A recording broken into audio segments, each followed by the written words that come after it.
Chapter 1.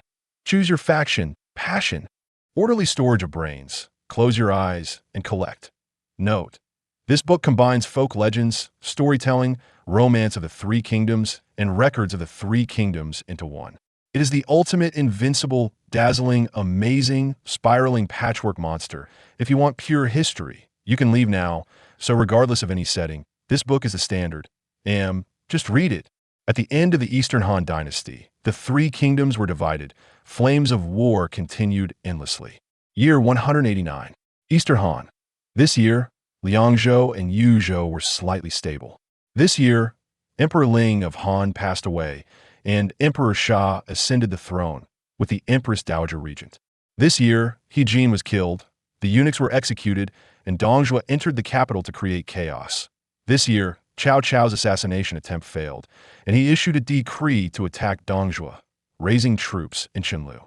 In Yanzhou, Chunlu County, Yan Su looked at the distant military camp and finally breathed a sigh of relief. Thank goodness. He finally made it this moment. In the military camp, figures were bustling about, seemingly preparing for something. It appeared that they had finished recruiting soldiers and were getting ready to march in a day or two. Thank goodness. Thank goodness. Thank goodness there was no laziness on the road. Saying this, Yan Su stepped forward and saluted the guarding soldier, saying, "I am Yan Su, courtesy name Huang Wang, from Shihua, Runan County. Today, I have come to visit Captain Cao." As soon as Yan Su spoke, the guarding soldier was momentarily stunned. He looked up blankly, sizing up Yan Su. After all, in this era, anyone with a courtesy name must have some background. No matter how much background, it surely was not something he could provoke. "Please wait a moment, sir. I will report this immediately." Just as he turned around, he saw two officers running over. They were originally patrolling the camp, but happened to overhear Yan Su's conversation with the soldier. Upon hearing that Yan Su had a name, a courtesy name, and was speaking in a refined manner, they realized he was exactly the type of civil official that their leader had been. Lacking recently, passion. Sure enough, when he ran over excitedly, he saw that the other party was wearing a deep blue, fine-patterned robe, with a dark yellow-brown, cloud-patterned belt tied around his waist. He had shiny black hair, deep red eyes, and a handsome face, truly a talented person.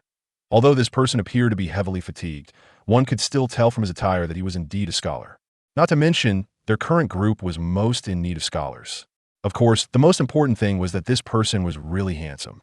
Handsome. In this era, it could really be an asset. Gongsun Zan, Yuan Shao, Sun Tzu, Lu Biao were the best examples, and Zhou Yu, Zhuge Liang, etc. were also very handsome.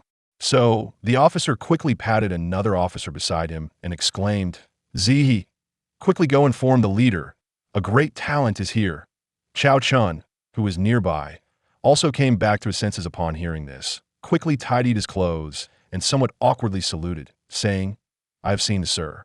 After saying that, Chao Chun ran towards Cao Cao's tent without looking back. The remaining officer also immediately bowed. "I am Chao Run, courtesy name Zi Xiao, from Qiao County. Please follow me, sir."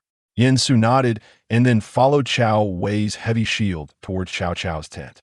At this moment, Yan Su finally sighed in relief. After being in this world for over a month, he finally arrived at the time to choose a faction to retire. To choose a faction. A month ago, Yan Su had just won the lottery and was preparing to live off the interest in retirement when he was suddenly transported to this world by a dump truck. The four horsemen of the apocalypse couldn't hold on. So, having failed the night trial, he died on the spot. When Yan Su opened his eyes again, he found himself in a dilapidated thatched hut. After wandering around and confirming his identity and the location, Yan Su fell into despair.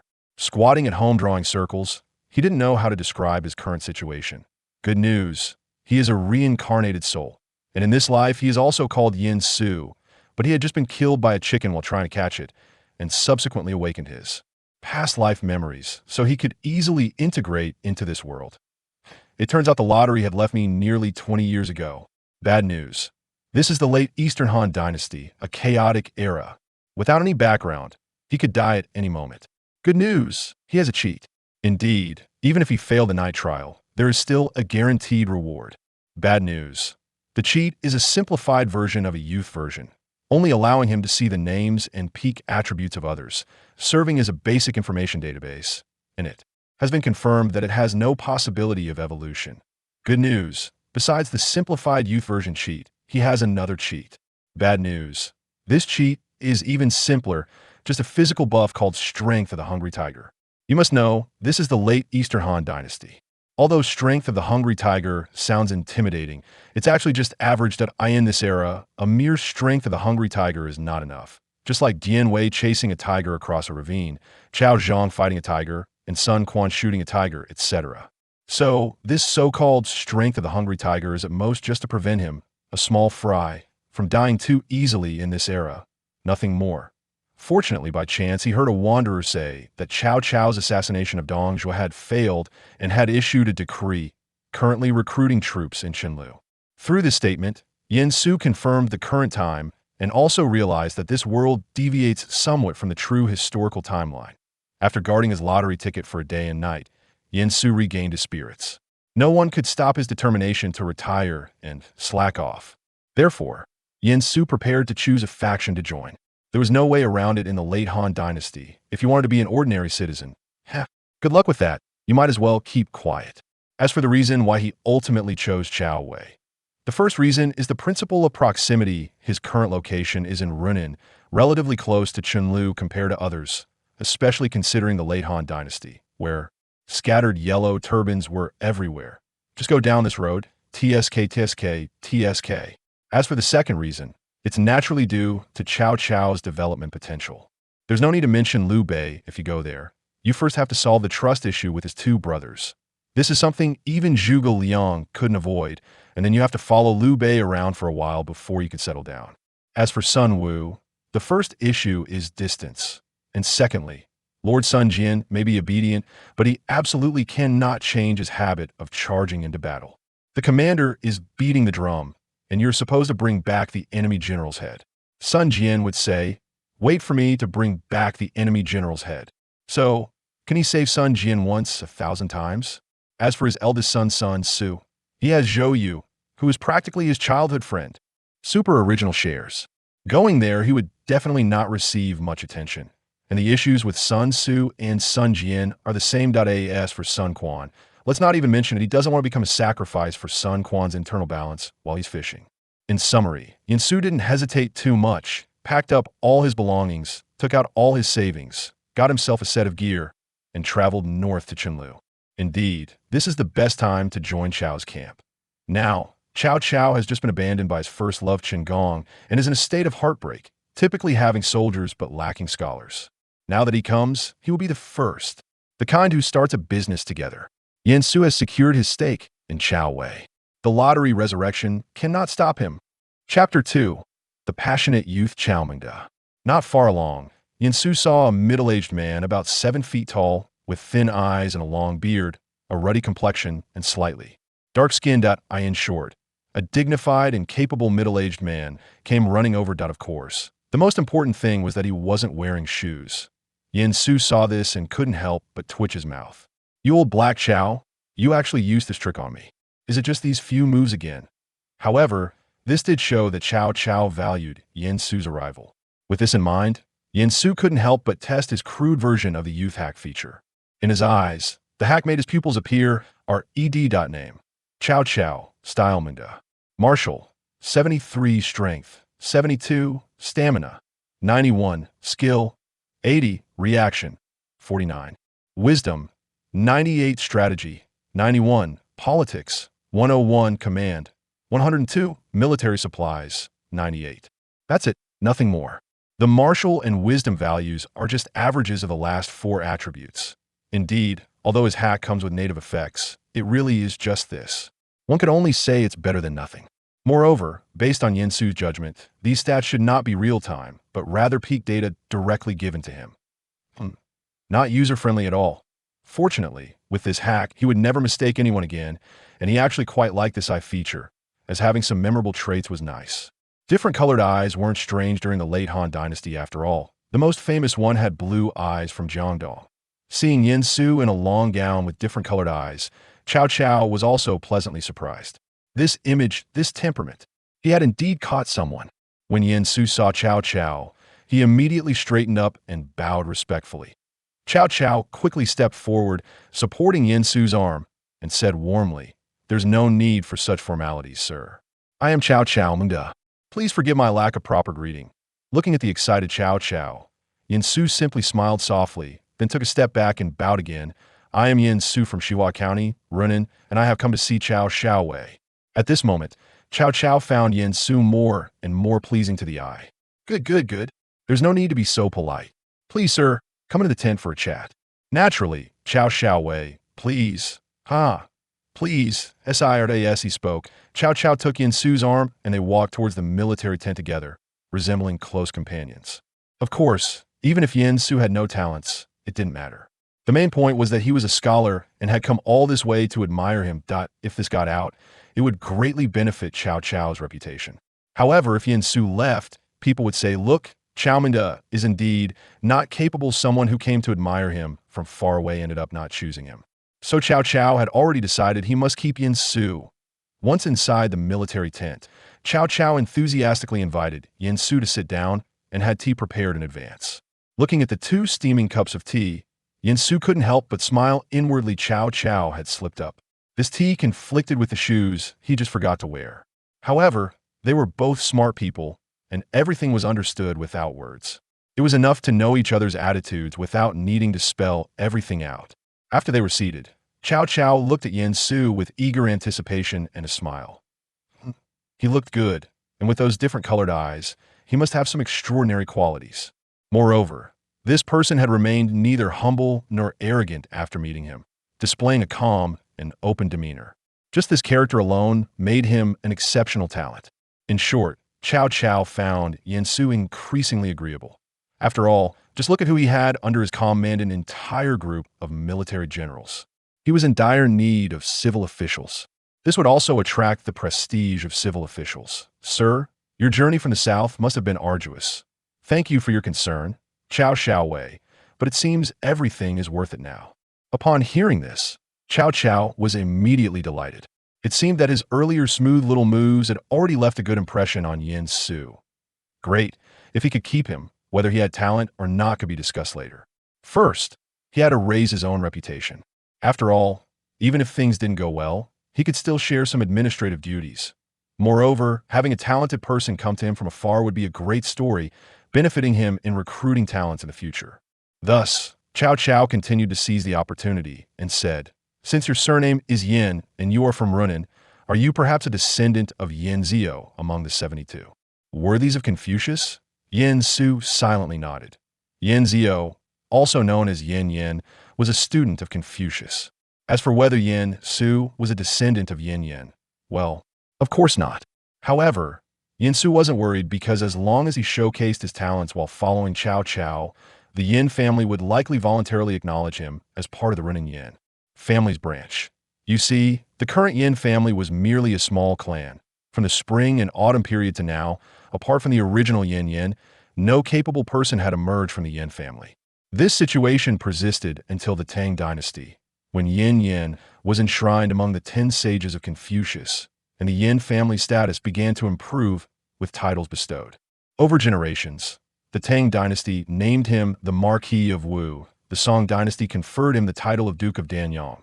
The Yuan dynasty changed it to Duke of Wu, and during the Ming Jiajing period, he was posthumously honored as Xian Yinzi. The Qing dynasty continued this practice, and in the 51st year of Kangshi's reign, 1712, established a hereditary position of 5 classics doctor to honor him. So, Yin Su felt no pressure at all nodding along. "Cao Xiaowei is well-read. I admire you." Cao Cao smiled and nodded. After a few exchanges, they became more familiar, and then Cao Cao eagerly asked, "I wonder what your plans are for the future, sir?" There was no choice. Yin Su had been silent about everything else since he arrived, so Cao Cao decided to take the initiative.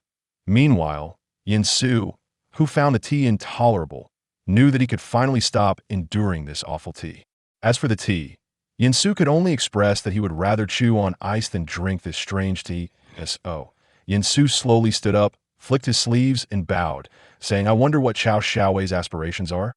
Since Cao Cao had already started his entrepreneurial journey, he naturally understood the interview process and quickly stood up, his eyes full of hope. Naturally, to drive out Dong Zhuo and restore clarity to the Han dynasty. Clearly, Cao Cao was still a capable minister for governing the world.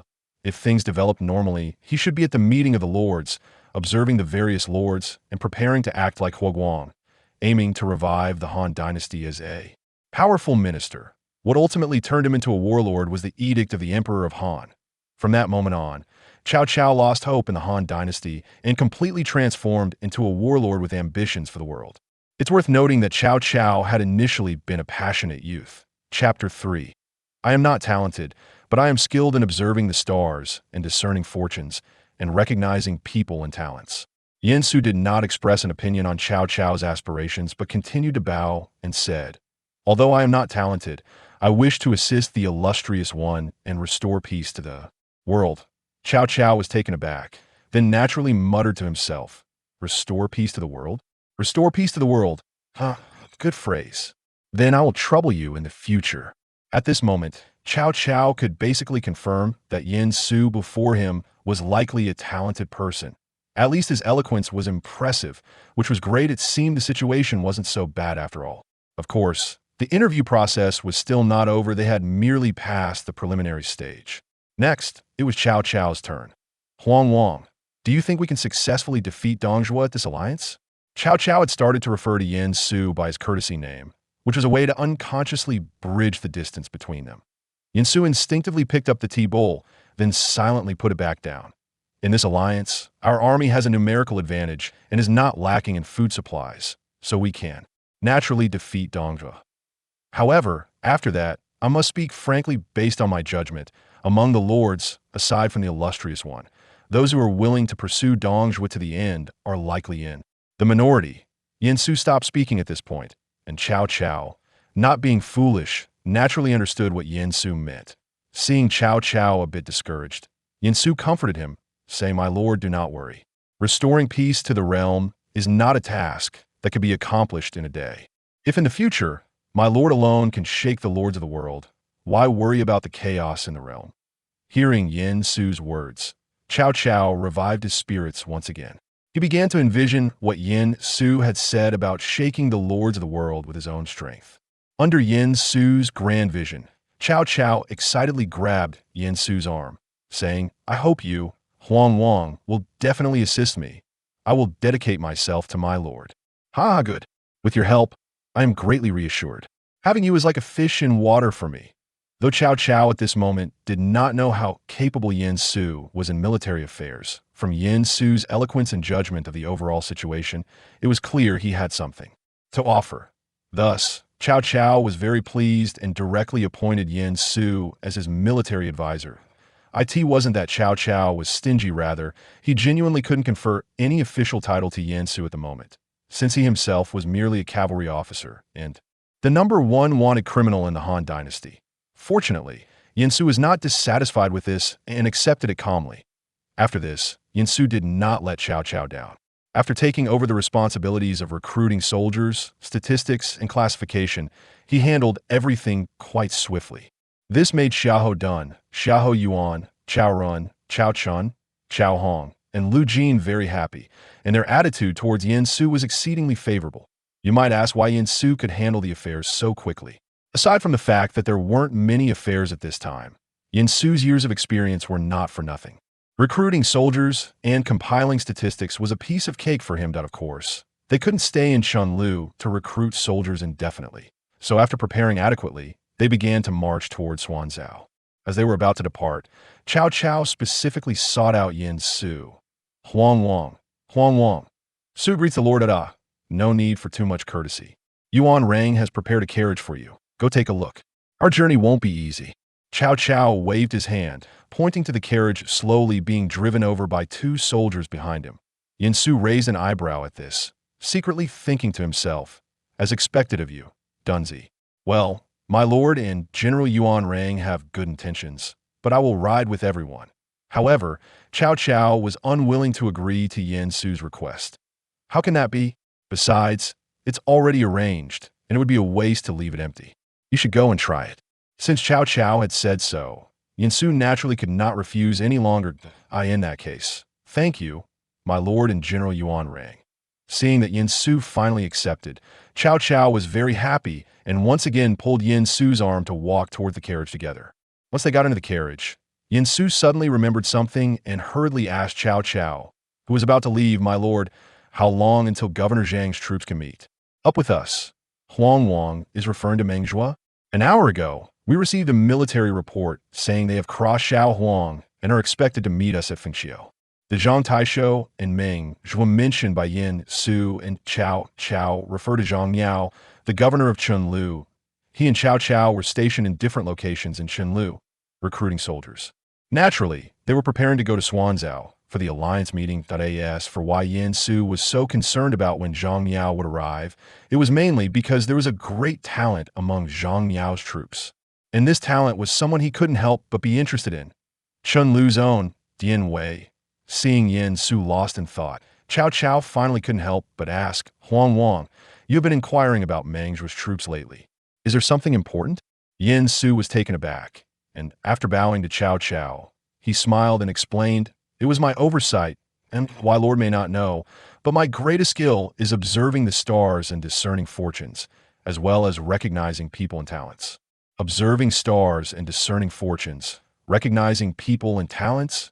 Yin Su nodded and continued, pointing to his own eyes. "Since I was born, I have had these scarlet eyes. When I was young, my parents protected me, so it was not a problem. However, after my parents passed away and I lived alone, these scarlet eyes inevitably attracted controversy. And why Lord should understand that whether the appearance of unusual phenomena is a blessing or a curse depends solely on the words of people. Thus, in order to avoid disputes, I left my homeland to travel and study. As the saying goes, reading thousands of books is not as good as traveling thousands of miles. Eventually, I met my master, Imu Daozhong, at the old peak of the Zhongnan Mountain. Why master observed my scarlet eyes and said this was a gift from heaven, suitable for practicing the arts of recognizing people and observing stars. At this point, Cao Cao realized that his military advisor was showcasing his skills, so he quickly asked, "Then, Huang Wang, have you seen anything this time?" Yin Su nodded and made a mysterious expression. "Naturally, I observed the heavenly phenomena a few nights ago and discovered that there's a Yazi star descending among Governor Zhang's troops." Cao Cao was filled with questions upon hearing this and couldn't help but ask, Huang Wang, forgive my ignorance, but what is this Yazi?" Yin Su was taken aback. It was at this moment he suddenly remembered that the legend of the 9 sons of the dragon only appeared during the Ming dynasty.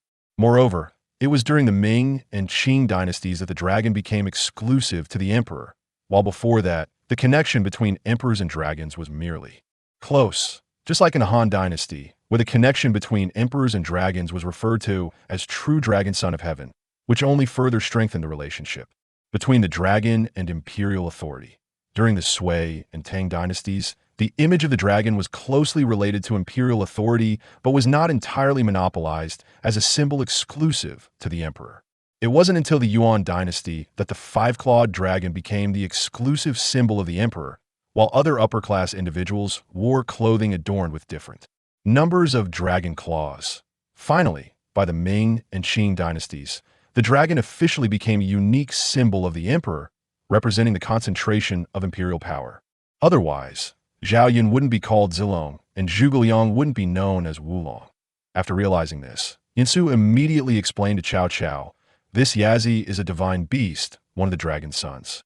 I once read in my master's ancient text that the dragon has 9 sons, each different, and this Yazi is the 2nd son of the dragon, known for its bloodthirsty nature and love for battle, with a fierce temperament, excelling in combat, and is the embodiment of vanquishing all evil. Once this Yazi star descends, it transforms into Dian Wei, who is now serving in Governor Zhang's army. This person possesses the courage of ancient evildoers." Chapter 4. Recruiting talent. After listening to Yin Su's explanation, Cao Cao became excited. He had never heard of terms like tooth for tooth or the 9 sons of the dragon, but he was certainly aware of the name Eli. That was a minister favored by King Zhou of Shang, known for his bravery, a warrior who could fight against rhinoceroses, bears, and tigers. If this Dian Wei was indeed as Yin Su described, possessing the courage of ancient Eli, then it would be a real treasure. "What? You say Zhang Miao is not a friend? Nonsense. He clearly just temporarily placed Dian Wei under Zhang Miao's command. Dian Wei is destined to be with me, Cao Cao. Thus, Cao Cao hurriedly grasped Yen Su's arm, his expression filled with excitement. I asked the strategist to teach me. After a light cough, Yen Su confidently replied, I have 3 strategies, upper, middle, and lower. May I ask if the Lord is willing to hear them? Yes. Yes. Hurry up and tell me. Strategy 1. Since the Lord is already recruiting soldiers in Chunlu, you can join forces with Governor Zhang at that time. The troops will be united as one. You must know that on the battlefield, swords and blades show no mercy. If anything unexpected happens to Governor Zhang, as long as it is handled properly, the soldiers of Chunlu and the entire Chunlu County will belong to the Lord. Strategy 2. The Lord can use the excuse of having too few troops to trade military equipment with Governor Zhang in exchange for some soldiers to bolster the appearance. Among these soldiers, Dian Wei must be included. Although this strategy seems to focus on soldiers, it is actually about Dian Wei. Strategy 3. The Lord can express that his subordinates have a good relationship with Dian Wei and request him from Governor Zhang. Currently, Governor Zhang does not know of Dian Wei's bravery, so this strategy needs to be executed quickly. After hearing Yen Su's words, Cao Cao was slightly taken aback. Although these were not particularly clever strategies, they were indeed practical. However, at that moment, Cao Cao's mind couldn't help but recall the first strategy Yen Su had just mentioned. Thinking of this, he carefully scrutinized Yen Su. Why does it feel like this strategist has some traits of a poison master? Surely not. No. The strategist is such a kind and amiable person. How could he be a poison master? After a brief contemplation, Cao Cao immediately dismissed strategy 1. He hesitated between strategies 2 and 3. Both strategies would clearly help him acquire Dian Wei. After weighing the options, Cao Cao ultimately chose strategy 2, as this way, even if Dian Wei showed his bravery in the future, he wouldn't have to worry about Zhang Miao suspecting that he had snatched a general from him. Since that's the case, let's proceed with strategy 2. However, does this strategy have any details that have not been mentioned? Yen Su also realized that Cao Cao was preparing to entrust this matter to him, which was exactly what he wanted. Therefore, he immediately bowed and said, Please rest assured, my lord, Dian Wei will certainly be appointed under your command. Upon hearing Yen Su's response, Cao Cao nodded in satisfaction. It's easy to talk to smart people. As Cao Cao had previously mentioned, when the army marched to Fengqiu, it indeed coincided with Zhang Miao's large army gathering. That night, Zhang Miao invited Cao Cao to a banquet in the military tent. With other thoughts in mind, Cao Cao naturally brought Yen Su along. Ha, Mengde. Is everything going smoothly this time? Cao Cao smiled and replied, Under Meng Zhu's governance, the people's hearts can be won over. Naturally, we will not return empty-handed this time. Speaking of which, it is still thanks to Meng Zhu's efforts. Hey, between you and me, why be so formal? Come, take a seat. Saying this, Zhang Miao pulled Cao Cao's arm and walked inside, while Cao Cao lightly sidestepped and smiled as he introduced Yen Su. Meng Zhu. This is a great talent I recently acquired, from the Yin family in Runan, Yen Su, also known as Yin Huangwang. After Cao Cao finished speaking, Yen Su immediately bowed to Zhang Miao, who casually glanced at Yen Su. Zhang Miao was also aware of the Yin family in Runan, but ultimately, it was just a small clan, so he didn't take it too seriously. Of course, while he thought this, he wouldn't openly say it, as anyone would appreciate being complimented. Well, truly a talented individual. Since he was brought by Mengde, let's sit together. After hesitating for a moment, Yen Su imitated the custom and knelt to sit on his heels. In ancient times, kneeling wasn't just going down directly. Our ancestors were not foolish, as that would be exhausting. In fact, under the wide long robe, there was a small stool, similar to the style of the plates used for sushi in Japan. With such a stool for support, one could kneel for a long time. Otherwise, their legs would have long become sore. After 3 rounds of drinks, Cao Cao intentionally shifted the topic to recruiting soldiers, and at this point, Zhang Miao was already a bit tipsy. Seeing this, Yen Su immediately bowed to Zhang Miao and said, I noticed on my way here that Governor Zhang's troops are strong and robust. I believe you must have a profound method of training soldiers. May I ask if you could teach me a thing or two? Hearing Yen Su's words, Zhang Miao hadn't spoken yet when Cao Cao first reprimanded. Huangwang, how can you be so rude? Such matters should not be discussed here. My lord, forgive me, Governor Zhang. It was my oversight. Seeing Yen Su's demeanor, Zhang Miao couldn't help but think Cao Cao was overreacting. Moreover, who wouldn't like others praising them? So he proactively spoke up for Yin Su. Mengde, do not be angry. Huang Wang is merely seeking knowledge. However, this method of training soldiers, I truly cannot teach you. It's a matter of talent. Upon hearing this, Yin Su suddenly understood and looked regretful, while Cao Cao's eyes turned, and he immediately tugged at Zhang Miao's sleeve, saying, Alas. Meng Zhuo's talent is truly enviable, but unfortunately, I do not possess such talent. Oh, why does Mengde say this? Seeing Zhang Miao take the bait, Cao Cao immediately pressed on. What Meng Zhuo does not know is that although I recruited soldiers relying on Meng Zhuo's governance, I truly lack talented individuals for training. Fortunately, I still have some wealth, along with some support from my clan's brothers. That is how I have raised the army's combat power a bit. But this cannot continue.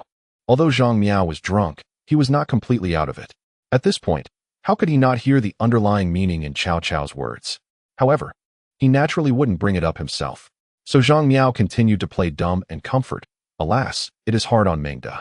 But this matter, besides talent, also requires experience.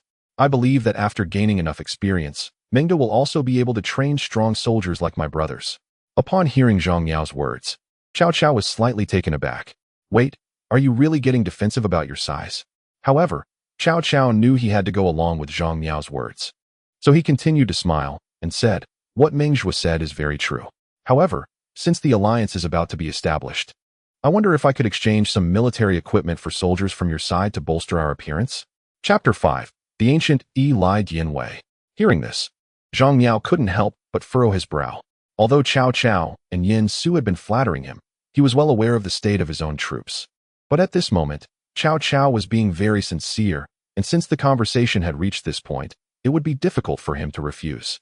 Could it be that Cao Cao's troops are truly that inadequate? Brother Mengde, how many soldiers do you wish to exchange? Seeing Zhang Miao finally relent, Cao Cao immediately spoke. How about exchanging 2 times the military equipment for 100 soldiers from Brother Meng Zhuo? Upon hearing that Cao Cao only wanted 100 men, Zhang Miao let out a sigh of relief, and his previous doubts about Cao Cao dissipated significantly. 1,000 men, 2 battalions, 1 battalion of 500 men, and only 500 soldiers at most. Even if he were to give them to Cao Cao, what would it matter? After all, he wasn't giving away his top generals. So Zhang Miao generously waved his hand. No need for 2 times the military equipment. Instead, I will send Meng to 200 soldiers. Thank you, Brother Zhang. However, you must accept the military equipment. Consider it a gesture of goodwill from me. After all, these soldiers are for the sake of my appearance. May I send someone to select some more suitable ones? Ha ha ha ha, Mengde, oh Mengde. Zhang Miao, upon hearing this, couldn't help but laugh and pointed at Cao Cao, saying, Mengde, I didn't expect you to become so vain. All right, just go ahead and choose. Following the principle of having already sent the troops, Zhang Miao directly agreed to Cao Cao's request. Seeing this, Cao Cao understood that the matter could not be delayed and immediately ordered Yin Su, Huang Wang. Since Brother Zhang has already agreed, you can go and make the selection.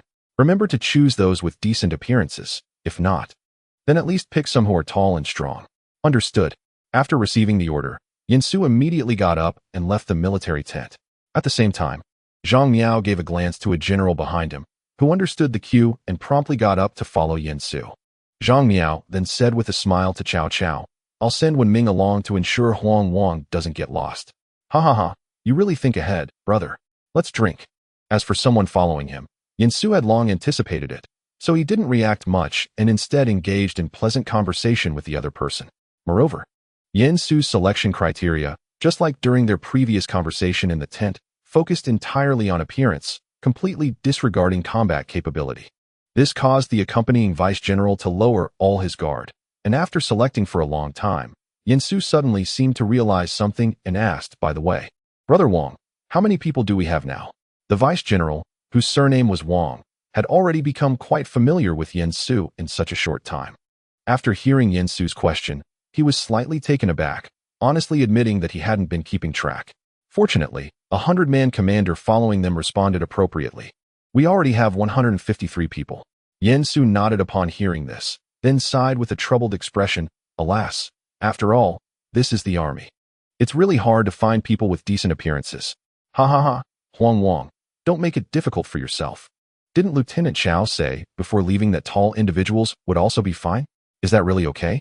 Seeing Yin Su hesitate, The vice general immediately patted his chest, saying, "Since our governor has agreed to Lieutenant Chao's request for 200 soldiers, he naturally won't mind these details." "All right, then thank you, Sima Wang." Thus, Yen Su continued to select tall individuals, but this time the selection speed was noticeably slower. It wasn't until the two passed by the granary that they heard a commotion ahead. Noticing this, Yen Su immediately walked over, and the vice general, upon hearing the noise, moved even faster than Yen Su, almost jogging to catch up. After all, they had just been at a banquet discussing how disciplined their army was. And now an incident had occurred, especially in front of Huang Wang. How could he not take it seriously? Arriving at the granary, they saw 5 or 6 soldiers surrounding a strong black man, refusing to let him pass. It was clear that the situation was still in the arguing phase and had not escalated to violence. At the same time, Yen Su entered and, upon seeing the strong man, felt a surge of joy, finally finding what he was looking for. "What's going on?" Upon seeing the vice general, the soldiers immediately stopped arguing and shrank back together.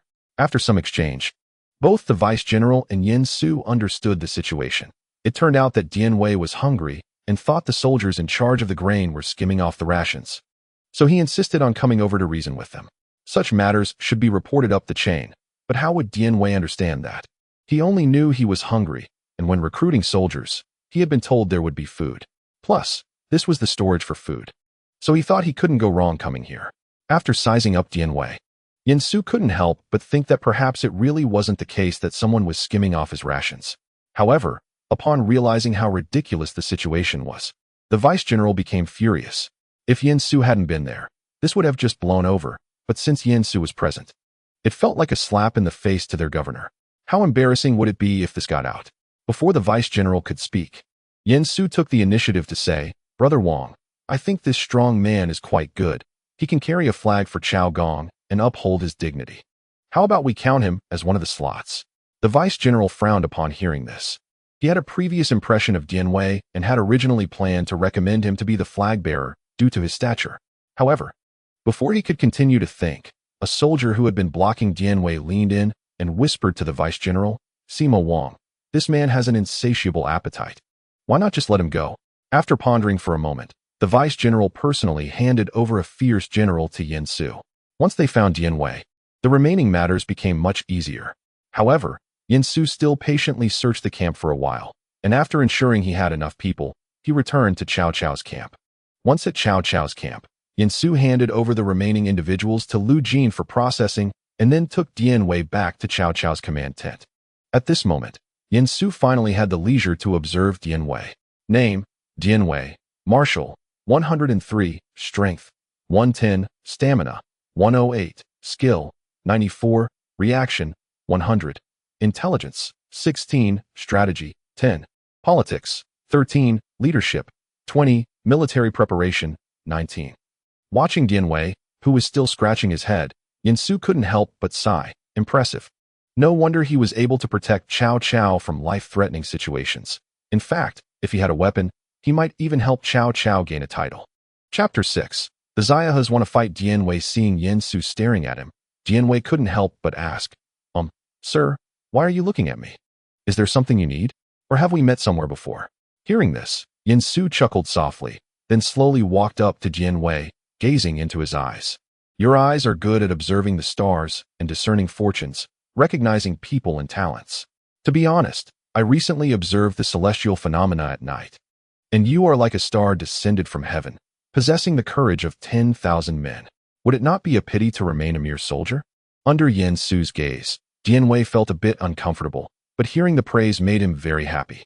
I don't have much skill, but I do have considerable strength. But can you ensure that I get enough to eat?" It's no wonder Dian Wei was preoccupied with food. He was tall and strong, which naturally required more sustenance. However, he wasn't born into a wealthy family, and if it weren't for his hunting skills, he probably wouldn't have grown so big. Even so, in the past days, there were few times when Dian Wei could eat his fill, and with the current chaotic times, it was even harder for him to have enough to eat. Upon hearing Dian Wei's words, Yen Su didn't mind at all. Instead, he raised his hand and patted Dian Wei's shoulder. "Wow, I didn't realize it before. But now that I feel it, this guy must be over 2.5 meters tall. Truly the third model of the Three Kingdoms human-shaped mecha. Don't worry, You'll definitely get plenty of food, and following Cao Gong in the future, you might even be appointed as a general and have descendants under your protection. To this, Dian Wei, upon hearing Yin Su's words, immediately thought of something else. He scratched his head, looking excited. Does that mean I can also have several wives like those big lords? Ha ha ha, of course. When Cao Gong returns, I'll help you find a marriage. Great. Just as the two were finishing their conversation, two strong figures burst into the command tent.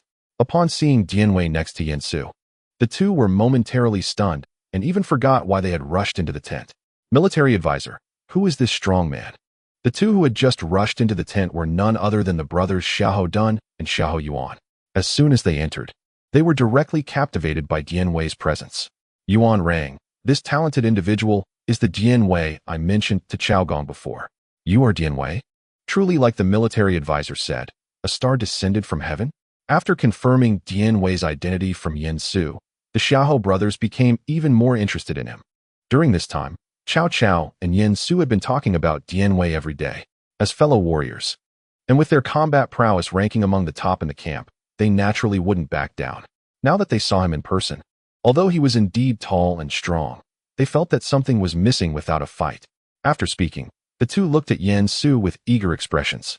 Seeing this, how could Yin Su not understand their thoughts? Name, Xiahou Dun. Courtesy, name Yuan Rang. Martial, 96, strength. 95, stamina. 92, skill. 98, reaction. 100, intelligence. 78, strategy. 59, politics. 70, command. 85, military equipment. 99, name, Xiahou Yuan. Courtesy, name Yao Cai. Martial, 91, strength. 86, stamina. 93, skill. 93, reaction. 90, intelligence. 90, strategy. 87, politics. 84, command. 98, military equipment. 91. It's not that Yin Su looks down on the Xiahou brothers, but simply in terms of martial power. If these two were to fight together, they probably wouldn't be enough for Dian Wei to handle with one hand. However, Yin Su still decided to let them have a match. After all, Dian Wei was the first talent he had found, and he needed to use Dian Wei's strength to establish his skill in observing stars, discerning fortunes, and recognizing people and talents. Well, they are all heroes and talents, and since the Lord has not yet returned, it wouldn't hurt to spar a bit. After receiving Yin Su's consent, the Xiahou brothers immediately nodded excitedly. Although they had a special status, Cao Cao had long said that when he was not present, Yin Su's orders were his orders, so they did not dare to bypass Yin Su to challenge Dian Wei proactively. However, just as their excitement was rising, they heard Yin Su continue to speak. But, for safety, how about Dian Wei fighting against the two of you together? As soon as these words were spoken, the two brothers, Xiahou, immediately frowned. Xiahou Dun became even more annoyed and retorted with a tone full of discontent. Humph, the strategist really looks down on people. Xiahou Yuan seemed to be deep in thought. After staring at Dian Wei for a while, he finally pulled Xiahou Dun back. Brother, let's not rush. Since the strategist has arranged it this way, let's test the skills of this brave man, Dian Wei. After being persuaded by Xiahou Yuan, Xiahou Dun also calmed down a bit. Although he still felt unconvinced, he accepted it to some extent and said as he walked outside. However, they hadn't gone far when they heard Dian Wei murmuring quietly to Yin Su behind them. Well, I'll call you strategist too. Of course. But are these two sturdy? Chapter 7. The bravery of Dian Wei on the training field. The sun was blazing. Xiahou Dun, Xiahou Yuan, and Dian Wei stood facing each other, the atmosphere tense. As the battle commenced, Xiahou Dun shouted loudly and thrust his spear directly at Dian Wei's throat with swift aggression. Xiahou Yuan flanked from the side, swinging his broadsword diagonally towards Dian Wei's waist. Dian Wei remained calm and agile, dodging the attacks from both men. Immediately, Dian Wei unleashed both of his halberds, executing a sweeping strike that stirred up a whirlwind of dust. Xiahou Dun and Xiahou Yuan hurriedly retreated to defend themselves. Dian Wei pressed the attack, wielding his halberds like a wheel, making it difficult for the two to find an opening. Seizing the moment, Xiahou Dun launched another assault, aiming the spearhead straight for Dian Wei's chest. Xiahou Yuan joined in, attacking from the side. Dian Wei sidestepped the spear and, using his halberd, deflected the blade. Then countered with a sweeping strike aimed at Xiahou Dun. Caught off guard, Xiahou Dun barely managed to defend himself, feeling the vibration in his hands as his spear nearly slipped away. After this exchange, Dian Wei had a good sense of the two men's strength. With a smirk, he tossed one of his short halberds aside. Naturally, Xiahou Dun and Xiahou Yuan were furious at this sight, and they immediately intensified their offensive, their blades flashing menacingly. However, Dian Wei's immense strength made his defense impenetrable. After several rounds, Xiahou Dun and Xiahou Yuan began to tire, their movements becoming erratic. Dian Wei seized the opportunity, shouting loudly as he exerted force with his short halberds, striking the weapons of both men. The tremendous power caused Xiahou Dun and Xiahou Yuan to lose their grips on their weapons, stumbling backward and falling to the ground. Seeing this, the two simply discarded their weapons and charged forward headfirst. At this, Yin Su couldn't help but cover his eyes, unable to bear to watch, lamenting. Why did you two choose this? Why did you have to fight on foot and then rush in to test your strength? As expected, without any surprises, the Xiahou brothers were soon sent flying by Dian Wei. The sudden end left all the soldiers around, who were cheering, stunned in place, including Cao Cao, who had just returned and was standing behind Yin Su. This, the strategist truly does not deceive Cao. My lord. Haha, there's no need for formalities. This time you have accomplished a great deed. Nowadays, Cao Cao is undoubtedly very happy, because Dian Wei's recent battle clearly signifies that he has two great talents. As for why there are two, one is Dian Wei, and the other is of course Yin Su. With Dian Wei being so strong, it naturally indicates that Yin Su's ability to observe the stars, discern fortunes, and recognize talents is not for show. How could he not be pleased? Cao Cao's ambitions are quite far-reaching. As long as Yin Su has this ability, he can be certain that in the future, he will definitely have exceptional talents under his command. Of course, after Cao Cao praised Yin Su, he did not forget Dian Wei and immediately appointed him as a bodyguard to accompany him. It's not that Cao Cao is stingy, it's for another reason. Nowadays, there isn't much that Cao Cao can offer in terms of rewards, so he can only start from trust. Being a bodyguard means you are definitely a trusted confidant. However, Dian Wei didn't think about any of this. He only cared about being able to have enough to eat in the future. Moreover, the strategist even promised to help him get a wife. Isn't that what people live their whole lives for? Of course, he readily agreed to Cao Cao's arrangement. Seeing this, Cao Cao couldn't help but burst into hearty laughter. Huh? Good. Very good. I have to say this. Cao Cao suddenly froze. He looked at Dian Wei and continued to ask, I wonder if you have any letters? Dian Wei scratched his head again and shook it helplessly. No. Since you possess the courage of the ancient evildoers, how can you be without words? If you do not reject it, then how about I grant you a word? Dian Wei was taken aback, and he instinctively looked at Yin Su, who quickly nodded at him. Seeing this, Dian Wei didn't hesitate any longer and readily spoke up. Please grant me a name, my lord. Ha ha ha. How about using Yongyi as my name? Yongyi? Isn't it a classic term of bravery from ancient times? Ha ha ha. I like this name, so from now on I will follow the Lord. Whatever the Lord commands, I will definitely do it. Although Dian Wei's words are not embellished, they are very straightforward and easy to understand. Cao Cao also greatly appreciated Dian Wei's character, and immediately laughed and said, Ha ha ha. I have gained courage and strength, like a tiger gaining wings. Because they still needed to head to Xuanzhou for the alliance. The army naturally would not stay here for long, and soon continued their march towards Xuanzhou. During this time, Cao Cao was constantly bothering Yin Su. One day, Cao Cao once again rode swiftly to Yin Su's carriage. Upon seeing this, Yin Su couldn't help but say with resignation, My lord, I observed the celestial phenomena last night and have made new discoveries. After waiting for so long, is there a new revelation today? Since identifying Yin Su's ability to observe stars and discern fortune, as well as to recognize talents, Cao Cao has been keeping a close eye on Yin Su every day, filled with the expectation that Yin Su would bring forth new talents. Indeed, like Yong Yi, he is also a fierce general. What is his surname and given name? From which place does he come? Seeing the excited Cao Cao, Yin Su helplessly twitched the corner of his mouth and said, No. Cao, are we that straightforward? Seeing this, Cao Cao laughed heartily and casually said, Huang Wang, there's no need to keep it hidden. I know your capabilities. You must have already calculated it. Since that's the case, I won't hide it any longer. This person is surnamed Zhao, named Yun, courtesy named Zilong. He is from Changshan and is currently serving under General Gong Sunzan at Beima as a member of the Beima Yitong. This person truly possesses great courage, indeed. Strong and not weak. Ha ha, good. Very good. After getting Yin Su's confirmation, Cao Cao was almost certain that Zhao Yun would be his. However, after pondering for a moment, he urged his horse to approach Yin Su again. If he could really bring Zhao Yun under his command this time, it would be another great achievement for the strategist. Speaking of which, Cao has known the strategist for a long time, only knowing that he is good at observing stars and discerning luck, as well as recognizing people and talents, but he is unaware of what hobbies the strategist might have. If there is any, the strategist may speak freely, and I will do my utmost to fulfill it. Chapter 8. The three in the peach garden looking at Cao Cao's sincere expression. Yin Su knew that the boss was just mourning the loss of Chen Gong, fearing that he might lose him as well. Of course, there might also be a bit of caution involved. After all, if he truly had no desires or needs, it would be somewhat difficult for Cao Cao.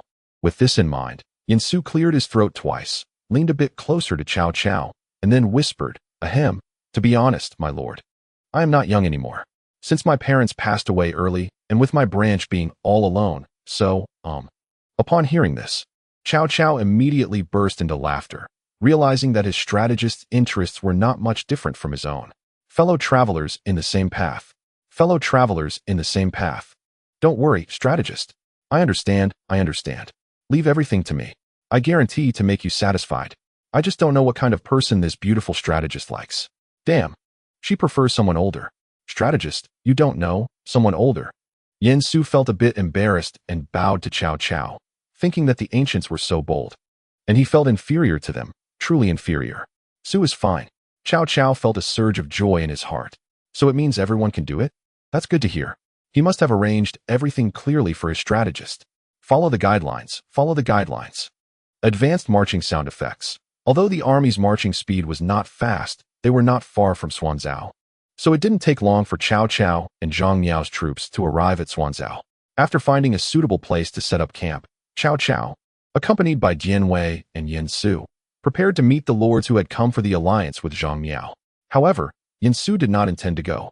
He needed to scout around first and see if there were any overlooked talents among these lords' troops. My lord, you go ahead. I plan to wander around for a bit. After a moment of thought, Cao Cao looked around and finally waved to a young general in the distance. Wen Lai, come here. Upon hearing Cao Cao's call, the young general immediately ran over. The newcomer was Cao Xiu, who had been sought after by the Xiaohou brothers a few days ago because he had come to join. Upon seeing Cao Xiu come all the way from 1,000 miles away to join him, Cao Cao couldn't help but exclaim, truly, a steed of my Cao family. Wen Lai, stay by the strategist's side to ensure his safety. Cao Cao thought to himself that Yin Su and Cao Xiu were of similar age, so they should have more topics to discuss.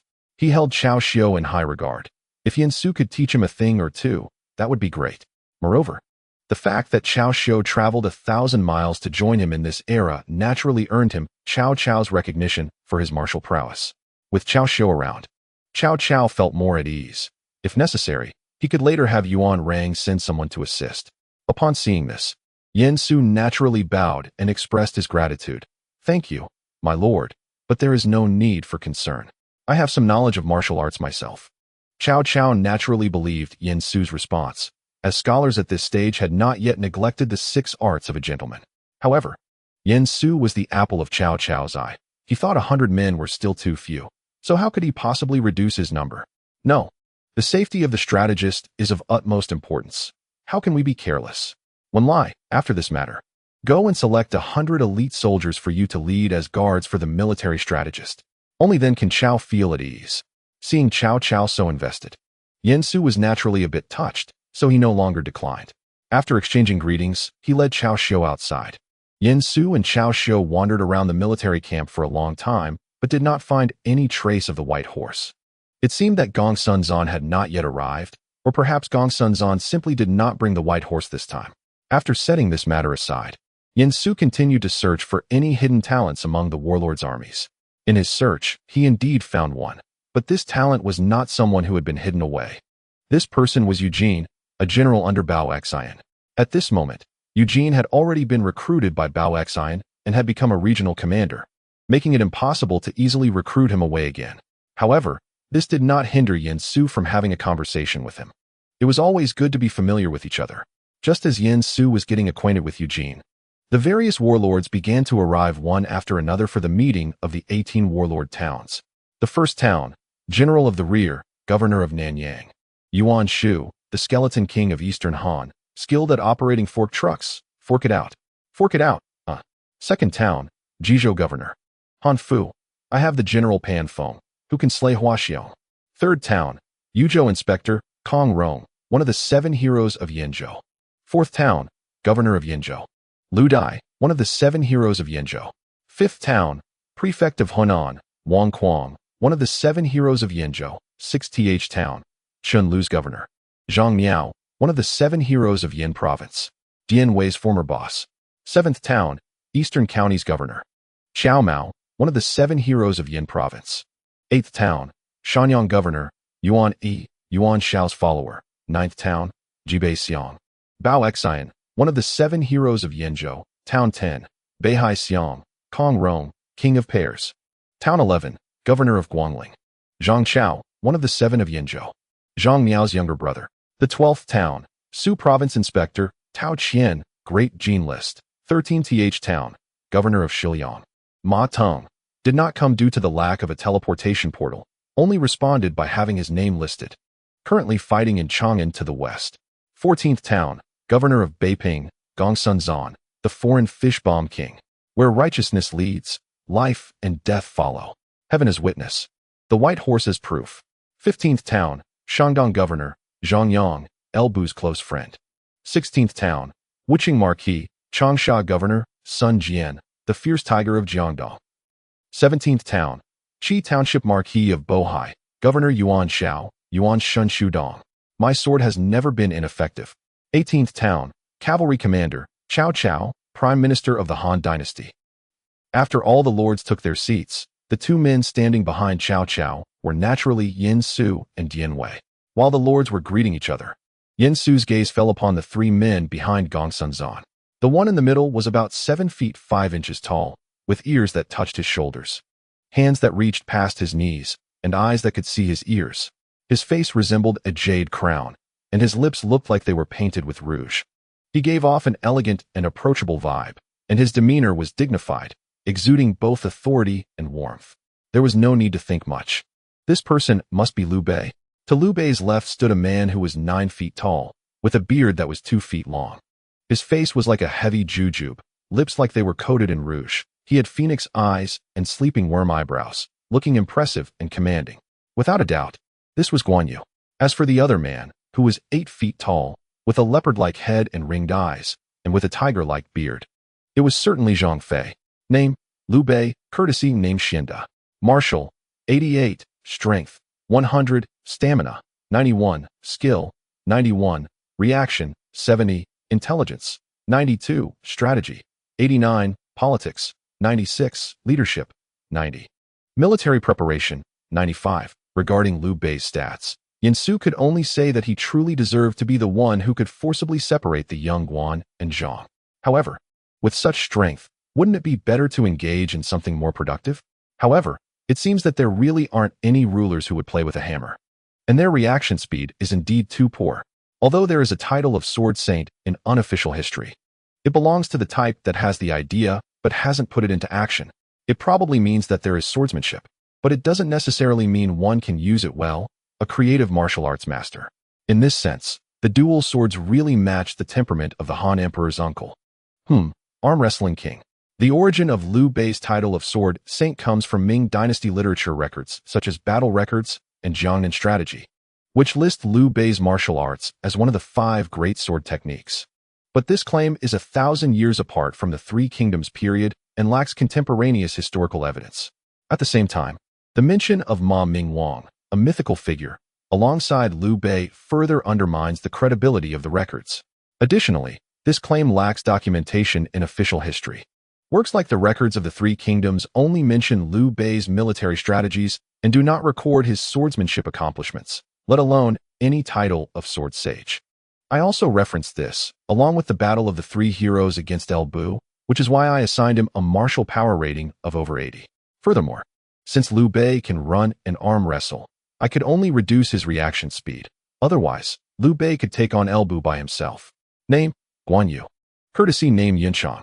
Martial, 102. Strength, 108. Stamina, 93. Skill, 106. Reaction, 101. Intelligence, 84. Strategy, 80. Politics, 66. Leadership, 97. Military equipment, 93. Well, Guan Yu truly deserves to be called an explosive warrior. The first 3 strikes delivered with 108 strength and 101 reaction speed are not something just anyone can withstand. Moreover, Guan Yu's combat style suits him well, utilizing his momentum to swing his sword. Even if the opponent can withstand the initial strikes, their stamina will be significantly depleted. What do we call this? Forced balance? In other words, his physical strength is not top-notch. Otherwise, he could probably still wield 6 or 7 swords.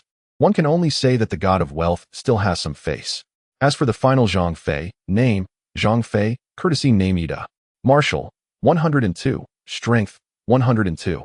Stamina, 104. Skill, 100. Reaction, 102. Intelligence, 52. Strategy, 70. Politics, 24. Leadership, 80. Military equipment, 38. Compared to Guan Yu, who focuses on explosive power, Zhang Fei is clearly more balanced. Just as Yin Su was assessing the 3 swordsmen of the Peach Garden, the lords had also elected the leader of this alliance.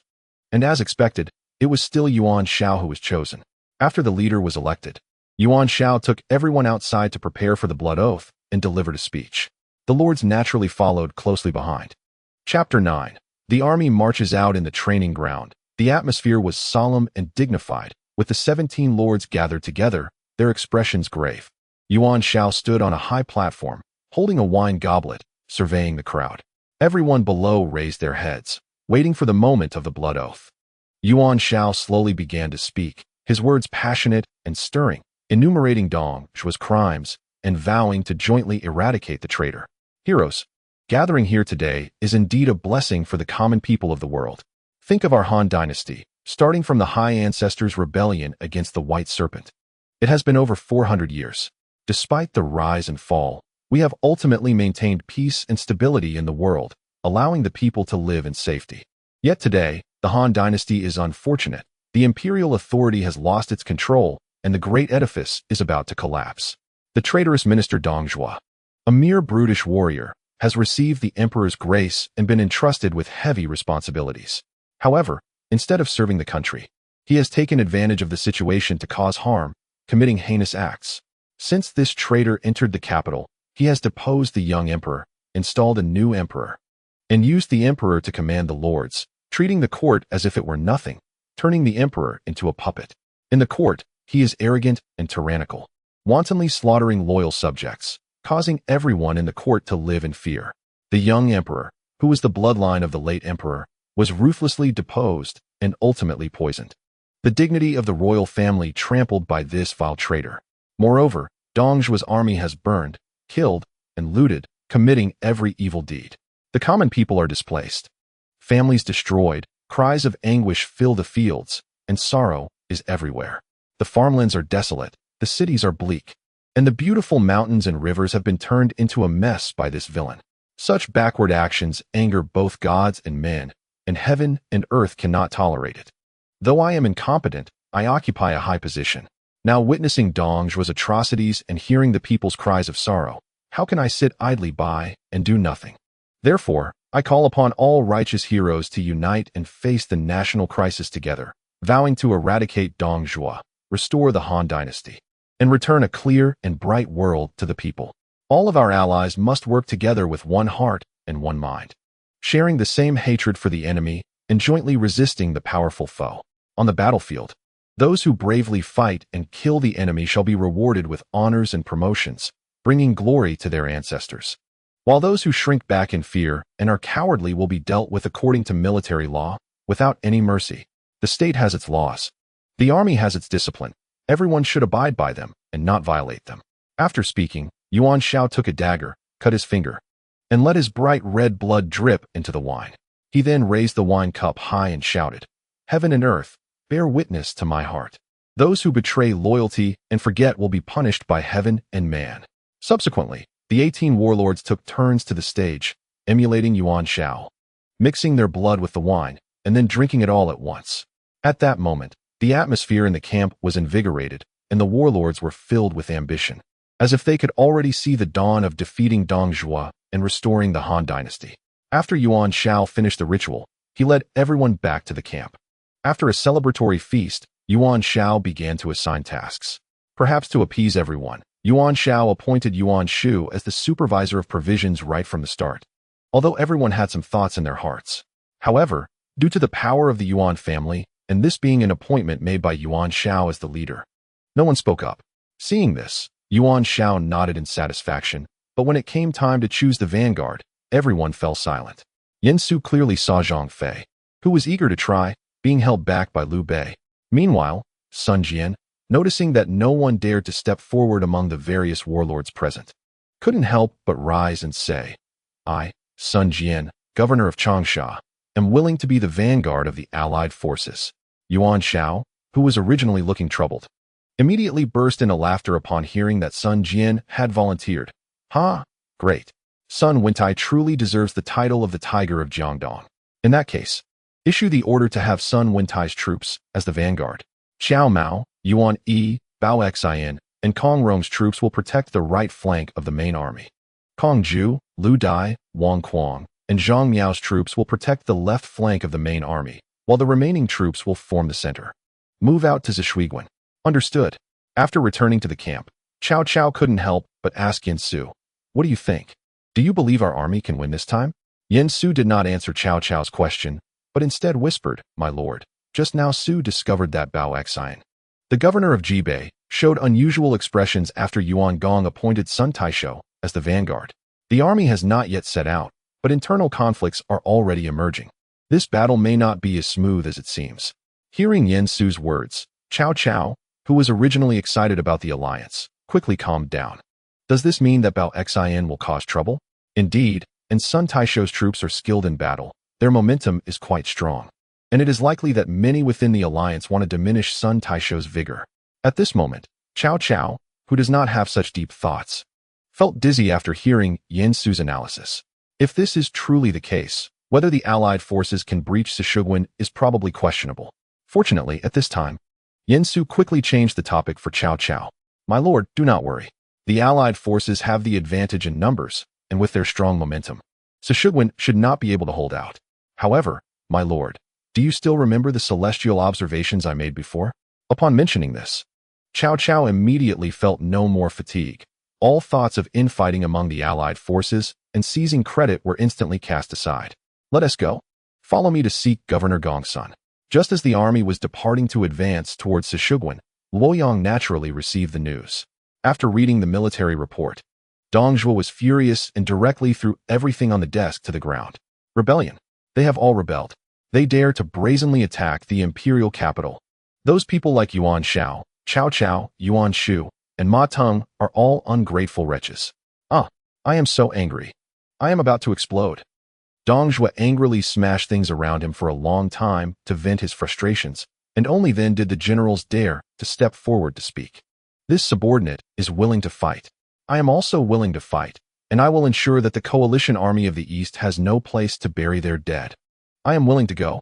Originally somewhat angry, Dong Zhuo saw that his generals were filled with fighting spirit, and his anger subsided a bit.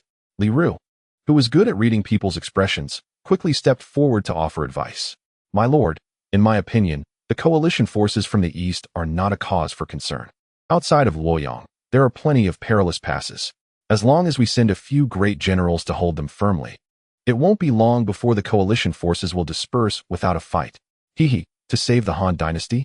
To put it bluntly, these people have come together just to seek fame. Even if there are those who genuinely want to save the Han dynasty, they can't withstand the trend of the times. By then, we can firmly sit in Luoyang and watch this group of warlords from the East attack each other and kill one another. Oh, is the coalition of warlords from the East really like this? Sure, even if the Eastern Expeditionary Army retreats, there is still the Xiliang's Ma Teng. At this moment, Dong Zhuo has completely calmed down, and his clever mind has once again taken the high ground. After listening to Li Ru's words, he began to think seriously. However, upon hearing Dong Zhuo's concerns, Li Ru smiled nonchalantly. Xiliang's Ma Teng? Then there's nothing to worry about. As long as the Guangdong army retreats, Ma Teng is nothing more than a rootless weed, and will naturally retreat on his own. By then, as long as chaos ensues in the Guangdong region, we will have plenty of time to deal with Ma Tang. Haha, good. Dong Zhuo clapped the documents with satisfaction, then stood up and shouted, Niu Fu, Hua Xiong. Su Rong, heed my command. I am here, replied the subordinates. You three, gather all the troops and proceed to the Sishiguan to carry out the plan according to the instructions. Strictly guard the Sishiguan. I will carry out the order. Watching the three generals leave with their orders, Dong Zhuo felt a sense of relief in his heart.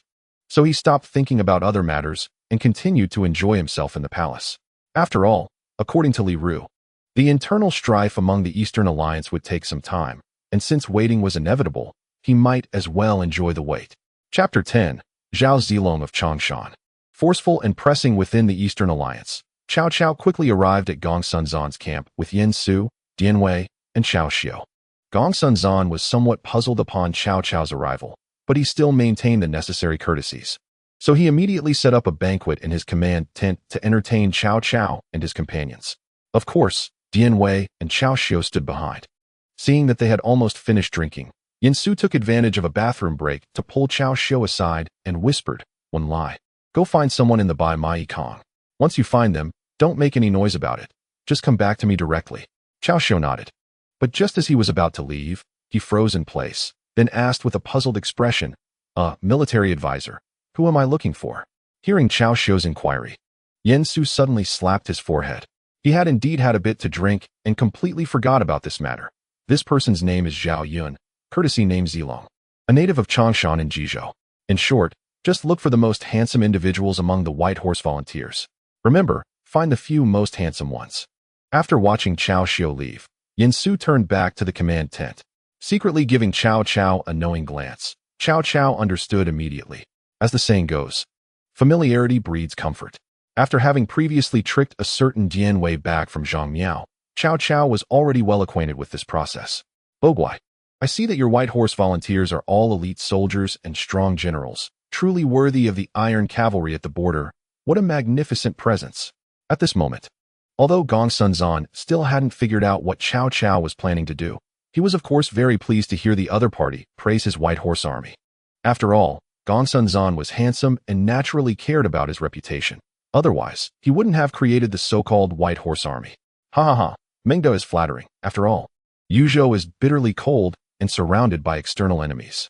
If one doesn't practice their warfare skills well, it could truly cost them their life. Cao Cao smiled knowingly upon hearing this. He was well aware that Gong Sunzan was afraid he would borrow military supplies and would complain about being poor. Fortunately, his goal this time was not military supplies. In fact, he even intended to give some to Gong Sunzan. General Gong Sun was truly working hard to defend the frontier. Among the troops gathered for this alliance, it was unlikely that anyone could defeat Gong Sun Taishou's army. Therefore, Cao had an ungracious request to make. Unsure if it was appropriate to bring it up. Mengde, please go ahead and tell me. Gong Sunzan naturally couldn't just say not to mention it. However, he still didn't know anything and didn't want to agree outright, so he simply let Cao Cao speak.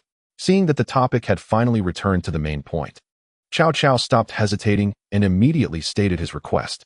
Essentially, he said, Brother, your subordinates are really upright. Truly upright. Can you lend me 2 cups to take outside? I won't borrow them for free. I'll pay you. Gong Sunzan never expected that Cao Cao had his eyes on his White Horse company. Therefore, he instinctively looked behind Cao Cao, and when he saw Dian Wei standing behind him, Gong Sunzan couldn't help but think to himself, Cao Cao's soldiers really aren't that impressive. Indeed, my White Horse company is still the best. Gong Sunzan was very happy that Cao Cao appreciated his aesthetic taste. After seeing Dian Wei's appearance, Gong Sunzan also felt sympathy, so he waved his hand and said, I thought it was something else. So that's it. In that case, I shall gift you 10 steeds. Don't be fooled by the small number of 10 riders. They are the elite cavalry of the White Horse Yifan. 10 riders are quite generous from Gong Sunzan, and even Cao Cao didn't expect Gong Sunzan to agree so easily. In the end, it was Dian Wei who bore the brunt of it all. Of course, what was called a gift was more like a purchase, as Cao Cao had also gifted Gong Sunzan many military supplies. After the transaction between the two was completed, Cao Cao immediately ordered Yin Su to go out and select. Like Zhang Miao before him, Gong Sunzan also sent his generals to assist. Fortunately, as soon as Yin Su stepped out of the command tent, he saw Cao Xiu waiting outside. Noticing a signal from Cao Xiu, Yin Su understood and immediately followed him to make selections. With Cao Xiu narrowing down the options, Yin Su quickly pinpointed Zhao Yun. Zhao Yun was dressed in plain military attire, looking serious as he stood in the ranks. At this time, Zhao Yun was only in his early 20s with a youthful appearance. His skin was fair, and his clear eyes shone with purity and determination. Beneath his straight nose, his thin lips carried the stubbornness of youth. With his black hair tied up, he wasn't particularly tall or imposing, but he already displayed a certain uprightness and aura. Truly, he is the brother of Yun. Yin Su sighed in his heart and continued to look at Zhao Yun's information. Name, Zhao Yun, courtesy, name Zilong. Martial, 105, strength, 94. Stamina, 106, skill, 110, reaction, 110, intelligence, 84, strategy, 81, politics, 77, leadership, 90, military equipment, 88. This data is impressive. Yin Su was completely sure that this was definitely not a case of sharing the same name. Great, the humanoid Gundam Unit 2 is in position. Well, let's count this one as a quota. He really meets the requirements of my lord. The deputy general carefully examined Zhao Yun upon hearing this. Seeing that Yin Su's selection criteria were indeed handsome cavalrymen, he felt relieved, as it seemed Cao Cao was not deceiving his lord. All right, you. Step forward and follow military advisor Yin to serve under Captain Cao. Zhao Yun's greatest strength is his obedience to orders, so after the deputy general issued the command, Zhao Yun did not hesitate much and immediately followed Yin Su. After all, for him at this moment, it didn't matter under whose command he served. Not to mention, Cao Cao's reputation is quite good right now, which somewhat meets Zhao Yun's standards for choosing a master. After packing up Yunmei, Yin Su's selection speed increased significantly. Soon, the 10 riders were chosen, and Yin Su hardly paused at all, immediately leading the group back to Chao's camp. Now that they had the people, the sooner they could slip away, the more at ease they would feel. Chapter 11. Setbacks for the Allies after returning to Chao's camp. Yin Su instructed Cao Xiu to take the other 9 members of the White Horse Yisong, excluding Zhao Yun, to settle down first. These individuals were certainly not without value. The 9 members of the White Horse Yisong were specifically chosen by Yin Su for their high leadership and military skills, serving as the foundation for the future cavalry unit. Zhao Yun saw that everyone else had gone down, leaving him alone in place. Although he felt quite puzzled, he continued to stand quietly. Zilong, do you know why I specifically left you behind? Subordinate does not know. Zhao Yun instinctively replied, but after he finished speaking, he was momentarily stunned. Then asked with a clear face, Sir, it seems I have not introduced myself. In this character, I have never mentioned to anyone else. Yin Su, who turned around, just smiled slightly, and then pointed to his own eyes, saying, My scarlet eyes are best at observing the stars and discerning fortunes, recognizing people and talents. A few days ago, I observed the celestial phenomena at night and discovered a silver dragon soaring in the north, with a long spear breaking the stars. It seems a great general is about to emerge. After some careful calculations, I realized that this great general is you, Changshan Zhao Zilong. Yin Su's words gave the inexperienced Zhao Yun a huge shock. At this moment, he was completely captivated by Yin Su, and after a long pause, he could only stammer out, Sir is truly talented. How wonderful, how wonderful. Is such talent truly possible? Both Zhao Yun and Yin Su were drawn to the sudden voice. They turned to see Cao Cao rushing into the tent, covered in dirt and dust. Indeed, he was dirty and disheveled. Seeing this, Yin Su immediately understood and stepped forward to salute, asking, Su has seen the Lord, but I wonder why the Lord looks so disheveled? Upon hearing Yin Su's inquiry, Cao Cao couldn't help but feel a secret admiration in his heart, thinking that this person was truly his confidant, understanding everything without needing prior communication. It's nothing, just a small matter, not worth mentioning. Behind Cao Cao, Dianwei scratched his head, thought for a moment about his lines, and then stammered. The Lord was too hasty when dismounting and accidentally fell, and hasn't had time to deal with it yet.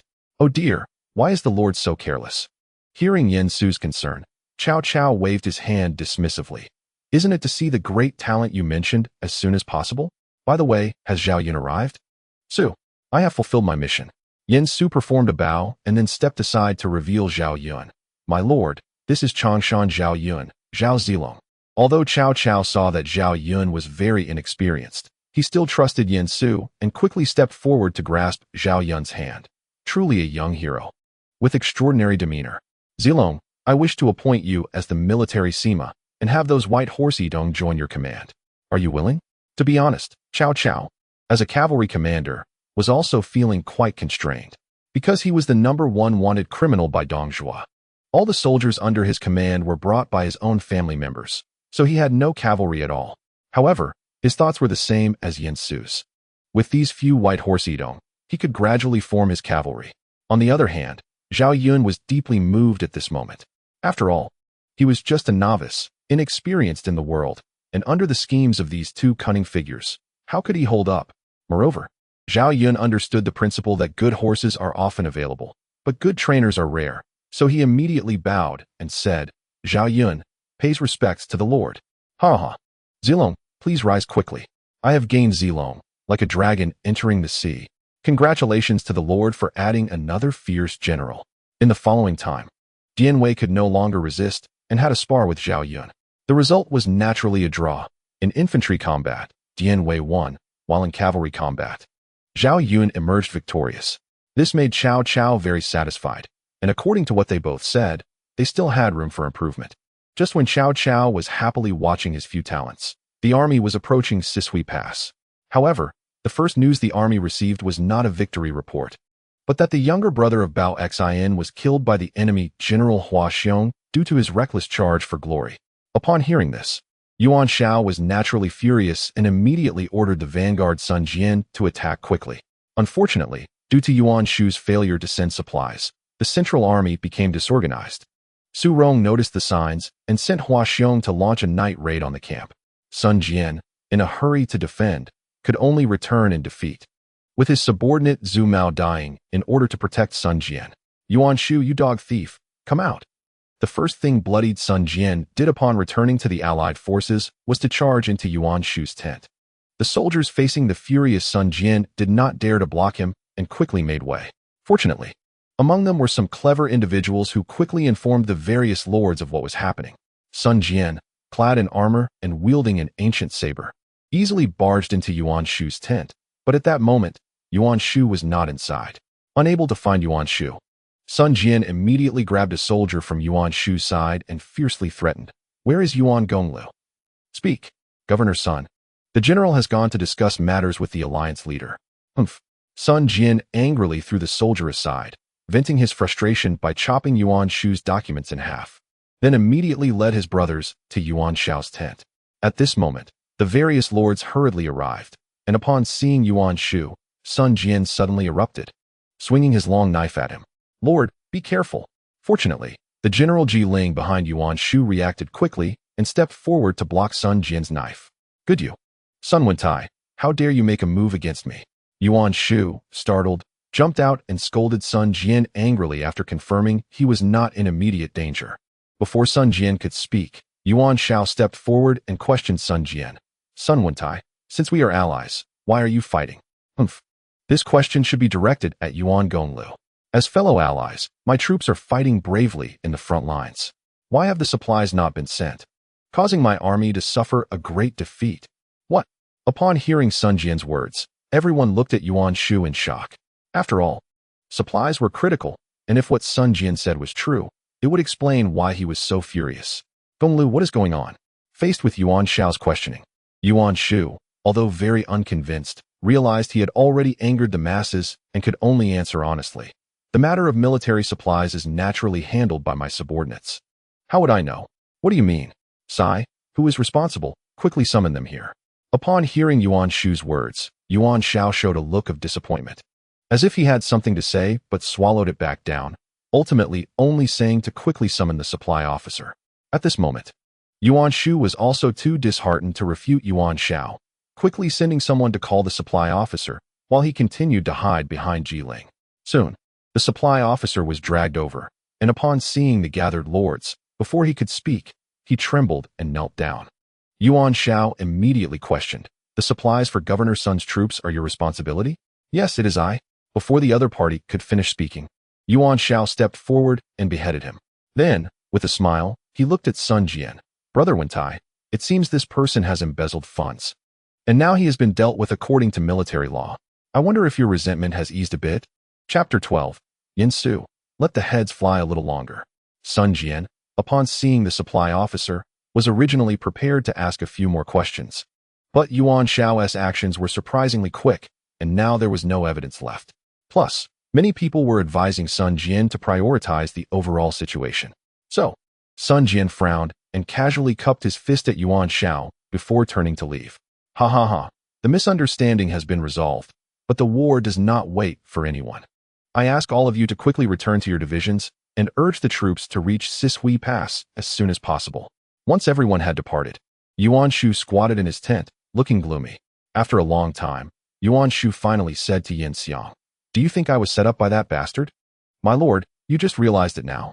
Yin Xiang thought to himself, but on the surface, he still bowed and said, "The soldiers under Sun Wentai are too fierce. This situation is aimed at him and incidentally can also direct the blame towards you, my lord." "Damn, this little bastard, raised well. Truly insidious." "My lord, do not worry. I believe Sun Wentai is not a foolish person. There must be someone under him who can see through this. My lord might as well send someone to communicate openly. Perhaps through clever maneuvering, we can win Sun Wentai's complete loyalty." After hearing this, Yuan Shu nodded silently. Having an external brain would indeed make things much easier. So he waved his hand and instructed, "Well, that makes sense. I'll leave this matter to you." "Understood." In Cao Cao's camp, he and Yin Su sat opposite each other. "Huang Wang, it truly is as you said before. There is mutual suspicion within this coalition. Among the 18 warlords, only a few genuinely cared for the Han dynasty." After a long while, Cao Cao asked with a look of disappointment, "If that's the case, can we still succeed?" Seeing Cao Cao's expression, Yin Su did not want to dampen his current hopes and softly replied, "My lord, opposing Dong Zhuo is not a matter of a single battle. We need to make long-term plans. Our goal this time is to use this opportunity to strengthen our power. No matter what we do, we need to first build up our own strength." Upon hearing this, Cao Cao narrowed his eyes slightly. He stared at the tea in front of him for a long time before slowly raising his head, his gaze becoming more resolute. "Thank you, Huang Wang, for teaching me. You're right, I need strength now." Perhaps spurred by Sun Jian's defeat, the coalition's marching speed quickened, and within a few days, they arrived at the foot of Sishui Pass. After the army was stationed, Yuan Shao eagerly summoned all the warlords for a meeting. As soon as they entered the tent, everyone fell silent, waiting for Yuan Shao to speak. However, there was one exception, Liu Bei, Guan Yu, and Zhang Fei, who stood behind Gongsun Zan. Although the three of them spoke quietly, it felt somewhat abrupt since everyone else was quiet. Seeing this, Yuan Shao became furious and immediately shouted towards the position of Liu Bei and the others, "Gongsun Taisho. Who are those standing behind you?" The three from the Peach Garden were momentarily taken aback, while Gongsun Zan quickly stood up to respond. "These are my childhood brothers. Pingyuan Ling Liu Bei. We have come to join forces to attack Dong the thief." Upon being named, Liu Bei immediately bowed respectfully to Yuan Shao. Yuan Shao merely squinted slightly at this, while Cao Cao said solemnly, "Could it be Lu Xuanda who broke the yellow turbans in Yuzhou?" Liu Bei couldn't speak up at this moment, so Gongsun Zan responded on his behalf. Indeed, after confirming their identities, Cao Cao showed respect to Liu Bei and Gongsun Zan. Standing up to salute, "I have long heard of your great name." Receiving Cao Cao's respect, Gongsun Zan took the opportunity to recommend his classmate, as Liu Bei was now his subordinate. "To be honest, my lord, Xuanda is a descendant of the Prince of Zhongshan, the great-grandson of Emperor Jing." As soon as these words were spoken, Yuan Shao finally gave him a bit more attention. If it were any other time, he would not have regarded the descendant of the Prince of Zhongshan, but now, during the campaign against Dong Zhuo, having another royal bloodline in the ranks would lend more legitimacy, wouldn't it? Though there was already Liu Dai among them. Yuan Shao could not fully entrust such matters to Liu Dai, who was merely a regional governor. This suddenly emerging Liu Bei was undoubtedly his best pawn. Since he is of the Han royal family, bring him a seat. As soon as Yuan Shao finished speaking, a soldier hurriedly brought over a small chair for Liu Bei to sit beside Gongsun Zan. Upon seeing this, Yuan Shao established his persona. "I do not honor you for your title, but for your status as a scion of the imperial family. Please take a seat." "Thank you for the honor, my lord." Liu Bei was not at all polite, and after bowing, he sat down immediately. At this moment, a soldier suddenly rushed in from outside, looking extremely flustered. "Report! Report!" I informed the Lord that Hua Xiong is leading the Shiliang cavalry out of the pass and is currently shouting insults at our camp. After the soldier reported, he left immediately, and Yuan Shao, suppressing the chaotic voices of the crowd, spoke with great spirit. Humph, a mere Hua Xiong dares to be so arrogant. Who dares to fight? I have a great general under my command named Yu Shi, who can slay Hua Xiong. Seeing the opportunity for fame arise, Yuan Shu stroked his long beard and laughed proudly. When Yuan Shao saw that the first person to stand up was Yuan Shu, he nodded in approval. As expected of my Yuan family descendant. Where is Yu Shi? A tall man quickly stepped out from behind Yuan Shu and clasped his fists towards Yuan Shao. I am here. Do you wish to slay Hua Xiong? I am willing to go.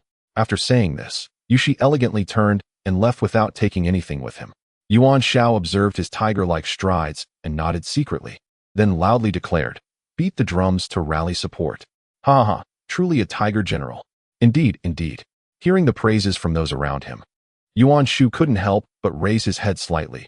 This credit ultimately belonged to him, Yuan Shu. Meanwhile, Cao Cao looked thoughtfully at Yin Su, who merely shook his head, indicating that they should let things play out a bit longer. Chapter 13. Cloud's Fury receiving Yin Su's signal. Cao Cao calmed down and continued to watch the show.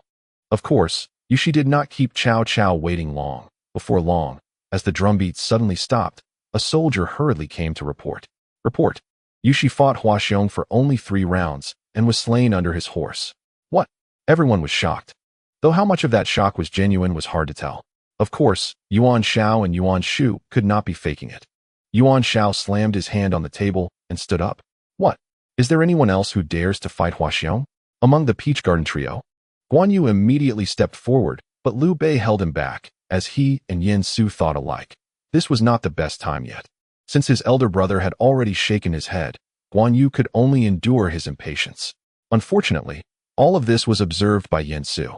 Slaying Hua Xiong and battling El Bu was a rare opportunity to gain fame in this campaign against Dong Zhuo. And Yin Su would not easily give it to Liu Bei. Seeing that none of the warlords spoke, Yuan Shao had no choice but to sit back down.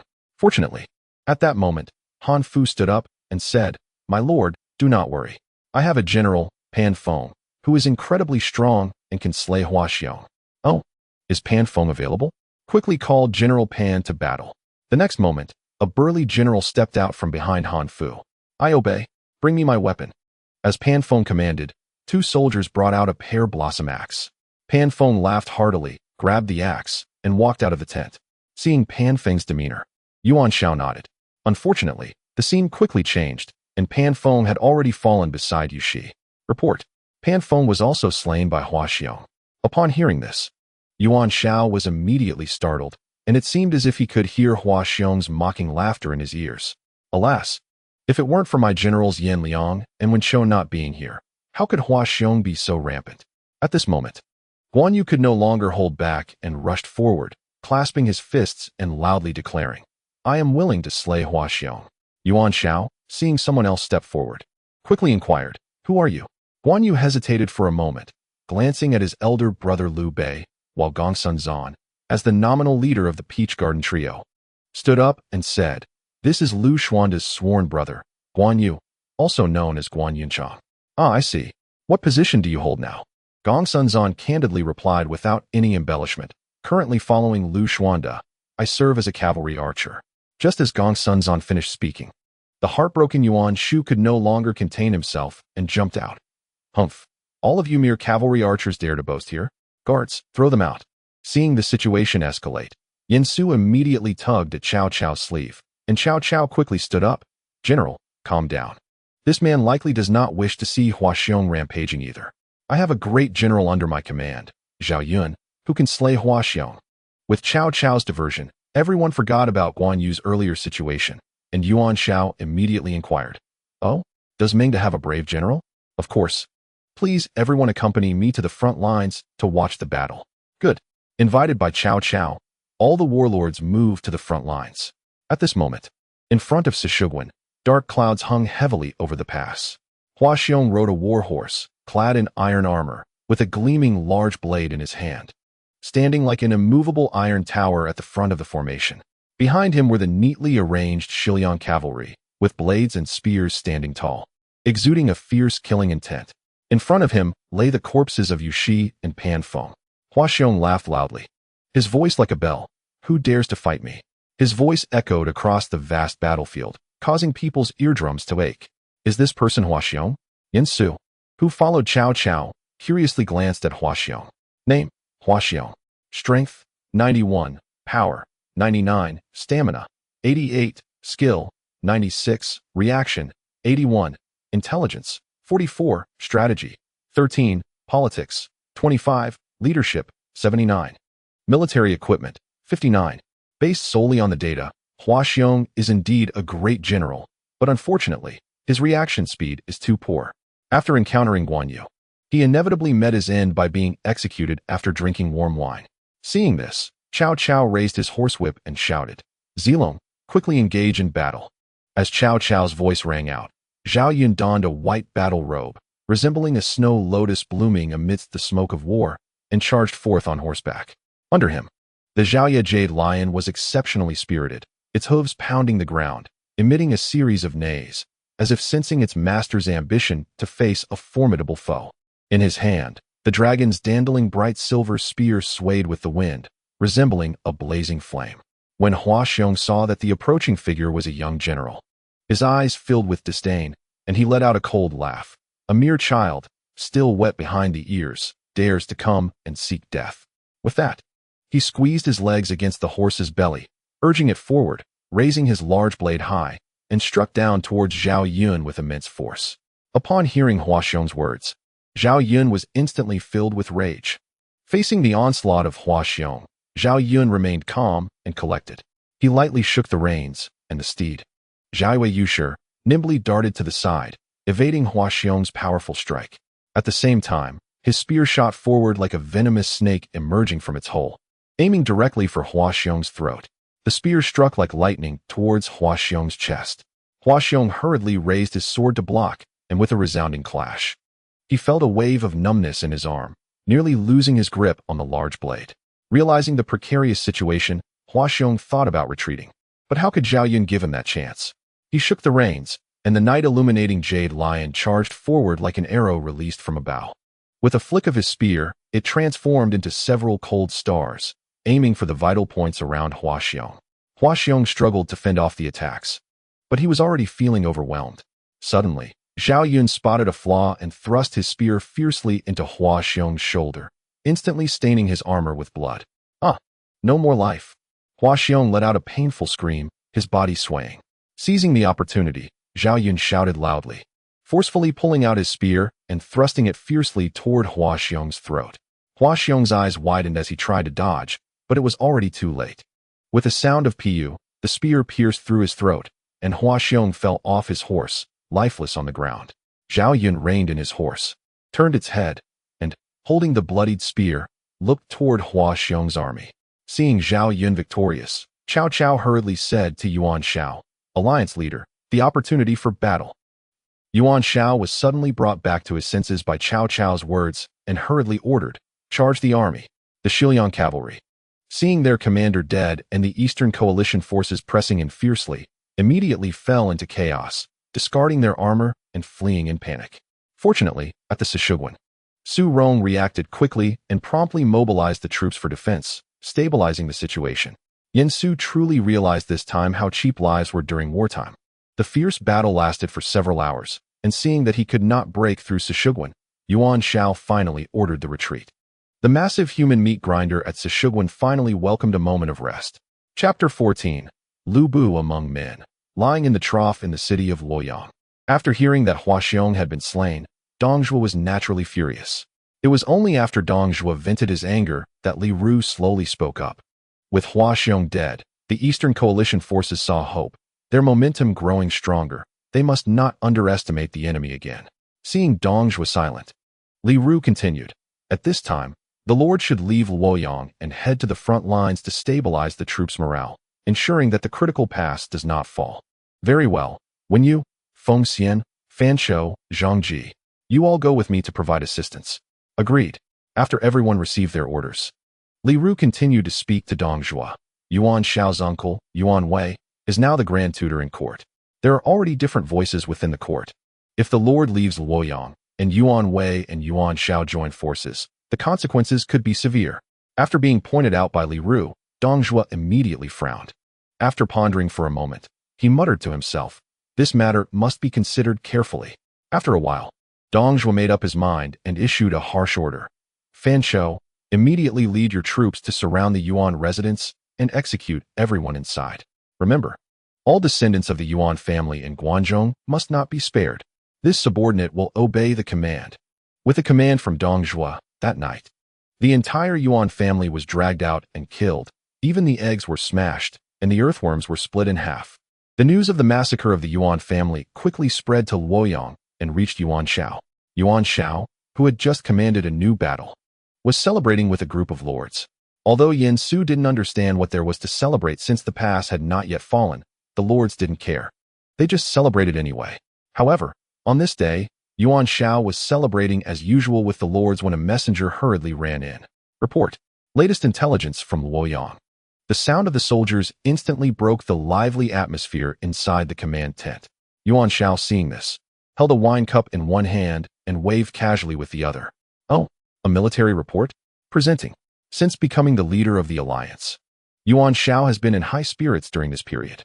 However, after reading the newly delivered intelligence, he felt a sudden darkness before his eyes and fainted immediately. Leader, leader." Everyone was originally waiting for Yuan Shao to read the intelligence, but unexpectedly, he fainted directly. They quickly rushed forward to check on Yuan Shao's condition. Perhaps because Yuan Shao was young and had a decent physical constitution, by the time everyone gathered around, he was slowly regaining consciousness. As soon as he woke up, he angrily threw the wine jar in his hand. "Dong Zhuo, you old thief. You have gone too far. Give me orders, reorganize the troops, and launch a general attack tomorrow." Yes. After returning to Cao Cao's camp, Cao Cao and Yen Su still sat across from each other. Unexpectedly, Dong Zhuo actually targeted the Yuan family, which angered everyone.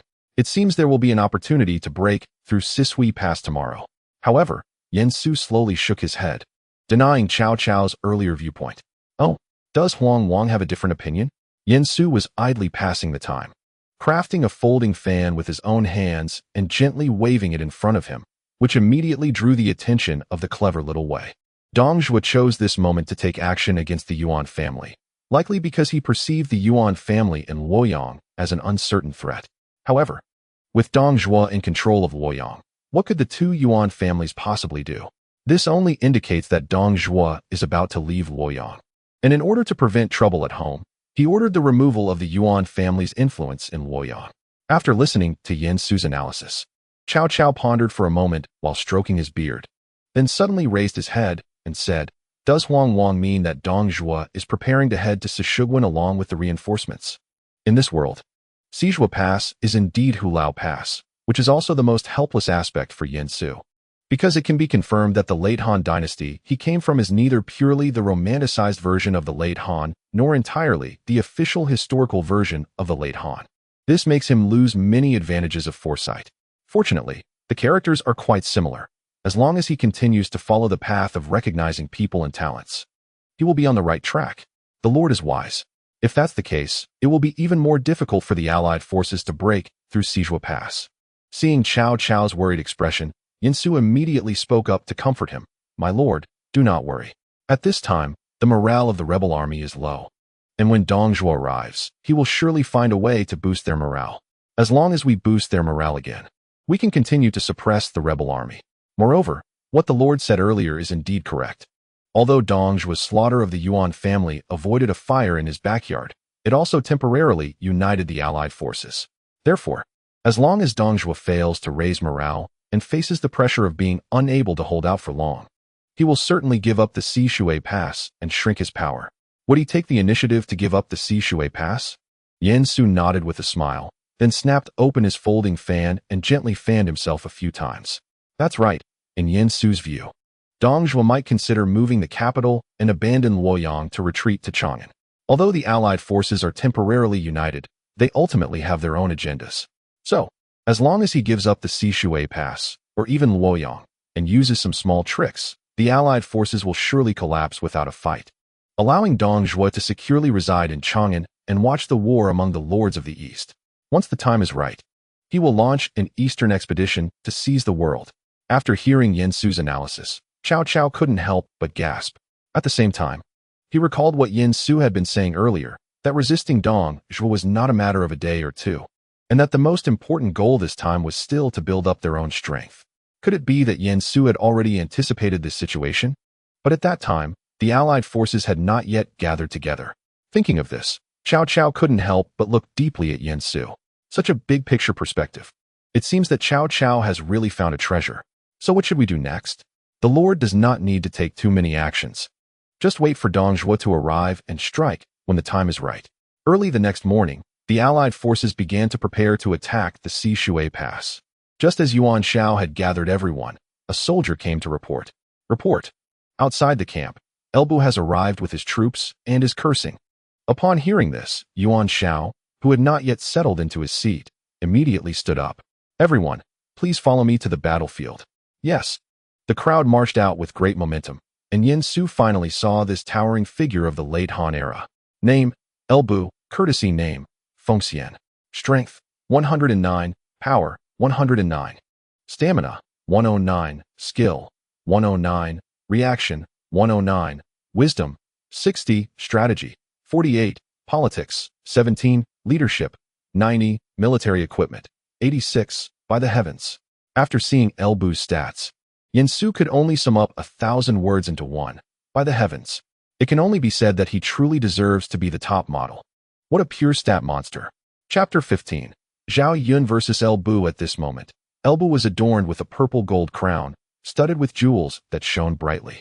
Seemingly capable of captivating souls, he wore a red brocade robe from Sichuan, covered by a beast face armor that sparkled coldly, instilling fear. Holding a Fangtian halberd, he exuded an imposing presence, with a stern and resolute expression, sword-like eyebrows flying into his temples, and a pair of tiger-like eyes shining with a chilling light. His high nose bridge and tightly pressed thin lips carried an air of disdain for the world. Mounted on his steed, the fiery red horse, he appeared like a raging fire at rest. Yuan Shao knew of Elbu's prowess, so he immediately shouted to the troops, "Is there anyone who can take Elbu's head? I have a famous general, Fang Yu, who can fight Elbu." The governor of Henan, Wang Quang, was the first to step forward, as everyone was still confident in their own generals during this early stage of their venture. "Oh, quickly send General Fang to battle. This subordinate will go and return quickly."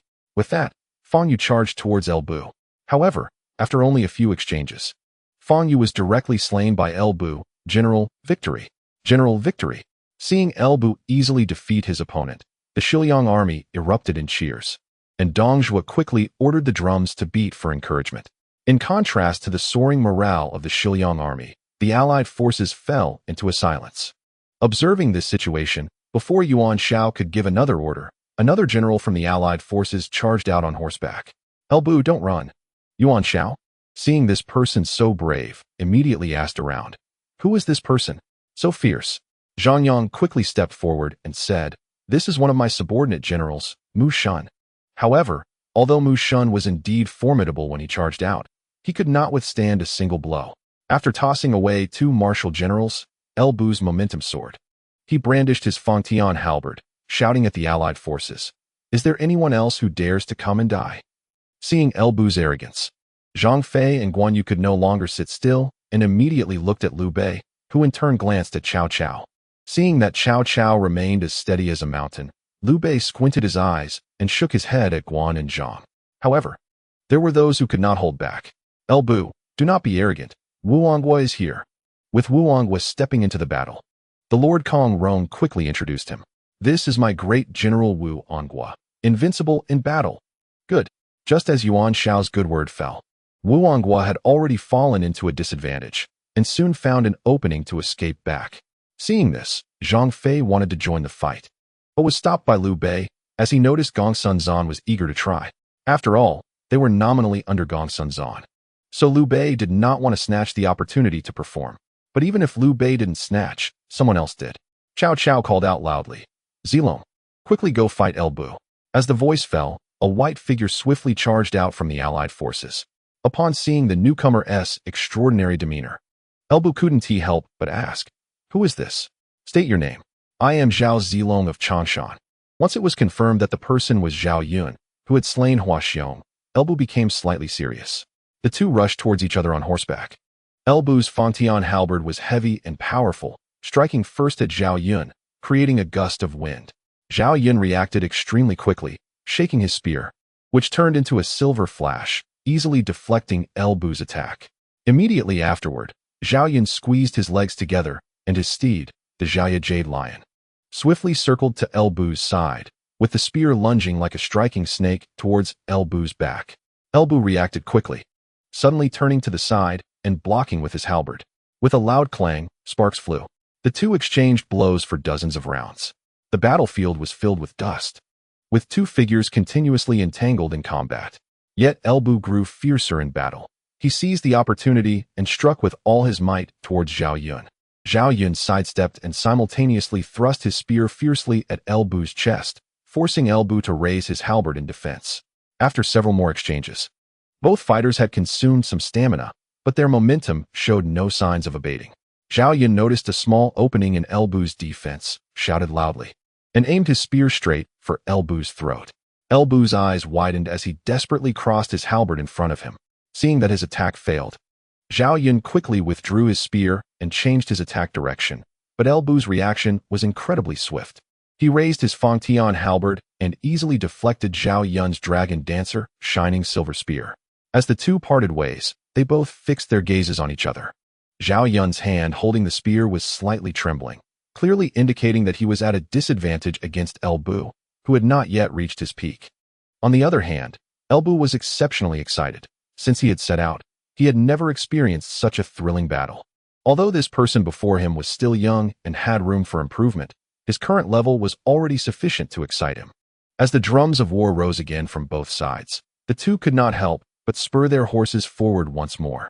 Yen Su glanced at the battlefield and quietly said to Cao Cao in front of him, "My lord, Elbu's bravery is rare in this world. At a critical moment, you can send Yomi to assist." At this moment, Cao Cao was far more worried than Yen Su, as Zhao Yun was one of his favored generals. Therefore, after Yen Su finished speaking, Cao Cao nodded without hesitation, and even if Yen Su hadn't mentioned it, he would have sent Dian Wei into battle. As for whether it was unfair for two to fight one, wasn't Elbu also beating several opponents back when he fought the Shiliang army? The battlefield was shrouded in yellow sand, the banners fluttering and making a rustling sound, while the cries of battle echoed like rolling thunder. Lu Bu stood proudly at the front of the formation on his red rabbit horse, his Fangdianhua halberd glinting coldly.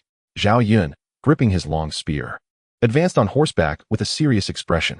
Then, Lu Bu squeezed his legs, urging the red rabbit horse to charge first. The Fangdianhua halberd striking towards Zhao Yun like a bolt of lightning. Zhao Yun quickly crossed his spear to block, and with a loud clang, the force from the halberd jolted his arms, leaving them numb and nearly causing him to lose his grip. However, Elbu's offensive continued to surge like a tide. The red hare galloped with its hooves flying, weaving through the battlefield with him, while the halberd moved like a ferocious dragon, striking up and down. Zhao Yun could only keep swinging his dragon spear, evading and defending. After more than 30 exchanges, Elbu suddenly feigned an attack, pretending to strike high, and Zhao Yun instinctively raised his spear to block. But Elbu quickly lowered his halberd and thrust it directly at Zhao Yun's legs. Zhao Yun hurriedly leaped to avoid a critical hit, but by the time he returned to his horse's back, the halberd was already coming down with the force of a mountain. Fortunately, Zhao Yun reacted quickly and immediately used his dragon dagger bright silver spear to absorb the impact, then horizontally blocked the heavy strike. Seeing this, Cao Cao quickly shouted, "Yongyi, hurry to battle and assist Zilong." "Ha ha, yes. Elbu, don't be so fierce. I'm Dian Wei coming." Chapter 16. The duel with Elbu behind Cao Cao. Dian Wei had already been unable to contain himself. So the moment Cao Cao gave the order, he dashed out like a shadow. As another general charged in, Lu Bu did not dare to be careless in this situation and immediately withdrew, raising his halberd. After both sides distanced themselves again, they reined in their horses. At this moment, a fierce wind howled across the battlefield, with yellow sand swirling in the air and a bloody stench filling the atmosphere. Lu Bu, riding on his red hare horse and wielding his Fangdianhua halberd, looked fierce and imposing, resembling a god of slaughter. On the opposite side, Dian Wei glared with wide eyes. Holding dual halberds, while Zhao Yun gripped his spear tightly, his expression calm. In no time, Lu Bu shouted and urged his red hair to charge like lightning towards Dian Wei and Zhao Yun, aiming the Fangdianhua halberd directly at Dian Wei. Seeing this, Dian Wei quickly met the attack, crossing his dual halberds to block the deadly strike, resulting in a loud clang and sparks flying. At this moment, Zhao Yun galloped in from the side, his spear darting like a white snake, targeting Lu Bu's throat. Noticing this, Lu Bu smirked coldly, swiftly sidestepping to evade the attack, while simultaneously sweeping his halberd towards Zhao Yun. Zhao Yun easily leaped out of the saddle, spinning in midair and performing a beautiful somersault to avoid the strike. As he landed, he thrust his spear again towards Lu Bu's calf. Taking advantage of Lu Bu's focus on Zhao Yun, Dian Wei roared and brought his dual halberds down with tremendous force towards Lu Bu. Feeling the immense pressure, Lu Bu hurriedly defended himself. The red hare neighed loudly, raising its front hooves, and Lu Bu used this moment to push off the horse's back, leaping back several feet. Naturally, Zhao Yun and Dian Wei would not let Lu Bu escape, and quickly urged their horses to pursue him. With his keen insight, Lu Bu swung his halberd and forced Zhao Yun off his horse. Seeing this, Dian Wei simply jumped up and abandoned his horse, launching a powerful strike like splitting Mount Hua or the weight of Mount Tai. Lu Bu knew that this ugly scream was powerful and heavy, so he did not dare to take it head-on. After using all his strength to push Zhao Yun away, he immediately flipped over and dodged. The three of them exchanged blows back and forth, battling for dozens of rounds. The battlefield was filled with the sounds of shouting and the deafening clashing of weapons. Dian Wei grew braver with each fight, with every attack carrying a fierce strength. Zhao Yun's spear struck like lightning, with unpredictable moves, while Lu Bu relied on his superb martial arts, blocking and dodging left and right. Suddenly, Zhao Yun spotted a flaw and aimed the tip of his spear at Lu Bu's wrist. Lu Bu felt a sting of pain, and the Fangdianhua halberd slightly tilted. Dian Wei seized this opportunity and brought down his dual halberds like Mount Tai crashing down. Lu Bu was startled and quickly retreated. Fortunately, the red hare and he had a tacit understanding and immediately rushed over, cooperating with Lu Bu's superb horsemanship to quickly retreat back into the formation. Seeing this, Dian Wei and Zhao Yun exchanged smiles. Although they were panting heavily, they had at least managed to defeat Lu Bu. Among the allied forces, amidst the cheers, Cao Cao finally let out a sigh of relief. Lu Bu's bravery was rare in the world at that time. If it weren't for Huang Wang bringing Zhao Yun and his courage to Cao, the allied forces would likely have few capable of defeating him. Regarding Cao Cao's feelings, Yen Su gently said, "My lord, do not worry. Zhao Yun and Yong Yi still have much room for improvement. I believe that after this battle, their strength will surely reach a new level. However, if we talk about the allied forces, there are still two others who could join forces to bravely fight Lu Bu." Cao Cao initially thought that these three were already rare, fierce generals in the world, but he was surprised that his good strategist mentioned there were others as brave, and he instantly became interested. "Oh, who are the ones Huang Wang mentioned? Could they possibly be recruited under my banner?" "Who said that?" This time, Yen Su shook his head. "My lord, please follow my gaze. Behind Governor Gongsun, there are three people, Liu Bei, Guan Yu, and Zhang Fei. Both Guan and Zhang possess the bravery of 1,000 men, matching Zhao Yun's courage without distinction. However, these two are particularly loyal, and from what I observe of Liu Bei, he is certainly not someone who relies on others. Therefore, if my lord wishes to recruit Guan and Zhang, it is likely to be no easy task." Cao Cao was taken aback upon hearing this. He hadn't expected these individuals to possess such strength. Although Cao Cao had not seen them in person yet, he had no doubt about Yen Su's ability to recognize talent. Even though there were two fierce generals right in front of him that he couldn't recruit, he felt much more at ease thinking about how he already had Zhao Yun and Dian Wei. In contrast to Cao Cao, who was preoccupied with what he had while keeping an eye on others, the other warlords looked at Cao Cao with solemn expressions. They had thought that having Zhao Yun under Cao Cao was already quite rare, but now they discovered that he also had the formidable Dian Wei. It seemed they needed to find a way to weaken Cao Cao's power. Among them, Gongsun Zan looked particularly puzzled, as he couldn't shake the feeling that Zhao Yun looked familiar. Behind him, his deputy quickly lowered his head, fearing that Gongsun Zan would ask him about it. After all, while Gongsun Zan had no impression of Zhao Yun, his deputy had a deep impression of him, as he was the first person that Yen Su had taken away back then. "If my lord finds out about this, wouldn't I be flayed and skinned?" so I absolutely can't say anything. At the moment when everyone among the lords had their own hidden agendas, Cao Cao once again reminded Yuan Shao, alliance leader. The bandit army has just suffered a defeat. Now is the perfect time to launch an attack. Upon hearing this, Yuan Shao immediately turned around and shouted loudly, "The whole army, advance!" Yen Su felt that Yuan Shao's intentions were not quite right. But seeing that the army had already started to attack, he silently protected Cao Cao in front of him. Inside the city, although Dong Zhuo was very angry, Elbu had truly exhausted himself. Therefore, after scolding Elbu, Dong Zhuo did not continue to make things difficult for him. "Humph, when you. Now that the strategy has failed, what should we do?" Li Ru's eyes slightly shifted, and then he spoke out a plan he had already thought of.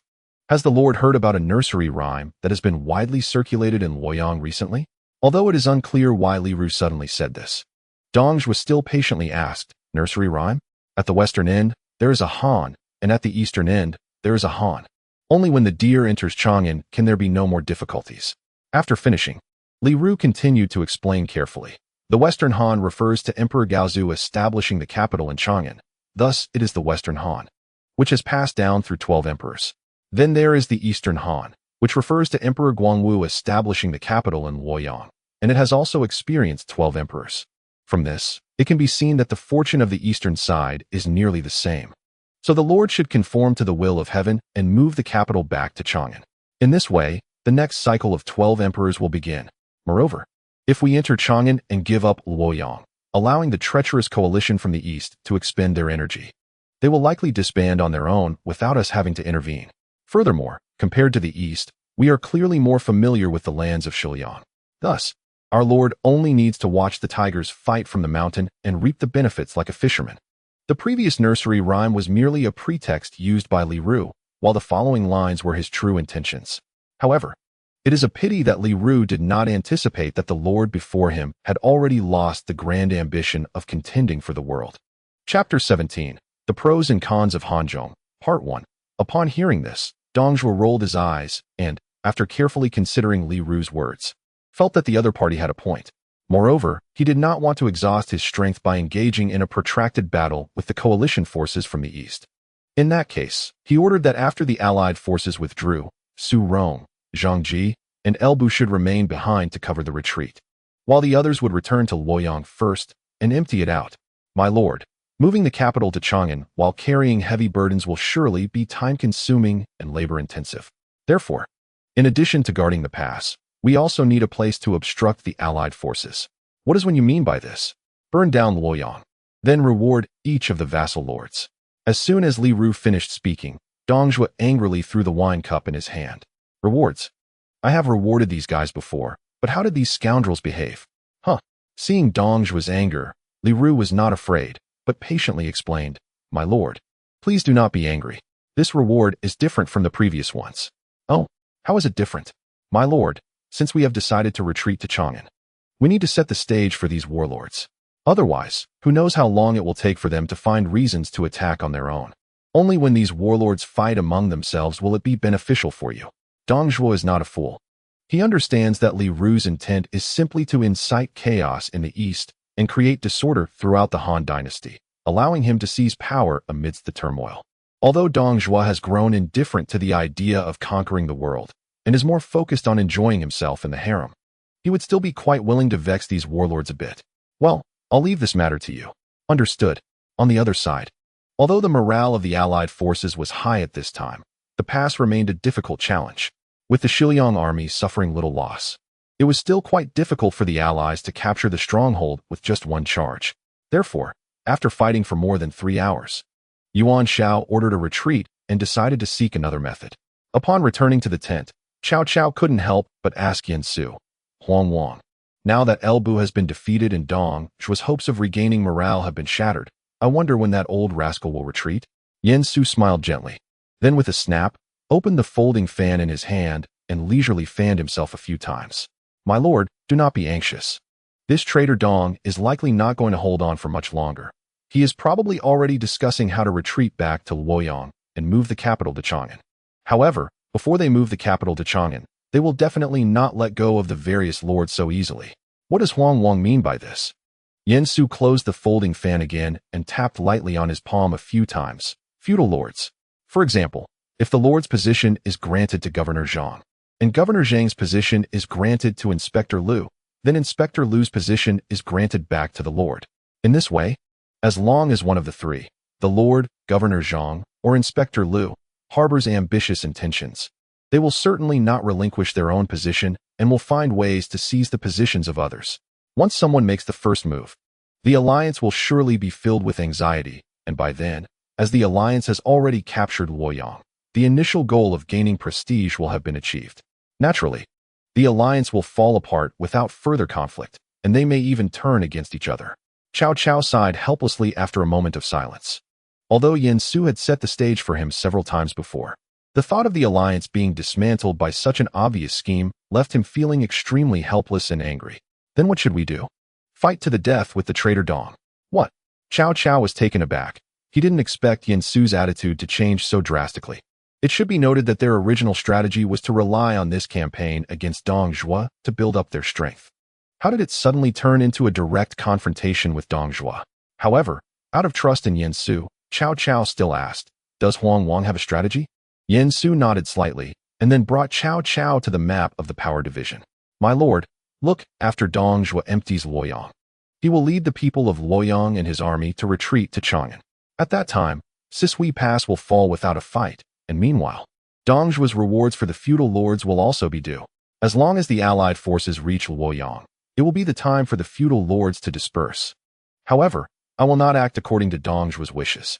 What are your plans, Huang Wang?" Yen Su did not rush to speak, but instead opened a map of the 13 provinces of the Han Dynasty.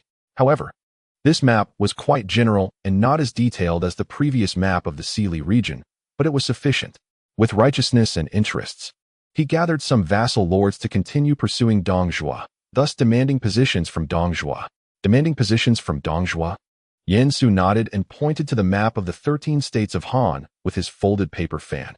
If the lord wants to become a top-notch feudal lord in the world, using his own strength to support the Han Dynasty, then he needs to have a good development area. And this is the place I have chosen for you. Cao Cao followed Yen Su's fan with his gaze, his lips moving slightly. Hanzhong? Indeed, Yen Su is not prepared to let Cao Cao continue on the original trajectory, going to fight the Yellow Turbans and being appointed as the governor of Dongjun by Yuan Shao. After all, if that were the case, he would have to live in fear for a long time, only being able to relax after the Battle of Guandu. Moreover, this world is simply too chaotic, and Yen Su's advantage as a seer may not be fully realized. Of course, the most important thing is that Yen Su does not believe that the strategists under the major warlords are fools. Those who can leave a mark in history are certainly not simple individuals. So what Yen Su can do is gather a group of talents for Boss Chow, then choose a good place for development, and let the smart people compete with each other. That way, he can enjoy an early retirement. Among the 13 provinces of the Han Dynasty today, the only places that have not been engulfed by war are the remote Jiaozhou and the forest-surrounded Hanzhong. Jiaozhou is definitely not a consideration, so Hanzhong is the best option. Although establishing a foothold in the Central Plains would certainly bring the highest benefits, the risks are also the greatest, right? Historically, Cao Cao has almost faced disaster more than once in the Central Plains. Although in the end, it was always a narrow escape, Yen Su didn't want to gamble on whether his arrival would have a butterfly effect. Therefore, after much consideration, he decided to take Cao Cao to Hanzhong. It is not difficult to see that this place is good, especially since Zhang Lu has relied on Hanzhong to survive among the various warlords for so long. Moreover, based on this major battle, it is evident that even though this world is complex, the events that are meant to happen will still occur. This means that not long after they arrive in Hanzhong, chaos will erupt in Guangzhou due to Dong Zhuo's death, with El Bu and Wang Yun in power, and Li Ju and Guosi launching a counterattack on Chang'an for self-preservation. In other words, if they handle it properly, they might seize this opportunity to settle in Guangzhou. Thus, through what currently seems to be the least likely breakthrough in the northern part of Hanzhong, an opening is created. The following does not count towards the main text. In the second year of Chuping, Liu Yan appointed Zhang Lu as the supervisor of the Justice Department and, together with the assistant commander Zhang Xiu, led troops to attack the Hanzhong governor Su Gu. After Zhang Xiu killed Su Gu, under Liu Yan's suggestion, Zhang Lu cut off the Shegu path and repeatedly killed imperial envoys. Liu Yan also wrote to say that the grain bandits had cut off the road and could not be reopened. After Zhang Lu occupied Hanzhong, He killed Zhang Xiu and seized his troops. In the first year of Xingping, Liu Yan died, and his son Liu Zhang succeeded him. At that time, Zhang Lu was arrogant in Hanzhong and did not respect or obey Liu Zhang. Du Hua from Bai, Pu Hu, and Yuan Yu all depended on Zhang Lu. Liu Zhang was furious and, under the pretext of Zhang Lu's disobedience to his orders, killed Zhang Lu's mother and family. Zhang Lu also incited Du Hua and others to plot rebellion. Zhang Lu and Liu Zhang thus became enemies. Liu Zhang sent He's General Pang Shi and others to attack Zhang Lu, but they were repeatedly defeated by Zhang Lu. Most of Zhang Lu's troops were in the Ba region, and the Ba also gradually defected to Zhang Lu. Liu Zhang then appointed Pang Shi as the governor of Ba County to resist Zhang Lu. Zhang Lu attacked and occupied the area. Thus, he established a power in Hanzhong, educating the people with 5 dough of rice, creating a regime that combined politics and education. Regardless of whether it is unofficial history, official history, or storytelling, Zhang Lu is still seen as a younger brother of Liu Yan. During Zhang Lu's time, the initial development of the 5 dough of rice also took place in the Ba region. Additionally, I see that everyone is discussing who will fight Yuan Shao. But Yuan Shao's true lifelong enemy was never Cao Cao, but rather Gongsun Zan. It took Yuan Shao 9 years to unify the north and defeat Gongsun Zan. And then he rested for another year before engaging in the Battle of Guandu. During this period, Elbu betrayed Dong Zhuo and died. Li Ju and Guaixi counterattacked Elbu. Tao Qian fell ill and died. Liu Yan fell ill and died. Chaos erupted in Guangzhou, and Yuan Shu declared himself emperor. If even Cao Cao, with the assistance of the protagonist, could not seize so many opportunities to develop during this time, then he might as well give up on competing for hegemony altogether. Chapter 18. The Pros and Cons of Hanzhong, Part 2. Of course, since Hanzhong has its advantages, it naturally has its disadvantages as well. Since the great earthquake in Wudu, the Tianqi Lake has disappeared, and the water from the western Han and the Han River has been cut off. Hanzhong can no longer utilize the Qinsong Road. This signifies that the western routes from Hanzhong have been severed, as well as the most comfortable route to the north disappearing. Therefore, the idea of using Hanzhong to replicate Han Xian's assistance to Liu Bang in the northern expedition has become a distant dream. Thus, once entering Hanzhong, one is likely to be constrained by the Hanzhong Basin. Fortunately, the time is still early, and it has not yet reached the situation of the 3 kingdoms. So Yansu still has plenty of time for Cao Cao to occupy Hanzhong, while firmly controlling the external passageways from Hanzhong. Therefore, the disadvantages of Hanzhong during this period do not need to be considered at all. Ultimately, if the external situation has already reached the point of dividing the world and Cao Cao can only remain in Hanzhong, then he might as well give up on any thoughts of competing for the world and surrender early. No seat. If the Lord wants to develop his strength, then considering the current situation in the world, Hanzhong is indeed the best choice. However, to take control of Hanzhong, a certain opportunity is needed. Therefore, the Allied forces cannot stop in Luoyang, at least not all at once. Cao Cao, as a competent military strategist, naturally understands the pros and cons at a glance. However, after pondering, he countered, Huang Wan thinks deeply, but has Huang Wan ever considered that if the Allied forces really manage to break through Luoyang, along with the court's rewards, the righteousness and benefits may not necessarily persuade the various lords to continue pursuing the traitor Dong? Yin Su frowned upon hearing this. He looked at the map of the 13 states in front of him and silently opened the folding fan in his hand, his brow furrowing deeper. He realized that the problem mentioned by Cao Cao was likely to occur. After a moment, Yin Su suddenly closed the folding fan and looked at Cao Cao seriously, saying, if that's the case, then how do we gather the various warlords together, and how do we ensure that they continue to pursue Dong Zhuo? Cao Cao was taken aback. After opening his mouth, he finally made a sound. Does Huang Wang mean to issue a false edict? Yin Su laughed wildly, then gently tapped his palm with a folding fan and continued, my lord, this is not a forged edict. Dong Zhuo is threatening His Majesty to move the capital, and His Majesty surely does not wish for this. However, due to Dong Zhuo's immense power, His Majesty had no choice but to move with the crowd. Fortunately, there are countless loyal subjects of the Han dynasty, and one of His Majesty's guards desperately escaped with His Majesty's edict and ultimately was rescued by our army just before dying. Unfortunately, he still succumbed to his injuries, but he managed to leave behind the edict. Cao Cao was not a man of indecision, so after a moment of thought and calming his emotions, He immediately continued to inquire. Then, what should be on the forged edict from His Majesty? Rescue the emperor from the traitor Dong Zhuo, be granted the title of Marquis, appointed as the Grand General, and take charge of the affairs of the Ministry of Personnel. Even Cao Cao today couldn't help but gasp after hearing Yen Su's words. That was a position of the Grand General and concurrently the Minister of Personnel, truly holding both military and political power in one hand. To say he was the first person beneath the emperor would be an understatement. He was essentially someone who was not the emperor but surpassed the emperor. Moreover, with the title of a marquis, this minister had truly reached the pinnacle. Therefore, Cao Cao could now be completely certain that as long as this edict was issued, it didn't matter whether it was from the emperor or not. As long as the emperor was rescued, then this edict would be genuine. Yen Su silently nodded at Cao Cao's appearance. In fact, after this false edict was issued, many warlords could definitely tell that it was fake. However, in such a situation, does the truth still matter? If you don't go, what if someone else accomplishes it? Isn't it just a matter of one word from the emperor to determine what's true and what's false? What is the purpose of living? Isn't it just for fame and fortune? Therefore, all the feudal lords will definitely give it a try. After all, as the old saying goes, since they are here, they might as well.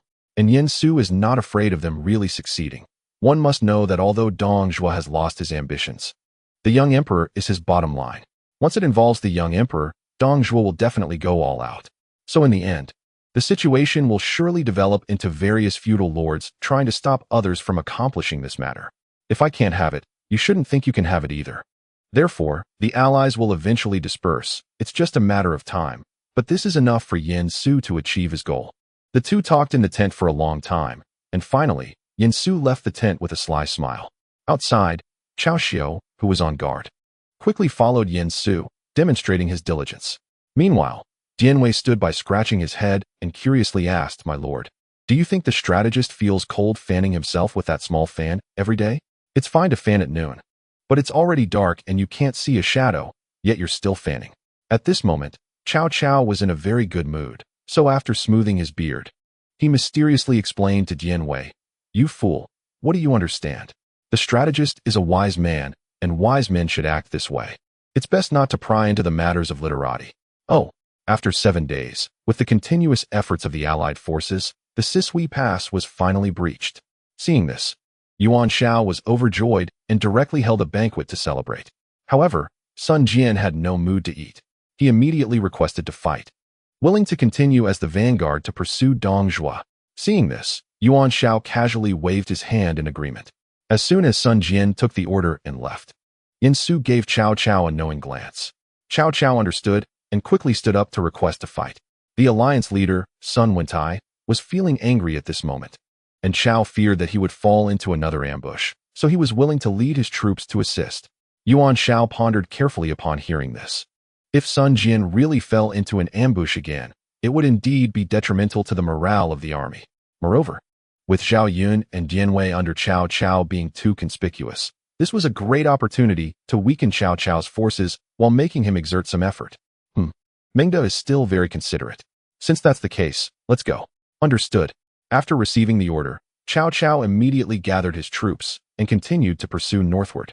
They arrived in Luoyang almost at the same time as Sun Jian, but at that moment, Luoyang was already engulfed in flames. Upon seeing this, Sun Jian hurriedly led his troops into Luoyang to extinguish the fire. Cao Cao, seeing this, also wanted to give the order to follow, but was stopped by Yen Su. "My lord, do not forget our strategy. It is enough to have Governor Sun assisting with the fire in Luoyang." Although Yen Su knew that the imperial seal was currently in Luoyang, he did not intend to let Cao Cao take it. After all, that thing was a ticking time bomb without power, and he still needed Chache Wang to hold it to shake the authority of the Han dynasty. Well then, issue an order to continue the pursuit of the bandit army. The army continued to advance, and this section was also the part that Yen Su was most worried about. After all, the one left behind by Dong Zhuo to hold the rear should still be Su Rong. This kid, although not well known, is indeed a talented commander. According to history, the first life-threatening crisis for Boss Chao was caused by Su Rong. That time, if it weren't for Chao Hong offering his horse, Boss Chao would have been finished. Although Boss Chao faced several difficult situations later on, let's not forget who his opponents were at that time. Sun Lu's entire divine class. The divine might of the brocade horse, Ma Chao.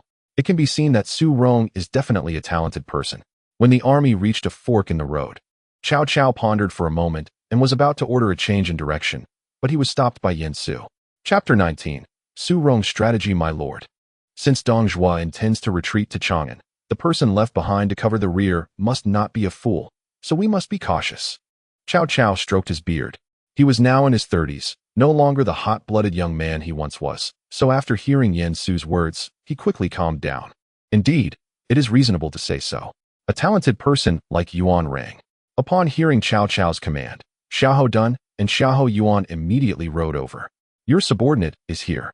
I command you two to take 300 soldiers to scout the left path. If you encounter dense forest, test it with arrows. Understood. After giving orders to Xiahou Dun and Xiahou Yuan, Cao Cao continued, Zixiao, Wenxian, your subordinate is here. As before, upon hearing Cao Cao's call, Cao Run and Lu Jin immediately rode over. I command you two to also take 300 soldiers to scout the right path, just like Yuan Rang. And there must be no mistakes. Understood. Now that Cao Chun was in the rear responsible for supplies, and with Xiahou Dun, Xiahou Yuan, Cao Run, and Lu Jin going out, there were still Cao Hong, Cao Xiu, Dian Wei, and Zhao Yun guarding this place, so Cao Cao remained calm. He immediately had someone bring a map and began to study it with Yin Su right there. Looking at it, the left path was clearly closer, and the right path led to a waterway. Dong Zhuo's army was large. While they had carts, if they took the waterway, they wouldn't have enough time to prepare so many boats. Therefore, Cao Cao speculated that the enemy must have taken the left path.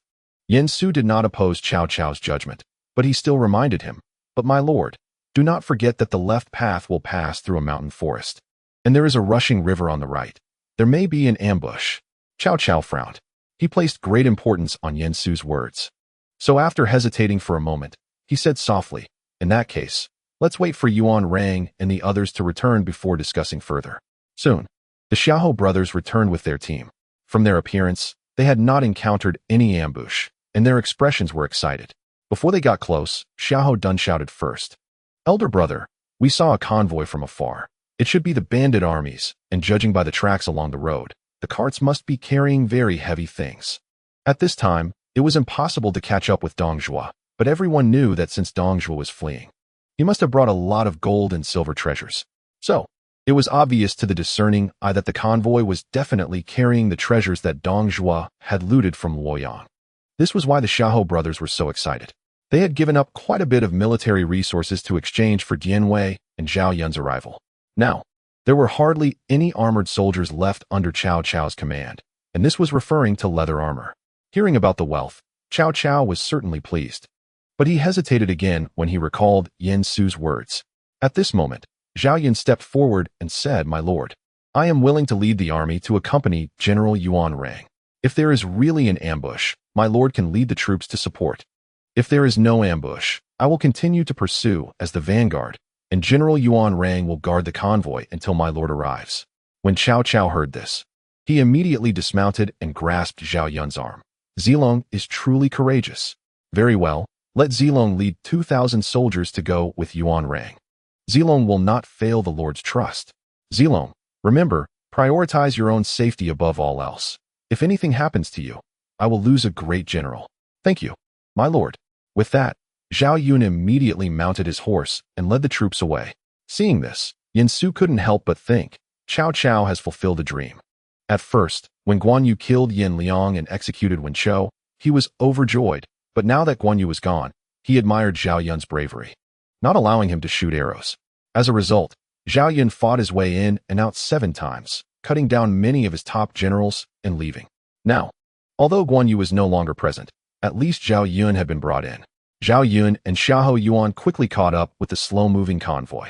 Seeing Zhao Yun and the others charging fiercely, the Shiliang soldiers responsible for escorting the convoy were immediately alarmed and fled without putting up any resistance. Seeing this, Xiahou Dun immediately lifted the last cart, and indeed, there was shining gold inside. Look, talented one, it really is a treasure. Haha, but why does it smell so bad around here? Are these Shiliang soldiers secretly transporting night soil? Compared to Xiahou Dun's excitement, Xiahou Yuan was clearly calmer. After glancing at the treasures on the cart, he said to Zhao Yun on the side, Zilong, Do you think that cart in front is much lighter? There were a total of 7 carts in this convoy, and at a glance, the tracks of the cart in front indeed seemed much lighter.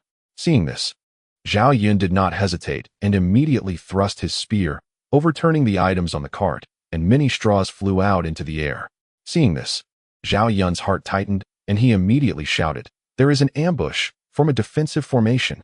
Zhao Yun did not choose to launch a surprise attack, as this could easily cause chaos in the military formation. After all, they had come with the possibility of an ambush in mind, so their formation was defensive. Upon realizing that the situation was not right, he immediately ordered the troops to form a defensive line. At the same time, many arrows shot out from the mountain forests on both sides. The arrows were also wrapped in flames, instantly igniting the dry grass on those carts. At that moment, Xiahou Yuan discovered that there was also a layer of incendiary oil on the ground where they were standing. It had been covered by a layer of dirt earlier, and the smell of manure had concealed it, which was why they had not noticed.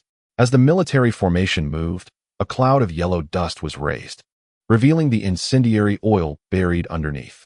At the moment the arrows fell, flames surged up, and the military formation that had been prepared was broken apart at that instant.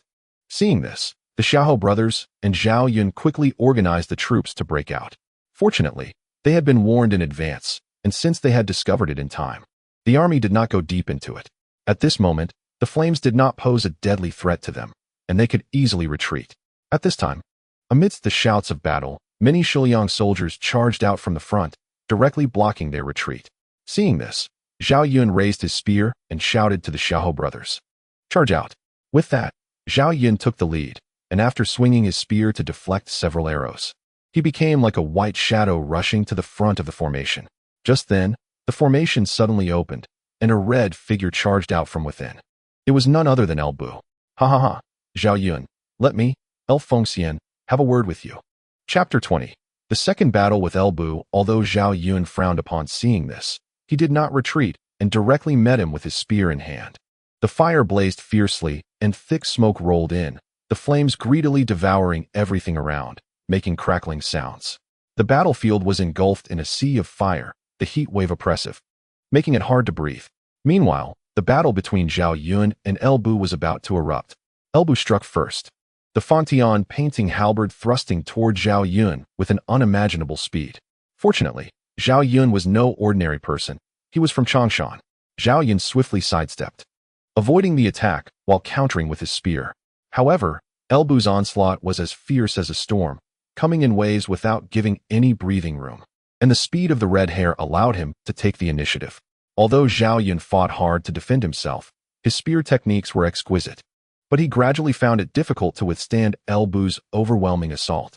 At this moment, the high temperature and thick smoke of the fire were also affecting Zhao Yun, causing him to tire quickly, sweat soaking his armor, and his movements began to slow. Seeing this, El Bu couldn't help but laugh maniacally. "Ha, not bad, kid. But too young. If you want to keep fighting me, you still need to train for another 10 years. After finishing his words, El Bu brought down his heavy halberd. Zhao Yun reacted quickly, hurriedly deflecting the blow to the side, allowing him to hold on. In the distance, the Xiahou brothers saw this and immediately felt anxious, quickly slaying the nearby Shiliang soldiers and urging their horses towards Zhao Yun. "Zilong, my brother and I have come to assist you." However, just as they charged out, they were blocked by Zhang Ji's spear. "You shall not pass, enemy general. Damn it, get out of the way." Xiahou Yuan was furious, swinging his large blade down fiercely, immediately engaging Zhang Ji in battle. "Yuanrang, hurry and assist Zilong."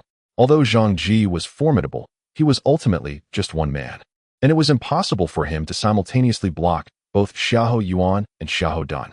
At this moment, Xiahou Dun also knew which side was more important, so without hesitation, he abandoned Zhang Ji, letting him tangle with Xiahou Yuan, while he himself charged towards El Bu.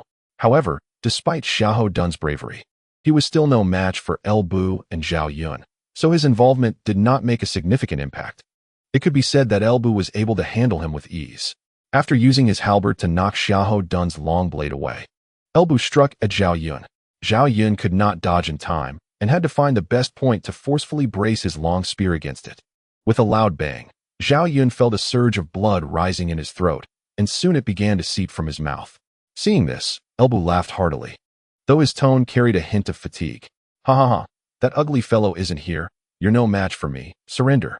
Just then, as if summoned, Dianwei arrived. Roar. Elbu, your grandpa Dianwei is here.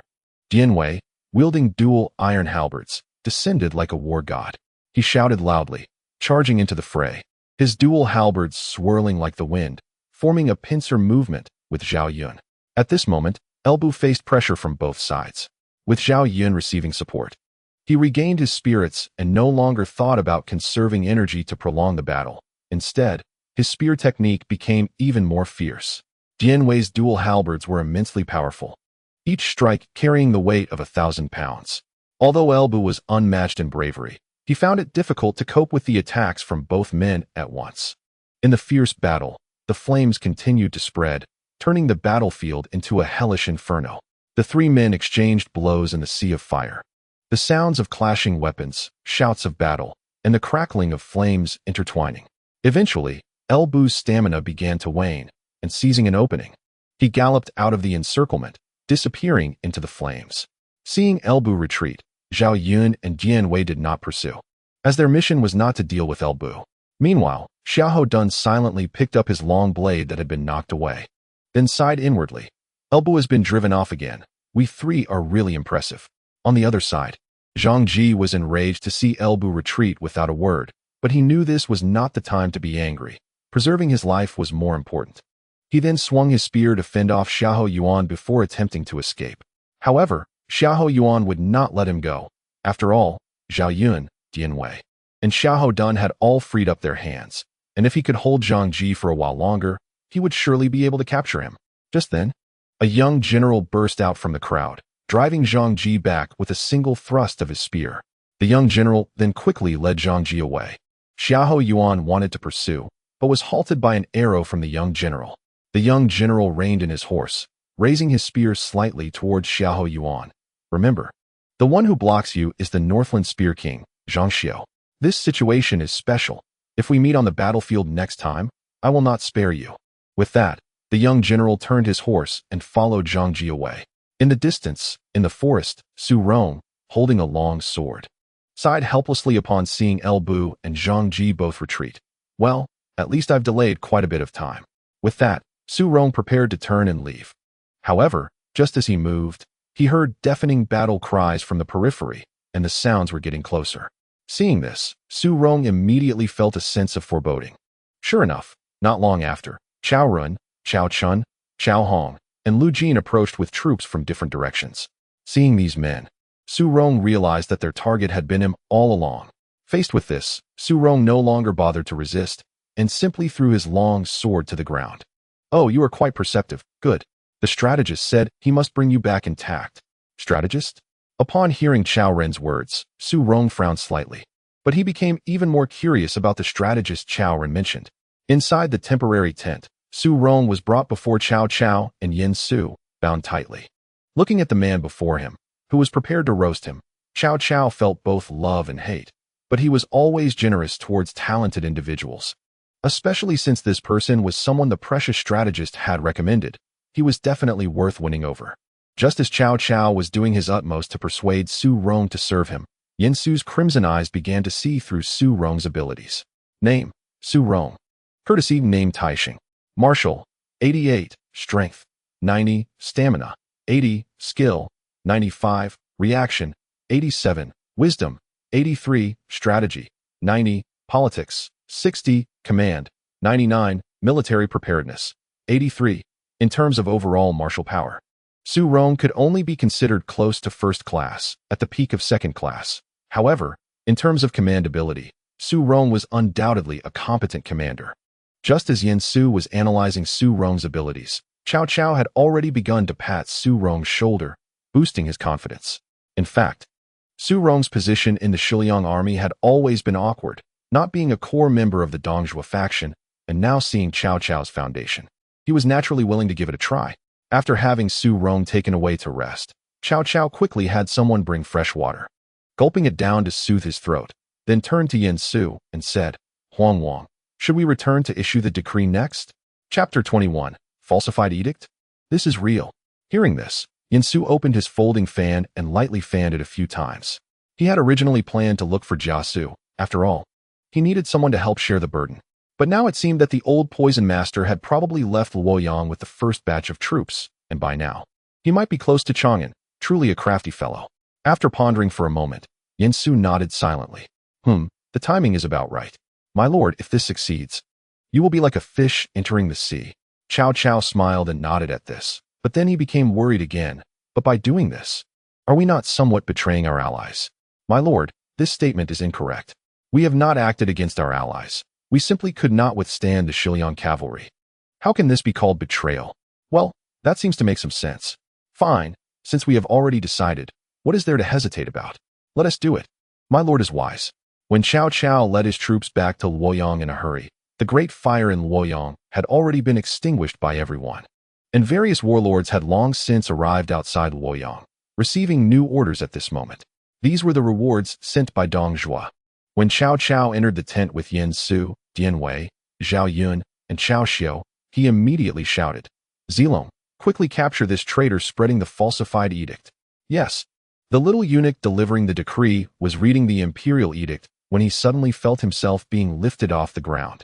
It turned out that Zhao Yun had grabbed him by the back of his neck and tossed him aside like a chick. Before he could get back up, he found a spear glimmering with cold light pressed against his chest. "Who are you to be so rude? Do you not see? I am an envoy. The emperor's edict is here. Mengde, do not let Zilong stop." "Yes, Mengde, how can you be so rude?" The various warlords were also startled by Cao Cao's sudden action, quickly rising to dissuade him. But as soon as they finished speaking, they saw Dian Wei step forward and with one thrust of his spear, behead the little eunuch. Hold! Yuan Shao, seeing this, couldn't help but feel a fire of anger burning in his heart. Of course, the reason for his anger was more that Cao Cao had openly opposed him. After all, it was he who had just led the call for Cao Cao to stop. However, Cao Cao paid no attention to the anger of the crowd. Instead, he stepped forward, raised the brocade in his hand, and loudly declared, "His Majesty has been taken hostage by the traitor Dong, and is being forcibly relocated to Chang'an. Fortunately, there are still heroes in the world who are concerned for the Han dynasty." A palace guard fought desperately to escape. Perhaps it was fate. Fortunately, Cao pursued him.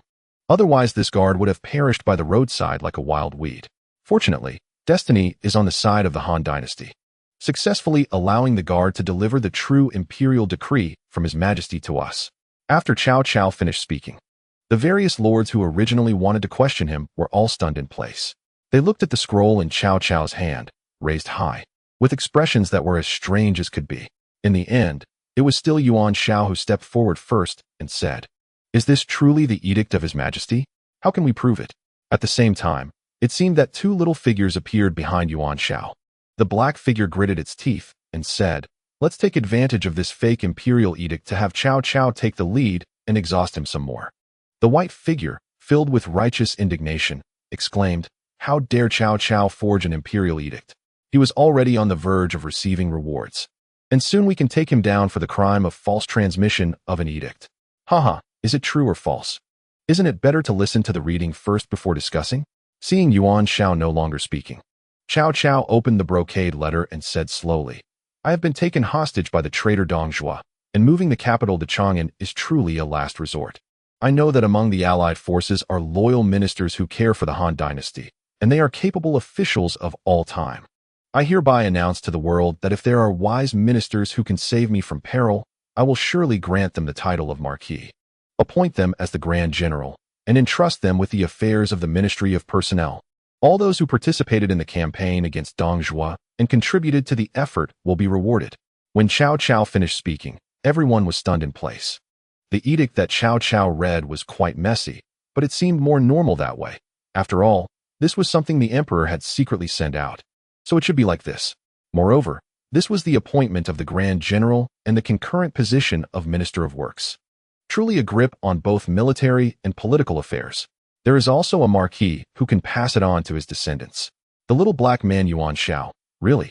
This is absolutely true. The little white figure Yuan Shao first gave himself a slap. Then his eyes lit up.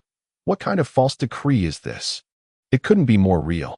Yuan Shao was the first to jump out, angrily pointing in the direction of Chang'an and shouting, "The relocation of the capital to Chang'an is indeed the doing of that old thief Dong Zhuo. It is truly pitiful that His Majesty is still in the hands of that villain. It really breaks the hearts of us loyal ministers, capable officials, and virtuous subjects. Upon hearing this, although everyone looked down on Yuan Shao for calling himself a loyal minister, capable man, and virtuous minister at this moment, Yuan Shao's intention was completely recognized by the crowd. Kong Rong stepped forward and gently grasped Cao Cao's wrist, sighing, "Alas, thanks to Mengde. If it weren't for Mengde, we would probably have been deceived by Dong the traitor's schemes. How I regret not acting differently back then." Indeed, indeed. Seeing this, the lords quickly echoed in agreement, all extremely angry at Dong Zhuo's actions. Alas, one cannot blame them. It is all because that old thief Dong Zhuo is too cunning. Fortunately, that hero risked his life to deliver the emperor's true edict. Yes, yes. Yuan Shao, feeling that the time was right, flicked his cloak and gracefully turned back to his position as the leader of the alliance, exclaiming, "Gentlemen, now Dong Zhuo is acting against the heavens, disrupting the court, murdering the emperor and poisoning the empress, harming loyal officials, causing the state to be stained and the common people to suffer. His evil deeds are evident, provoking the wrath of both gods and men. We have raised the banner of righteousness and gathered here, determined to break the cauldrons and sink the boats, with the courage to move forward. Although Dong Zhuo is rampant for the time being, he is merely a rebel against the mandate of heaven, like the withered leaves at the end of autumn, unable to withstand the strong winds. In the past, the tyrant King Zhou of Shang ultimately perished at the hands of the armies of King Wu of Zhou. The unworthy second emperor of Qin also met his end at the hands of the various heroes. Now, Dong Zhuo's evil is worse than that of King Zhou and the second emperor of Qin. If we do not eliminate him, when should we wait? This pursuit of Dong Zhuo is to eliminate the evil for the world and to restore the Han dynasty. If we can capture or kill this villain, it will bring peace to our ancestral temples and save the common people. On the day of our success, we will all be meritorious officials of the Han dynasty, our names recorded in the annals of history, and we will be remembered for generations to come. Do not fear Dong Zhuo's strength. We, the various warlords, have well-trained troops and a shared resolve. Our swords and spears can break through his armor. Our battle cries can intimidate his heart. Gentlemen, follow me bravely forward. Flatten Dong Zhuo's lair, take his head to honor the loyal souls who died, and bring peace to the common people." After Yuan Shao's passionate speech, all the warlords stood up excitedly and clasped their fists in salute, saying, "We will faithfully obey the leader's command." Of course, no one had destroyed the imperial edict sent by Dong Zhuo earlier. After all, if they really couldn't catch up to Dong Zhuo, at least there would be a guaranteed reward, right? With Yuan Shao's command, the army set off again towards Chang'an. On the other side, after returning to Chao's camp, Cao Cao hurriedly dismissed everyone, leaving only Su. "Su, now that the allied forces have been successfully persuaded by us, what should we do next?" Yen Su chuckled lightly as he waved a folding fan, then pointed his finger at Hanga Pass. After passing through Hongnong and Huayin, it finally landed on the city of Chang'an. The Lord wondered, where would Dong Zhuo ambush the allied forces? Chapter 22. Taking the route after a moment of hesitation, Cao Cao placed his hand on Huayin, but then shook his head vigorously and finally rested his hand on Bailing City, east of Chang'an. Dong Zhuo retreated to the west, abandoning Hanga Pass. If the allied forces were to retreat at this time, then the best front line would be Huayin. However, although Huayin has a superior terrain, it lacks fortifications. Moreover, due to Dong Zhuo's hasty retreat, to hold the position, it would be better to rely on Bailing. Yen Su nodded with a smile. As of now, Tongguan has not yet been built, so if Dong Zhuo wants to defend, the Bailing built along the Weishui and Bahui rivers is undoubtedly the most suitable. In this way, Dong Zhuo can connect Bailing, Dueling, and Lantian into a solid defense line east of Chang'an. Your Excellency is wise. If the allied forces retreat now, Huayin is clearly the most suitable location. However, the morale of the allied forces is currently high, and merely holding Huayin will likely lead to loss in the long run. Therefore, relying on the defense line formed by Bailing, Dueling, and Lantian will truly buy time for Dong Zhuo to react. As discussed previously with Your Excellency, the most suitable route for us to enter Hanzhong is along the Han River. Therefore, when our troops reach Zheng County with the main army, Your Excellency should take the initiative to launch an attack on Lantian. Then, it is necessary to transport grain and grass through Wuguan Pass. Departing from Wuguan and receiving supplies along the way from Danshui, Nanyang County, and the 3 cities of Nanxiang and Wudong, to secure the gateway for our army's entry into Hanzhong, and also to prepare for our future operations in Hanzhong. After Cao Cao glanced at the direction pointed by Yin Su, he expressed some concerns. However, the land of Nanyang is occupied by Yuan Shu, and it may not be easy for our army to take over the 3 cities of Danshui, Nanxiang, and Wudong. It is not surprising that Cao Cao has these concerns, as although Yuan Shu and Yuan Shao are both from the Runan Yuan family, there is still some competitive relationship between them. Therefore, even if Cao Cao uses the guise of the alliance leader's orders, it is probably difficult to take these 3 cities from Yuan Shu. However, these worries of Cao Cao are nothing to Yin Su, as the strategists of this era are all well versed in the classics. As for Yin Su, his studies are quite eclectic. My lord, do not worry. Su has a plan that can help you capture Danshui, Nanxiang, and Wudong. Oh, Huang Wang said. Let me tell you, the lord only needs to sell a piece of news to Yuan Shu. As he spoke, Yin Su handed a piece of brocade with writing on it to Cao Cao. Cao Cao instinctively took it and then opened it. However, when he saw the words on the brocade, he couldn't help but be startled. Is what is stated in this book true? Yin Su nodded, confirming the content of the letter. As for what was written on it, it was naturally the information about Sun Jian obtaining the imperial seal. Su Yi observed the celestial phenomena and noticed that the Han dynasty's mandate was beginning to waver, realizing that a significant event was bound to occur. Since Sun Jian was the first to charge into Luoyang, Su sent someone to gather intelligence from Sun Jian's camp. The outcome of this, as the Lord has now seen. Is this true? After Cao Cao finished speaking, Yin Su chuckled softly and said, My lord, does it matter? This response left Cao momentarily stunned. Indeed, does it matter? Just like the edict he had just presented. Many people had already noticed that it was fake, but does the truth still matter now? However, Cao still felt some concern, holding the brocade letter with his mind racing. But is it too vicious to frame someone like this? Just with a piece of news. Yuan Shu was willing to cede 3 cities? Upon hearing this, Yin Su sighed helplessly, thinking that the current Cao boss still had a bit too much conscience. After sorting out his emotions, Yin Su looked at Cao sincerely and asked, My lord, do you trust me? Of course. Cao replied without hesitation. Since Yin Su had joined him, his life had been going well, first with Dian Wei, then Zhao Yun, and recently he had also recruited Su Rong. While others were desperately seeking talent, he was already well fed. How could he not trust his precious strategist? If my lord trusts Su, then Su can assure you that this matter is definitely not a false accusation. Sun Jian must have this treasure in his hands. Has my lord noticed Yuan Shu's recent drastic change in attitude towards Sun Jian? After thinking carefully, Cao suddenly realized that Yin Su's words made a lot of sense. Recently, it seemed like these two had been quarreling, completely losing the previous affectionate feeling. Does this mean that Yuan Shu has sensed that Sun Jian might have the imperial seal? With a snap, Yin Su suddenly closed his folding fan and smiled. Exactly. Therefore, when my lord speaks now, he is merely confirming Yuan Shu's suspicions. And now that Yuan Shu has already suspected it, he will probably find out soon. Thus, in simple terms, my lord has created an information gap, informing Yuan Shu in advance. As for whether this news can exchange for 3 cities, my lord never said he wanted cities. He merely needed to use the cities to transport grain. What we lack is merely a reason to enter the cities. Once we enter, whether the cities are lent to my lord or given to him, it will ultimately be up to my lord to decide. After Yin Su finished speaking, Cao did not agree immediately but clenched his fists, lowering his head and thinking for a long time. After a while, Cao suddenly raised his head, gritted his teeth, and said, What Huang Wang said is correct, and in today's world, if one is not ruthless, they may miss many opportunities. Better for me to betray the world than for the world to betray me. We will act according to Huang Wang's strategy.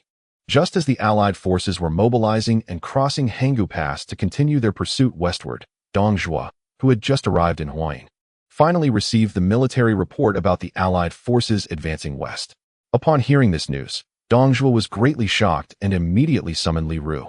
Upon seeing Li Ru, Dong Zhuo gritted his teeth and angrily rebuked. Li Ru, is this what you said, that after the rewards, the Allied forces would fall apart without a fight? Li Ru picked up the military report that Dong Zhuo had angrily thrown on the ground and, after careful observation, furrowed his brow. How could it have developed like this? Li Ru read the military report over and over again, feeling that there was a pair of unseen hands manipulating the Allied forces. My lord, do not panic. Luoyang has been destroyed, and everything around it has been moved by us, so even if the Allied forces continue west, they cannot hold out for long without supplies. Although I am not sure who is stirring the pot behind the scenes, overall, our plan is still feasible. The urgent task now is to find a place that can delay the Allied forces' advance. This place should be deeper, allowing us to stretch out the Allied forces' supply line. Chapter 23. Li Ru. Someone is opposing us. After hearing that Li Ru had a countermeasure, Dong Zhuo's anger subsided somewhat. He immediately had someone spread out the map of the Sili region in front of them. Where do you think is the most suitable? Li Ru stared at the map for a while, a ruthless smile creeping onto his face. My lord, given the current situation, Bailing is the most suitable. We can use Bailing as the front line, with Juling and Lantian assisting. This way, we can protect Chang'an and stretch the Allied forces' supply line, making them reluctant to engage in prolonged warfare. Very well. Then we shall proceed with your plan. Just as Dong Zhuo was about to send someone to carry it out, he heard Li Ru add, My lord, one more thing. From Huayin to Bailing, all the cities along the way must be burned to the ground, just like Luoyang. Only then can we maximize the consumption of the Allied forces. Without a second thought, Dong Zhuo agreed to Li Ru's ruthless proposal. He simultaneously ordered the troops to rest, and then continue advancing towards Chang'an. As for what would happen to the following troops after Huayin was burned, that was not something Dong Zhuo needed to consider. After all, the most important young emperor and his main army were in his ranks. Those left behind were merely the common people fleeing from Luoyang, some officials' families, and a few unimportant court officials. These people were dispensable to Dong Zhuo, and they might even become a burden to the Allied forces, so he simply let them fend for themselves. However, as Dong Zhuo's orders were passed down, cries of despair began to rise along the way. The Xiliang army, pressed for time, directly killed those unwilling to migrate. Flames ravaged the cities, and many people were left homeless under Dong Zhuo's orders. After parting with Dong Zhuo, Li Ru quickly returned to his temporary residence. Here, someone had been waiting for a long time. Upon entering, Li Ru couldn't help but ask the other person, when the Allied forces actually continue to advance west. I have thought for a long time but cannot comprehend. It feels like the Allied forces' purpose is not just to pursue us so simply.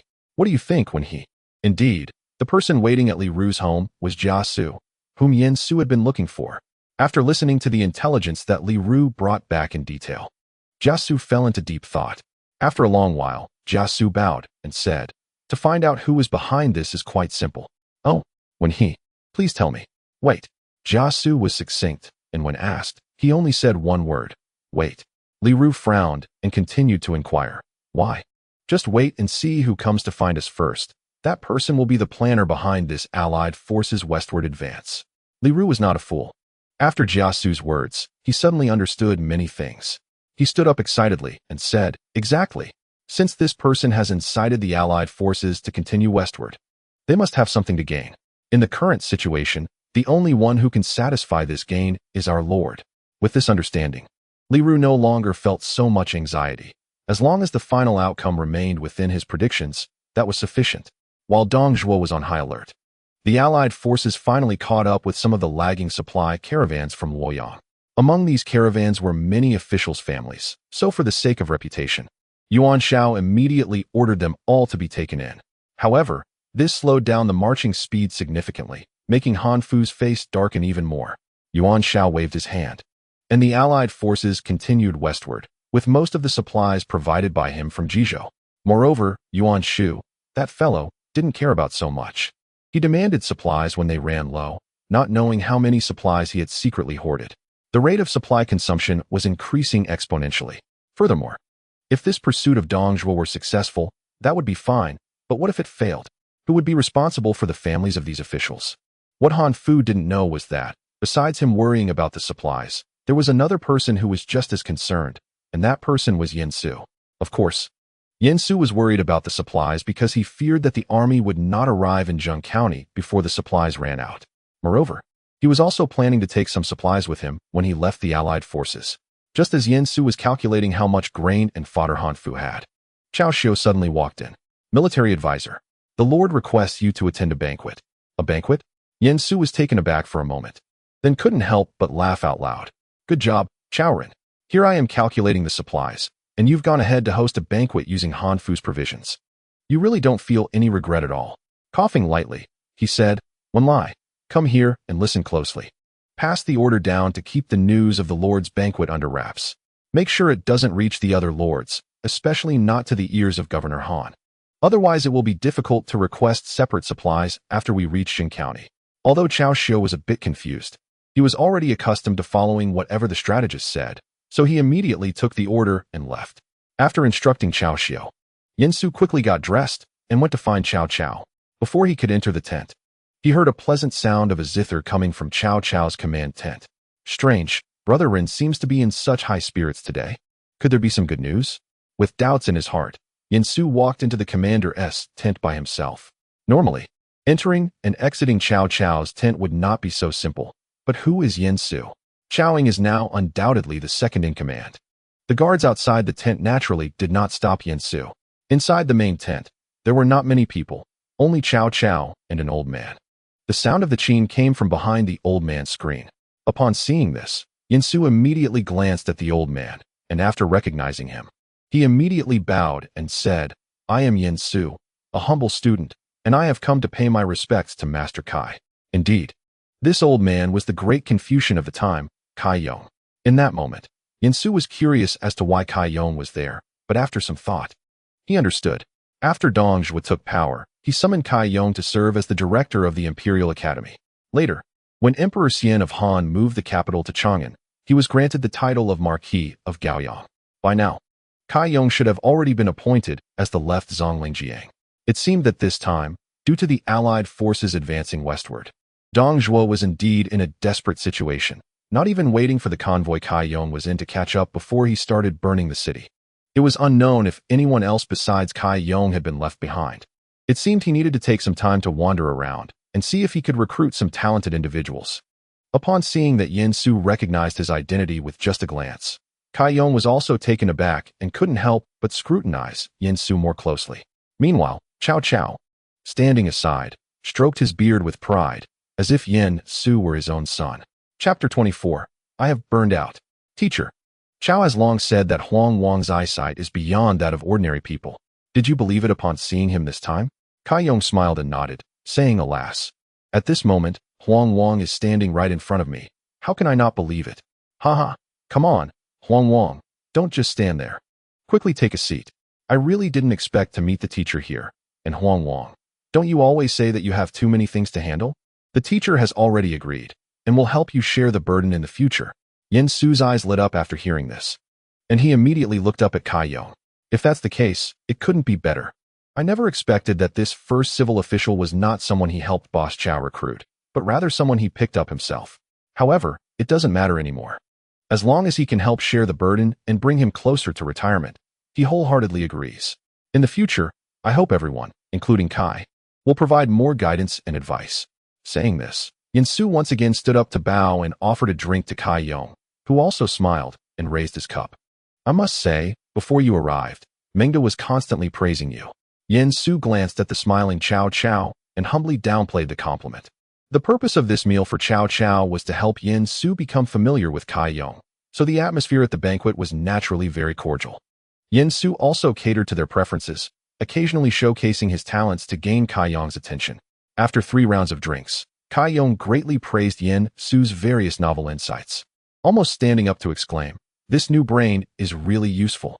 After another drink, Kai Yong suddenly said, "I wonder if there are any elders in the Huang family, and if they are married?" As soon as Kai Yong said this, Yin Su immediately shifted his gaze to the screen behind Kai Yong. He had long guessed that the person playing the qin behind should be Kai Yin, but what did Kai Yong mean at this moment? According to this timeline, Kai Yin should be about to marry Wei Zhongdao, or she may have already married him, right? Of course, what the two of them didn't notice was that after Kai Yong finished speaking, Cao Cao suddenly had a reaction. Cao Cao abruptly put down the wine cup. Feeling uneasy in his heart, thinking that trouble was coming, the teacher was about to pry the corner.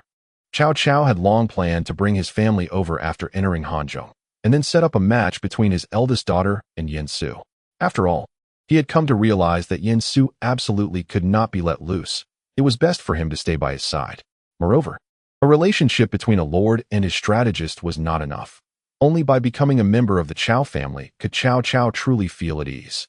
So, Cao Cao quickly interjected, Huang Wang hails from the Yin family of Renan.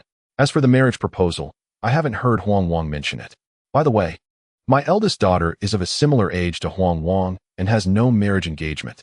When this matter is settled, how about you two meet?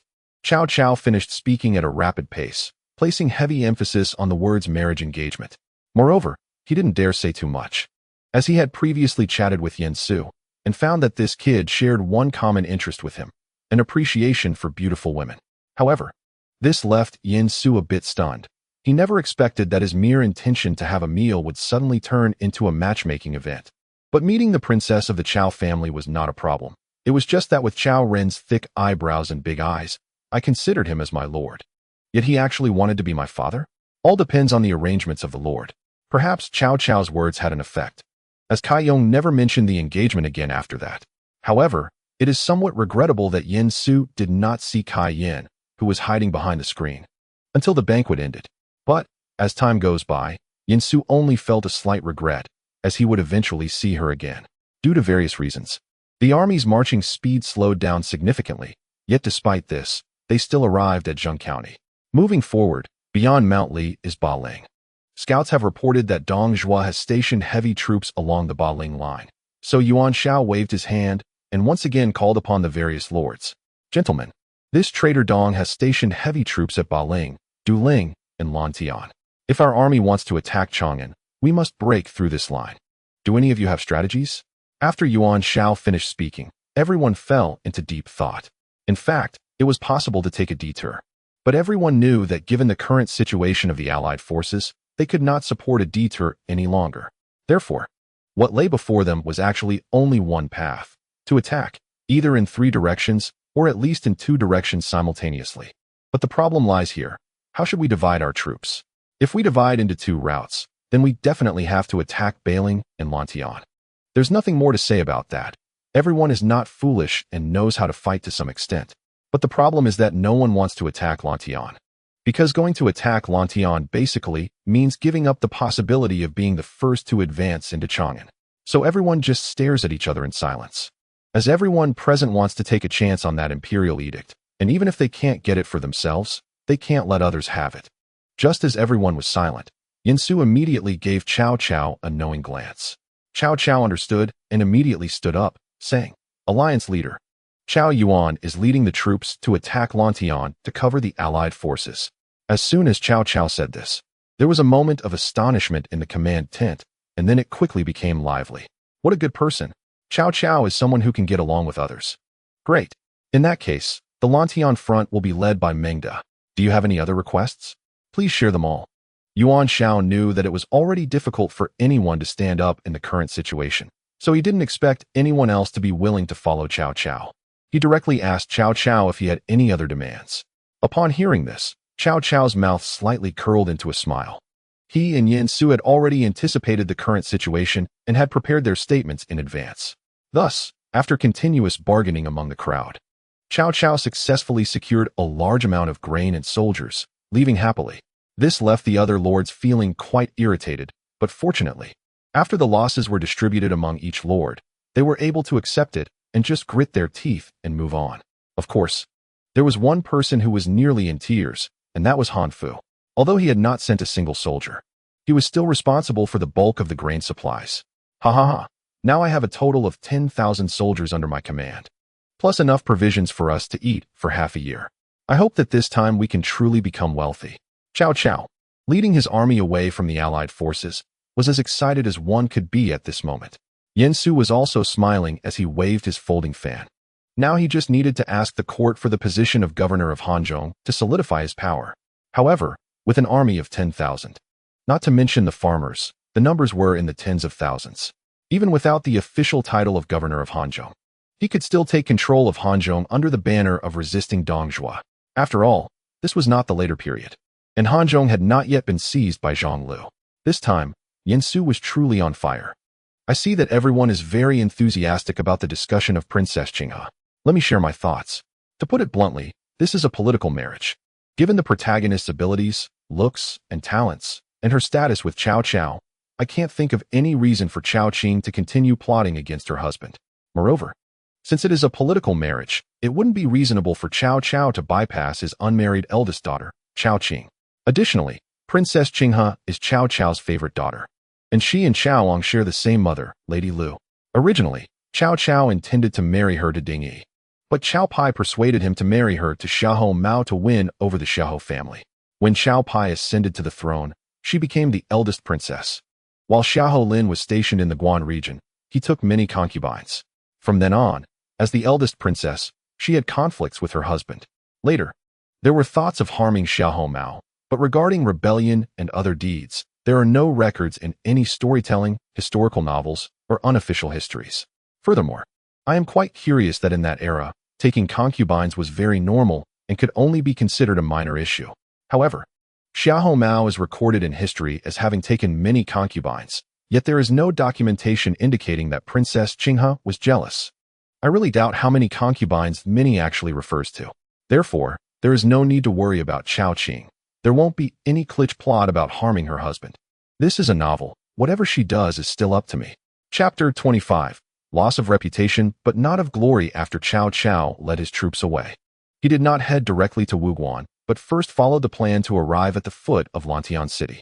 However, while the army was setting up camp, Yen Su quietly dispatched Lu Jin, Xiahou Yuan, Chao Run, and Chao Chun, with each leading 1,000 soldiers, heading straight for the 4 locations of Wuguan, Danshui, Naxiang, and Wudong, believing that they could use Yuan Shao's command as the leader of the coalition, along with Yuan Shu's token.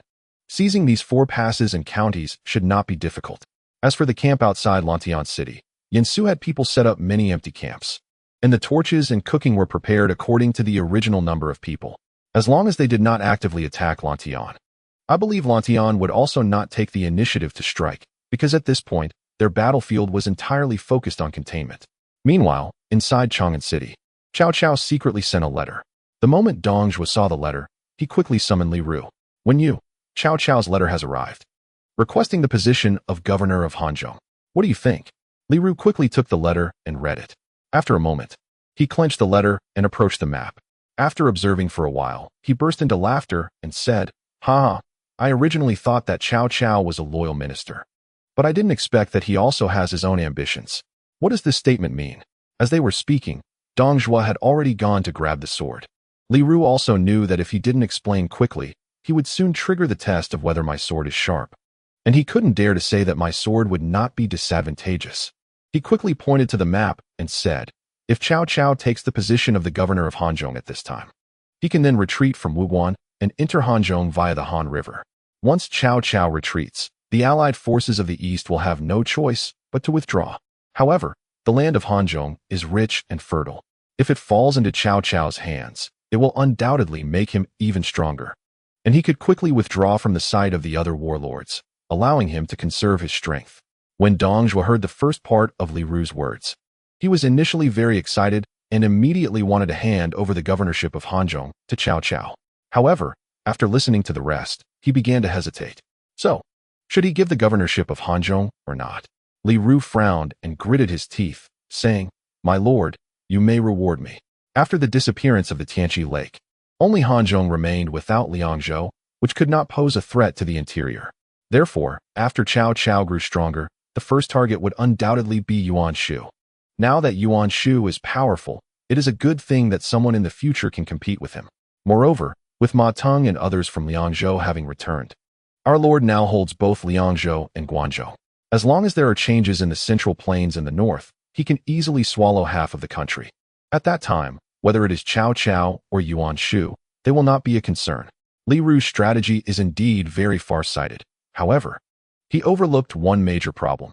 The current lord in front of him has long lost the ambition to contend for the world, and there is also disharmony within their ranks. Waiting for such an opportunity is truly too difficult. After Li Ru's analysis, Dong Zhuo silently nodded and immediately used the young emperor's authority to appoint Cao Cao as the governor of Hanzhong. Then he returned to the palace to indulge in pleasure. After returning to his residence, Li Ru recounted the day's events to Jia Su, who, after listening, strongly agreed with Li Ru's thoughts. Satisfied, Li Ru then went to rest. However, after Li Ru left, Jia Su stood by the window, his eyes slightly squinted. So it was Cao Cao, the governor of Hanzhong. With this retreat, The coalition forces of the East will scatter. It seems that forcing the war to continue until now was all for this Hanzhong territory. Is he willing to go to any lengths to achieve his goal? He really wants to get acquainted. After saying this, Jiasu finished his tea and then laughed, saying, maybe it's better to forget it. Such people are too dangerous, it's best to keep a distance. In Jiasu's view, he currently has no reputation, just serving as a retainer under Li Ru, which is the best way to survive in this chaotic world. However, what Jiasu doesn't know is that a certain young boy with scarlet eyes has already set his sights on him. And no matter how much Jiasu tries to hide, he probably won't be able to do so for long. With Dong Zhuo using the young emperor to write the edict, this decree was quickly delivered to Cao Cao. As soon as Cao Cao received the edict and the official seal, he immediately summoned Yan Su. The official seal of the governor of Hanzhong has arrived. Upon seeing this, Xu Yan remained quite calm and waved his folding fan. My lord, didn't we anticipate this matter long ago? Why be so reckless? Cao Cao was instantly dumbfounded. Good fellow. Pretending to be a master? All right, I'll pretend to. Ahem. That's right. Yongyi, remember to be more composed in the future and don't be so flustered. The soldiers behind Cao Cao were stunned, thinking, wait, I didn't say anything? No, I didn't say anything. My lord, are your eyes feeling uncomfortable? After the eye signal failed, Cao Cao immediately became furious. All right, shut up and go outside to stand guard. Don't disturb me and the strategist while we discuss important matters. Oh, after Jianwei left, Cao Cao chuckled and said, the imperial edict has arrived. It says we should retreat to Wuguan, but withdrawing without fighting is not in line with our alliance. The Lord's intention is to have a skirmish, just for show. This plan should be executed accordingly. Cao Cao nodded, then suddenly looked up at Yan Su, thinking, wasn't this kid just contemplating? So, when this guy was planning his strategy, he probably didn't consider his reputation at all, right? He wants to maintain his prestige without sacrificing his glory, right? After being stared at by Cao Cao for a while, Yan Su couldn't help but cough softly a few times.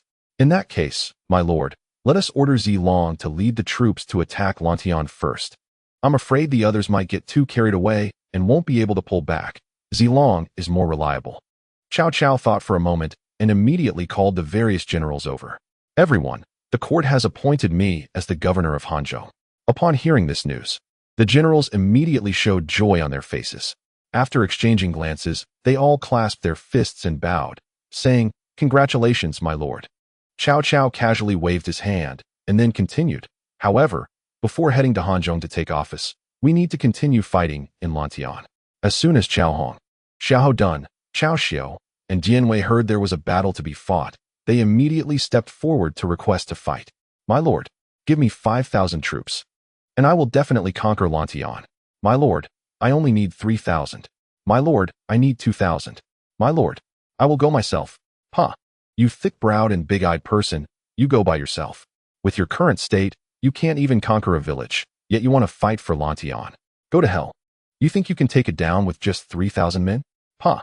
Ha! Ha! Chapter 26. Save His Majesty. Eliminate the traitor Dong. Seeing the generals using water escape to rush into battle, Zhao Yun quietly stepped aside to avoid getting splashed. Since he already had the achievements of defeating Hua Xiong and battling Elbu, he chose not to step forward to claim credit this time. However, this was viewed differently by Cao Cao. Indeed, it turned out that Huang Wan was good at recognizing talent, and with the likes of Miao Kai and Zishao absent, only a group of reckless hotheads remained. All right, I have discussed with the strategist, this battle is only allowed to result in defeat, not victory, and we must retreat in the least damaging way, heading back to Wu Pass. As soon as they heard they were going to lose the battle, everyone immediately became disheartened. After all, from Cao Cao's words, it seemed that this defeat had to be fought with skill, but they were all aiming to win. How could they possibly go into a losing battle? They refused to do this. Cao Cao glanced at everyone and let out a soft grunt, then commanded, Zhao Yun, listen to the order. I am here, replied the soldier.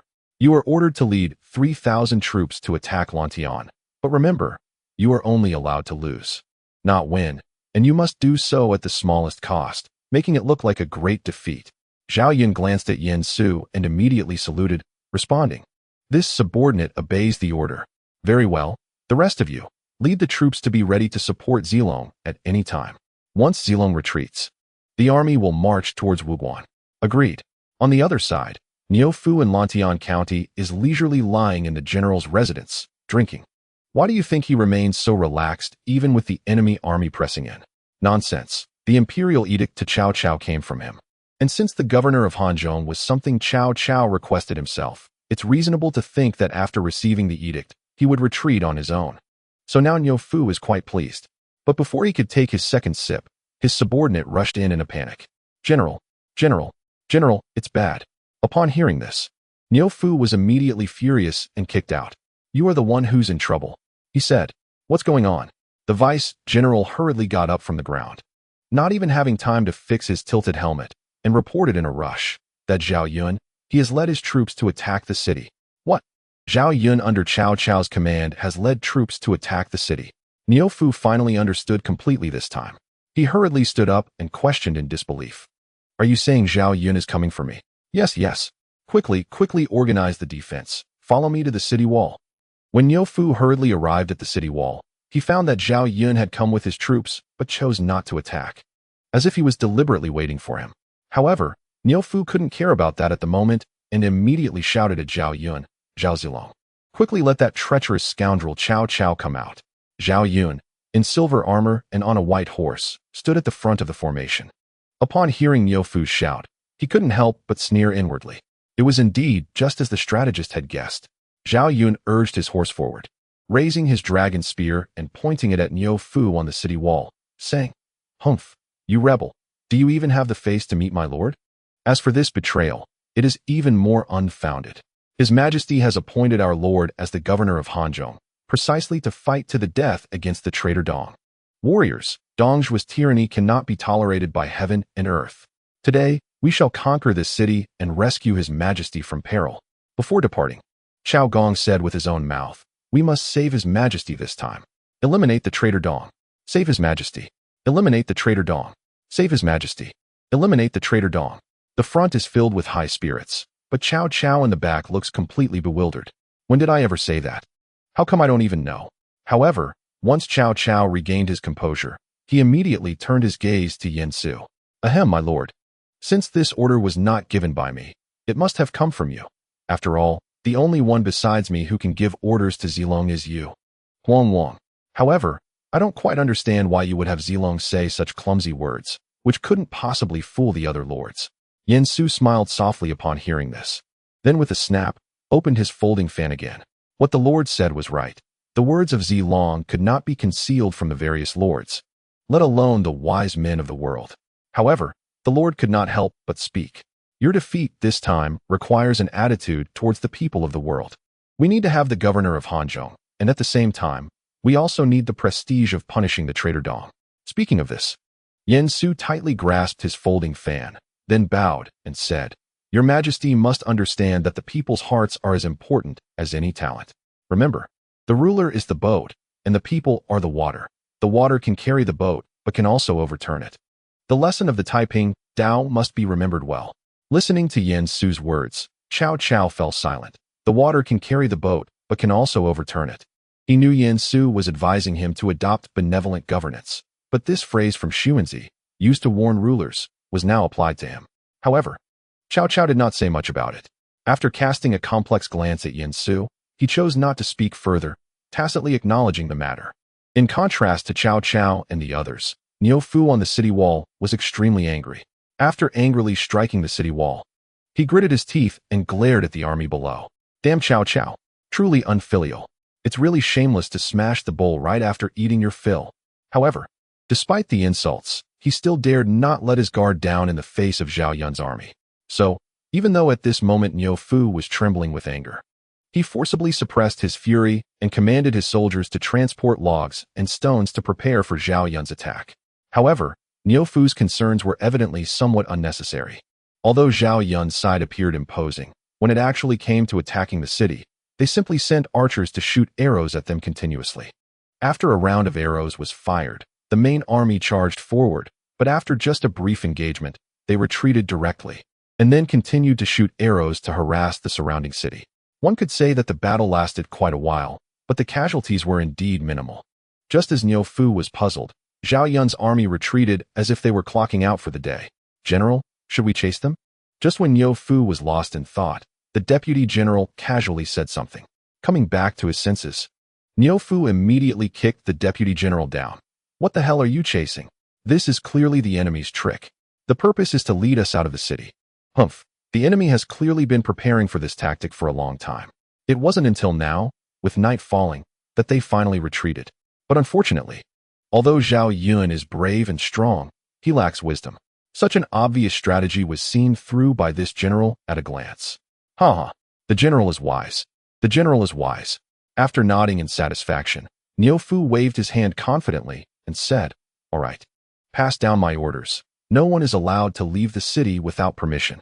Let this Zhao Yun lay in ambush like bird droppings." Ha! Yes. Chapter 27. Retreat to Wuguan. Thus, under the ineffective tacit understanding between Zhao Yun and Niu Fu, Zhao Yun successfully led the army back to the formation, resulting in those who had been waiting to assist no longer having any tasks. "My lord, Zilong has already led the army back. We can leave the camp behind, while the main force takes advantage of the night to head towards Wuguan." Good. Then let it be as Huang Wang says. As for whether Wuguan has been captured, Cao Chun had sent a message some time ago stating that it has already been occupied. After all, it's a case of being careless despite having intentions. And with a series of bonuses, it would be strange if he couldn't achieve success. So Cao Cao immediately had someone send a military report to Yuan Shao, stating that he couldn't defeat Niu Fu and could only retreat to Wuguan for now. When Yuan Shao received this military report, he was stunned. He was dazed for several minutes before angrily throwing the report to the ground. "Good job, Cao Mengde. What do you mean by being unable to defeat the Cao auxiliary and can only retreat to Wuguan? You are just holding back, holding back. How can we hold back after retreating to Wuguan? Hold us back. Your mother, call." The other lords, upon hearing this, rushed forward to pick up the military report. After reading it, they all began to curse Cao Cao without exception. However, although they were verbally criticizing him, deep down, they didn't truly feel that way. During this time, they had also attempted to attack Bailing, but all their efforts ended in failure. Therefore, the lords had long considered fleeing. It was just that Cao Cao had taken the lead in doing so. Now that Cao Cao was retreating to Wuguan, it provided them with the perfect reason to withdraw. How delightful. Of course, before going back, one must take the opportunity to do some other things. If there are grievances, one should take revenge. If there are resentments, one should settle them. Even if there aren't any, isn't that reward sent by Dongzhuo still there? Although everyone didn't explicitly say they accepted it, they also didn't say they rejected it. Now that the Grand General is definitely out of the question for the position of Minister of Works, everyone has turned their thoughts back to the rewards given by Dongzhuo, as the lords harbored their own schemes, preparing to scheme against their allies when they returned. Cao Cao had already led his army to Wudong County. Looking at the rushing Han River before him, Cao Cao couldn't help but sigh softly. "I originally thought that the alliance of the 18 lords would surely defeat the traitor Dong, but I didn't expect it to end up like this. My lord, do not worry. Although we failed to defeat Dong, he has suffered considerable losses. Additionally, now that my lord has a place to call home, you can rest and recuperate. With your current reputation, perhaps great talents will come to seek you out." Yen Su said this not to comfort Cao Cao. After all, the current Cao Cao is much stronger than the original Cao Cao from the original timeline. The original Cao Cao had nowhere to go after the coalition disbanded and could only survive as Yuan Shao's subordinate. Now, besides a prosperous Hanzhong, Cao Cao also has Zhao Yun and Su Rong, and he has even recruited Dian Wei in advance. In terms of strength, he is only slightly weaker than Yuan Shu and comparable to Tao Qian. Even Yuan Shao, who has not yet taken over Jizhou, is not on the same level. Of course, Yuan Shao's current advantage is still his background as a member of the Yuan family, which Cao Cao cannot match. One could say Yuan Shao is a potential stock. However, it is uncertain whether those who initially supported Cao Cao will still come now that he has suddenly pulled Cao Cao to Hanzhong, especially Shi Jizai. Anyway, Yen Su has already decided to focus on recruiting civil officials once they arrive in Hanzhong. Otherwise, he would be exhausted to death. Moreover, Yen Su vaguely remembered that there was someone named Yen Pu in Hanzhong who was quite good.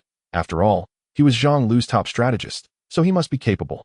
Even if he wasn't, he would still have to come and be his servant. Yen Su had been lacking in servants for a long time. Huang Wang's words are reasonable, but before entering Hanzhong, we need to make some arrangements. We definitely need to station people to guard the places like Wu Guan, Dan Shui, Nanxiang, and Wu Dang, which will serve as our future gateways. I wonder if Huang Wang has any suggestions?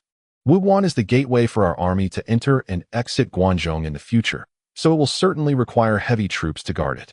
However, for now, Guangzhong is not our target, so the military governor can focus on defense.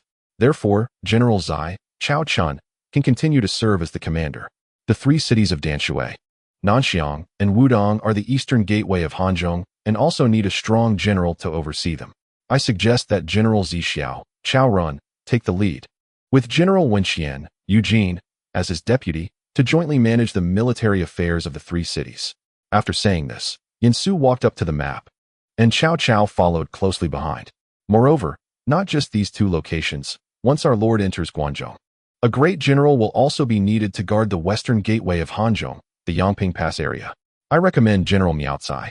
In this way, Hanzhong will be as solid as an iron barrel. After entering Hanzhong, they would definitely adopt a defensive stance for some time.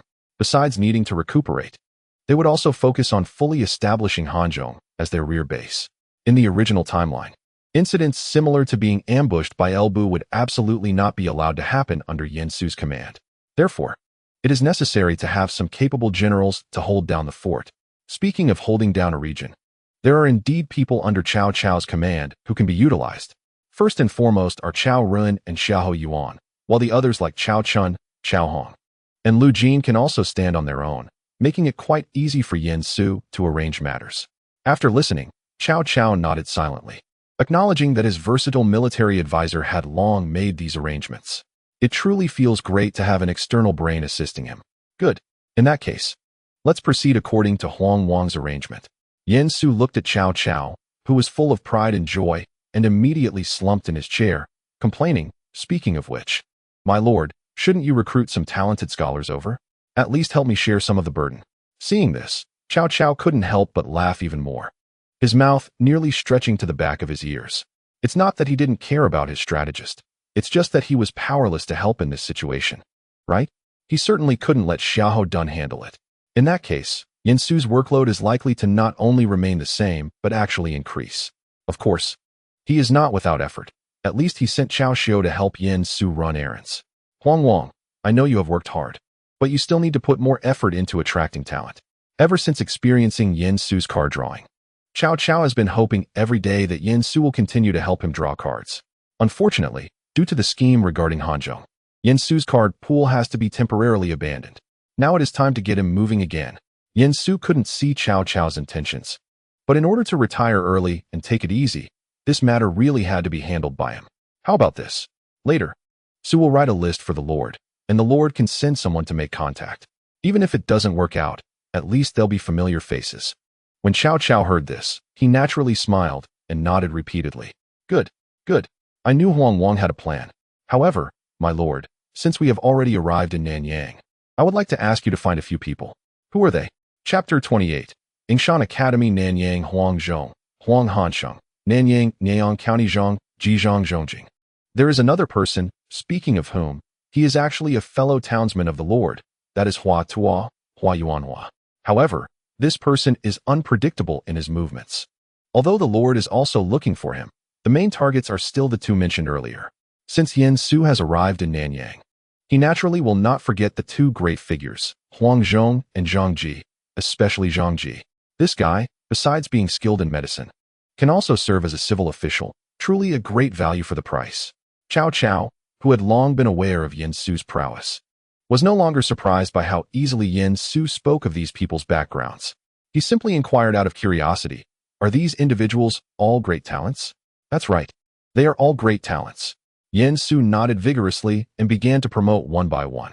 First, there is this Huang Zhong, a man whose bravery is not inferior to that of Zhao Yun.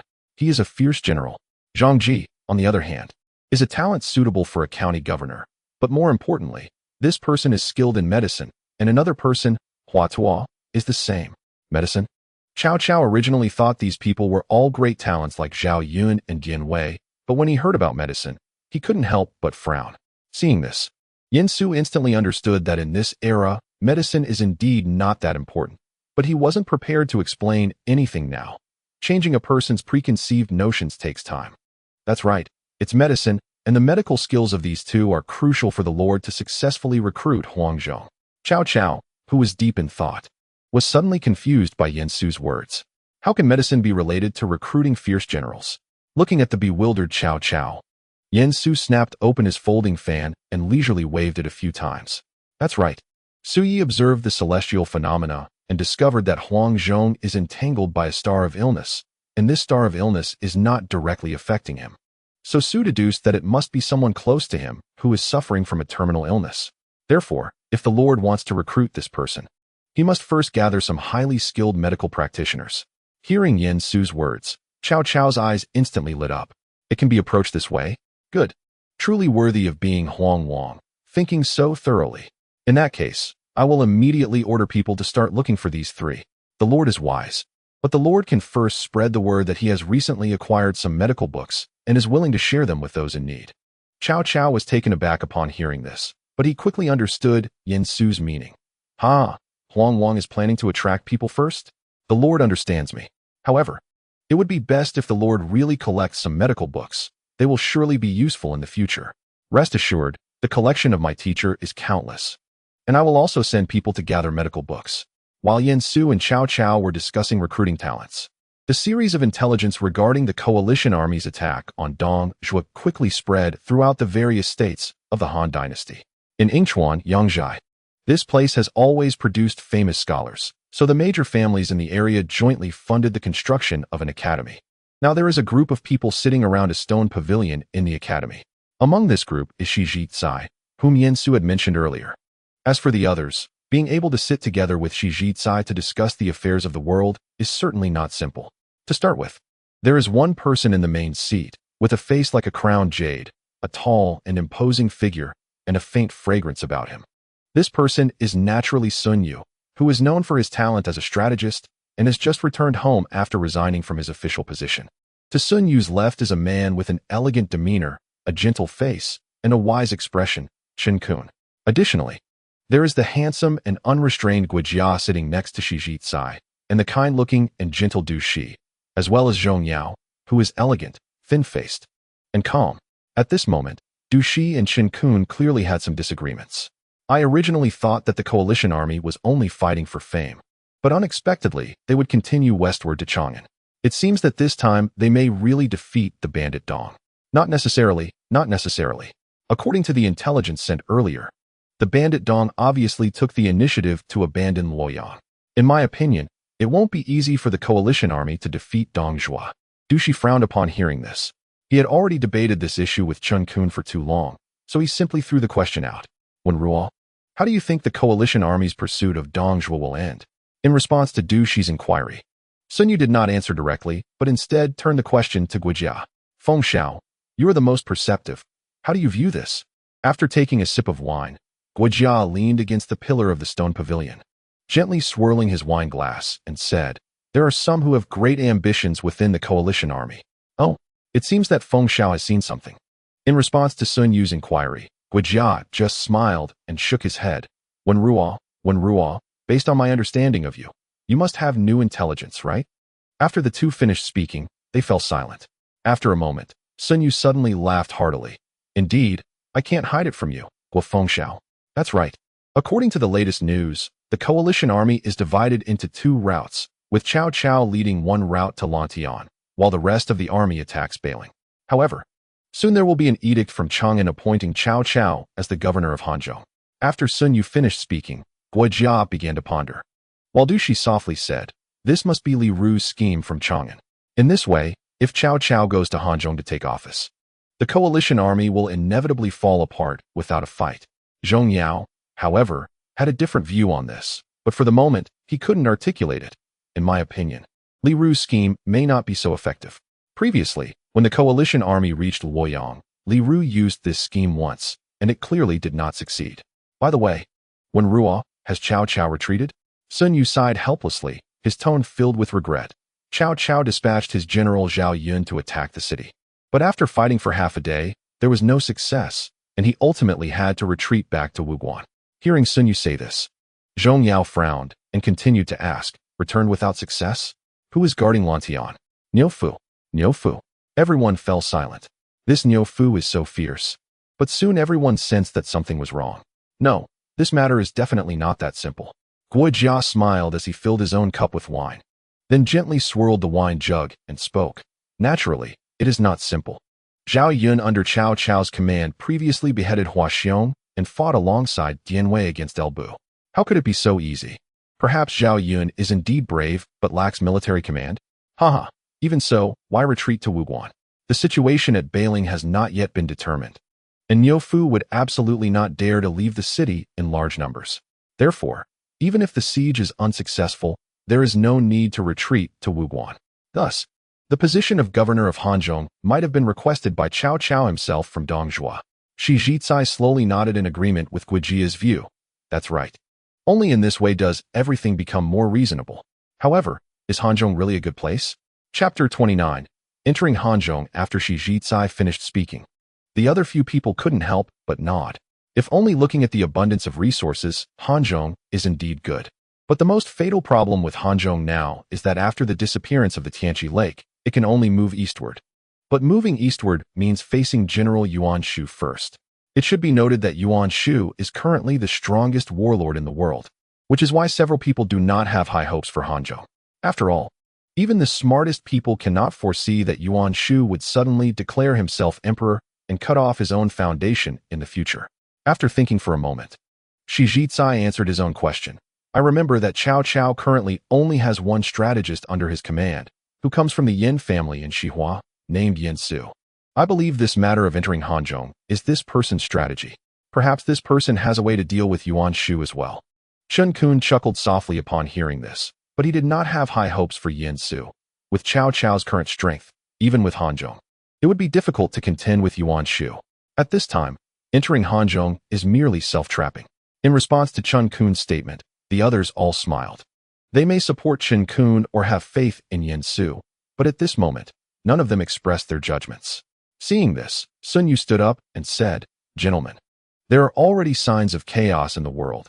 I wish to leave Yingchuan and restore the Han dynasty, hoping to unite with you as allies in the future. Sun Yu saw clearly that everyone present was waiting to fulfill their ambitions and may not be willing to help the Han dynasty. So he did not extend an invitation because, in his view, as long as they share the same path, they will definitely come together in the future. The gathering concluded with Sun Yu's departure. On the way back, the two men from humble backgrounds, Shi Jizai and Guo Jia, walked together in silence. Guo Jia looked at the silent Shi Jizai and quietly asked, Brother Shi, do you wish to see Hanzhong? Shi Jizai was brought back to his senses by Guo Jia's voice and was not annoyed. He simply replied, Yes, at this time. Cao Cao only has Yin Su under his command. If I go, I believe there will be room for me to showcase my talents. After shaking his head, Guo Jia could not help but advise Shi Jizai, Brother Jizai, you are taking a gamble. What if Yin Su has no strategy to counter Yuan Shu and just wants to live a quiet life in Hanzhong? Shi Jizai was very grateful for Guo Jia's reminder, but he also had his own helplessness. I appreciate your concern, but my loyalty requires that I take this gamble. Guo Jia sighed helplessly upon hearing this. He understood that Cao Cao might indeed be the best choice for Shi Jizai. After all, although they both came from humble backgrounds, Guo Jia was merely from a branch of the family that had fallen into decline, while the Guo family still existed. However, Shi Jizai was a pure commoner and was living a very difficult life among them. Thus, with Shi Jizai's identity, it would be hard for him to find a way to rise under Yuan Shao, Yuan Shu, or anyone else. But Cao Cao was different. It was evident from Yin Su's success that people like Shi Jizai also had a chance to make it. Moreover, since Cao Cao only had Yin Su under his command at this time, from any perspective, the most suitable lord for Shi Jizai was Cao Cao. Since Brother Shi has made up his mind, I won't advise further. May you achieve your wish. Shi Jizai bowed to Guo Jia and then asked, putting that aside, the world is in chaos now. Doesn't Feng Shao want to come out of retirement? No rush, no rush. I still want to observe a bit longer. In Hanzhong, at Nanjing, after Cao Cao secured several cities in Wudong, he proceeded westward along the Han River, passing through Yang County, Xiqing, and Qinggu, arriving at Nanjing City, which was the administrative center of Hanzhong. By the time Cao Cao reached Nanjing, the officials of Nanjing were already outside the city waiting to welcome him. I am Yin Pu, paying my respects to Governor Cao. Yin Su, following Cao Cao, immediately brightened his eyes upon hearing this and looked at Yin Pu. Pu was bowing to Cao Cao. He has arrived. The number one talent in Hanzhong has appeared. Name, Yin Pu. Courtesy name beeping. Martial, 51. Strength, 55. Stamina, 70. Skill, 46. Reaction, 33. Intelligence, 90. Strategy, 93. Politics, 98. Leadership, 82. Military preparedness, 87. If Yin Su had previously anticipated Yin Pu merely because he was Zhang Lu's top strategist, now he could truly call it a treasure find. Especially with a political score of 98, it was no wonder he could see the pros and cons to prevent Zhang Lu from declaring himself king, and then plan to attack Liu Bei to surrender to Cao Cao when Zhang Lu's army was defeated. Before arriving in Nanjing, Cao Cao had naturally heard from Yin Su that Yin Pu was a talented individual, so he was very enthusiastic about him. Beeping, no need for formalities. Thank you for coming out of the city to greet us. Let us hurry into the city. Seeing Cao Cao so warm, Yin Pu felt much less worried. Moreover, since Cao Cao called him by his courtesy name, he felt a sense of goodwill. It seemed this new governor had done his homework on the local situation. This made him feel at ease, especially since Hanzhong had only recently stabilized after the rebellion of the Ban-Shield barbarians in the mountains. He was truly afraid that this new governor would ruin Hanzhong again, as good officials were hard to find in this era. After arriving at the governor's office, Cao Cao initially wanted to take Yin Pu and others to eat and drink to build rapport, but he couldn't resist Yin Pu's repeated suggestions. So he followed Yin Pu to the yamen instead. Upon entering the yamen, Cao Cao saw a thick stack of bamboo slips on the main seat. Governor.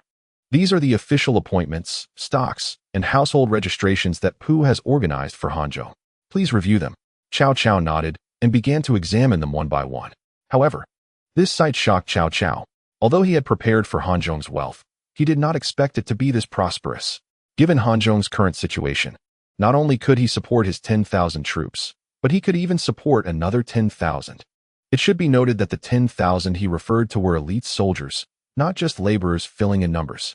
It seems that these years of stability had indeed allowed Hanzhong to accumulate quite a fortune. Subsequently, Cao Cao waved his hand and appointed Yin Su as the county lieutenant, while Yin Pu remained as the chief clerk. He then appointed Xiahou Yuan as the county guard to defend Yangping Pass. Originally, Yin Su thought that things would come to a close here, but an offhand remark from Yin Pu sparked his interest again. The current commander of Yangping Pass is Zhang Ren. Yin Su, who had been leisurely fanning himself, instantly sprang up upon hearing this name. Zhang Ren. Yin Pu was startled by this inquiry, but upon realizing it was Yin Su asking, he quickly replied, "This person hails from Ezhou, Shujun, courtesy named Jungue. Is the county lieutenant acquainted with him?" Chapter 30. Lu Yin can't sit still after Yin Pu's explanation.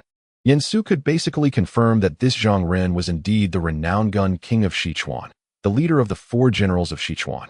Although Yin Su was not sure if Zhang Ren's courtesy name was indeed this, the place of origin matched, so it should be close enough. He just didn't know if this Zhang Ren truly had a brotherly relationship with Zhao Yun. If it were true, that would make things much easier. I've heard of him. Seeing that Yin Su did not want to elaborate, Yin Pu did not press further, but continued to introduce the account books to Cao Cao. Once they returned to their resting place, Cao Cao could no longer hold back and asked Yin Su, "Huang Wang, just now, your reaction was quite significant when you heard the name Zhang Ren. Is he a great talent?" "My lord, do not be anxious. I've already sent someone to summon Zilong." "Zilong? Is this person related to Zilong?" Yin Su silently nodded and softly replied, "For now, it's just a guess. Everything needs to be confirmed with Zilong. If it's true, it may not just be Zhang Ren. My lord might gain another great general." Upon hearing this, Cao Cao was overjoyed and immediately stopped talking, instead obediently waiting with Yin Su for Zhao Yun's arrival. Zhao Yun was also quick to come in, entering alongside Cao Xiu. "My lord, military advisor." After greeting, Zhao Yun appeared puzzled.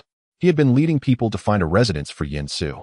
As the military advisor had said, he needed a place by the mountains and water to live. According to Yin Su's exact words, after fighting for several months, he wanted to enjoy himself. However, the Lord had previously instructed that the military advisor's residence should be very close to the governor's office for convenient discussions on important matters. Therefore, he had to choose the location carefully. Just as he was diligently working for 2 difficult bosses, Cao Xiu suddenly approached him, and in the end, Zhao Yun found himself here looking confused. "Zilong, no need to be formal. Today, I summoned you to ask, where did you learn your skills?" Although Zhao Yun was unclear about the situation, he immediately responded. In response to the military advisor, I learned from the gun god of Panglai, the wandering master Tong Yuan. Do you know my master? Yen Su lightly coughed, and then said, I learned from the righteous Taoist Imo.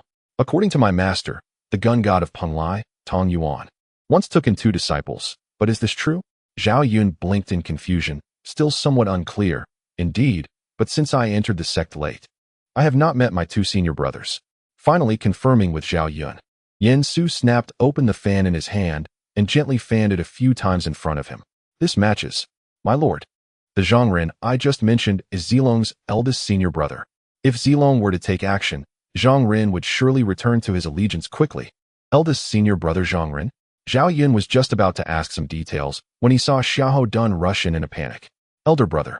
We received news from Shu County that they want to transfer many of our officials. Cao Cao was taken aback and quickly looked at Yen Su, who immediately voiced his judgment. My lord, it is Lu Yin, the governor of Yizhou. Upon hearing this, Cao Cao quickly stepped forward and snatched the brocade cloth from Xiahou Dun's hands. After quickly reviewing it, Cao Cao handed it to Yen Su, while he himself returned to his seat, deep in thought.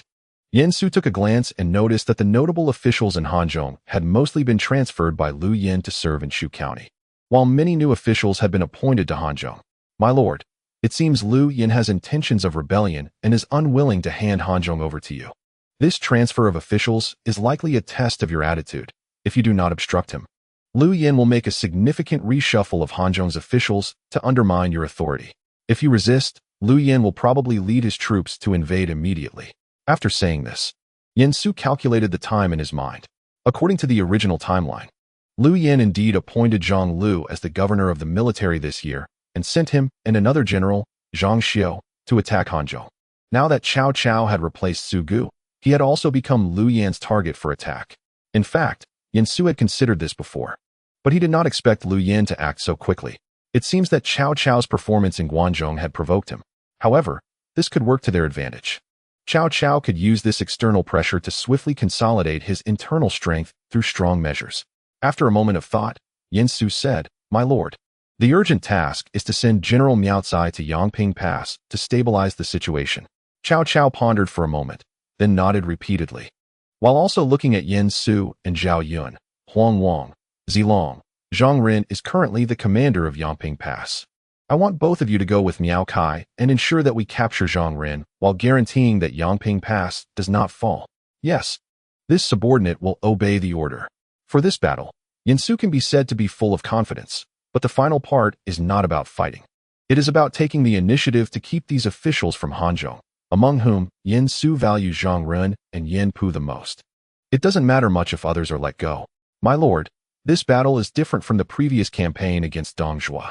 As long as we hold Yangping Pass and the southern side of Mekong Mountain, Lu Yin is not a concern. Therefore, we should adopt a defensive stance while continuing to develop our strength. After stroking his small beard, Cao Cao asked, What does Huang Wang mean? In this battle, the Lord does not need to personally attend Yangping Pass. It is sufficient for me to go with the talented Long. As long as we successfully persuade Zhang Ren to stay, Yangping Pass can be entrusted to the talented Long for defense, while Zhang Ren can be recalled to Hanzhong to guard Shermin, and Zilian, Chaohong, can defend Huayang Pass. Additionally, we can send Yuan Rang and Taisheng, Su Rong, to build a military camp at Mekong Mountain, where they can defend Mekong while also training troops using the wooden shield barbarians in the mountains. Meanwhile, the Lord should continue to stay in Nanjing to prevent any changes among local officials. Once Lu Yin is dealt with, I believe Hanzhong will be completely under the Lord's control. Ban shield barbarian. For my peanuts. For my peanuts. In Yen Su's expectation, it was enough to leave the Mitsong mountain area to Su Rong alone. However, considering the logistical prowess of Xiahou Dun, Yen Su thought that perhaps having these two work together would yield even better results. After listening to Yen Su's arrangements, Cao Cao couldn't help but nod repeatedly, saying, Lu Yin, what does it matter that you are the governor of Yizhou?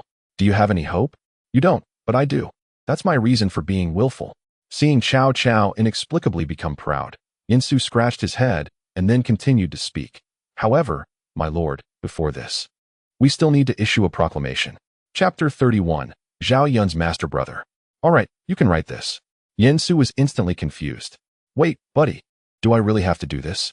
But before Yen Su could decline, he saw Cao Cao helplessly raise his hands and say, "Sigh, the situation is pressing. I hope you can put in some effort. After all, we can't have Dianwei write it for you, can we? Then it seems that the whole piece will only consist of curses." Yen Su was taken aback, then turned his gaze to Zhao Yun. To his surprise, Zhao Yun immediately took a step back, clasped his fists in salute, and said, "Strategist, I am a military general and not good with words." Xiahou Dun, seeing this, immediately followed suit. "Me too. Good for you." Zhao Yun with thick eyebrows and big eyes. As for Xiahou Dun, that's fine. But you, usually looking harmless, have actually gone bad now. After Yen Su scanned the hall, he could only reluctantly accept the situation and turn to continue his servitude. Thus, as the various lords had just retreated from Guanzhong and were all gathering strength, a proclamation from Hanzhong once again shook the world. It is said that the world should uphold the Han's authority, that the lords should guard their territories, and together defend the state. However, Lu Yen, the governor of Yizhou, has acted rebelliously, harbored ill intentions, committed heinous crimes, and incurred the wrath of heaven and man alike. Now we must denounce him to rectify the court's governance. Since the Han dynasty has weakened, treacherous ministers have risen, and the world is in turmoil, the common people are suffering. Cao has received the imperial mandate to raise righteous troops, eliminate traitors, and seek to restore peace across the four seas and revive the Han enterprise. The lords should unite their efforts and face the national crisis together. Yet Lu Yan, having received the emperor's grace and holding the position of governor, does not think of serving the court but instead harbors ambitions, attempting to carve out his own territory. Truly a great parasite of the Han dynasty and a public enemy of the world. When Lu Yan first arrived in Yizhou, he pretended to act in the name of pacifying the people while actually engaging in extortion. He unleashed his troops to plunder and harm the common people, leading to desolation in the prefectures and the suffering of the populace. He also privately minted currency to disturb the financial system for his own greed. His malicious intentions and cruel methods are shocking. Even worse, Lu Yan disregarded the laws of the court, arbitrarily appointing officials and claiming dominion over land. He constructed palaces and displayed ceremonial trappings beyond the regulations, behaving as if he were an emperor. Moreover, he colluded with bandits, plotting treasonous schemes to usurp your majesty. Such actions are indeed indistinguishable from rebellion.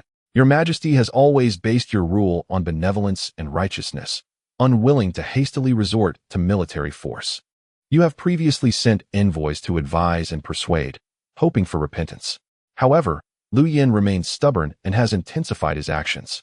Now, Cao has no choice but to raise an army on your behalf to seek justice and uphold heavenly principles. All our soldiers should bravely take the lead and eliminate this villain. Those who can capture or kill Lu Yan, it will have Cao formally present a memorial to your majesty for a noble title and monetary rewards.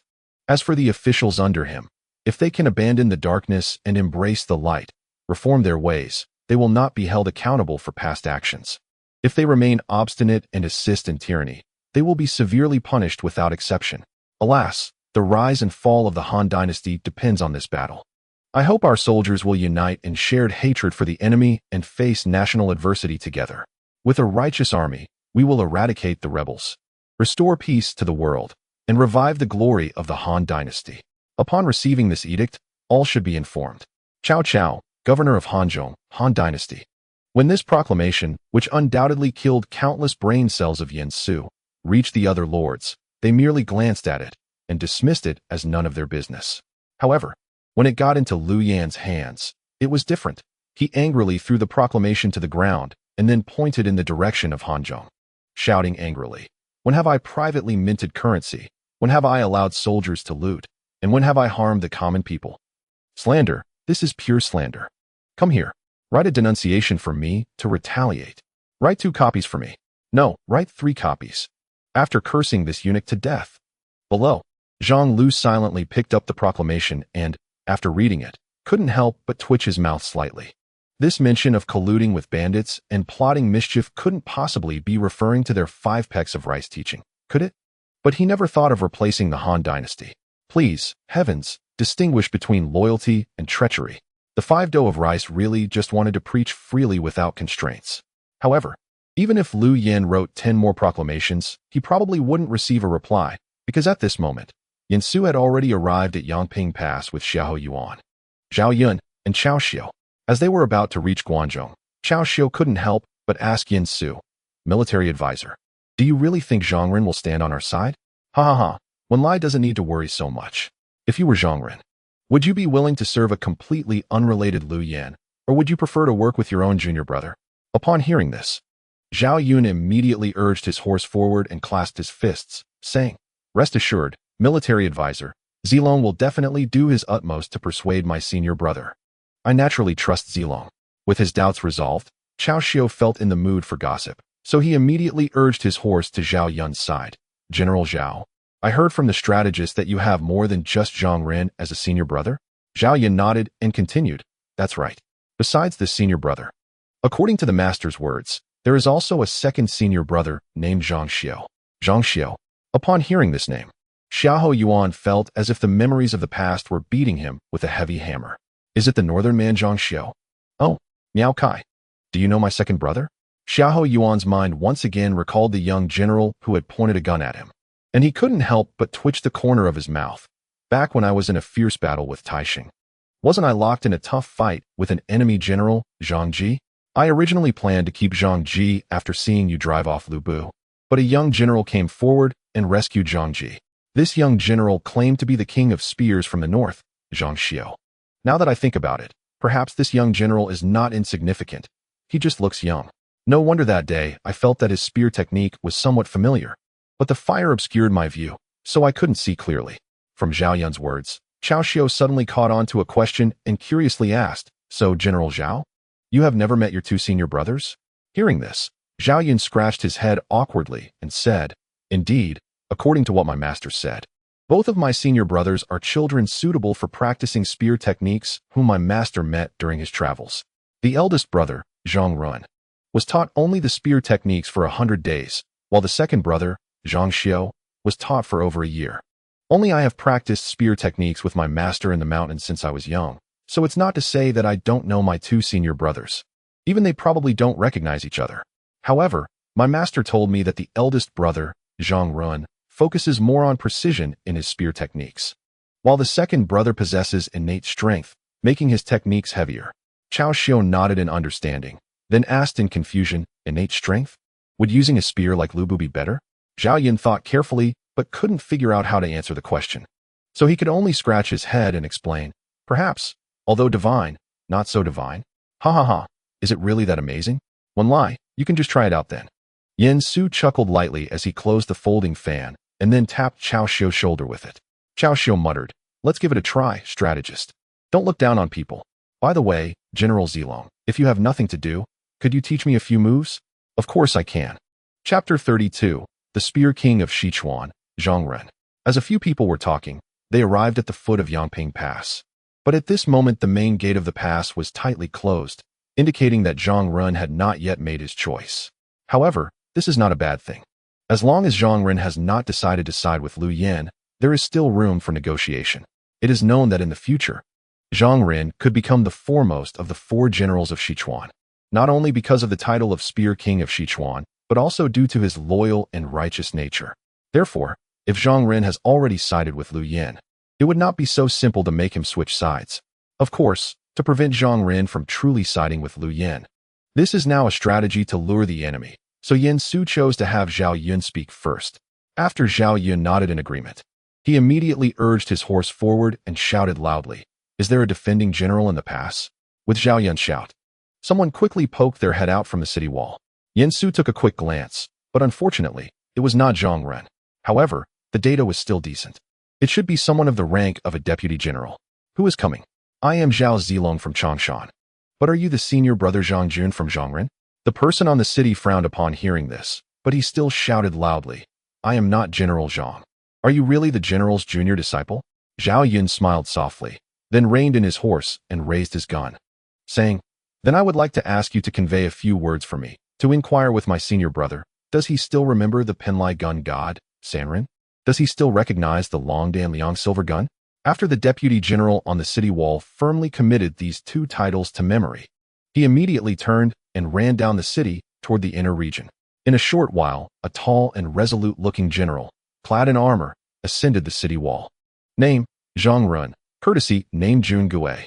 Martial, 96. Strength, 91. Stamina, 96. Skill, 98. Reaction, 99. Wisdom, 82. Strategy, 78. Politics, 70. Leadership, 91.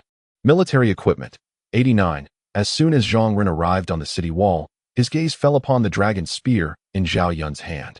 Indeed, it was the dragon spear. Zhang Ren saw this and immediately wanted to rush down to the city, but he quickly calmed down. Just one spear was not enough to fully confirm Zhao Yun's identity. If you truly are my master's younger brother, I suppose your master's spear technique has also been cultivated? Naturally. All right. Let me introduce you to the legendary Zhao Zilong of Changshan. After speaking, Zhang Ren turned and descended the city. Soon, the gates of Yangping Pass were opened, and Zhang Ren was seen riding a fine horse, holding a long spear, gallantly charging in. Look at the spear. Without the slightest hesitation, Zhang Ren let out a loud shout, clamping his legs around the horse's belly, and the warhorse shot forward like an arrow released from its bow. His long spear aimed directly at Zhao Yun's throat. Zhao Yun remained calm, lightly shaking the reins, and the Zhao Yusher deftly sidestepped while his silver spear drew an arc, deflecting Zhang Ren's long spear. Zhang Ren, undeterred, continued his assault, swinging his spear amidst a flurry of strikes, raining down like a torrential storm upon Zhao Yun. Yet Zhao Yun moved like a swimming dragon, weaving through the spear rain, his silver spear sometimes striking like a white snake's tongue towards Zhang Ren's vital points, and at other times coiling like A to block Zhang Ren's attacks. The two fought fiercely, the sound of hooves like drum beats, long spears clashing with sparks flying. Zhang Ren seized the opportunity, feigning a strike before suddenly changing tactics and thrusting sharply at Zhao Yun's lower body. Zhao Yun, quick-witted and nimble, pulled the reins, and the Zhao Yusher leaped high, avoiding the attack while simultaneously thrusting downward with his spear. Zhang Ren sidestepped, the long spear grazing past his shoulder. Knowing he was at a disadvantage, Zhang Ren feigned a flaw to lure Zhao Yun in deeper. Zhao Yun saw through this ruse and decided to play along. As Zhang Ren retracted his spear to defend, the Zhao Yusher raised its front hooves and leaped forward. Zhao Yun's silver spear shot out like a white snake emerging from its hole, targeting Zhang Ren's throat. Zhang Ren was startled and hurriedly sidestepped, but Zhao Yun's spear tip grazed his shoulder, causing him to stagger. Seizing the moment, Zhao Yun attacked again, the spear's shadow flickering, making it hard for Zhang Ren to defend. Ultimately, Zhang Ren's strength waned, and his moves became disordered. Zhao Yun thrust aside Zhang Ren's long spear and held his own spear against Zhang Ren's throat. At this point, Zhang Ren sighed deeply, dropped his spear, and conceded defeat. Alas, though we both wield the 100 birds facing the phoenix spear, I am no match for my junior apprentice. Zhao Yun reined in his horse and turned around, holding his spear and cupping his fists as he said, "Senior brother, your spear technique is formidable. I admire it." With this exchange, the two recognized each other, and Zhang Ren quickly ordered the city gates to be opened wide to welcome everyone in. At the banquet, Zhang Ren asked Zhao Yun many questions about Tong Yuan, and Zhao Yun answered without reservation, which quickly deepened their relationship. Seeing that the time was almost right, Zhao Yun immediately bowed to Zhang Ren and said, "Senior brother, I believe you are already aware of the purpose of my coming here with the military strategist and General Xiao." Upon hearing this, Zhang Ren did not respond, but simply poured himself another cup of wine. Zhao Yun, noticing this, quietly glanced at Yen Su. "Second in command, I've finished my part. It's now your turn." After Yen Su returned a reassuring look, he leisurely waved his folding fan. "General Zhang, you have been diligent at Yangping Pass. Have you heard about the recent allied forces attacking Dong?" Zhang Ren had just not answered Zhao Yun's question, and it would definitely not do to remain silent in response to Yen Su's question at this moment. So he immediately cupped his hands and said, "Of course, I have heard of it. The story of how Zilong defeated Hua Xiong and battled the dual heroes under Governor Cao against L, who has long spread across the land." Following Zhang Ren's words, Yen Su slightly waved the folding fan in his hand and said, "All right, as long as you've heard of it. I have already dealt with the likes of Eli and those who protect the throne. Can I not take down a gun king from Sichuan? Ahem. What does the general think is the most important thing for a military officer in these chaotic times?" Zhang Ren pondered for a moment before raising his head and saying, "Choose a wise lord and achieve military merit."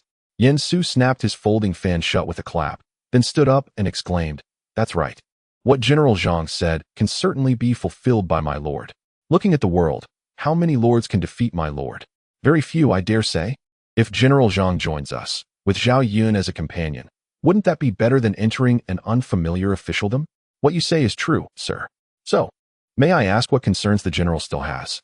Zhang Ren blinked blankly. He now felt foolish for hesitating. He quickly bowed and said, Zhang Ren greets the strategist. Upon hearing this, Yin Su immediately smiled and nodded. With this, the worries at Yangping Pass were resolved. Next, with Xiahou Yuan guarding, even if Lu Yin went all out, he wouldn't be able to break through the pass. However, before that, he still needed to address a certain issue with Xiahou Yuan to feel at ease. On the other side, seeing that Zhang Ren had finally made his decision, Zhao Yun felt delighted and quickly stood up to say, Today, the recognition with my senior brother is a great occasion, but unfortunately, the enemy is approaching, so we cannot drink. I, Zilong, will toast my senior brother with water instead. Ha ha, good. You and I, as sworn brothers, serving Lord Chao together, will surely become a memorable tale. After that, Zhang Ren looked over at Xiahou Yuan and Cao Xiu, saying, General Xiahou, General Chao, I apologize for my previous negligence. Please do not hold it against me. Cao Xiu naturally wouldn't say anything since his task was to follow Yin Su as a bodyguard and subordinate, and Xiahou Yuan certainly wouldn't be angry. Hey, we warriors don't have so many twists and turns. Let us drink together another day? Ha ha, good. Originally, Yin Su was frequently nodding and smiling. But upon hearing Xiahou Yuan's words, his hand holding the fan suddenly froze in midair. Wait, did this guy just indirectly mock me? It must be, right? Chapter 33, Xiahou Yuan. This is impossible. Clever one, your words are not right. How can we scholars be so roundabout? Upon hearing this, Xiahou Yuan couldn't help but retract his neck, but still pouted and said, Oh, strategist, just ignore it. This is our warrior's matter. It's hard to explain. Oh, is the clever one saying that you can't debate with Su? No problem. Even without words, Su is somewhat skilled in martial arts. After Yin Su said this, everyone, except Cao Xiu, turned their gaze to Yin Su, their eyes filled with surprise. Ha ha ha, strategist, are you not sick? When it comes to strategy, we all respect you. But in terms of martial arts, you shouldn't compete with us, right? However, after Xiahou Yuan finished speaking, Yin Su continued to leisurely fan himself, his expression calm. Seeing Yin Su's demeanor, Xiahou Yuan truly felt somewhat unconvinced. Humph, although last time I couldn't compare to Yuan Rang in bravery. The strategist need not look down on people so much. Yin Su saw that Xiahou Yuan had taken the bait and immediately snapped his folding fan shut with a clap, intentionally provoking Xiahou Yuan. Since that's the case, let's not say much. How about we compare our strength? Xiahou Yuan didn't expect Yin Su to directly challenge him to a strength contest. Although he was indeed surprised, as a martial general, he felt that since the other party was merely a civil official, he couldn't back down. Otherwise, it would be too embarrassing if word got out. Strategist, you said it. Naturally, but just comparing strength is a bit boring. Why not make a bet? Xiahou Yuan frowned slightly, sensing a hint of conspiracy, but at that moment, he was already in too deep, so he stubbornly continued. All right, what is the bet? If I win, you must listen to my advice. And the general should handle military affairs without doing everything personally. If you win, I will grant you one request. How about that? Upon hearing Yin Su's words, Xiahou Yuan knew that Yin Su was trying to give him a hint, but was this way of suggesting a bit too much of a burden on the strategist? Thinking this, Xiahou Yuan decided he must hold back a bit later. He couldn't really hurt the strategist. Moreover, even if the strategist lost, it could still be seen as a victory for him. The strategist's intentions were clear to him, so he reminded, Please be careful, strategist. Yin Su saw that Xiahou Yuan was ready to hold back, but he could only express, Clever one, if you don't take it seriously, you might just fall here. This was not Yin Su bragging. Within the military tent, the only one who could match his strength was probably Zhao Yun. Even Zhang Ren's strength could only be on par with his. Of course, this was also taking advantage of Zhao Yun and Zhang Ren's lack of strength. If it really came to a fight, he definitely wouldn't be able to beat Zhao Yun or Zhang Ren. After all, he hadn't learned spear techniques. However, Yin Su didn't remind Xiahou Yuan of this. Sometimes it was good for this guy to suffer a bit, as he was to be cultivated as a main general. He had to learn that there are always people better than you, and not to underestimate anyone. Since the clever one was ready, then let us begin. Almost the moment Yin Su finished speaking, Cao Xiu ran over to the side and brought over an empty table, his eyes filled with excitement at the spectacle. Zilong, you guys stand back a bit. Don't get splattered with blood later. Hearing this, Xiahou Yuan glared at Cao Xiu. What are you saying? How could I be so rude to the strategist?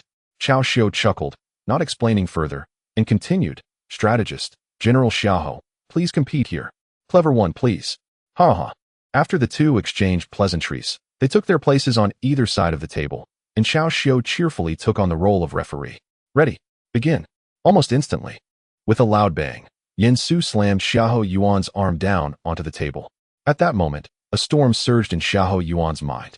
After countless brain cells fell, Xiahou Yuan could only unconsciously widen his mouth. Watching Xiahou Yuan's stunned expression, Zhao Yun, who stood behind Yin Su, silently gave Xiahou Yuan a thumbs up. Bro, you really can act. No, I'm not counting this round. I wasn't ready yet. After his language processing system crashed for a long time, Xiahou Yuan suddenly stood up, claiming that he hadn't been prepared. Yin Su naturally didn't care. In his view, each round was the same. Although the fierce tiger's strength wouldn't work against top-tier warriors like Dian Wei, it was more than enough to match up against someone like Xiahou Yuan. Don't underestimate the fierce tiger's might, you fool. Soon, the two set their stances again. This time, both sides were evenly matched. Their wrists locked in the middle, neither able to gain the upper hand. At this moment, Zhao Yun and Zhang Ren finally realized that Xiahou Yuan truly hadn't held back. It seems our strategist is quite capable. After a stalemate for a while, Xiahou Yuan felt the pressure.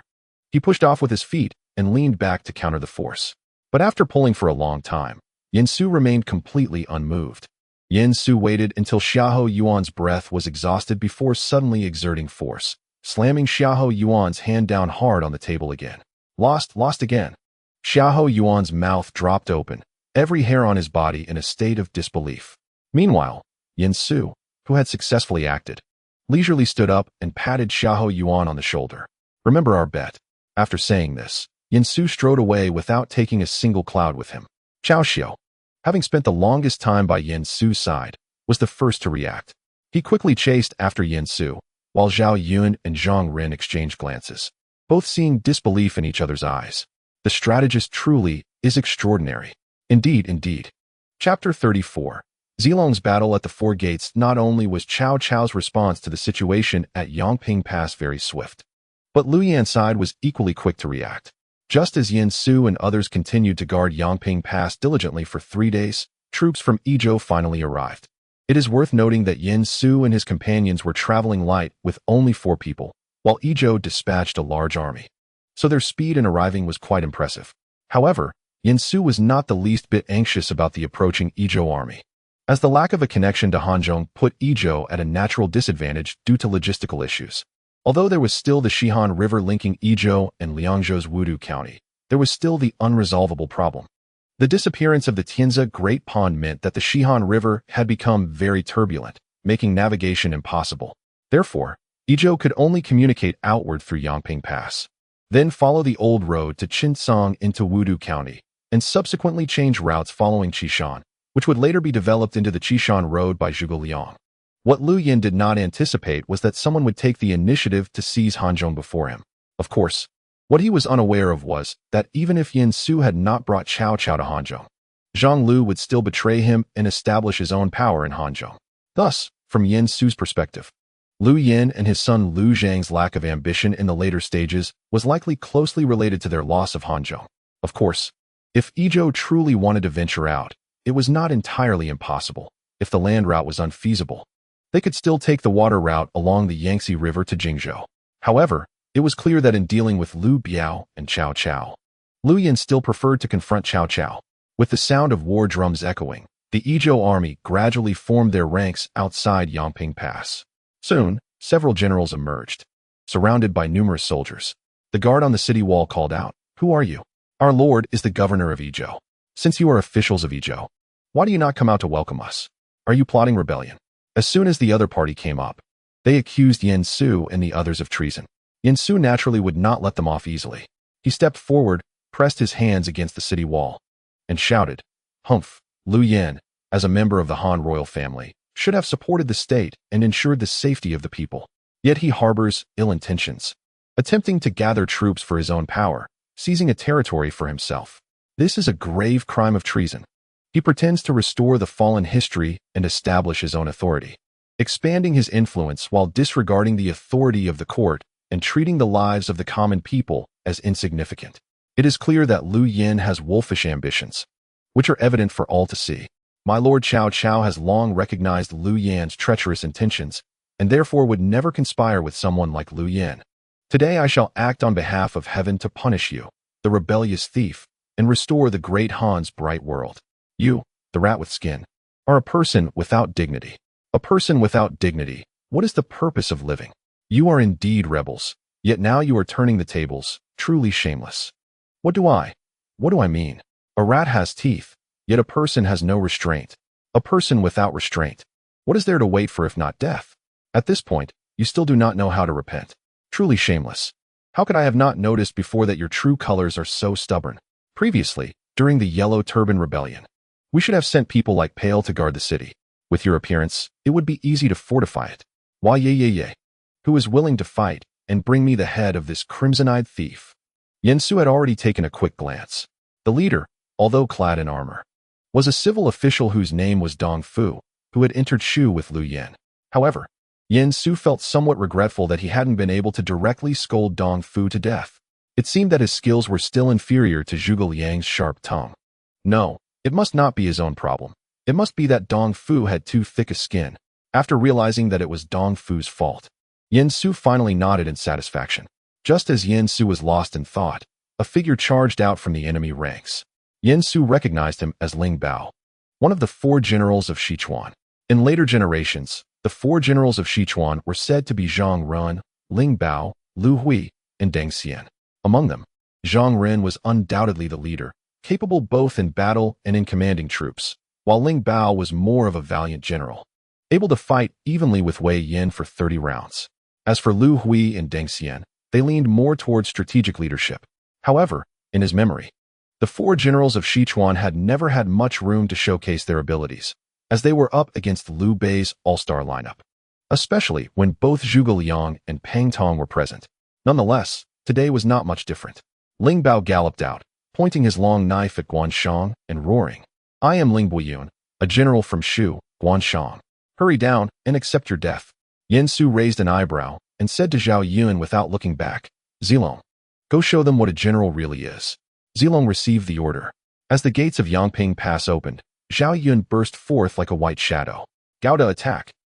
Seeing the enemy general appear, Ling Bao quickly raised his sword and asked, "Who is coming?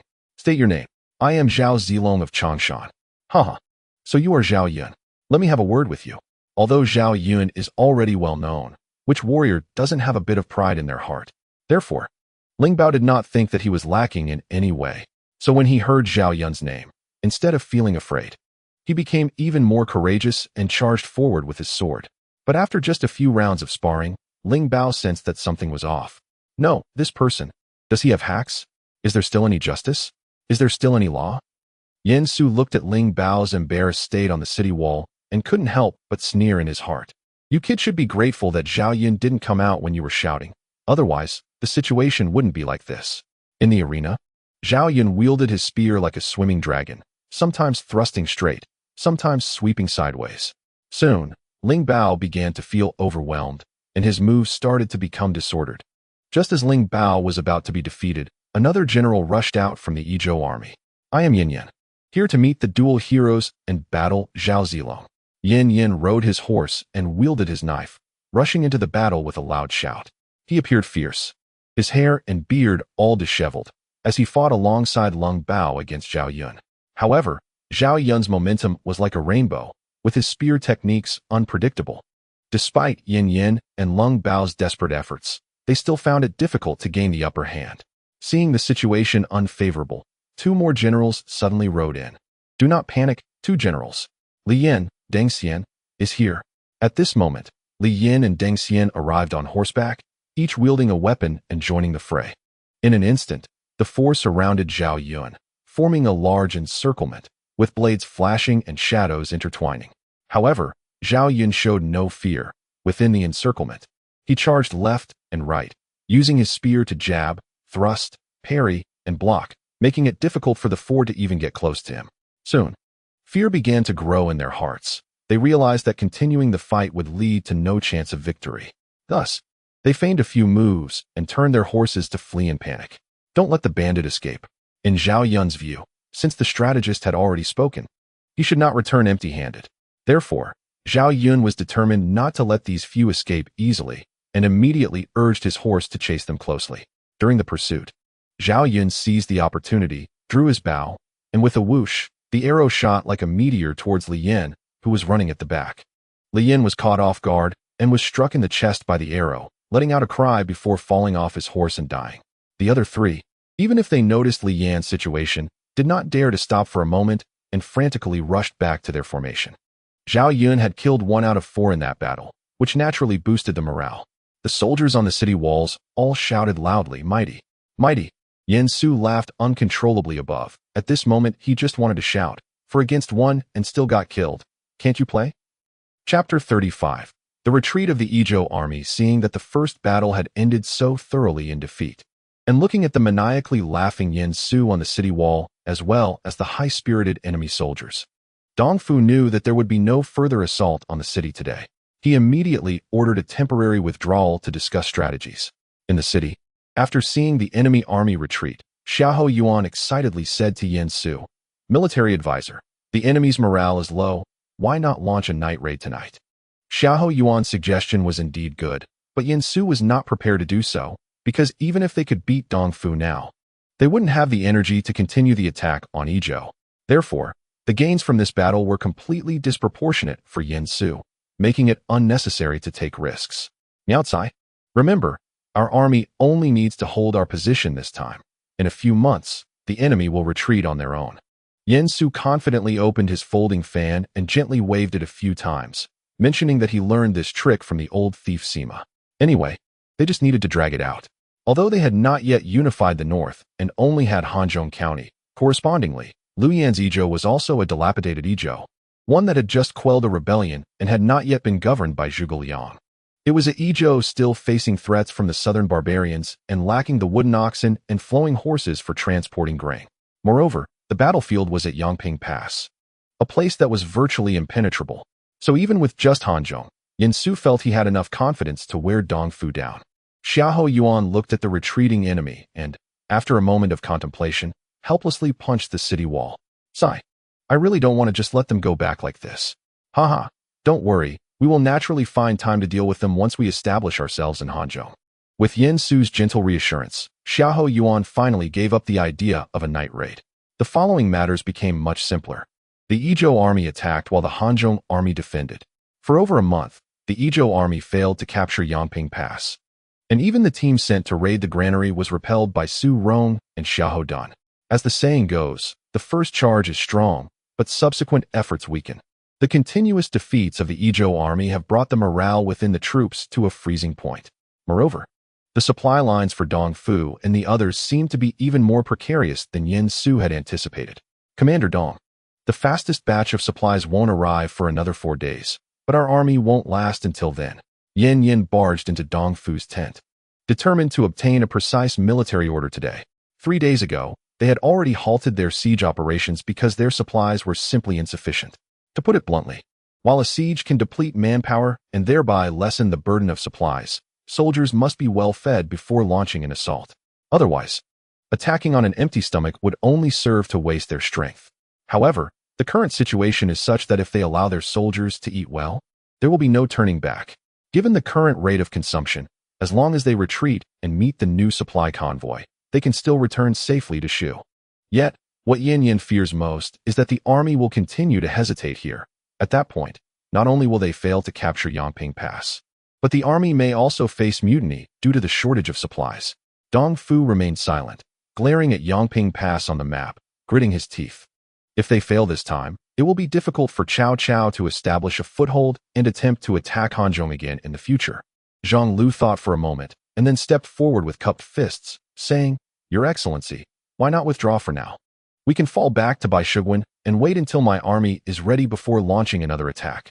Yin Yin, noticing that Dong Fu was hesitating again, quickly stepped forward to support Zhang Lu, saying, "Your Excellency, If there really is a mutiny due to food supplies, it will be impossible for us to retreat back to Shu at that time. Driver. For a moment, the generals in the camp were all persuading Dong Fu to withdraw his troops. Of course, among them, only a few truly understood the situation. The rest either followed the trend or came from prominent families in Shu and did not want to fight this battle at all. Because in the eyes of the prominent families in Shu, no matter how fiercely the battles raged outside, what did it have to do with them? As long as their identity as the emperor of Shu remains unaffected in the future, it does not matter to them who the emperor outside is, whether it is Han or someone else. Therefore, this battle is nothing but a waste of resources and manpower for these people. If the families in Shu unite with the families in Jiangdong, they will definitely have common topics to discuss. One occupies the perilous mountains, and the other relies on the dangers of the Yangtze River. They all, to some extent, harbor thoughts of taking it easy. Dong Fu took a deep breath and slammed his fist onto the map. Although the supply of grain and fodder in Shu is difficult to transport, it absolutely should not have reached this situation in just 1 month. As for the root cause, he didn't need to think. It was simply because those guys behind didn't care at all. Enough. Order the army to temporarily withdraw past the pond bend and then conceal themselves. General Ling, you will lead 3,000 troops to feign a retreat to the east, bypassing Mongfeng, and then join the main army. Yan Yan frowned slightly upon hearing Dong Fu's order. He knew that Dong Fu wanted to make one last struggle to see if the enemy would fall for the trick at the critical moment. Although he did not fully agree with this strategy, at least there was a new military order, and after this plan, they would definitely have to retreat to Baishui Pass. So Yan did not voice his opinion. Ling Bao, seeing that Yan was silent, understood what was happening and immediately took the order and left. The movements of the Yizhou army could not escape the notice of Yangping Pass, but under the suppression of Yin Su, Yangping Pass did not react at all. Seeing this, Dong Fu could only grit his teeth and return to Baishui Pass. After the Yizhou army retreated, Yin Su and others naturally had no reason to remain at Yangping Pass. After leaving Xiahou Yuan to continue guarding, Yin Su took Cao Xiu, Zhao Yun, and Zhang Run, along with Zhang Ren's group of personal guards, and set off on the way back to Nanjing. Jun Gui, when we return to Nanjing and see the Lord, I intend to recommend you to guard Sherman. But rest assured, whether it is you or Miao Kai and others, once Hanzhong is stabilized, you will all be reassigned. After all, your talents are somewhat wasted just guarding a pass. This was not Yin Su boasting. If it were wartime, arranging these generals to guard would indeed be no problem. But arranging them this way during peacetime was simply wasteful. True generals are like bricks, moved wherever needed, always ready to be dispatched, or like Cao Run, directly guarding the entire front line.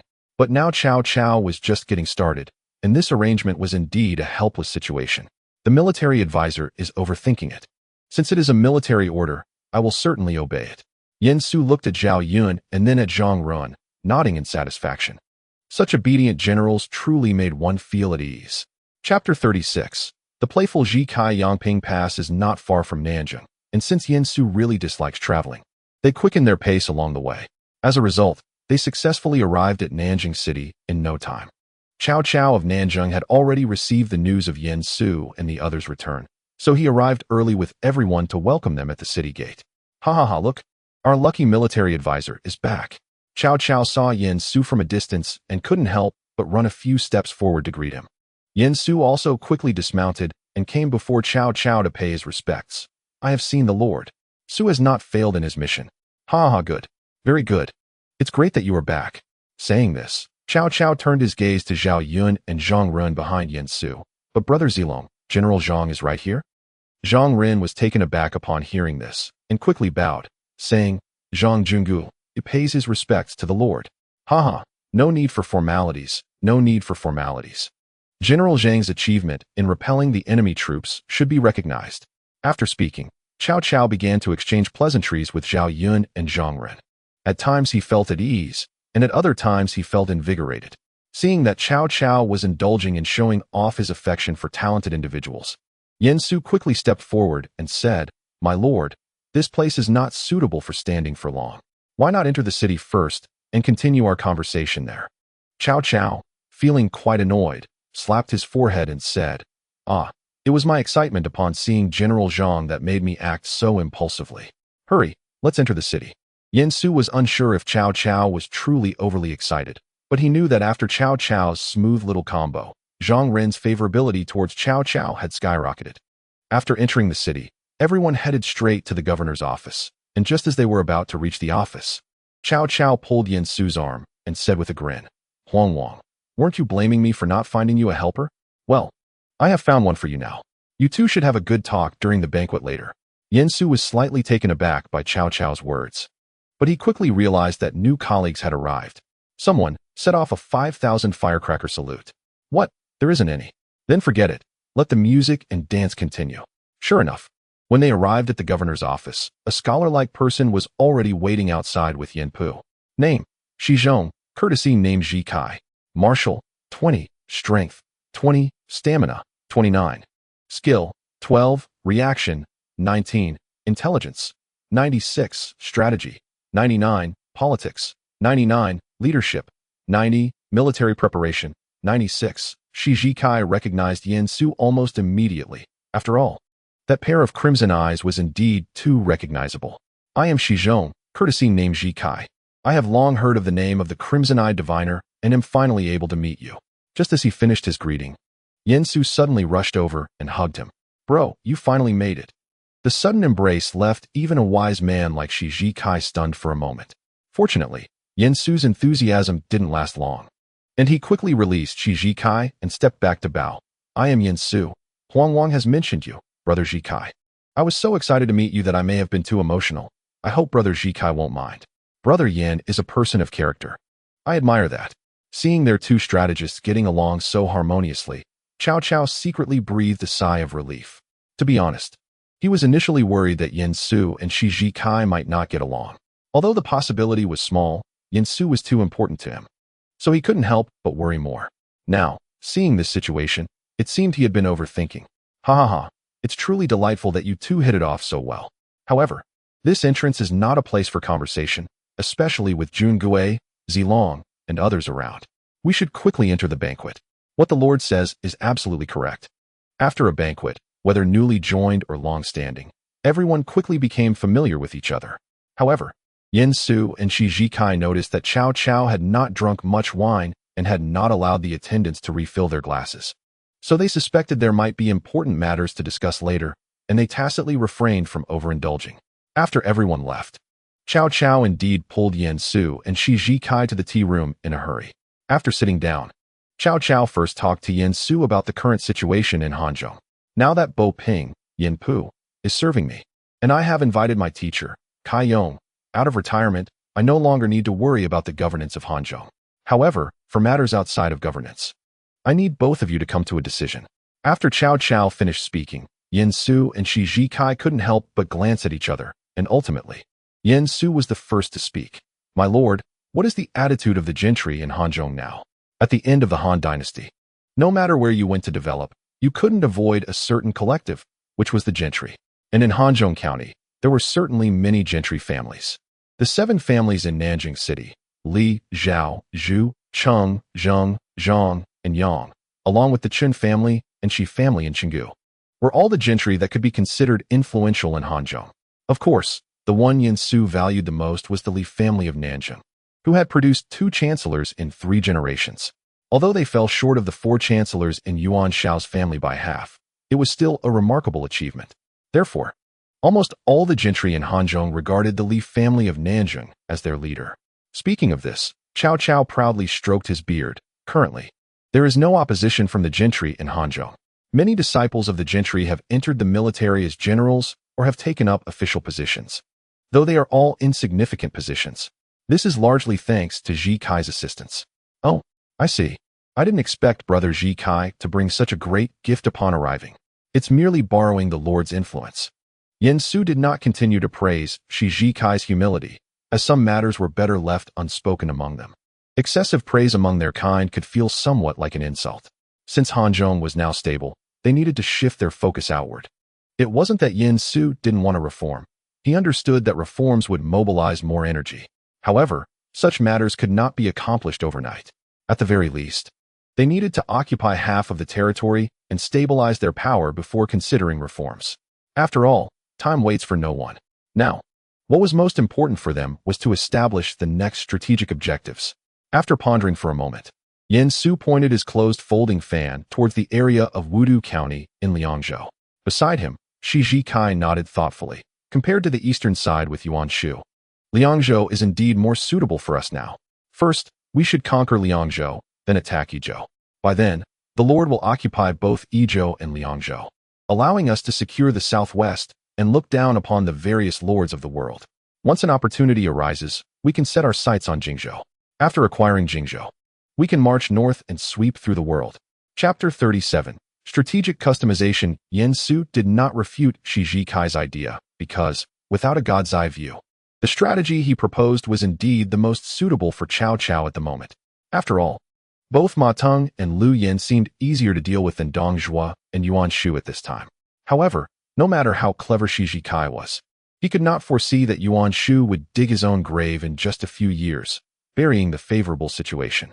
Yen Su waited until Shi Jikai finished speaking before he spoke. My lord, Jikai's suggestion to first conquer Liangzhou and then all of Yizhou is indeed my thought as well. However, afterward, the lord could send troops from Nanyang and Chang'an. Once occupying the area north of the Yangtze River in Jingzhou and the Guangzhou region, we can immediately march north. Once we unify the north, we can then deal with the southern pests. Just like Yen Su earlier, Shi Jikai did not say much about Yen Su's view because if they truly occupied Yizhou and Liangzhou, they would indeed have the strength to attack Chang'an or Nanyang. However, compared to his own thoughts, Yen Su's ideas were simply more aggressive.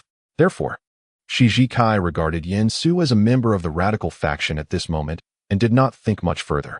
Cao Cao listened to the thoughts of his two strategists and couldn't help but scratch his head. Fortunately, both strategists shared the same view on the strategic objectives ahead. Thus, Cao Cao readily agreed. As for what happened afterward, nothing in this world is unchangeable. Perhaps by then, the situation would change again. After discussing the future strategic objectives for a long time, the three finally left. However, at the end, Cao Cao pulled Yen Su aside and said, Huang Wang, you must wake up early tomorrow. I will visit with my son. During Yen Su's time at Yangping Pass, Cao Cao also brought his family over. He also had Zhao Yun's elder brother's relatives, Dian Wei's family, and the Xiaohou family brought over, which was something Yen Su had specifically reminded Cao Cao to do before going to Yangping Pass. While the relationship with various lords was still manageable, those who should be brought over must be brought. Among Cao Cao's family were naturally his legitimate wife, Lady Ding, his eldest son Cao Ong, his second son Cao Shuo, his eldest daughter Cao Qing, and his third son Cao Pai, among others. Yes, Cao Pai was actually Cao Cao's third child. After all, Cao Ong, Cao Shuo, and Cao Qing were all born to Lady Lu, who passed away early. Cao Ong was raised by Lady Ding at a young age. And since Cao Ong was 10 years older than Cao Pai, it turns out that Cao Shuo was actually Cao Cao's second son. Unfortunately, according to the original timeline, Cao Shuo only had 5 years left to live. Indeed, Cao Shuo probably died around 196, just 1 year less than his older brother Cao Ong.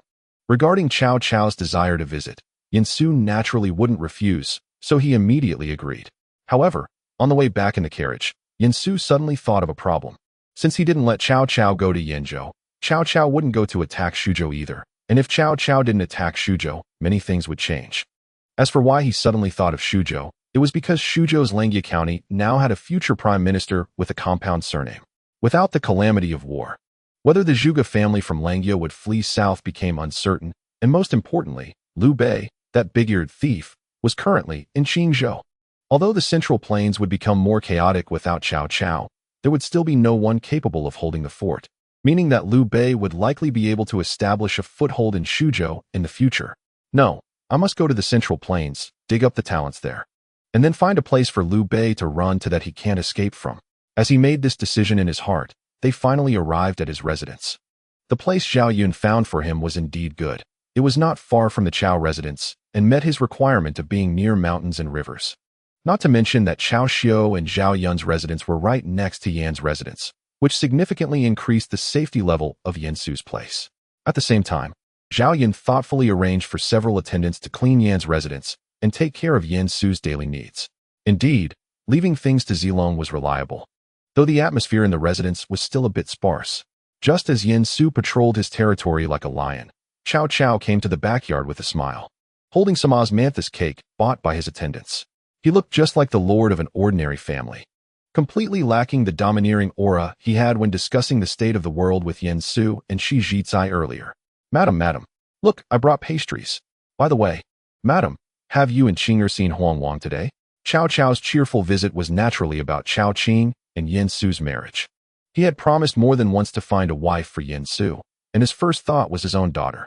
From a political perspective, Yen Su was undoubtedly the greatest contributor to Cao Cao's current family business, so binding Yen Su with a marriage was definitely something Cao Cao was happy to see. From a personal standpoint, Yen Su was knowledgeable, had an excellent temperament and appearance, and had the ability to recognize talents, making him an excellent match.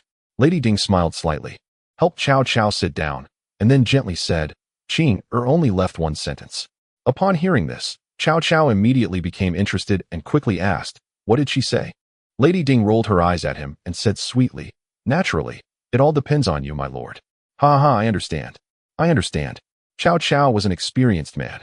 What did it mean that it all depended on the father? It clearly meant that she was interested. Chapter 38. Yen Su's eastern journey in the backyard of the Cao residence. The night was cool as water, and the silver moon cast its glow. A young girl leaned quietly by the couch. She had her hair lightly draped, with a few strands of dark hair falling around her fair neck.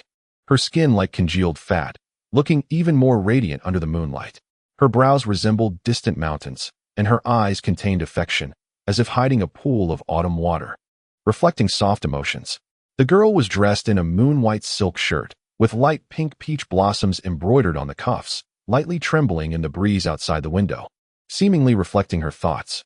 She rested her chin on her hand, gazing at the bright moon outside the window, her lips slightly pursed like cherries, and her delicate nose lightly quivered, as if catching the faint scent of flowers. A gentle breeze brushed by, causing the curtains to flutter, yet she remained unaware, her heart drifting far away. Her feelings were like the swaying branches outside the window, losing their balance.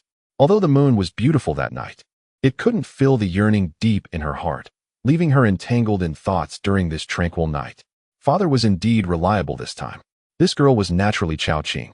When Cao Cao took Yen Su and Shi Zhicai to the tea room, she had carefully observed Yen Su from the position her father had arranged in advance alongside her mother.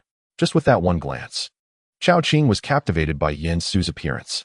After all, the fascination with red-eyed beauty was ingrained in the bones of Huaxia people. Although Yen Su only had red eyes, paired with his looks, it wouldn't be an exaggeration to say that he could charm 9 out of 10 young girls on a stroll around. Therefore, Cao Qing fell for him. Moreover, according to her father's words, Yen Su was a person of great talent, with both talent and looks. What could Cao Qing possibly be dissatisfied with? She even found herself worried about whether Yen Su would agree, but thinking of her father's firm assurance, she believed it should work out. As she thought about this, Cao Qing tossed and turned, finding it hard to sleep. But what Cao Qing didn't know was that while she struggled to fall asleep, Yen Su was sleeping soundly with his pillow. So when Cao Cao visited with Cao Ong and Cao Shua the next day, Yen Su had just woken up not long ago. Huang Wang. You clearly didn't drink yesterday, yet you're still so greedy for sleep. In response to Cao Cao's teasing, Yen Su merely sighed, then raised his head to reveal his bloodshot eyes from waking up too early. Alas, I observed the celestial phenomena were not right yesterday, so I was busy until late last night before I could barely sleep. However, thinking about being able to help the Lord, all of this is worth it. Upon hearing this, the smile on Cao Cao's face instantly froze. He just wanted to go back in time and slap himself for that comment. Huang Wang stayed up late to observe the stars for you, and you were still joking around. Are you even human? Cao Mengde. Cough. That's Ziqian. Hurry up and come meet Mr. Yen. Seeing that he was in the wrong, Cao Cao quickly changed the subject. Behind him, Cao Ong and Cao Shua immediately stepped forward to bow to Yen Su. Ziqian, pays respects to Mr. Yen. My lord, who are these? Cao Cao laughed and quickly explained. Zixio Cao Ong is my eldest son, Ziqian Cao Shua is my second son. They came today wanting to follow Huang Wang in the future. What does Huang Wang think? Since the Lord trusts me so much, I will certainly not let the Lord down. Although Yen Su had long suspected this, when Cao Cao said it, he couldn't help but carefully examine Cao Ong and Cao Shua. Cao Cao continued, Huang Wang's talent, I am well aware of, so I feel at ease letting them follow you. How about you give them a reading? Yen Su did not refuse this request from Cao Cao. After a quick glance, He first looked at Cao Mengde, filial and brave, a great righteousness first, literary strategy and martial prowess, a young hero. Good. What about Shuo? After hesitating for a moment, Yin Su finally spoke regarding Cao Shuo. Young age already shows wisdom and ambition. Cao Cao's brow furrowed slightly. He sensed the pause and hesitation in Yin Su's tone and quickly said, Zixio, you take your brother outside first. Your father has important matters to discuss with Mr. Yin. Yes. After Cao Mengde and Cao Shuo left, Cao Cao couldn't help but ask Yin Su, Huang Wang, is there a second half to that evaluation of Shuo? A good time not enjoyed turns to flying dust. Cao Cao was instantly stunned in place upon hearing this. A good time not enjoyed turns to flying dust? No matter how one looked at it, that was not a compliment. Once he realized this, he trembled and grasped Yin Su's sleeve. Huang Wang, what does this mean? With the Lord's wisdom, I believe you have already guessed. Then, is there still hope? In response, Yin Su snapped open his folding fan, and seeing this, Cao Cao, who had been worried about his fragile heart, finally felt relieved. My lord, do you still remember the people I asked you to look for? Cao Cao blinked. Since it was related to Shuo, it couldn't be Huang Zhong, so it must be Zhang Ji and Hua Tua that Huang Wang was referring to?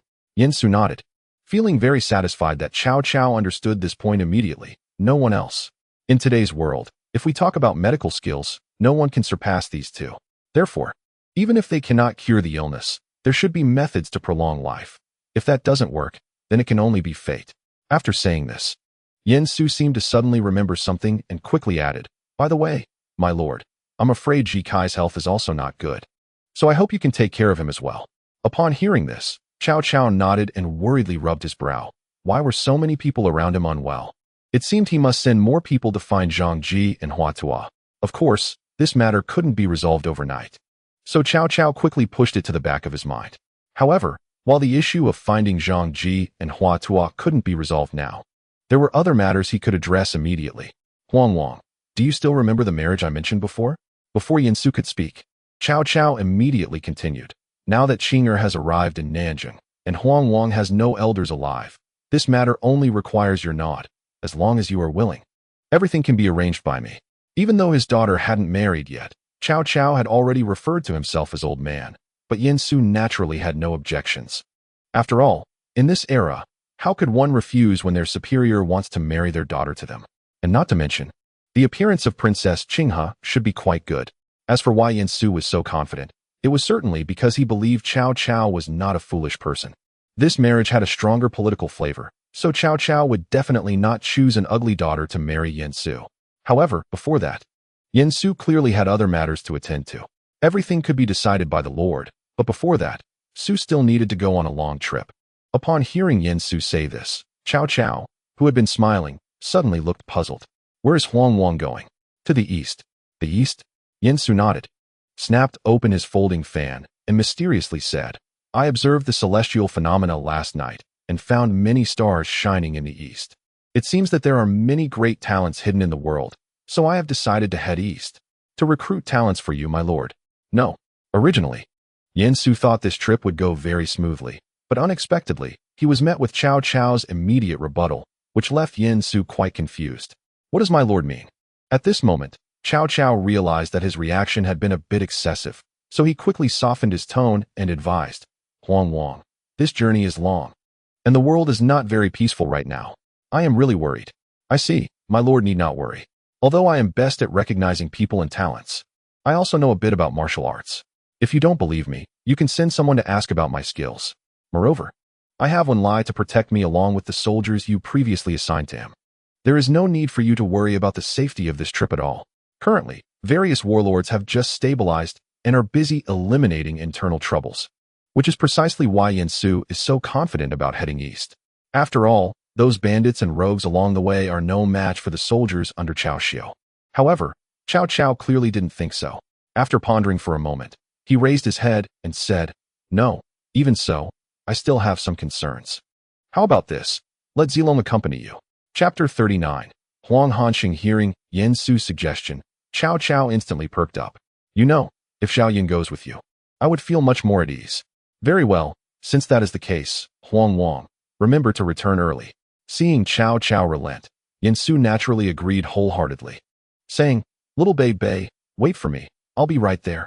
2 days later, Yin Su set off eastward with Cao Xiu and Zhao Yun. The group consisted of over 200 people, including 50 cavalrymen carefully selected by Cao Cao and 200 infantrymen, all disguised as a merchant convoy. They needed to travel east along the Han River, and after reaching Wudong City, they would switch to horse-drawn carriages to continue their journey. Inside the cabin, Yin Su looked at the fragrance pouch in his hand and couldn't help but shake his head. Perhaps because Yin Su was going on a long trip. Cao Cao arranged for him to meet Chao Qing directly yesterday. For Chao Qing, Yin Su could say he fell in love at first sight. However, he didn't expect the other party to be so bold in love and hate, not hiding her admiration at all, almost directly saying they should get married when he returned. Chao Qing, I don't want to either, but I really did fall in love at first sight. Thus, their meeting yesterday went very smoothly, which made Cao Cao so happy that he barely slept the whole night. However, what Yin Su didn't know was that as he boarded the ship to leave, besides Cao Cao and others who came to see him off, there was also a figure quietly sitting in the tavern closest to the city gate. This person had a few strands of hair hanging by her ears, and her skin was as smooth and white as mutton fat jade, exuding a soft luster. Her eyebrows were like distant green mountains, slender and slightly raised, seemingly hiding the grace of the southern rivers and mountains. Her eyes were like autumn waves, lively and clear, filled with cleverness in the shimmering light. Dressed in a light blue long dress, she looked like an elegant orchid blooming quietly in the gentle breeze. She sat quietly by the tavern window, seemingly unaffected by the noise outside. Her gaze pierced through the misty vapor, looking towards the distant city gate. Her eyes seemed able to see through the city walls to the figure about to embark on a journey, with each step seeming to tread upon her heart. Thousands of words swirled in her heart, but only silence remained on her lips. She bit her lower lip tightly, her hands gripping the handkerchief, the joints turning white. Miss, what are you looking at? The sudden call from her maid jolted Kai Yin back to her senses, and she immediately looked down at the teacup in front of her. It's nothing, I was just thinking about the music score. Seeing that the maid did not continue the topic, Kai Yin finally breathed a sigh of relief. In fact, she knew in her heart that she was already engaged. And although nothing had happened yet, it was still inappropriate. In other words, she shouldn't have these emotions now. If only she hadn't gone with her father that day. How good it would have been if she had never met you. Miss, what are you saying? It's nothing. Let's go back to the manor. After saying this, Kai Yin directly stood up and walked downstairs, with the maid quickly following. Miss, are you feeling unwell? Should I go tell the master? Don't be talkative. I'm sorry, miss. What Kai Yin didn't notice was that as she left the tavern heading towards the Kai Manor, Cao Cao and Kai Yong were just returning from outside the city. Kai Yong was, of course, very familiar with his daughter, so he immediately recognized the figure that had just turned the corner. No one knows their daughter better than her father. How could Kai Yong not know why Kai Yin was here? But when he thought of the marriage contract he had made with the Wei family back then, Kai Yong could only shake his head in regret. It is the father's fault. The voyage on the river was quite boring, but fortunately, Yin Su's days of boredom did not last long. They soon arrived at Wudong City along the Han River. At the city gate, Chao Run, who had received the news early, was already waiting there. Ha ha ha, Huang Wang, it's been a long time. As soon as he saw Yin Su, Chao Run immediately greeted him with a smile. Yin Su smiled back and said, General Zixiao, are you getting used to being here? Chao Ren and a few others were somewhat different, whether it was Chao Hong guarding Wuguan, Xiaoho Yuan at Yangping Pass, or Zhang Ren at Sherman. Once old Chao had enough resources, he would certainly replace these people back to Nanjing. However, Chao Ren and Lu Jin would definitely not be moved. Because the eastern Wudong line was very important for Hanzhong, and since there was no such dangerous pass that one man could hold against 1,000, a great general had to be stationed there for Cao Cao to be truly at ease. There is nothing unusual about this. When Huang Wang returns, please send a message to Brother Da. With me, Chao Zixiao, in the eastern line of Hanzhong, there is absolutely no risk. Haha, Su naturally believes in General Zixiao's abilities. After a few exchanges of pleasantries, Chao Ren suddenly seemed to remember something, and immediately slapped his forehead, muttering, Oh no, I almost forgot. Since the military advisor is here, there's no need to send a letter to Nanjing. Military advisor, come with me quickly. Seeing the hurried Chao Ren, Yin Su was left with a head full of question marks. What is Zixiao up to? Haha, don't get too excited, strategist. Don't worry, I promise I won't get excited. After a chuckle, Chao Ren said mysteriously, Do you still remember the person I asked you to wait for in Nanyang? Yen Su slowly paused his hand that was fanning himself, then with starry eyes said, "Did you find the person?" "Yes, I found them." "How many?" "Two." At the moment Cao Ren finished speaking, Yen Su immediately grabbed Cao Ren's clothes and walked towards the city, saying, "What are we waiting for? Let's go. I want to see the new cattle and force them to move." Yen Su followed Cao Ren to the yamen, where he was greeted by the sight of a burly middle-aged man practicing with a sword in the courtyard, while another person was studying something while holding a bamboo slip. Name: Hanzhong. Courtesy: name Hanzhong. Martial: 105. Strength: 108. Stamina: 110. Skill: 99. Reaction: 103. Intelligence: 76. Strategy: 70. Politics: 61. Leadership: 85. Military equipment: 88. Name: Zhangji. Courtesy: name Zhongjing.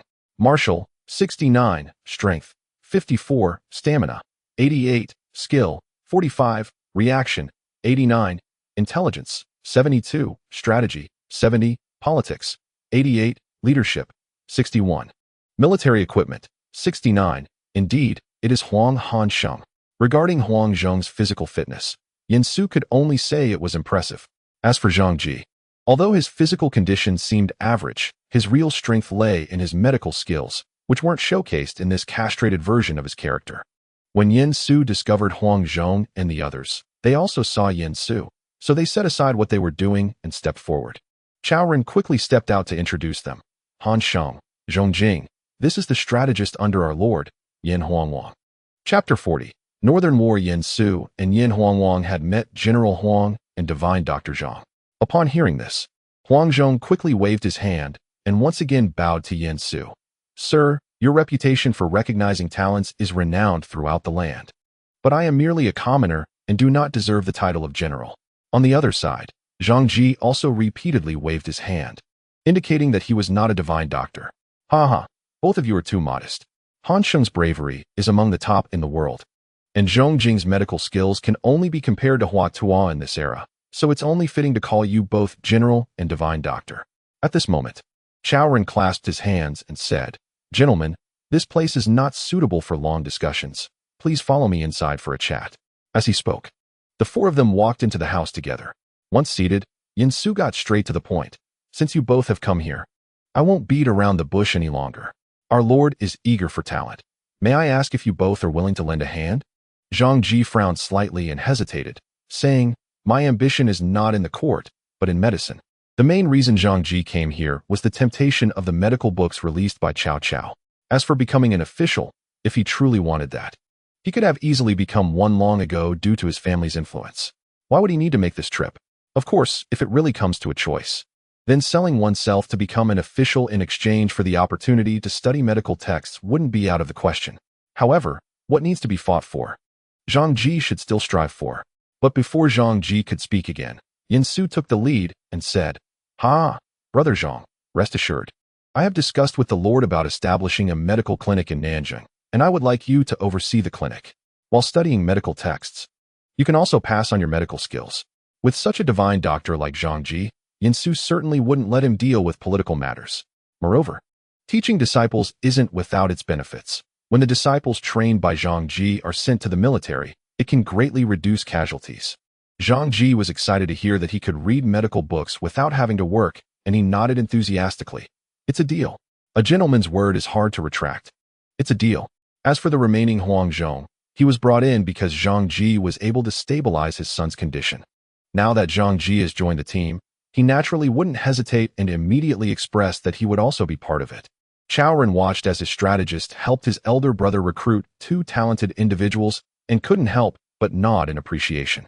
As for what he was pleased about, that's another story. Nonsense. It was he who brought the strategist to find the big brother in the first place. No matter how you put it, there has to be a bit of credit for himself in this. After resting for a day at Wudong, Zhang Ji took Huang Zhong's family towards Nanjing. As for Huang Zhong, he immediately took up his post and joined Yen Su's team, temporarily acting as a bodyguard like Zhao Yun.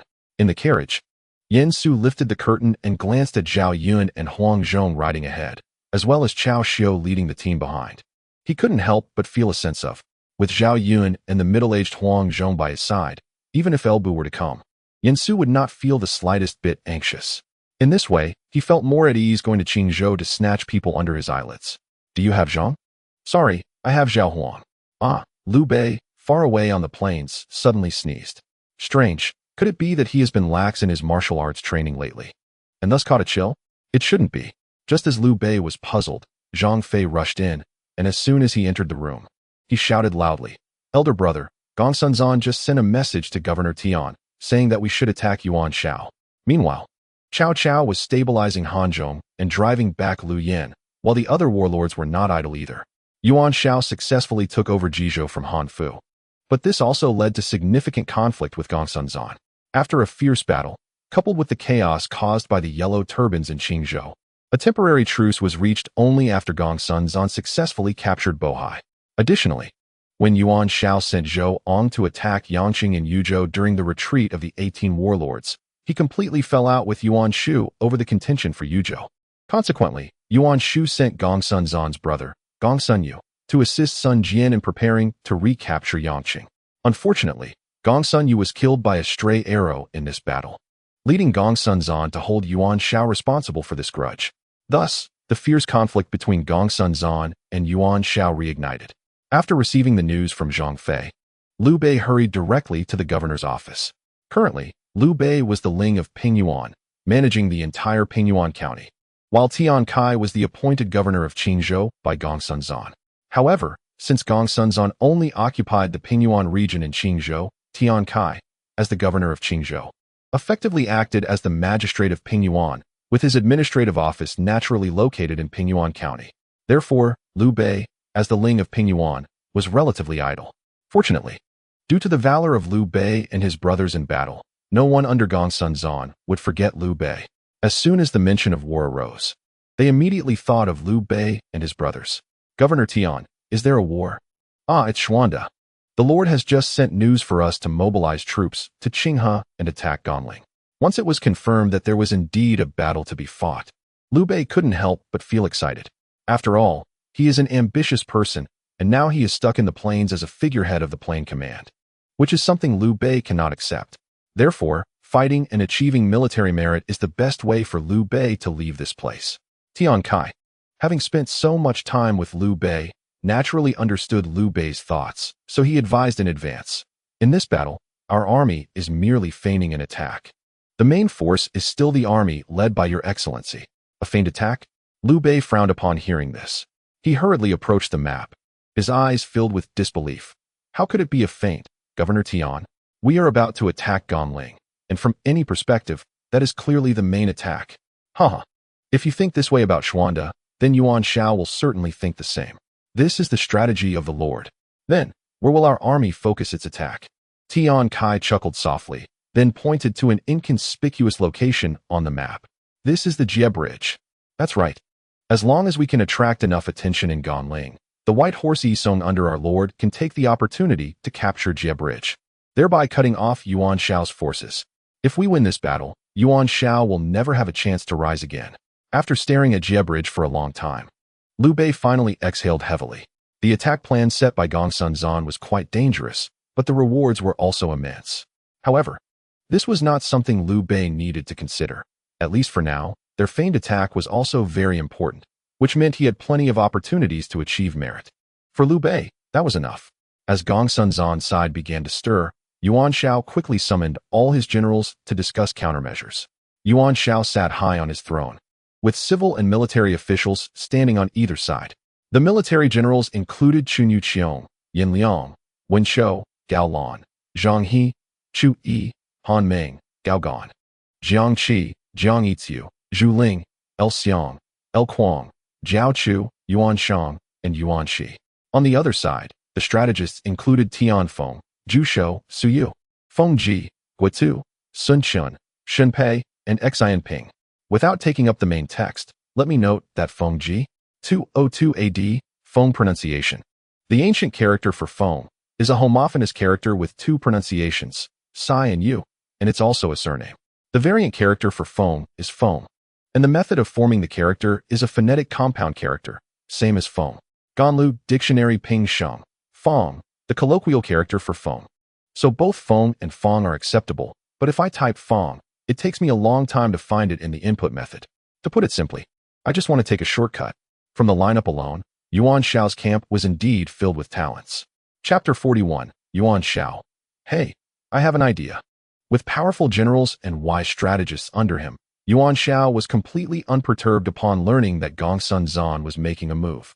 In fact, he was even thinking of preparing to defeat Gongsun Zan in battle to completely reclaim Jizhou, and even to heavily damage Gongsun Zan to lay a good foundation for his next steps to occupy Yuzhou and Qingzhou. Seeing that everyone had arrived, Yuan Shao nodded slightly, then turned his gaze to the strategists. Gongsun Zan is leading his troops to invade. Do any of you have strategies? The strategists had already read the latest military reports before arriving, so they understood Gongsun Zan's current situation. Guotu quickly stepped forward and said, "My lord, Gongsun Zan recently defeated 300,000 Qing and Su Yellow Turbans with 20,000 infantry and cavalry in Qingzhou, and he is currently at his peak morale, but also his most arrogant. As the saying goes, arrogant troops are bound to fail. We can send out a detachment as bait, luring Gongsun Zan's army to the valley west of Dongwu City, and then set an ambush to defeat Gongsun Zan.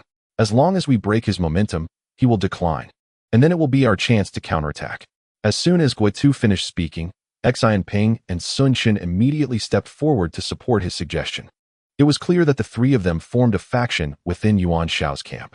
Although Yuan Shao's strategists were numerous, they could generally be divided into three factions: the Hebei faction, including Tianfeng, Zhu Shou, and Xin Pei, who were all local members of Jizhou; the Hunan faction, including Guotu, Xi Ping, and Sun Qin, mostly from the aristocracy of Yingchuan; and the Nanyang faction, including Su Yu and Feng Ji, who were the earliest followers of Yuan Shao, but because Yuan Shao's territory was now in Jizhou, they had been somewhat marginalized for balance within. After Guotu finished speaking, Tianfeng immediately stood up and angrily rebuked Guotu and the others. "You are taking such a dangerous path. Are you trying to put our lord at a disadvantage? Let me ask you, what if Gongsun Zan does not fall for it? If our main force is diverted to Dongwu City, how will we defend Ganling? If Ganling falls, won't our rear be exposed to the enemy?" In response to Tianfeng's questioning, Guotu was unafraid and immediately retorted, "How do you know my strategy will fail before the battle has even begun? Moreover, even if Gongsun Zan does not fall for it, our army can still counterattack directly from Dongwu City to the county of Bohai. The Bohai region is our lord's old territory. If our army successfully enters Bohai, our lord can easily cut off Gongsun Zan's forces in Yuzhou and Qingzhou with a wave of his hand. At that point, won't Gongsun Zan's troops left in the Qinghe plain be like fish in a barrel? Humph, you speak so lightly, but in the end, isn't it still a dangerous path?" Tianfeng said, turning to bow to Yuan Shao, continuing, "My lord, the most important thing now is to consolidate our forces. Gongsun Zan is currently in high spirits. We should rely on our fortifications to wear down his momentum. Moreover, Gongsun Zan has just fought a great battle in Qingzhou, and he must have suffered considerable losses. If we prolong this battle, Gongsun Zan will certainly be the first to falter, and at that time, it will be our chance to counterattack." But as soon as he finished speaking, Xi Ping on the other side immediately stood up to refute him. "Humph. What you suggest is merely a cowardly approach. Gongsun Zan has suffered losses. Does our army not suffer losses as well? The supplies in Jizhou are not that abundant. Have you considered that while our army is wearing down the enemy's morale, if we keep being cowardly and do not engage, it will also wear down our own morale?" Upon hearing this, Tianfeng was instantly filled with rage, directly pointing at Xi Ping's nose and angrily rebuking, "Humph, Ping Zhongji, your words are truly sharp. Even if our army has losses, it is certainly less than Gongsun Zan's. Moreover, it is clearly about holding our ground, yet in your mouth, it has become a cowardly battle? My lord, as long as we continuously motivate our soldiers during the defense, a long-term defense can accumulate their anger and boost morale. By then, our army's morale will be high while the enemy's morale will be low. How can we not win? My lord, my lord." Seeing that both sides were eloquent, Guotu and Tianfeng, among others, very tacitly bowed to Yuan Shao, requesting him to make a decision. However, this left Yuan Shao quite troubled, as he sat on the main seat, frowning and rubbing his forehead. Having too many strategists can indeed be somewhat difficult to manage. Thinking of this, he looked at Su Yu and the others, who were currently lowering their heads, seemingly lost in thought. But no matter what they were thinking, It seemed they were not prepared to offer suggestions this time. Thinking of this made Yuan Shao feel a headache. In fact, he thought both Guotu's and Tian Feng's strategies were good, but precisely because of this, it put him in a difficult position. Suddenly, Yuan Shao had a flash of inspiration. Hey, I have an idea. Why not just combine the two strategies? So Yuan Shao cleared his throat a few times and walked to the map. In that case, let the Qinghe army converge at Ganling City and hold their ground there, ensuring they withstand Gongsun Zan's army. As he said this, Tian Feng raised his head, seemingly pleased that his lord understood which strategy was better. However, the next moment, he was stunned in place because Yuan Shao continued, then send a detachment to lure the enemy deep and set an ambush against them. My lord, no. All the strategists almost simultaneously knelt before Yuan Shao, and upon seeing their reaction, Yuan Shao couldn't help but frown. What's wrong? I've taken half from each of you, and you're still not satisfied? So Yuan Shao said coldly, my decision is made. This battle will be arranged this way. Seeing that Yuan Shao had made up his mind, the 8 strategists exchanged glances and finally joined forces. They all rushed to the map to study for a moment. And Tian Feng was the first to address Yuan Shao. My lord, the enemy's movements in Ganling are very obvious. And since the scouts have not discovered Gongsun Zan's white horse Yisong, I deduce that the army in Ganling is merely a feint. After hearing Tian Feng's words, the others began to discuss among their smaller groups, and soon Su Yu stepped forward and said, my lord, if the Ganling army is a feint, the enemy is very likely trying to cut off our forces one by one. Guotu hurriedly stepped forward and said, my lord, the enemy army's intention in this battle is likely to directly attack our rear, so the Qinghe army only needs to send half of its forces into Ganling. The remaining troops are to retreat and stand by at the border between Qinghe County and Weijun. As soon as Guotu finished speaking, Zhu Shou immediately added, my lord, it seems that the enemy's target is Zhulu County. For our army, Zhulu is like the backbone. If Zhulu is breached, our army will have no strength to counterattack. After listening, Tian Feng's eyes brightened, and he quickly stepped forward, saying, my lord, I know where Gongsun Zan's cavalry is advancing to. It's Jiqiao. The enemy intends to attack Jiqiao. Upon hearing this, Shen Pei quickly said, since this is the case, the previous plan to lure the enemy is still viable. Yes, my lord. We can first send a team of elite crossbowmen to weaken the enemy cavalry at the border bridge, and then bring the main force to bear. In the end, Tian Feng stepped forward to wrap up the matter, and throughout the process, the 8 great strategists worked together in perfect harmony. Chapter 42. Chu Yi, White Horse, HM. I will make sure he comes back with nothing. After listening, Yuan Shao nodded in satisfaction. Indeed, it has to be him. You see, these original advisors who were not united have now, after his downfall, honestly come together, haven't they? Very well, if there is a similar situation in the future. He can do it this way again, taking half. Listening to the complete strategic deployment, Yuan Shao couldn't be happier. However, what he didn't realize was that it was precisely because his situation was so unfavorable, combined with his absurd choices, that a group of strategists had come together.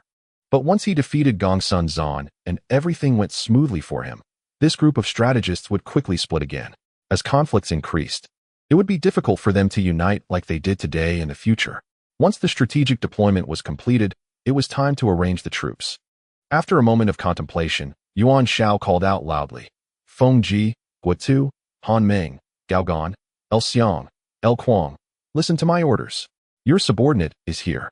You 6 are to immediately head to Ganling to oversee the defense. This subordinate will obey the orders.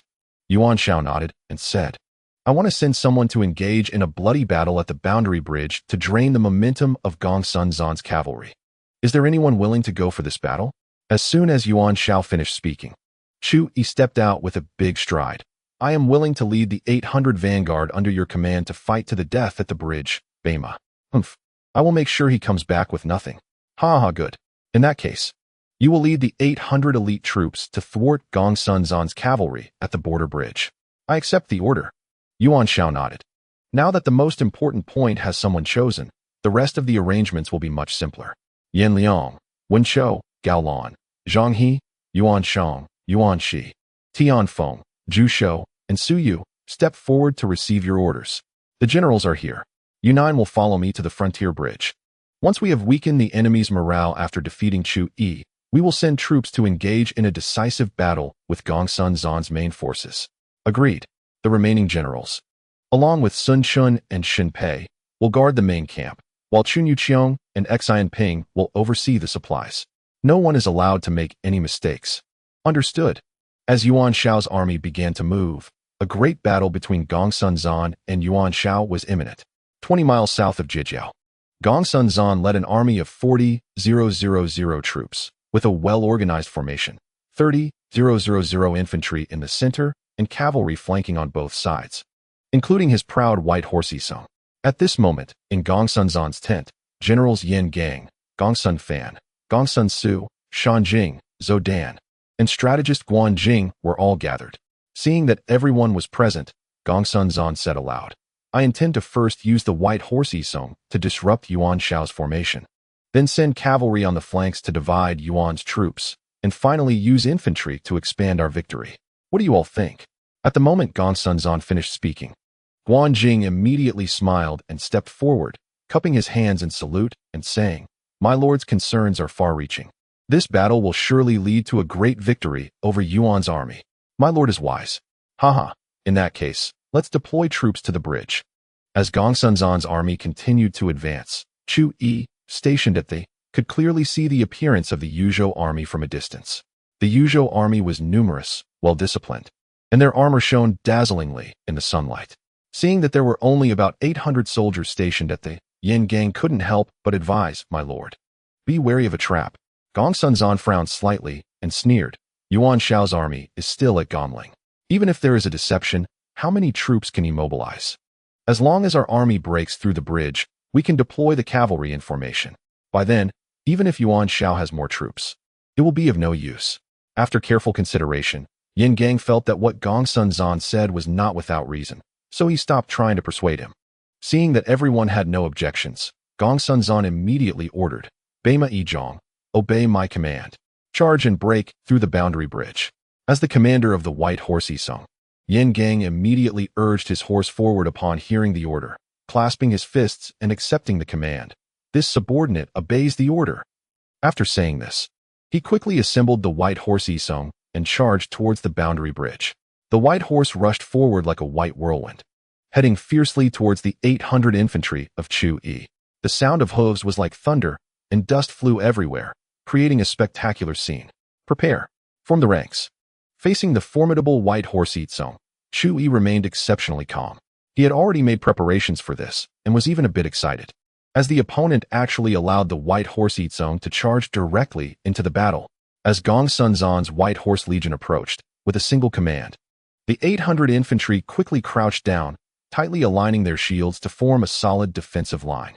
At the same time, the crossbowmen hidden among the infantry began to exert their strength, launching over 100 crossbow bolts, raining arrows down. Although Gongsun Zan's white horse legion was valiant, they fell one after another under the barrage of dense crossbow bolts. The cavalry's charge formation was disrupted, and the startled horses ran amok, causing many cavalrymen to be trampled to death by their own mounts. The soldiers received the order, kill for me. Chu Yi seized the opportunity and ordered the infantry to launch a counterattack.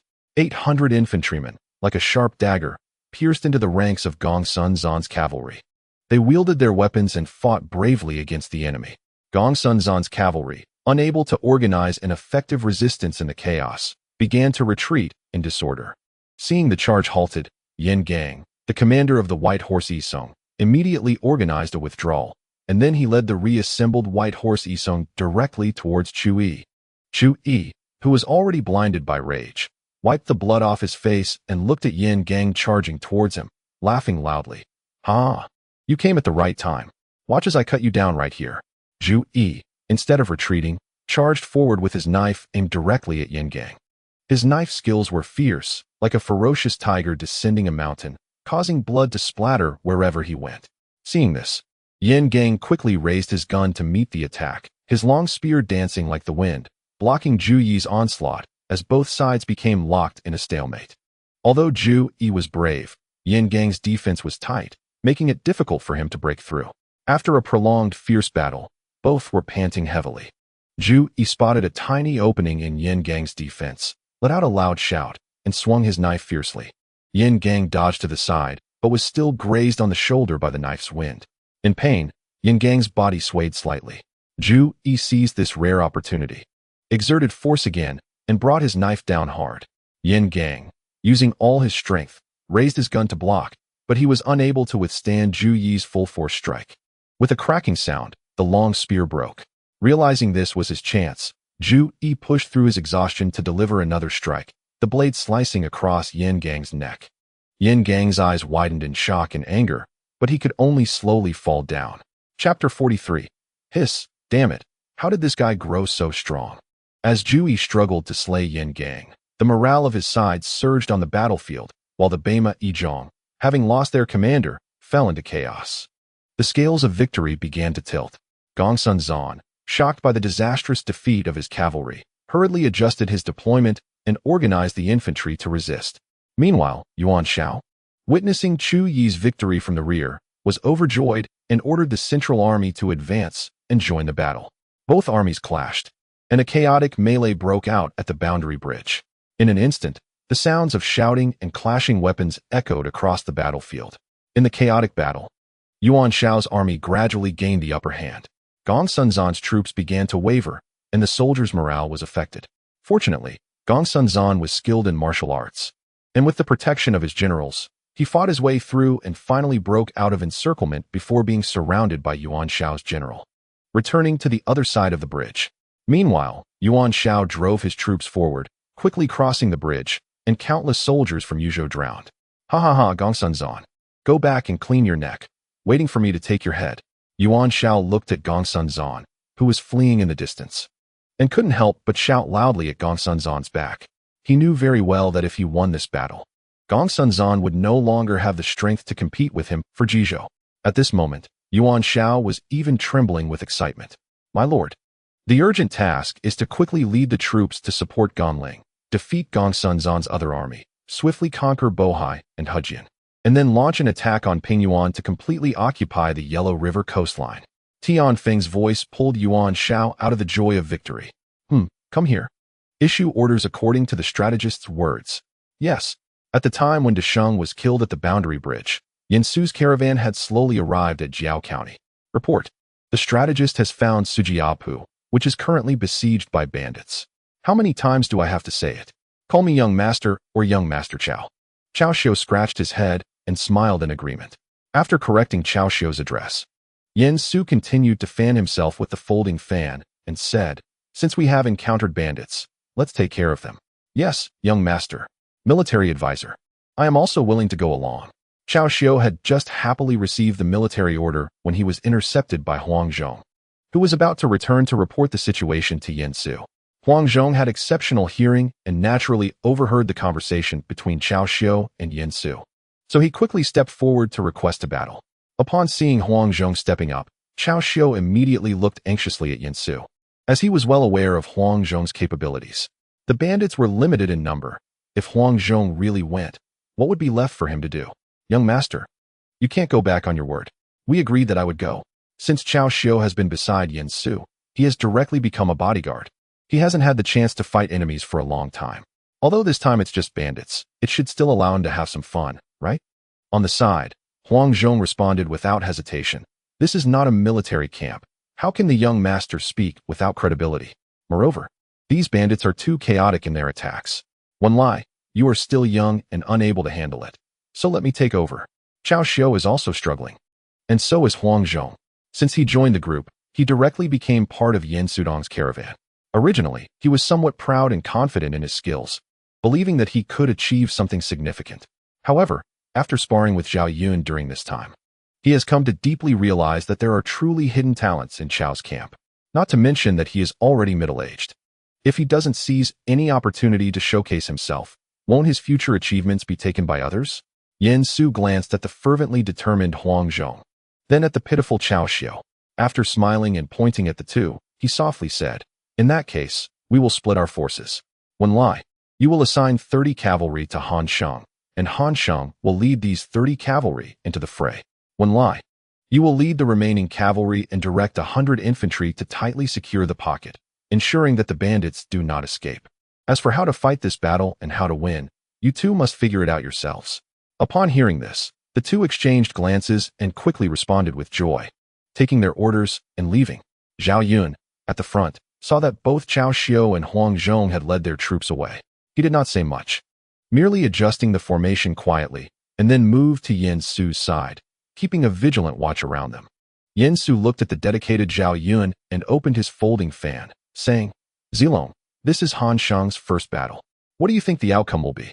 Zhao Yun watched Hanzhong leave with his sword and sighed. Although General Huang is leading troops for the first time, after this period of conversation and sparring, he is definitely a fierce general. If it weren't for the unsuitable weapon in his hand, his strength could rise to another level. Since Hanzhong joined the team, he and I have sparred a few moves whenever we have time, but it is worth mentioning that he always ends up losing. However, this does not mean that Hanzhong is inferior to me. Rather, it is because his weapon is not suitable for him. Hanzhong joined Yin Su's team halfway, so the weapon he has is just a short saber that he usually carries to protect his family. As the saying goes, a longer weapon is stronger, so when facing my spear, he ultimately falls into a disadvantage. Everyone says one can break a spear with a single sword, but when it comes to the battlefield, everyone carries a spear. And even if it's not a spear, it must be another long weapon. Therefore, after hearing Zhao Yun's words, Yin Su pondered to himself that when the opportunity arises, he must equip Hanzhong with a long saber and a powerful bow. Only in this way can Hanzhong's full strength be unleashed. At Shujia Fortress, a mighty man stands on the fortress with a face full of anger. This person is indeed Su Chu, and he is also the reason why Yin Su took a detour to Jiaojin this time. Su Chu's stature is towering and robust, resembling a small mountain standing tall. His thick neck is like iron, with bulging veins that highlight an endless sense of strength. His broad shoulders are as wide as door panels, and his arms are as thick as tree trunks, with muscles protruding like hard rocks. His sturdy legs are like two stone pillars, firmly rooted to the ground. His face bears a fierce aura, with thick eyebrows like ink, and his large eyes wide open, looking like copper bells, filled with intensity and vigor. "Huh, you thieves. I Su Chu am here now, why don't you quickly retreat?" The nearly 1,000 bandits gathered below, upon hearing Su Chu's loud reprimand, suddenly felt a bit hesitant to move forward. Seeing this, the bandit leader scolded while secretly gasping in shock. "Hiss, damn it, how did this guy grow so strong? Humph. Su Chu, never heard of him. I advise you to hurry up and open the door to surrender, otherwise, when my commander arrives with the army, HMHM, it won't be so easy to talk then." Su Chu stood on the fortress wall, glaring with wide eyes, and shouted, "Pa! Delusional to think that the Su family fortress would yield to you bandits." Just as Su Chu finished speaking, the bandit leader realized there was no more to discuss and immediately ordered his soldiers to attack. Chapter 44. The tiger enthusiast Su Chu. With a command from the bandit leader, the bandits surged toward the fortress walls like a tide. The Su family fought bravely to resist, but the sheer number of bandits continued to attack in wave after wave, and the defenses of Su family fortress gradually became strained. Seeing this, Su Chu was anxious and distressed. He looked around and suddenly noticed many large stones inside the fortress. He immediately ordered the men and women of his clan to gather the stones and place them around the fortress walls. "Quick, go find more boulders and crush them." After speaking, Su Chu personally stood on the fortress wall, lifted a huge rock with both hands, and shouted loudly as he hurled the rock towards the bandits. The rock smashed into the group of bandits like a meteor, causing them to scream in agony and fall to the ground. Su Chu continued to throw several large stones, and wherever they landed, the bandits were crushed to pieces. For a moment, the bandits dared not approach the fortress wall any longer. However, despite this, the bandits were still reluctant to leave, as they knew that behind Su family fortress lay a large amount of grain. "Leader, let's retreat. After the other leaders gather, we will attack together. By the time they all come over, there won't be any share left for us." After speaking, the bandit leader hesitated for a moment, then gritted his teeth and said, "Let the brothers launch one last attack. Tell the brothers, as long as we can capture Shujia Fort, not only will we have enough to eat and drink, but we can also have fun with the women inside. But if we can't take it down, when the other leaders arrive, the brothers will just be waiting to starve to death." Just as the thief leader finished speaking, he heard the sound of hooves behind him. The sound wasn't loud, but it was coming straight for him. The bandit leader hurriedly turned his head to see about 30 people riding tall horses charging directly towards him. Years of experience in the underworld allowed him to instantly recognize that the leading cavalryman was definitely not someone to be trifled with. Quick, stop them for me. Ha ha. Huang Hanzhong from Nanyang is here. You little mice, why don't you quickly kneel down and beg for mercy? While speaking, Huang Zhong continuously swung his great sword, slaying those bandits who attempted to obstruct him. The bandits were untrained in military formations, so in just a few blinks of an eye, Huang Zhong led the cavalry to the front of the bandit leader. The bandit is doomed to die. With a shout, the blade fell. The strike was both heavy and swift. The bandit leader didn't even have time to react before Huang Zhong cut him down from his horse. The bandit leader is dead. Why are you all still hesitating to surrender? As Huang Zhong's voice spread, the surrounding bandits immediately panicked, throwing down their weapons and fleeing in all directions. Seeing this, Huang Zhong turned his head to look at the top of Shujia Fortress. Warriors, if not leaving the city now, when will it be? The Su Chu on the top was called back to his senses by Huang Zhong's shout. He immediately turned his head and said, "Villagers, follow me out to hunt down the bandits. Kill." Originally, Huang Zhong led the cavalry to charge and beheaded the bandit leader, which had already frightened these bandits out of their wits. Now, seeing Su Chu rushing out with more men, they became even more panicked. In fact, a few of the outlaws collided with each other in their confusion. Damn it, who are they? Can't they see? Stop shouting, hurry up and run. Yes, yes. Run quickly, let's scatter, they definitely won't be able to catch us. Just as this bandit finished speaking, an arrow whistled through the air and pierced his throat. Before the others could panic, a rain of arrows struck again. Fortunately, perhaps to prevent friendly fire, the rain of arrows did not completely cover them, but it still blocked their escape route. A young general appeared in the distance on horseback, accompanied by a group of cavalry and soldiers stretching into the mountains and forests. You bandits have already fallen into my encirclement. Why not surrender quickly? Those who surrender will not be killed. Those who surrender will not be killed. As Cao Xiu's voice fell, it was immediately followed by the shouts of a crowd of soldiers and the rumbling sound. It was as if a large army was moving through the mountains and forests. Seeing this, the bandits who had originally harbored hopes of escape no longer had any thoughts of resistance and quickly squatted down with their heads held, surrendering their weapons. After capturing all the bandits, Su Chu eagerly approached Huang Zhong and said, "General, thank you for your assistance." "No problem. If you really want to thank someone, why not thank the young master?" "Young master?" Su Chu followed Huang Zhong's gaze and saw a small group of people leisurely approaching. Upon seeing this, Su Chu quickly ran a few steps to Zhao Yun, clasped his fists, and bowed, saying, "Thank you, young master, for your assistance." "Ha ha ha, this warrior has mistaken someone. The young master is still in the carriage," Zhao Yun replied. At the same time, Yan Su had already poked his head out from the carriage and saw this future tiger general. Name, Su Chu, courtesy name Zhongkong. Martial, 100, strength, 105, stamina, 103. Skill, 91, reaction, 100, wisdom, 51, strategy, 34, politics, 20, leadership, 79, military preparedness, 71. As usual, he was strong and imposing, but indeed, he was a reckless one. But Su Chu, Zhongkong, in person? Su Chu hadn't even started to say the next sentence when he was startled by Yan Su suddenly calling out his name. "No, I didn't tell him my name, did I? Could it be that many officials in those big cities have a preference for young men? This young master looks fair and clean, so he shouldn't." Just then, Cao Xiu, who had just arrived, timely interrupted Su Chu's wild thoughts. "Hey, Su Chu, right?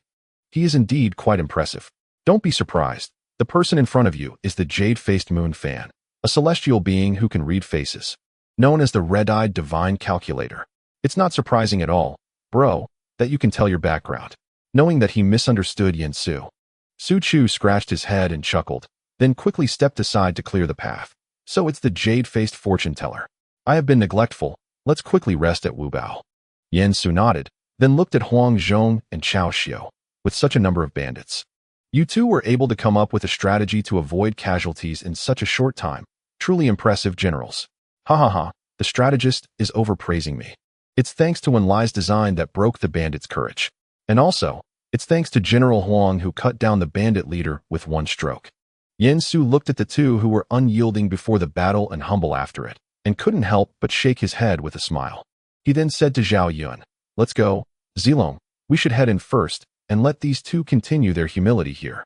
Zhao Yun glanced at Hanzhong and Cao Xiao, and also smiled softly. Yes, strategist.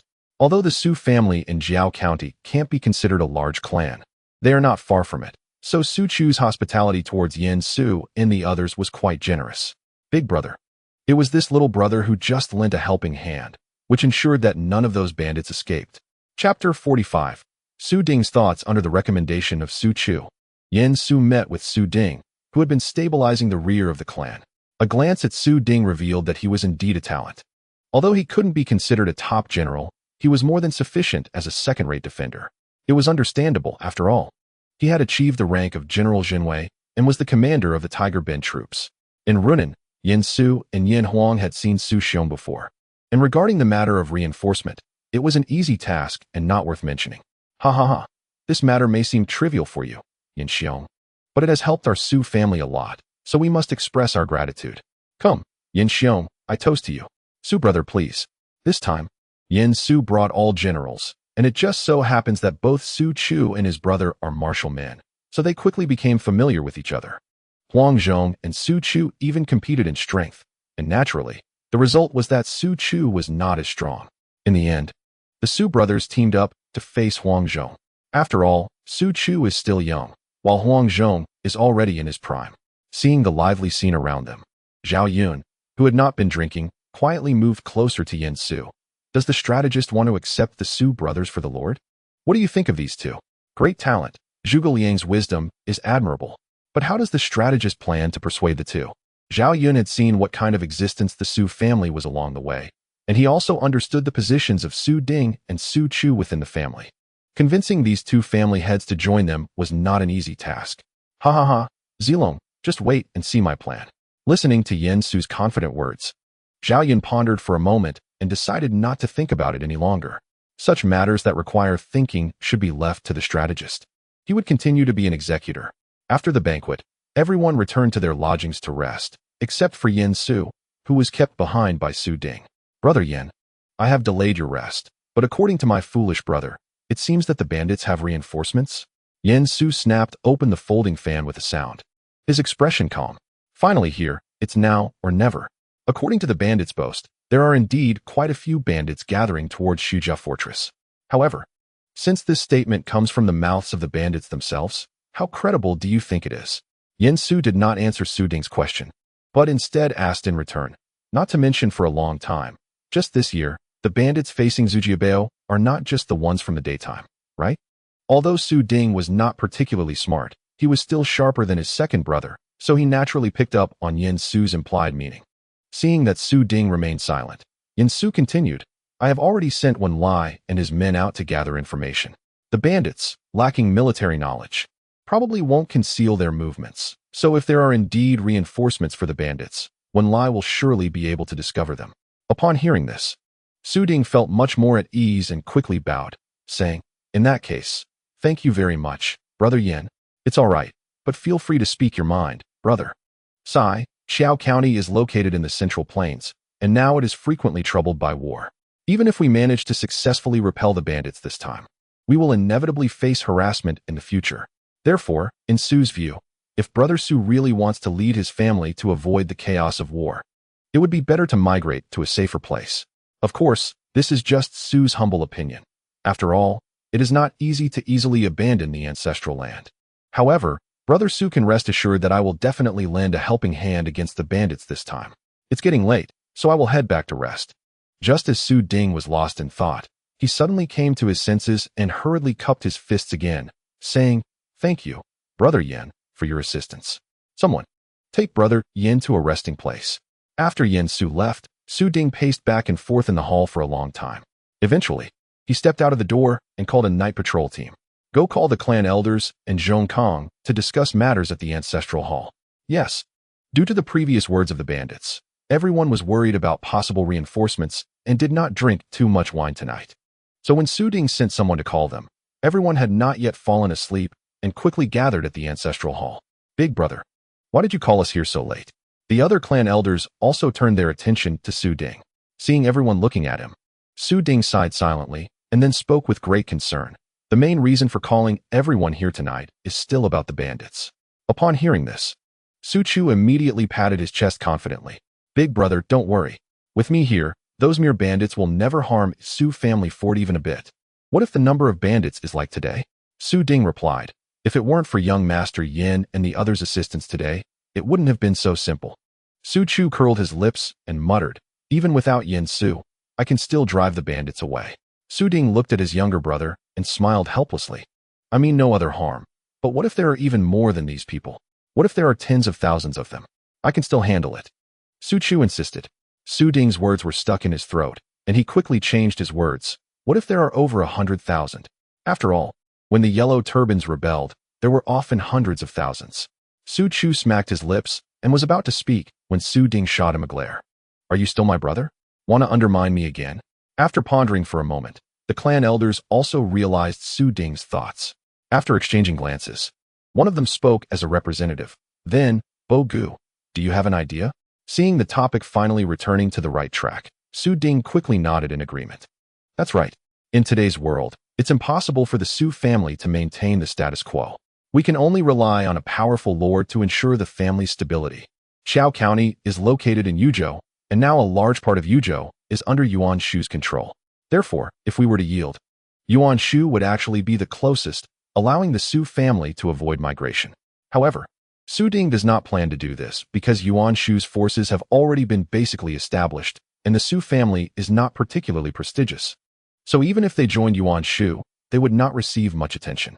Thus, in Su Ding's vision, he was prepared to choose a powerful lord in Yinzhou to join, as he believed that with his younger brother's bravery, they could definitely help the Su family gain a certain status in the currently turbulent Yinzhou. However, he never expected that the lords in Yinzhou were all quite evenly matched.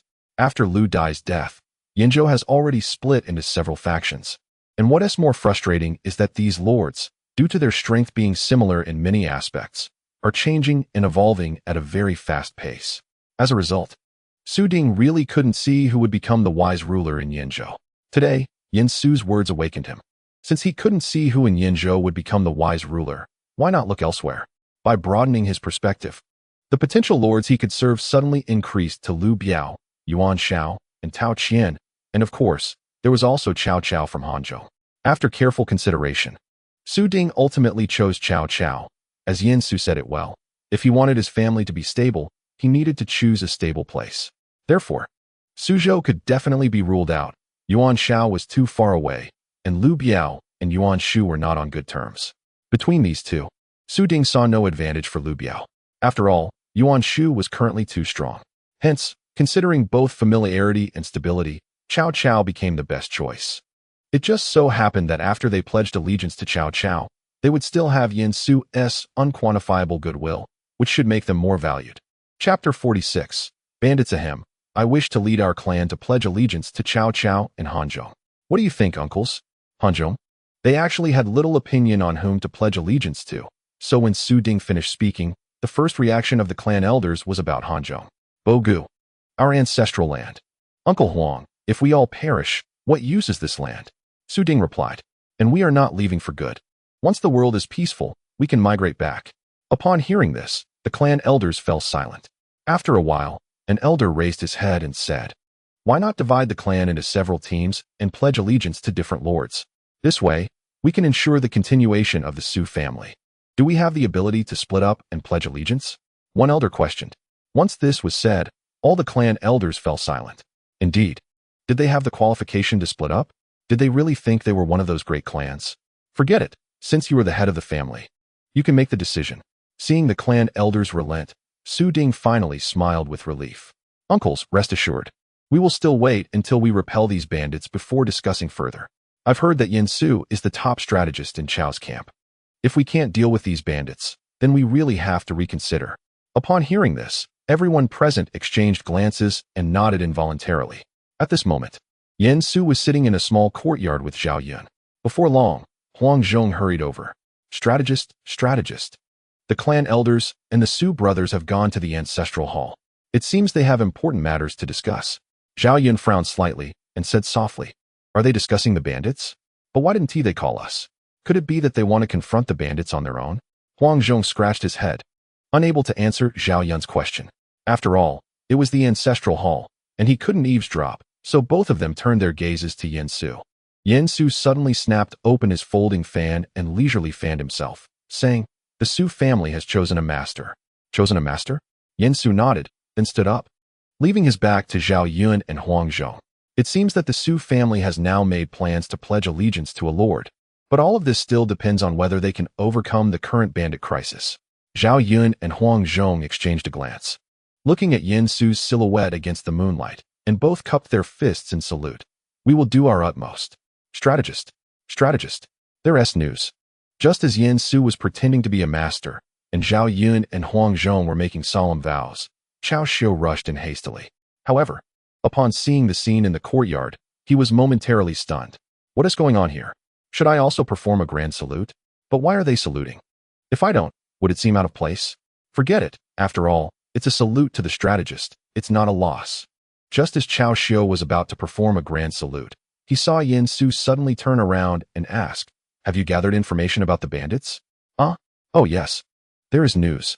The bandits have gathered in Lixiang and seem to be waiting to cross the river at dawn. How many are there? According to the scouts' report, about 30,000. After hearing Cao Xiu's report, Yen Su silently closed his eyes. 30,000 is indeed a considerable number for them, but these are bandits, and among them, there are surely their families. Therefore, the real threat to them should only be around 10,000. Thinking of this, Yen Su arrived at the stone table where Zhao Yun had already laid out the map. With 30,000 men, they needed to inform the Su family brothers that this time they might have to camp outside overnight. The consumption of a 30,000-strong army was certainly not trivial. So as soon as the sky began to lighten, the bandits started crossing the river to continue their march towards Su family fort. Soon, they found themselves in a dense forest, and upon seeing the lush greenery, the men couldn't help but swallow hard. "Quick, notify everyone to eat something first." With a few bandit leaders giving orders, a group of bandits rushed into the forest. Once on the mountain, they stripped the grass and bark clean, leaving nothing behind, which was cleaner than a locust swarm. Of course, this also indirectly proved how hungry these men really were. By the way, didn't Danius say he would come ahead to scout? Why haven't we seen him yet? One bandit leader bit into a wild fruit he had picked from the mountain and said leisurely. Another person scoffed, "Humph, scouting? He probably couldn't wait and went straight to Su family fort. We need to hurry, or that guy will eat up all the food. Don't worry. With that little crew of his, they definitely can't take down Su family fort. In the end, it will still rely on us." After the bandit leader spoke, he waited a long time without a response, so he turned his head in confusion, only to see that his good brother, who had just been talking to him, was now foaming at the mouth and collapsed on the ground, still clutching the wild fruit. Damn it, this fruit is poisonous. Panic surged in the bandit leader's heart, and he quickly threw the wild fruit away. As soon as it hit the ground, it was quickly picked up by another bandit. Seeing this, the leader didn't stop him but immediately rushed to the other side, shouting, "Leave me some of that bark. Are you all pigs?"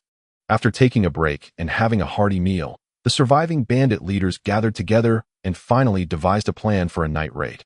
However, as they had just crossed this mountain and entered another, a sudden rain of arrows shot towards them. Enemy attack! Enemy attack!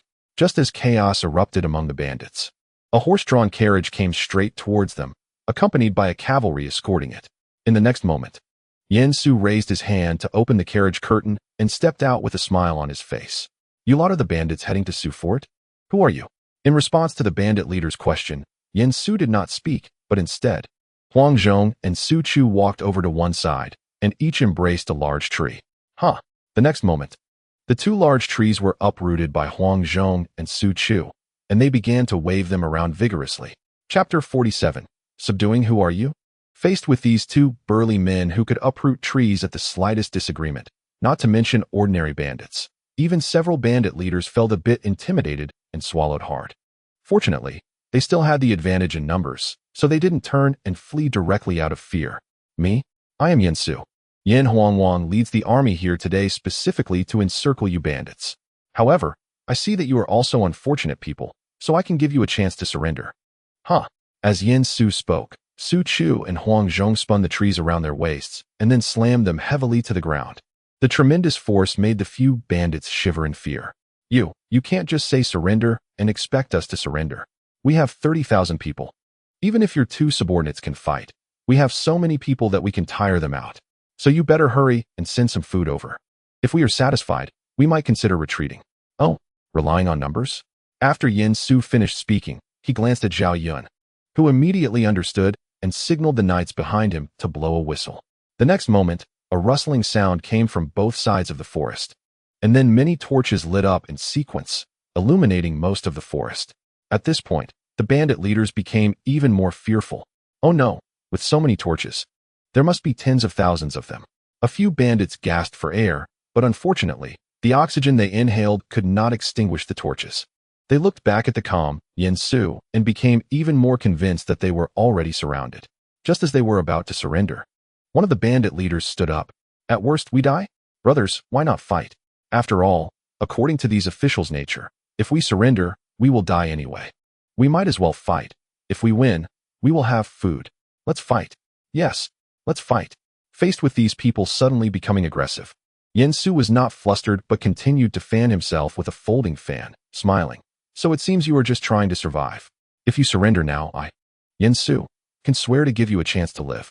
Sure enough, as soon as Yin Su finished speaking, the voices of the bandits wanting to fight diminished significantly. Seeing this, Yin Su continued to take advantage of the situation. I swear by my ancestors, as long as you put down your weapons and surrender, I will not harm you for no reason, and I will also give you a chance to continue living. Once these words were spoken, the voices of resistance among the bandits were completely extinguished. It should be noted that Sima Yi had not yet pointed to the Luo River. Not to mention that Yin Su was swearing by his ancestors, so they felt much more convinced.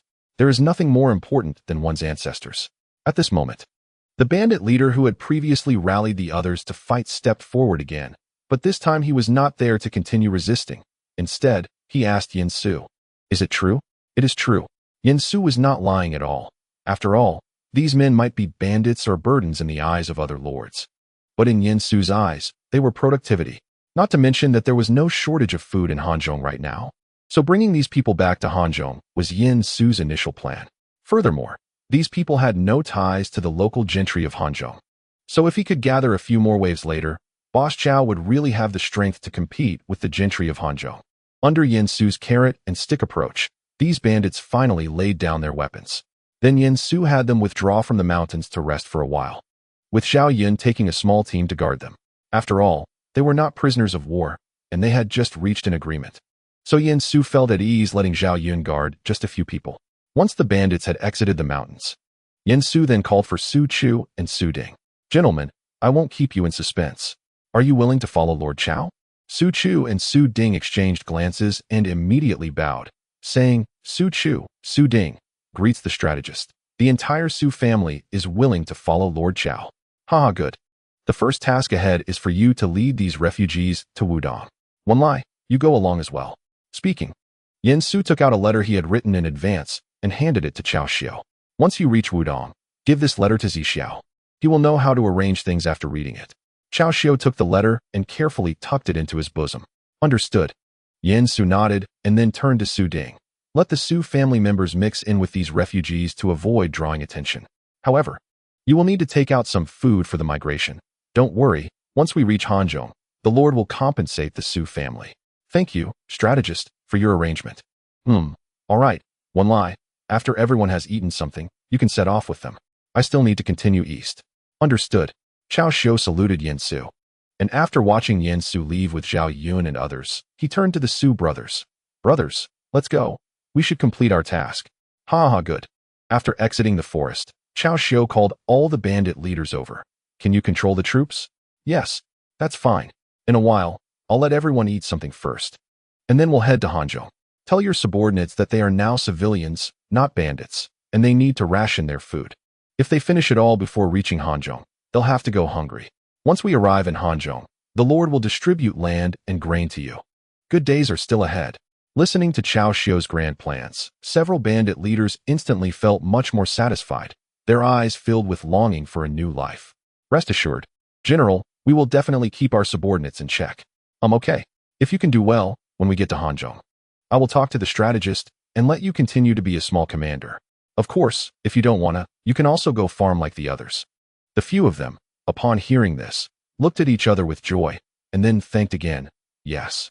Such a large-scale population movement could not escape Yuan Shu's notice.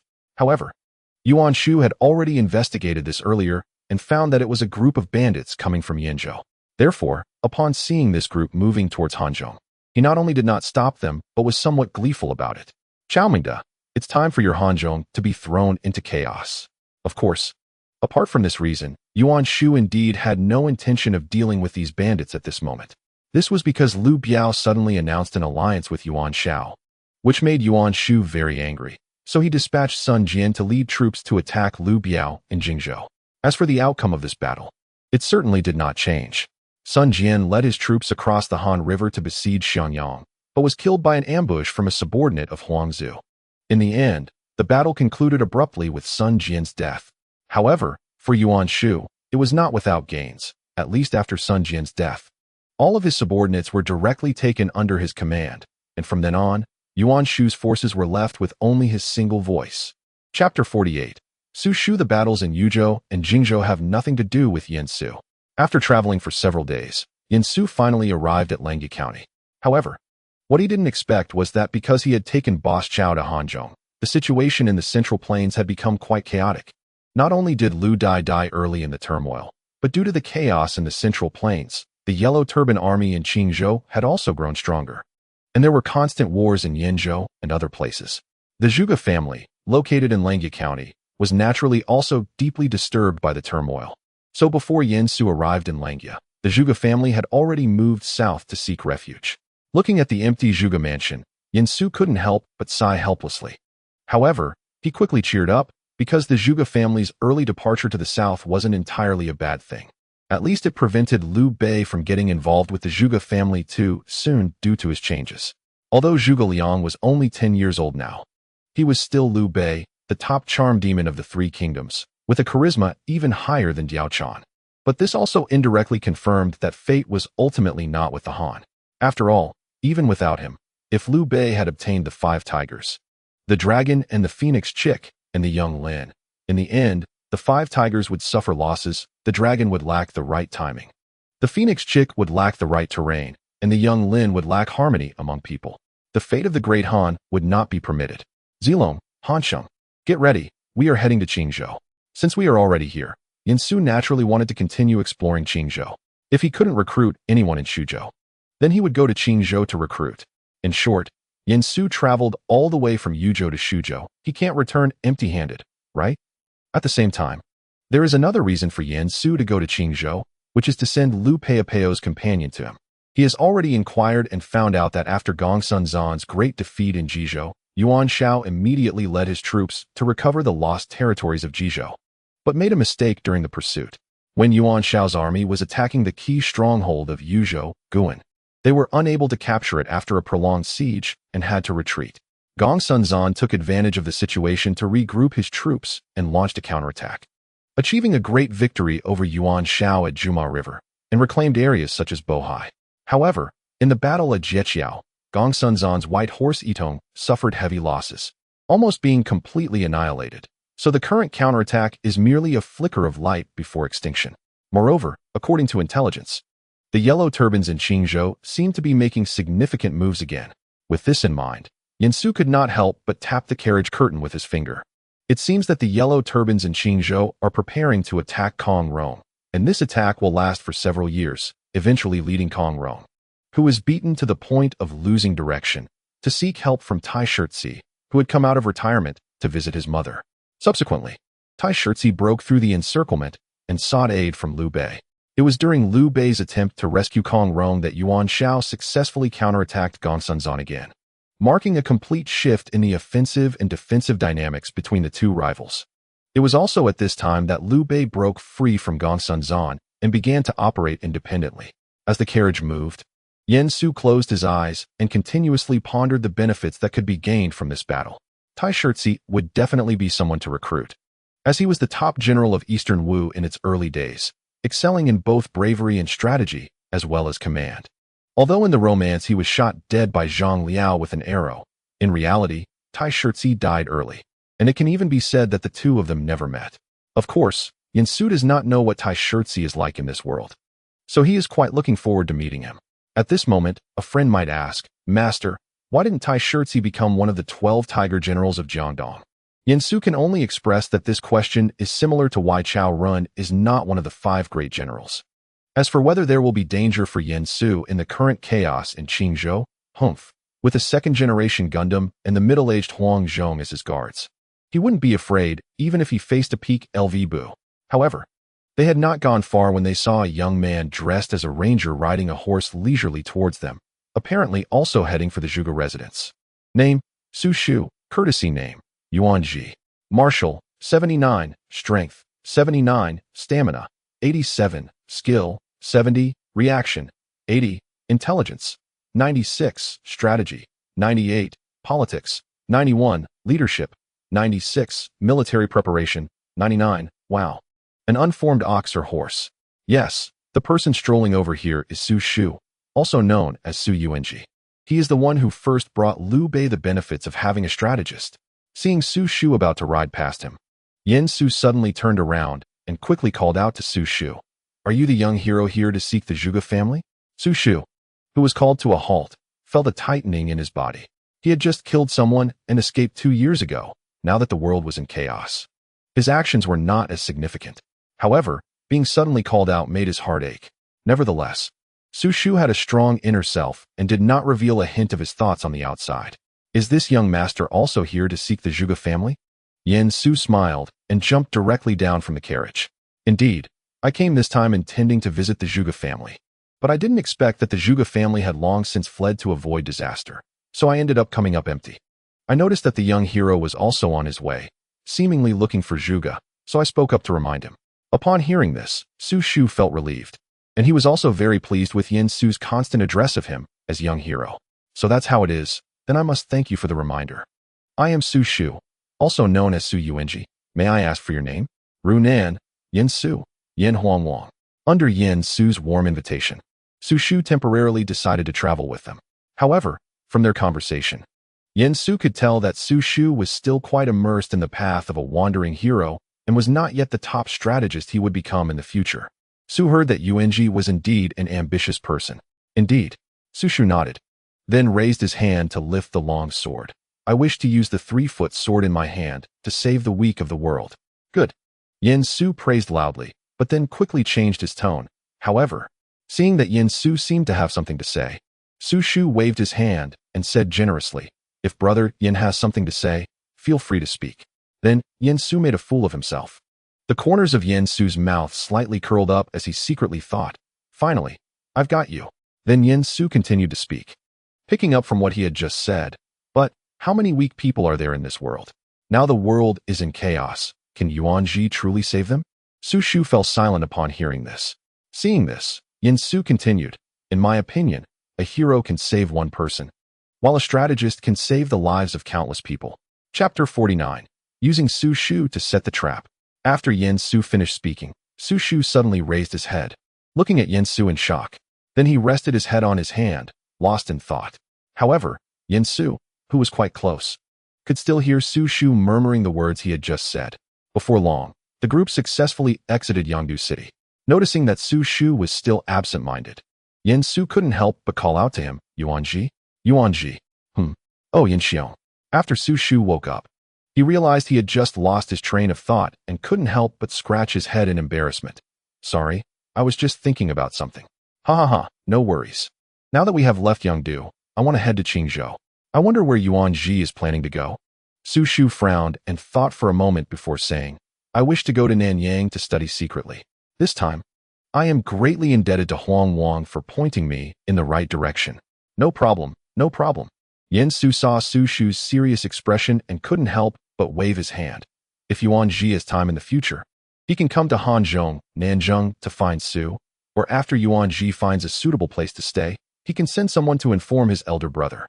Of course, Su Shu quickly bowed in response, but he soon realized something and asked in confusion, Brother, Yen should be living in Hanzhong, right? Then why go to Qingzhou? Oh, if it's inconvenient, you can consider that your foolish brother never asked.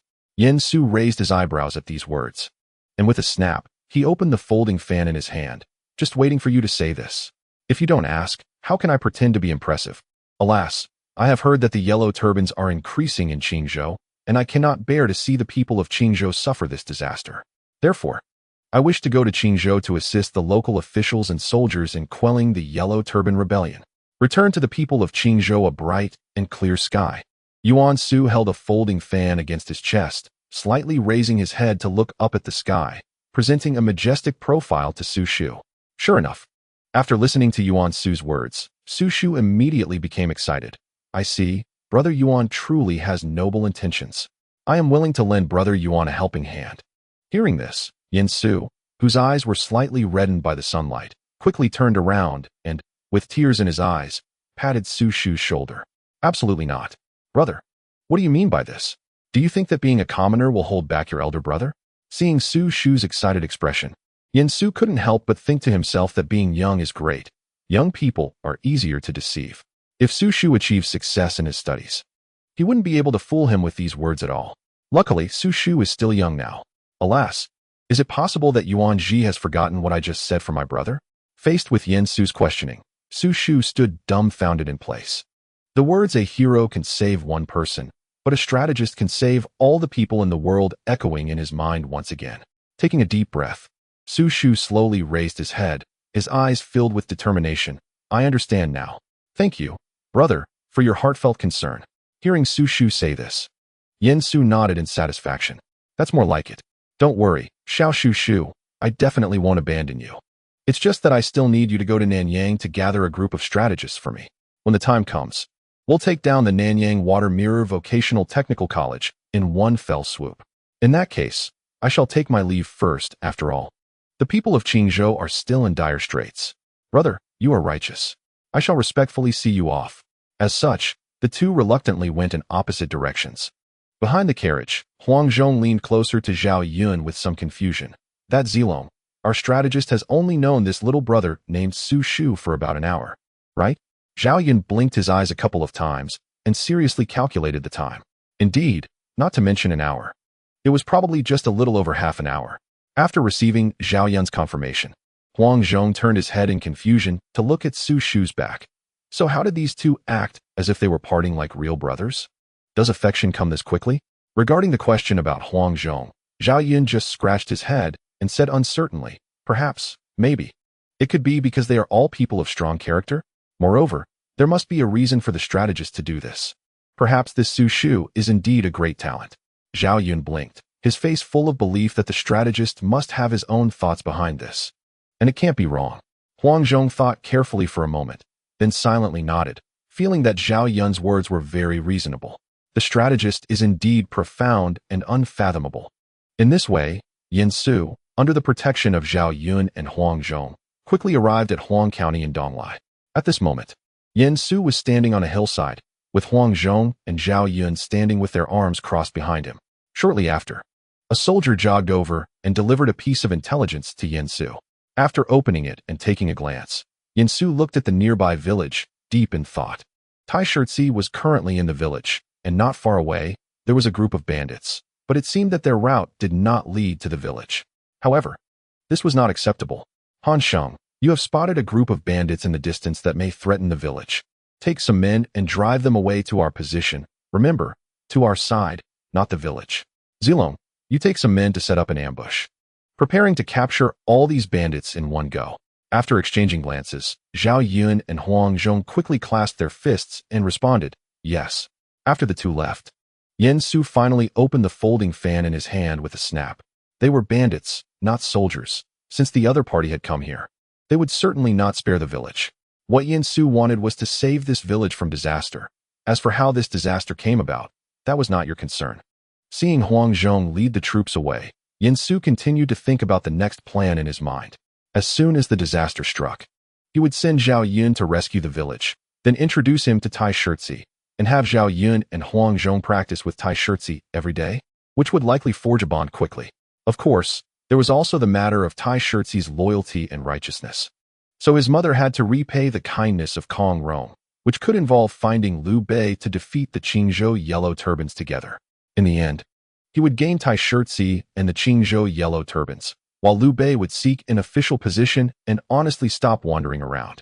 With this thought, Yin Su nodded slightly, and after confirming there were no oversights, he felt at ease and went to rest under a large tree.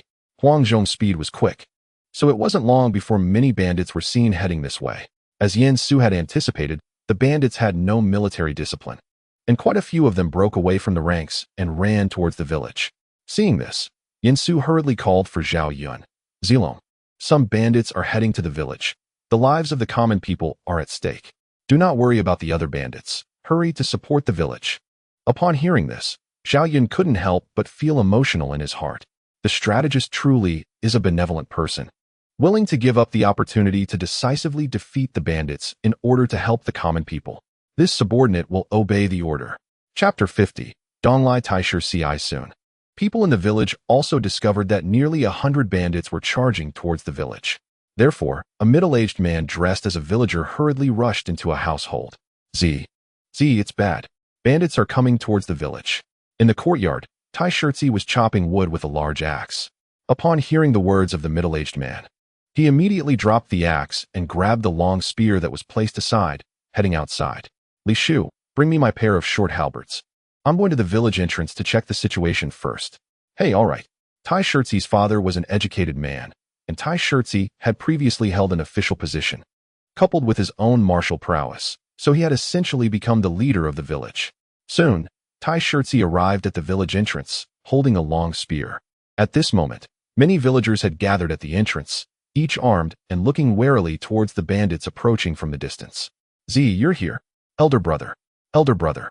With the arrival of Tai Shirtzi, the villagers who were originally fearful suddenly gained confidence, and the hands gripping their weapons no longer trembled.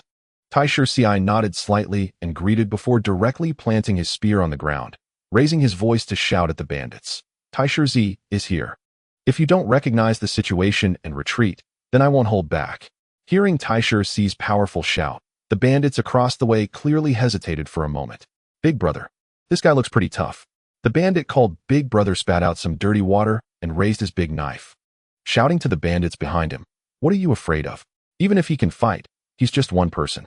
As for those mud-legged fellows behind him, they probably won't know where to run once they see some blood. Let's rush him.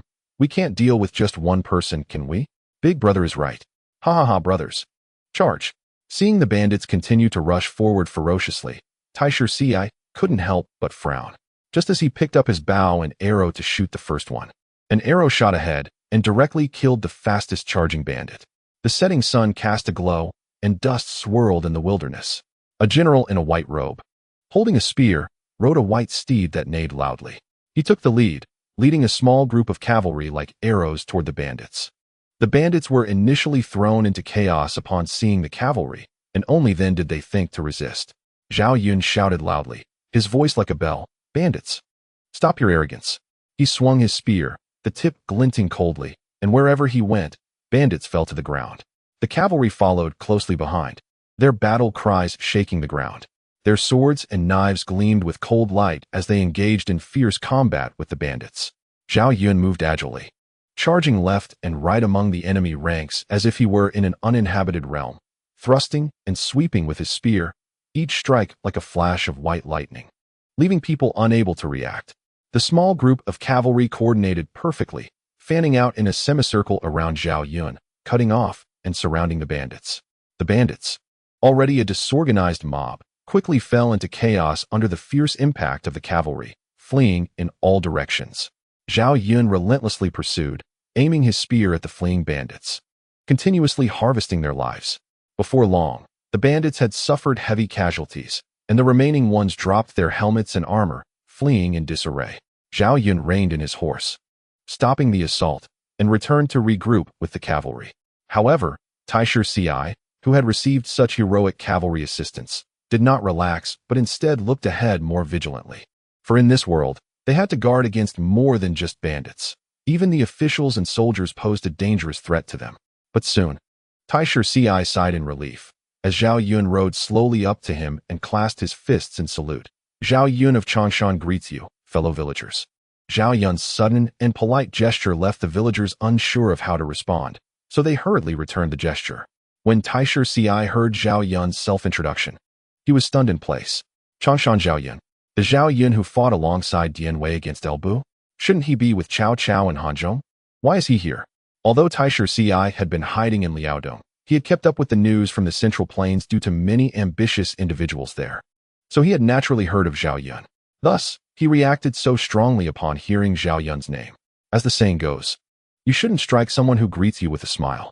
Since Zhao Yun had already bowed first, Taisher Si, despite having many doubts in his heart, could only temporarily suppress them and return the salute.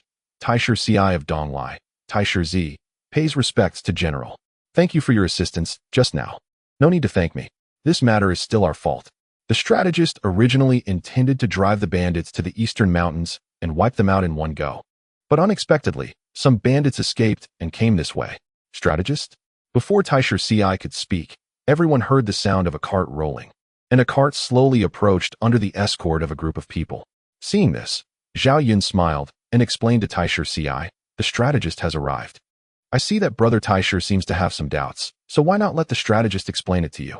Before arriving in Qingzhou, Yen Su had told Zhao Yun and Huang Zhong that there was a stellar general in Qingzhou named Taisher Si. Zhao Yun and Huang Zhong couldn't remember much else, but they remembered this clearly. Ha ha ha. May I ask if this is the esteemed Taisher Zi of Donglai? With a clear voice, Yen Su stepped out from the cart and leisurely approached Taisher Si. Name, Taisher Si. Style, Zi Combat. 99, Strength. 97, Stamina. 99, Skill. 100. Reaction, 100, Intelligence. 84, Strategy. 80, Politics. 75, Leadership. 91, Military Preparedness. 90, Taisher Si looked up and saw that the newcomer was wearing a moon-white robe with fine patterns. A dark brown cloud-patterned belt around his waist, his hair black and shiny, his face handsome, but what was most striking were his enchanting eyes that radiated wisdom. Such obvious features made Taisher Si recognize who he was at a glance. Taisher Zi pays respects to Mr. Yin. I admire your reputation for divination. No need for too much courtesy. Speaking of which, the appearance of the bandits here is due to my strategic oversight. I inadvertently allowed the bandits to escape in this direction. Sigh. I hope the villagers will not blame me. We wouldn't dare. Yen Su's bow shocked everyone, and they quickly waved their hands, claiming they wouldn't dare. Taisher Si hurriedly stepped forward and said, Mr. Yen, please do not blame yourself too much. Your arrival in Qingzhou to drive away the bandits is still a blessing for our people. How could we blame you? As he spoke, Taisher Si stepped aside to make way, gesturing for him to enter. This place is not suitable for lengthy discussions. Please come with me to the village. In that case, as the host wishes, I shall lead the way. Chapter 51. I, Yen Su, will surely break free from the turtle fist. That night, Yen Su and his group stayed in Taisher Si's village, and Yen Su, Zhao Yun, and others even directly stayed in Taisher Si's home. It was only when Huang Zhong returned that Taisher Si realized there were more experts. That night, Taisher Si's mother gently held Taisher Si's hand and asked softly, Is that Mr. Yin you brought back today a high official from outside? Taisher Si's mother knew her child had talent, so she had long wanted Taisher Si to venture out, achieve merit, and in doing so, she could feel she had lived up to her husband who had passed away. But Taisher Si, citing her poor health and need for care, insisted on not leaving. Now that Yen Su had arrived, Taisher Si's mother saw a glimmer of hope. Responding to his mother, he said, Mr. Yen is the strategist under the current governor of Hanzhong, Cao Cao. Zhao Zilong and Huang Hansheng are both generals under Cao, their bravery surpassing that of my son. I see. So they came this time for the yellow turbans in Qingzhou? Hearing her mother mention this, Taisher Si nodded respectfully. Indeed, Mr. Yen and the others were originally on their way to visit the Zhuge family in Langya when they heard about the bandit disturbances in Qingzhou. So they came here to provide support. The old lady pondered this and then said with a sigh, In that case, the governor of Hanzhong must be a benevolent person. Is this not the wise ruler you have long admired, my child? Why not take this opportunity to go to Hanzhong with Mr. Yen? Mother, I naturally understand Mr. Yan's great righteousness. And if Mr. Yen thinks the governor of Hanzhong is also a hero, but now you are not well, how can I abandon you? Upon hearing Taisher Si's words, the old lady's previously gentle expression suddenly became serious. Child, do you still remember my teachings? Do you remember your father's last words to you? Although I am just an ordinary woman, I understand that Hanzhong is surely very far from here. Yet, despite this, Mr. Yen still came to Qingzhou to help us common people avoid the suffering of the yellow turban chaos. How can we not be grateful? However, his mother, Taisher Si, wanted to say something, but was directly interrupted by the old lady raising her hand.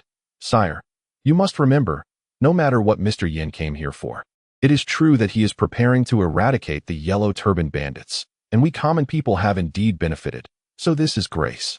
Listening to his mother's words, Tai Shirtzi silently lowered his head. After pondering for a moment, he raised his head and gently said to his mother, "Thank you for your teachings, mother. I understand. Once the chaos in Qingzhou is over, I will go to Hanzhong with Mr. Yin." Finally, the old lady, who had received her child's promise, smiled with relief and gently patted Tai Shirtzi's palm. In another room, at this moment, Huang Zhong was leaning against the wall listening to something, while Yin Su stood behind Huang Zhong, curiously asking, Hansheng, did you hear something?" Behind these two, there is Zhao Yun covering his face with his hand. Military advisor. Is it a bit inappropriate for us to eavesdrop on the conversation between Z and his mother? Upon hearing Zhao Yun's words, Yin Su snapped open his folding fan with a loud clap, skillfully covering half of his face. Ahem, Z is indeed a rare fierce general, and I, too, am eager to recruit talent, so I am somewhat curious. At this moment, Huang Zhong finally moved his ear away from the wall and bowed to Yin Su, saying, "Congratulations, strategist, for bringing another great general to our lord." Just now, Zhong heard that as long as the yellow turbans in Qingzhou are quelled, Z is willing to return to Hanzhong with the strategist. Yin Su raised his eyebrows and smiled as he closed the folding fan in his hand. "That's great. By the way, Zilong, prepare the troops tomorrow, and we will go to find the governor of Beihai, Kong Rong." Understood. After sending Zhao Yun and Huang Zhong back to rest, Yin Su silently exhaled a breath of turbid air. With that, Tai Shirtzi was also secured, meaning that the purpose of this trip to Qingzhou was already 1/3 accomplished. Thinking this, Yin Su took out a piece of brocade from his pack and spread it flat on the table. "Sigh, it seems that after returning, I need to find time to improve the paper and other materials. Besides making money, I mainly need to create something for my own use. Otherwise, not to mention the inconvenience of writing, even going to the toilet would be quite a hassle." After silently noting this in his mind, Yin Su no longer thought much and continued to write, planning to send it back to Hanzhong the next day. The next day, when Yin Su woke up, he opened the door to find 3 Gundams dancing wildly in the courtyard. After squatting at the door and watching for a long time, the 3 Gundams finally slowly withdrew their moves. Looking at the Longdan Liangyin spear in Zhao Yun's hand, Yin Su said leisurely, "Zilong, when we get back to Hanzhong, teach me how to practice with the spear." As soon as these words came out, the 3 in the courtyard turned their attention to Yin Su. "What? Just because I seem weak in front of you doesn't mean I don't have some strength, right? And I have thought about it. If I don't exercise more, when the time comes for me to go to war, I will be the one suffering." Hearing Yin Su's explanation, Zhao Yun silently nodded and then said, "If the strategist wants to learn the spear, Zilong will naturally teach you everything he knows. However, the strategist is already in his 20s, and if he practices the spear, he may not be able to reach the top level." Upon hearing this, Yin Su couldn't help but twitch the corner of his mouth. "Top level? Zilong, you really think highly of me. It's fine. It's just to learn some self-defense techniques and to strengthen my body." At this moment, Huang Zhong cheerfully ran over. "Strategist, if it's about fitness, why not learn the sword instead?" Looking at the eager Huang Zhong, Yin Su raised an eyebrow and said, "Don't you often say that your greatest skill is with the polearm? Hey, the way of the blade leads to different paths, but ultimately converges. Strategist, do you think my short-handled broadsword is weak?" Yin Su glanced at Zhao Yun, then at Huang Zhong, and finally focused his gaze on Tai Shirtzi. "What you said makes some sense. How about this? During this time, you 3 teach me a bit." As he spoke, Yin Su stood up and began to gesture. "Isn't it said that practicing martial arts starts with the basics? You should teach me the basic boxing techniques first, so that when I fight with others, I won't just be swinging wildly." "Ha ha ha, I will follow the strategist's orders." Zhao Yun and Huang Zhong immediately cupped their fists and bowed to Yin Su, while Tai Shirtzi thought for a moment before nodding to Yin Su, agreeing with his idea. All right, no need for so much formality. Let's go, it's time to eat. After we finish eating, we need to find Kong Beihai." Chapter 52. Charging into the fire, Mengde. Donglai is adjacent to Beihai, so Yin Su and the others did not spend too much time before arriving at Jushan, the capital of Beihai. At this moment, the situation in Qingzhou has clearly become more severe, as the territories of Luan, Qi, and Jinan have all fallen. However, It is evident that these three regions have still not satisfied the Yellow Turbans. Now, the Yellow Turban Army, led by Guan Hai, is expected to arrive at Beihai and besiege Juxian in less than 3 days. Kong Rong, who is in Juxian, has also received early reports on the marching route of the Yellow Turban Army, and at this moment, he is pacing back and forth in the state minister's residence with a worried expression. Sai. Report. I report to the Prime Minister. There is a person outside the city who claims to be Yansu Yin Huangwang and has come with troops to assist. Hearing this report, Kong Rong was stunned in place. After a moment of mental breakdown, he quickly stepped forward to ask the soldier, is it the strategist under Cao Mengde in Hanzhong? Yansu and Yin Huang. Exactly. After confirming once again, Kong Rong finally couldn't help but laugh out loud. Ha! It's still Mengde's righteousness. Clearly far away in Hanzhong, yet he hasn't forgotten to assist his brother, going through fire and water for you, Mengde. Okay. So how many soldiers did Yin Huangwang bring to assist? The soldier who came to deliver the message hesitated for a moment before speaking. It seems there are hundreds of them. Good. As expected of Mengde. There are hundreds of them. What do you say? How many people? Reporting to the Prime Minister, there were hundreds of people. Kong Rong felt a sudden darkness before his eyes and almost fainted. Hundreds of people? What can hundreds of people accomplish? Mengde, Sai, let him go back. Also, the great generals Zhao Yun, Huang Zhong, and Tai Shirzi come together. Wait a moment. Originally, Kong Rong was somewhat disappointed and sat back in his seat. But the next second, he heard a name, Zhao Yun? Isn't that Changshan Zhao Zilong who fought alongside Dian Wei against Elbu? The soldier carefully recalled and then responded, according to the name reported by that person, it is indeed so. You. Next time we must finish discussing important matters together. Quickly, follow me to welcome Mr. Yin into the city. As Kong Rong quickly entered the city, he immediately recognized Yin Su's appearance. After all, those crimson eyes are quite distinctive. Truly a sight to behold, along with Zilong. Someone quickly opened the city gates. Buzz. As the city gates swung open, Yin Su immediately led his subordinates into Juxian. Huang Wang Zilong, you're doing well, right? How is Mengde in Hanzhong? Su Kong Guoxiang, the Lord said that everything is fine in Hanzhong, but he is very worried about Kong Guoxiang's situation after hearing about the chaos in Qingzhou. The Lord has mentioned that Kong Guoxiang is the 20th descendant of Confucius, and his identity is important. He must not be harmed by bandits. Otherwise, where would the prestige of our Han dynasty be? After hearing Yin Su's words, Kong Rong said it would be a lie not to be moved. He quickly stepped forward, pulling Yin Su's arm, and said, Mengde, you have worked hard. Now, the Yellow Turbans in Qingzhou are coming on strong. And there are also the Yellow Turbans in Shuzhou providing support. Both are heading towards Juxian. I truly feel a bit powerless. Fortunately, Huang Wang is leading his troops here, which makes me feel much more at ease. Kong Rong did not take the several hundred soldiers led by Yin Su to heart, because what he truly valued was Zhao Yun. In his view, as long as Zhao Yun was present, even if Juxian fell, he could rely on Zhao Yun's bravery to escape from this place, and he would not end up with the fate of the city falling and people perishing. Kong Guoxiang, you are being too serious. This time, not only is there Zilong, but also the two generals Hansheng and Zi. Both of them are brave and will surely make the Yellow Turbans come, but not return. Hearing Yin Su say this, Kong Rong felt even happier. He did not doubt the truth of Yin Su's words, because in his opinion, Huang Wang should not yet be considered a pawn in Cao Cao's eyes. Therefore, since Yin Su did not have many troops by his side, it was normal for him to have more generals accompanying him. Thank you to the several generals for your hard work. Please don't just stand here.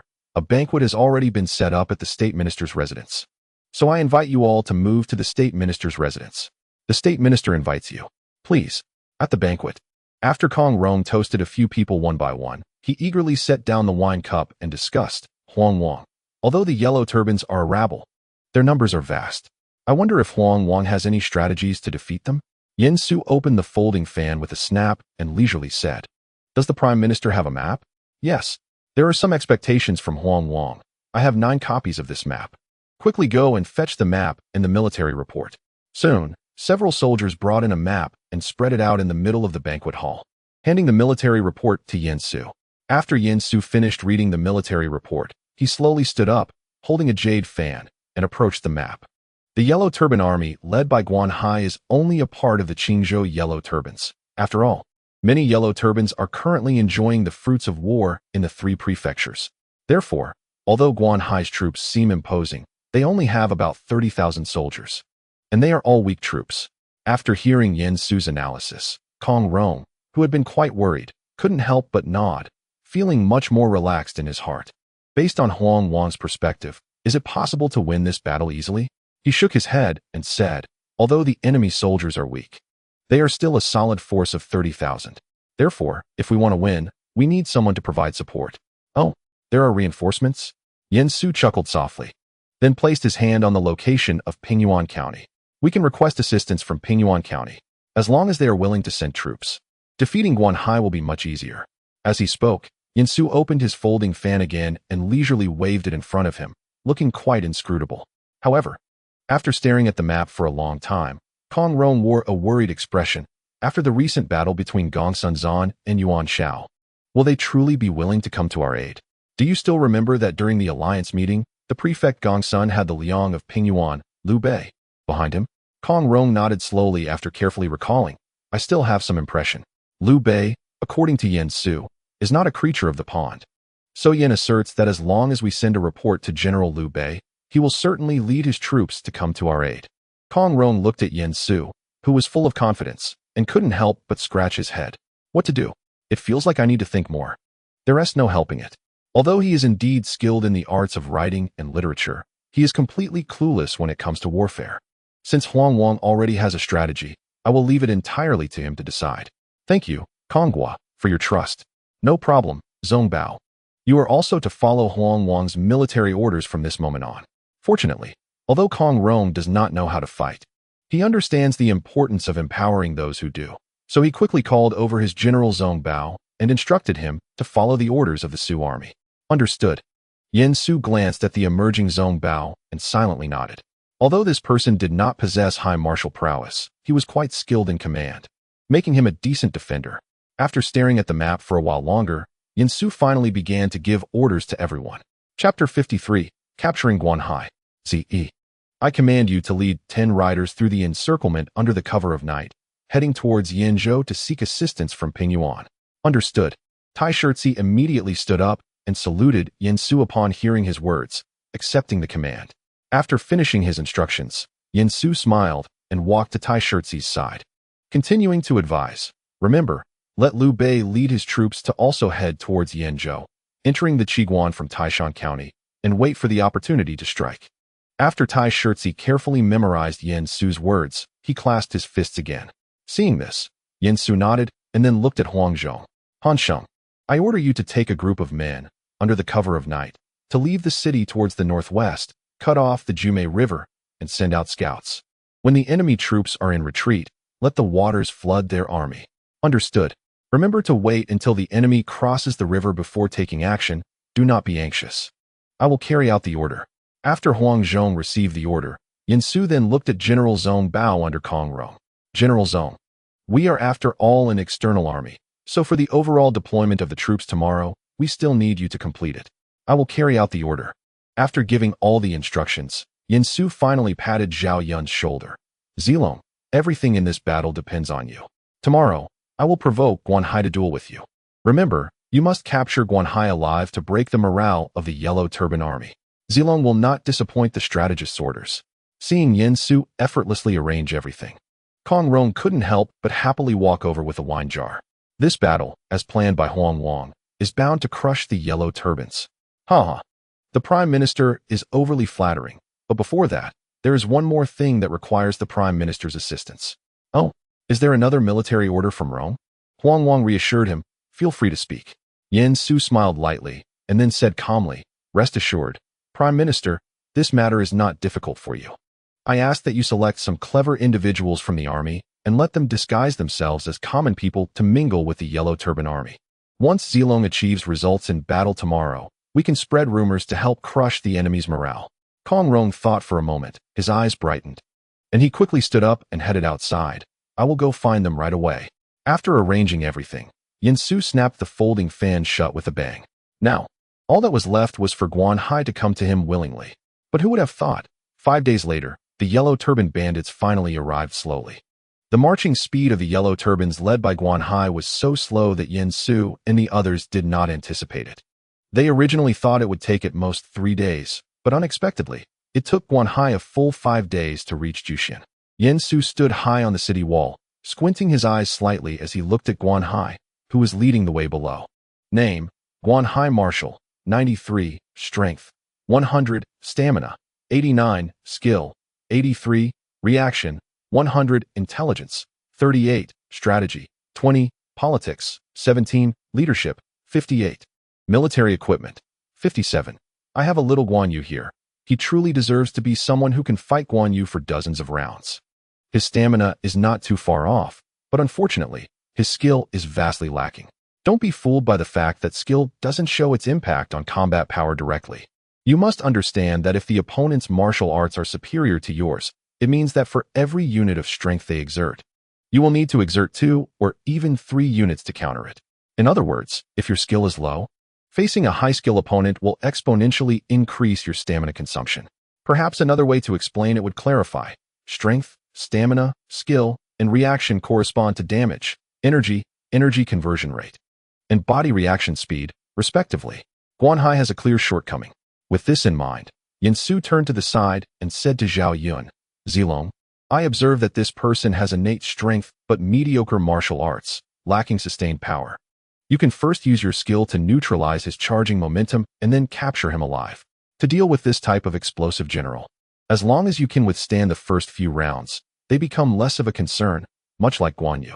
However, unlike Guan Hai, after withstanding Guan Yu's initial explosive attacks, he can still entangle his opponent with his superb martial skills, which Guan Hai clearly does not have the opportunity to do. Zhao Yun looked up at Guan Hai below, remembered Yin Su's words, and then proceeded as commanded.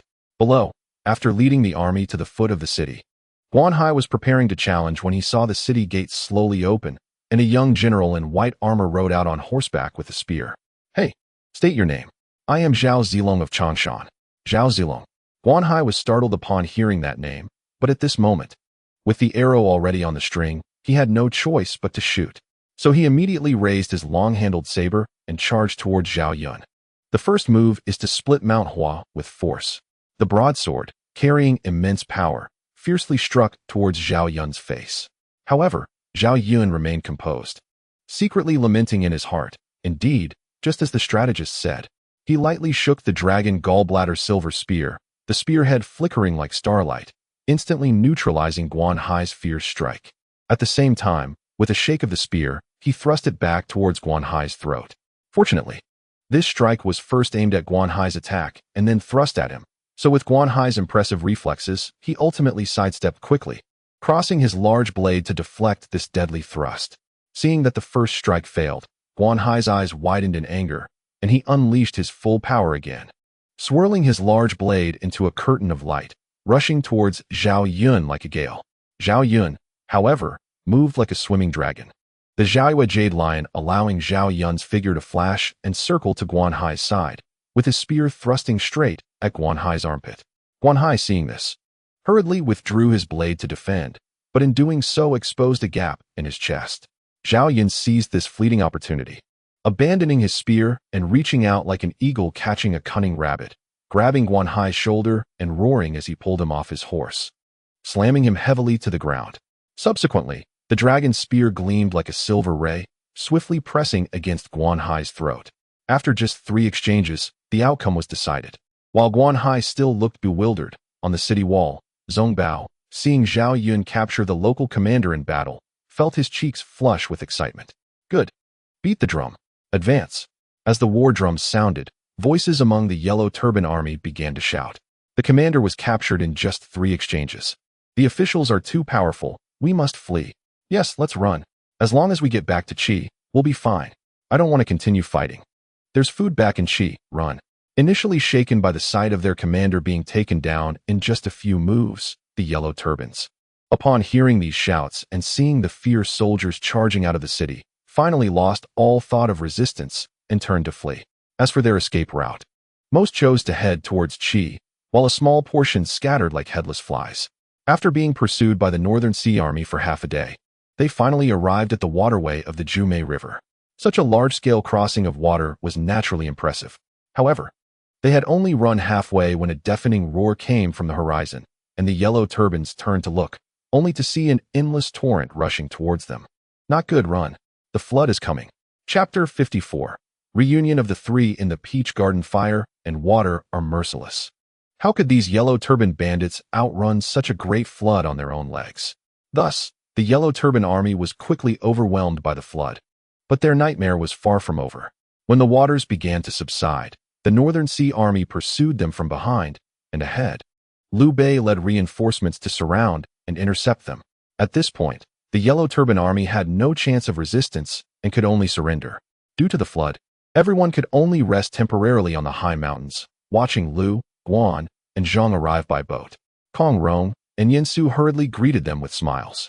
Kong Rong even excitedly grasped Liu Bei's hand, expressing gratitude. "Thank you, County Magistrate Liu, for coming to our aid." "Ha ha ha. No problem, no problem.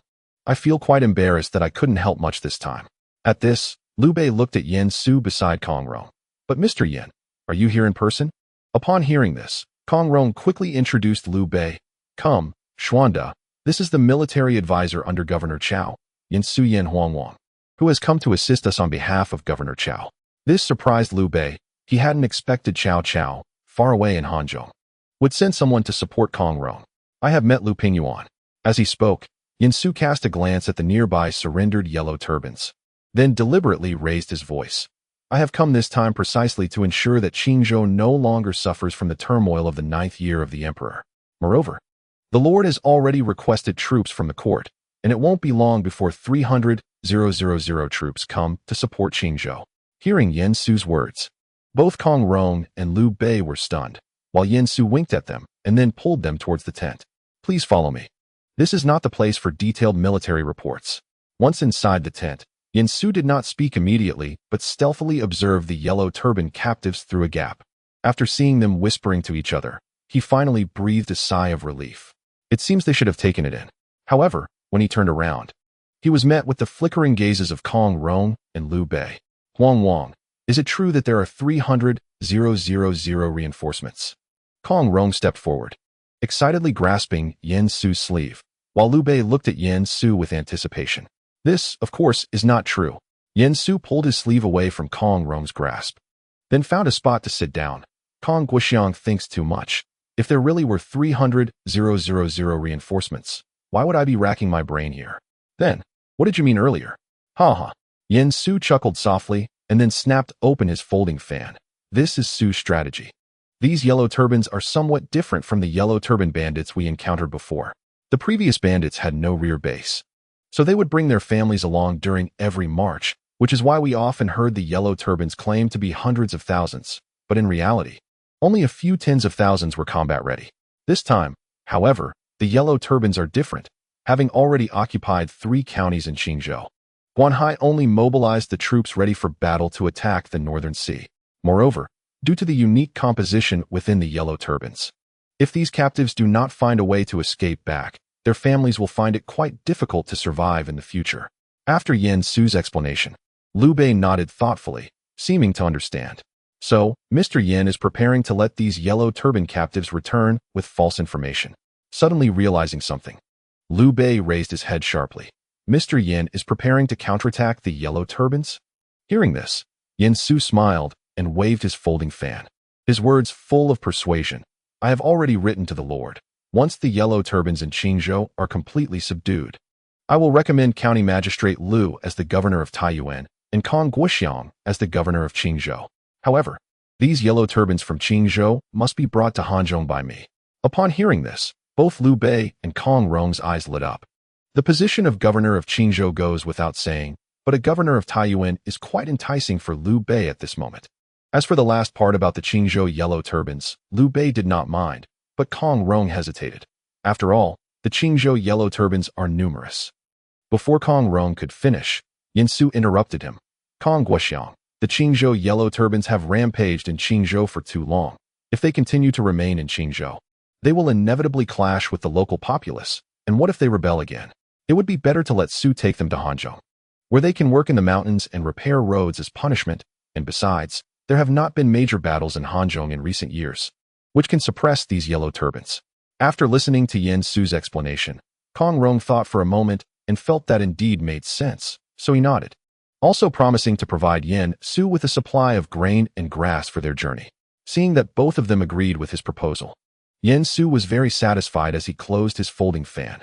Thus, the purpose of this trip to Qingzhou was accomplished. As for giving Kong Rong the position of governor of Qingzhou, for Yen Su, the population of the Qingzhou yellow turbans was obviously more important than the territory of Qingzhou itself. Moreover, in this chaotic world, having territory also requires the ability to defend it. As for the governor of Taiyuan for Liu Bei, although from Liu Bei's perspective this position seemed extremely important, from Yen Su's view, this governor of Taiyuan seemed more like a direct way to cripple Liu Bei.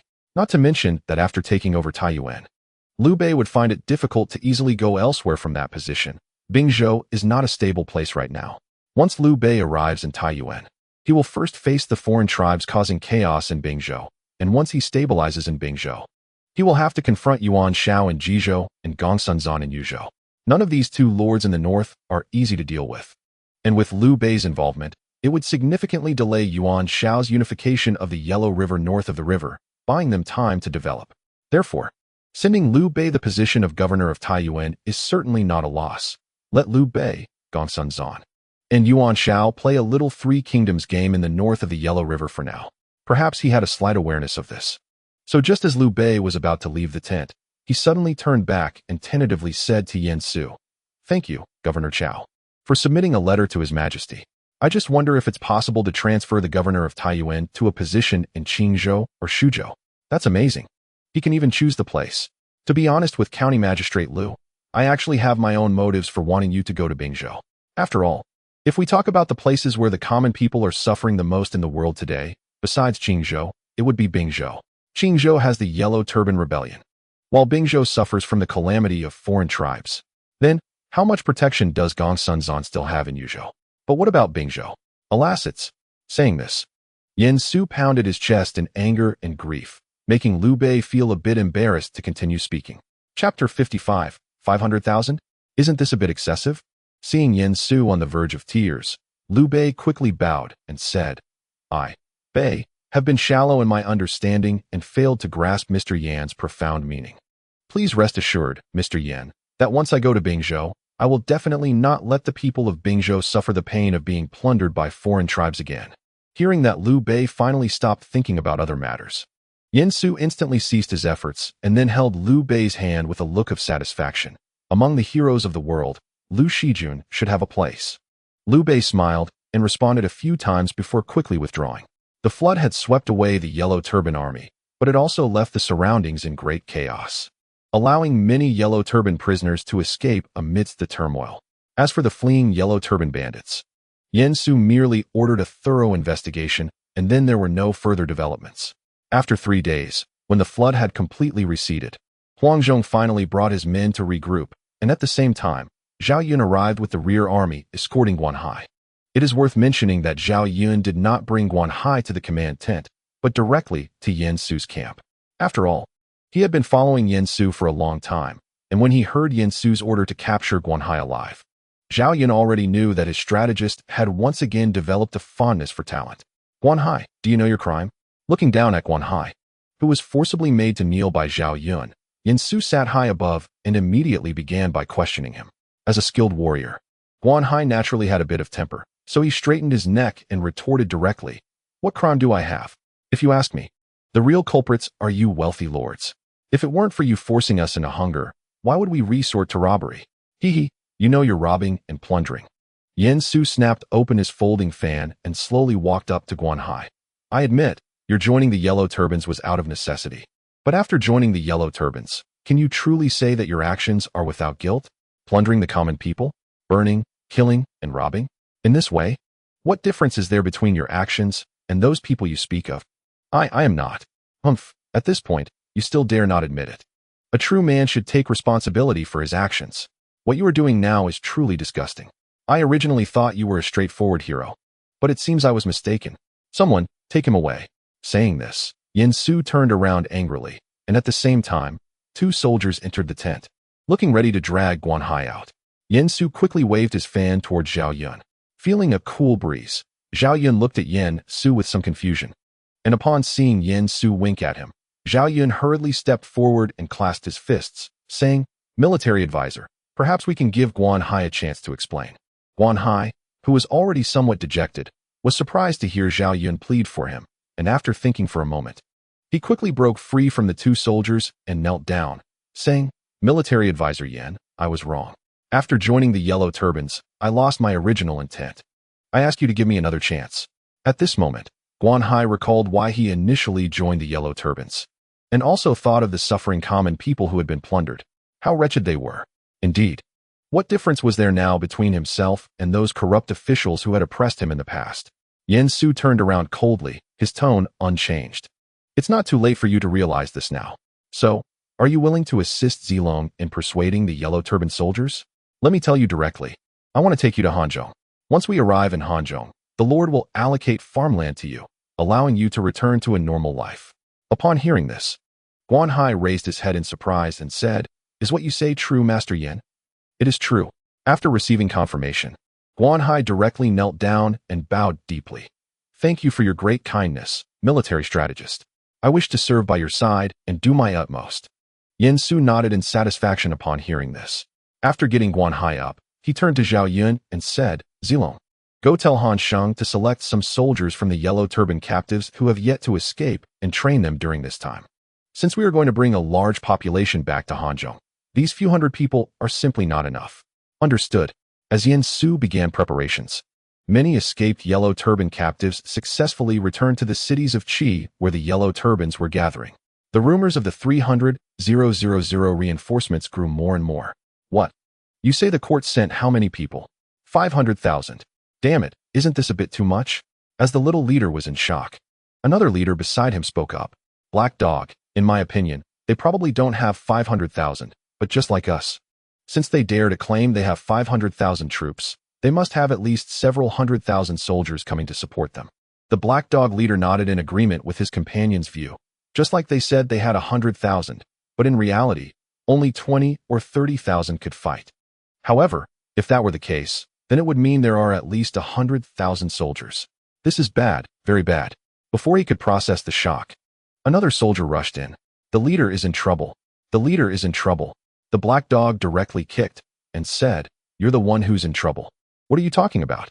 The soldier who was kicked away rolled on the ground and quickly got up, adjusting his hat as he said, "It's bad, Chief. The officials and soldiers are coming." "They're coming? How many of them?" "I don't know, but in that case, I can't see the end at all. The yellow smoke is rising high." Upon hearing this, the Black Dog suddenly widened its eyes. "Hurry, hurry." Seeing this, another leader quickly said, "Organized to face the enemy?" But the Black Dog suddenly darted out and shouted, "Run." Yes, from the perspective of the Black Dog, it is clear that the other side has brought a large army. So this battle is simply unwinnable.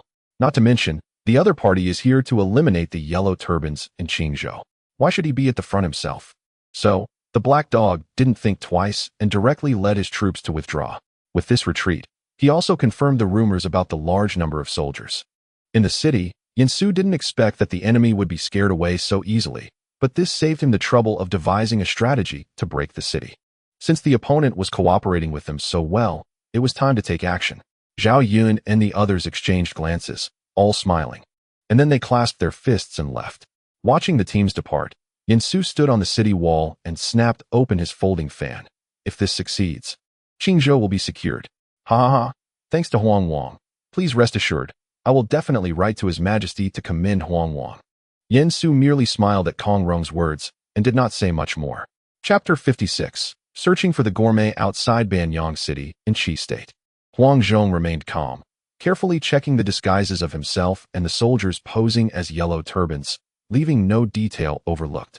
These outfits were obtained from captured Yellow Turbans, all tattered and worn, but Huang Zhong knew that these ragged clothes were their best cover. His eyes were sharp as an eagle, scanning the 800 soldiers disguised as Yellow Turbans before him. Some were nervous while others were eager to try. Huang Zhong cleared his throat and said in a low but forceful voice, "Brothers, today's mission is of great importance. We need to act like it and be steady. After we enter the city, listen to my orders, and no one is allowed to act on their own. The soldiers nodded one after another, their eyes filled with determination. Hanzhong took the lead and led the team slowly towards the city gate of Banyang, occupied by the Yellow Turbans. They deliberately pretended to be in a state of defeat and retreat, with their ranks scattered and armor abandoned. As they approached the city gate, the Yellow Turban sentinels on the wall shouted loudly, "Which faction are you from? Why are you in such a sorry state?" Upon hearing this, Hanzhong urged his horse a few steps forward and pretended to panic as he shouted, "We have been ambushed by the official soldiers, suffering heavy casualties. It was difficult to escape. Quickly open the gate and let us in."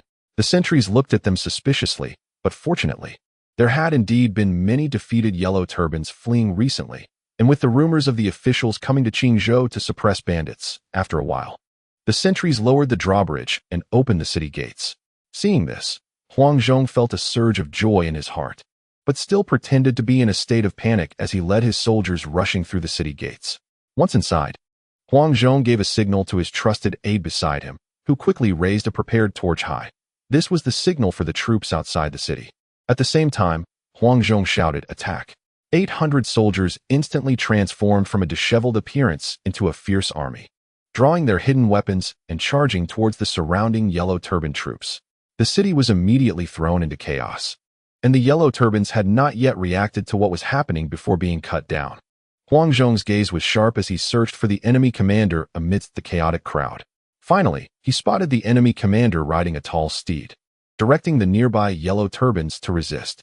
Hanzhong shouted, "Stop, villain!" and charged towards the enemy commander. The enemy commander was initially taken aback upon seeing Hanzhong, but quickly regained composure, drawing his large knife and viciously swinging it at Hanzhong.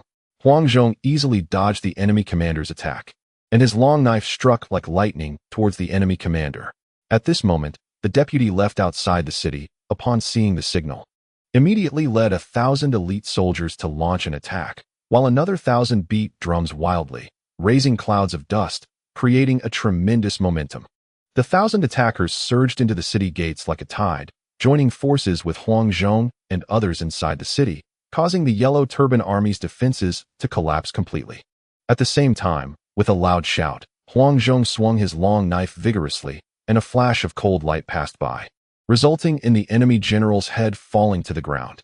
The leader of the bandits is dead, and the Imperial Army is on its way. If you surrender, you may be spared your lives. Otherwise, this will be the consequence. After temporarily deterring the Yellow Turbans, Hanzhong continued, "My lord, the governor of Hanzhong, Cao Mengde, is aware of your difficulties. Therefore, he has specially requested a promise from His Majesty that as long as you surrender and move to Hanzhong, your crimes will be pardoned. After the roads are repaired, land will be distributed, and you can return to a normal life. As the saying goes, give a big stick and then a sweet date." Under such tempting conditions, the Yellow Turban bandits could no longer resist throwing down their weapons. With one person doing it, another soon followed, and before long, all the bandits in the city had surrendered. In Beihai Kingdom, Jushin, Yansu looked at another military report that had just arrived and couldn't help but breathe a sigh of relief. The situation in Qingzhou was resolved, and it was time to head back to Hanzhong. With Zhao Yun, Hanzhong, Tai Shirzi, Zhang Fei, and Guan Yu disguising themselves as the remaining soldiers under Guan Hai, they successfully tricked open the city gates in various locations.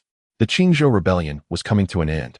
After all, once the gates were opened, with the strength of Zhao Yun and the others, they could directly charge into battle and behead the enemy generals, without leaders or organization.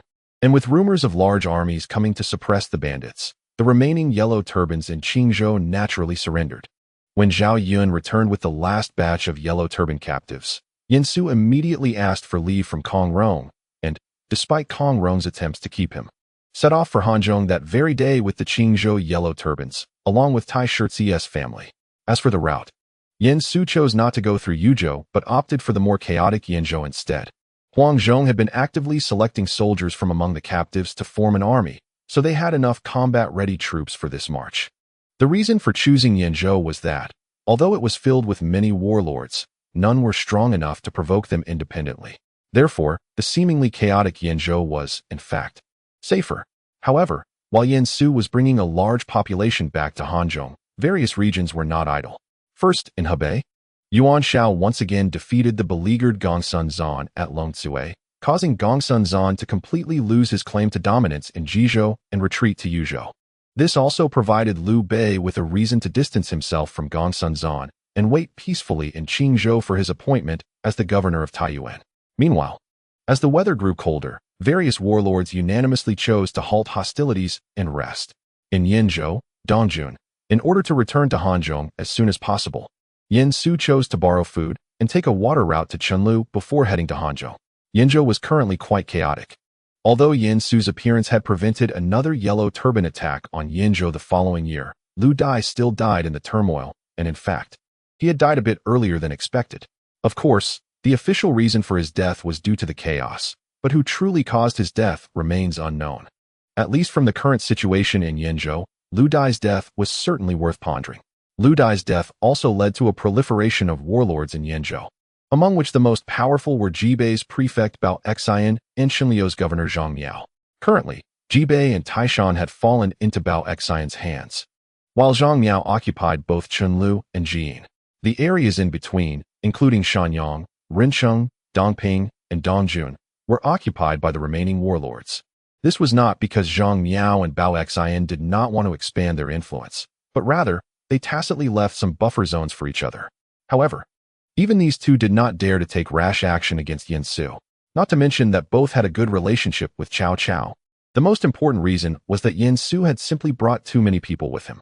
They were not confident that they could suppress Yin Su, and even if they managed to detain all of Yin Su's people, they would surely suffer significant losses. Facing the surrounding threats, the warlords in Yinzhou almost all shared the same thought, to quickly send Yin Su on his way. Unfortunately, this was merely their thought. After Yin Su arrived in Dongjun, he did not rush to cross the river, but instead rode with Zhao Yun and Guan Hai towards Dongye City. Yin Su made a special detour to Dongjun not only to borrow the Jishui River to reach Chunlu, but also for a more important reason, to find the great gourmet of the Wei dynasty, Chengyu Chengzhongda. As one of the three notorious poisoners of the late Han dynasty, Yin Su is someone I cannot forget at all. Chapter 57. Chengyu. At the same time, for this gourmet, Yin Su has already decided in his heart that if Chengyu does not go with him this time, he will simply take him out, because people like Chengyu must never be left to their opponents, otherwise, you will suffer greatly. In a tavern within the city, Yin Su sat at a table, lightly picking up a piece of meat and putting it into his mouth, then couldn't help but click his teeth. He had a bad appetite. Seeing this, Zhao Yun, who was behind Yin Su, quickly stepped forward and asked, "Young master, is there something wrong?" "It's nothing. Has Guan Hai returned?" Before Zhao Yun could speak, he saw Guan Hai rush over. "Young master, we found it, we found it." Yin Su quickly handed him a cup of water, and after Guan Hai gulped it down, he said, "We found it. That Chengzhongda is currently residing in the city." "Good, let's hurry and lead the way." Since they had found Chengyu's residence, Yin Su naturally had no intention of staying in the tavern to eat this tasteless food any longer, and quickly led Zhao Yun and Guan Hai towards Chengyu's residence. Bang, bang, bang. After a soft 3 knocks on the door, an elderly man resembling a butler opened the door. Upon seeing that Yin Su and the other two were dressed remarkably, he did not make things difficult for them. Instead, he bent slightly and asked, "May I ask what brings you three to knock on the door?" "Yunong Yin Huangwang, here to pay a visit to Mr. Cheng. These two are my close friends, Zhao Yun and Guan Hai. Please inform the elder." After all, the steward has lived for so many years and can naturally tell who is easy to provoke and who is not. So after Yin Su finished speaking, he hesitated for a moment and then bowed again, saying, "Please wait a moment, I will go ask the master. Sorry for the trouble." At this moment, Chengyu was receiving guests in the hall. "Bo Ning, you were doing so well as the postal supervisor before. Why did you suddenly resign and return home?" The speaker is tall, standing at 8 feet 3 inches, with a grand and upright figure. He has a beautiful beard that makes him look exceptionally heroic and dignified. Although he is a scholar, he possesses the physique and demeanor of a military general. Opposite Chengyu sits a man with a square face, thick eyebrows like ink blades slanting into his temples, and sharp eyes that are deep and cold, as if he can see through the secrets of the human heart. His nose is high and straight, exuding a sense of righteousness. His lips are thin and pressed tightly, revealing a resolute and decisive character. A neatly trimmed beard under his chin adds to his authority and steadiness. He stands tall and upright, dressed in a long robe that carries an aura of unyielding dignity. From Chengyu's words, it is not difficult to deduce that this man is the esteemed Hanzhong. Ah, my brother, you understand me. Whenever I see those people, I can't help but feel this way. Never mind, let us not talk about that. Today, as I return home and pass through this place, I came to bother you, hoping you won't take offense, haha. Hey, let us not speak of that anymore. Also, if you have no urgent matters, why not stay here a little longer? It would be good for me to show some hospitality as a landlord. Ha ha ha, then I shall impose upon you. Just then, as the two finished speaking, the steward knocked and entered. My lord, 3 young men have arrived outside, claiming to be Yin Huangwang from Runan, as well as Zhao Yun and Guan Hai. Upon hearing the steward's words, Qingyu couldn't help but raise his eyebrows slightly.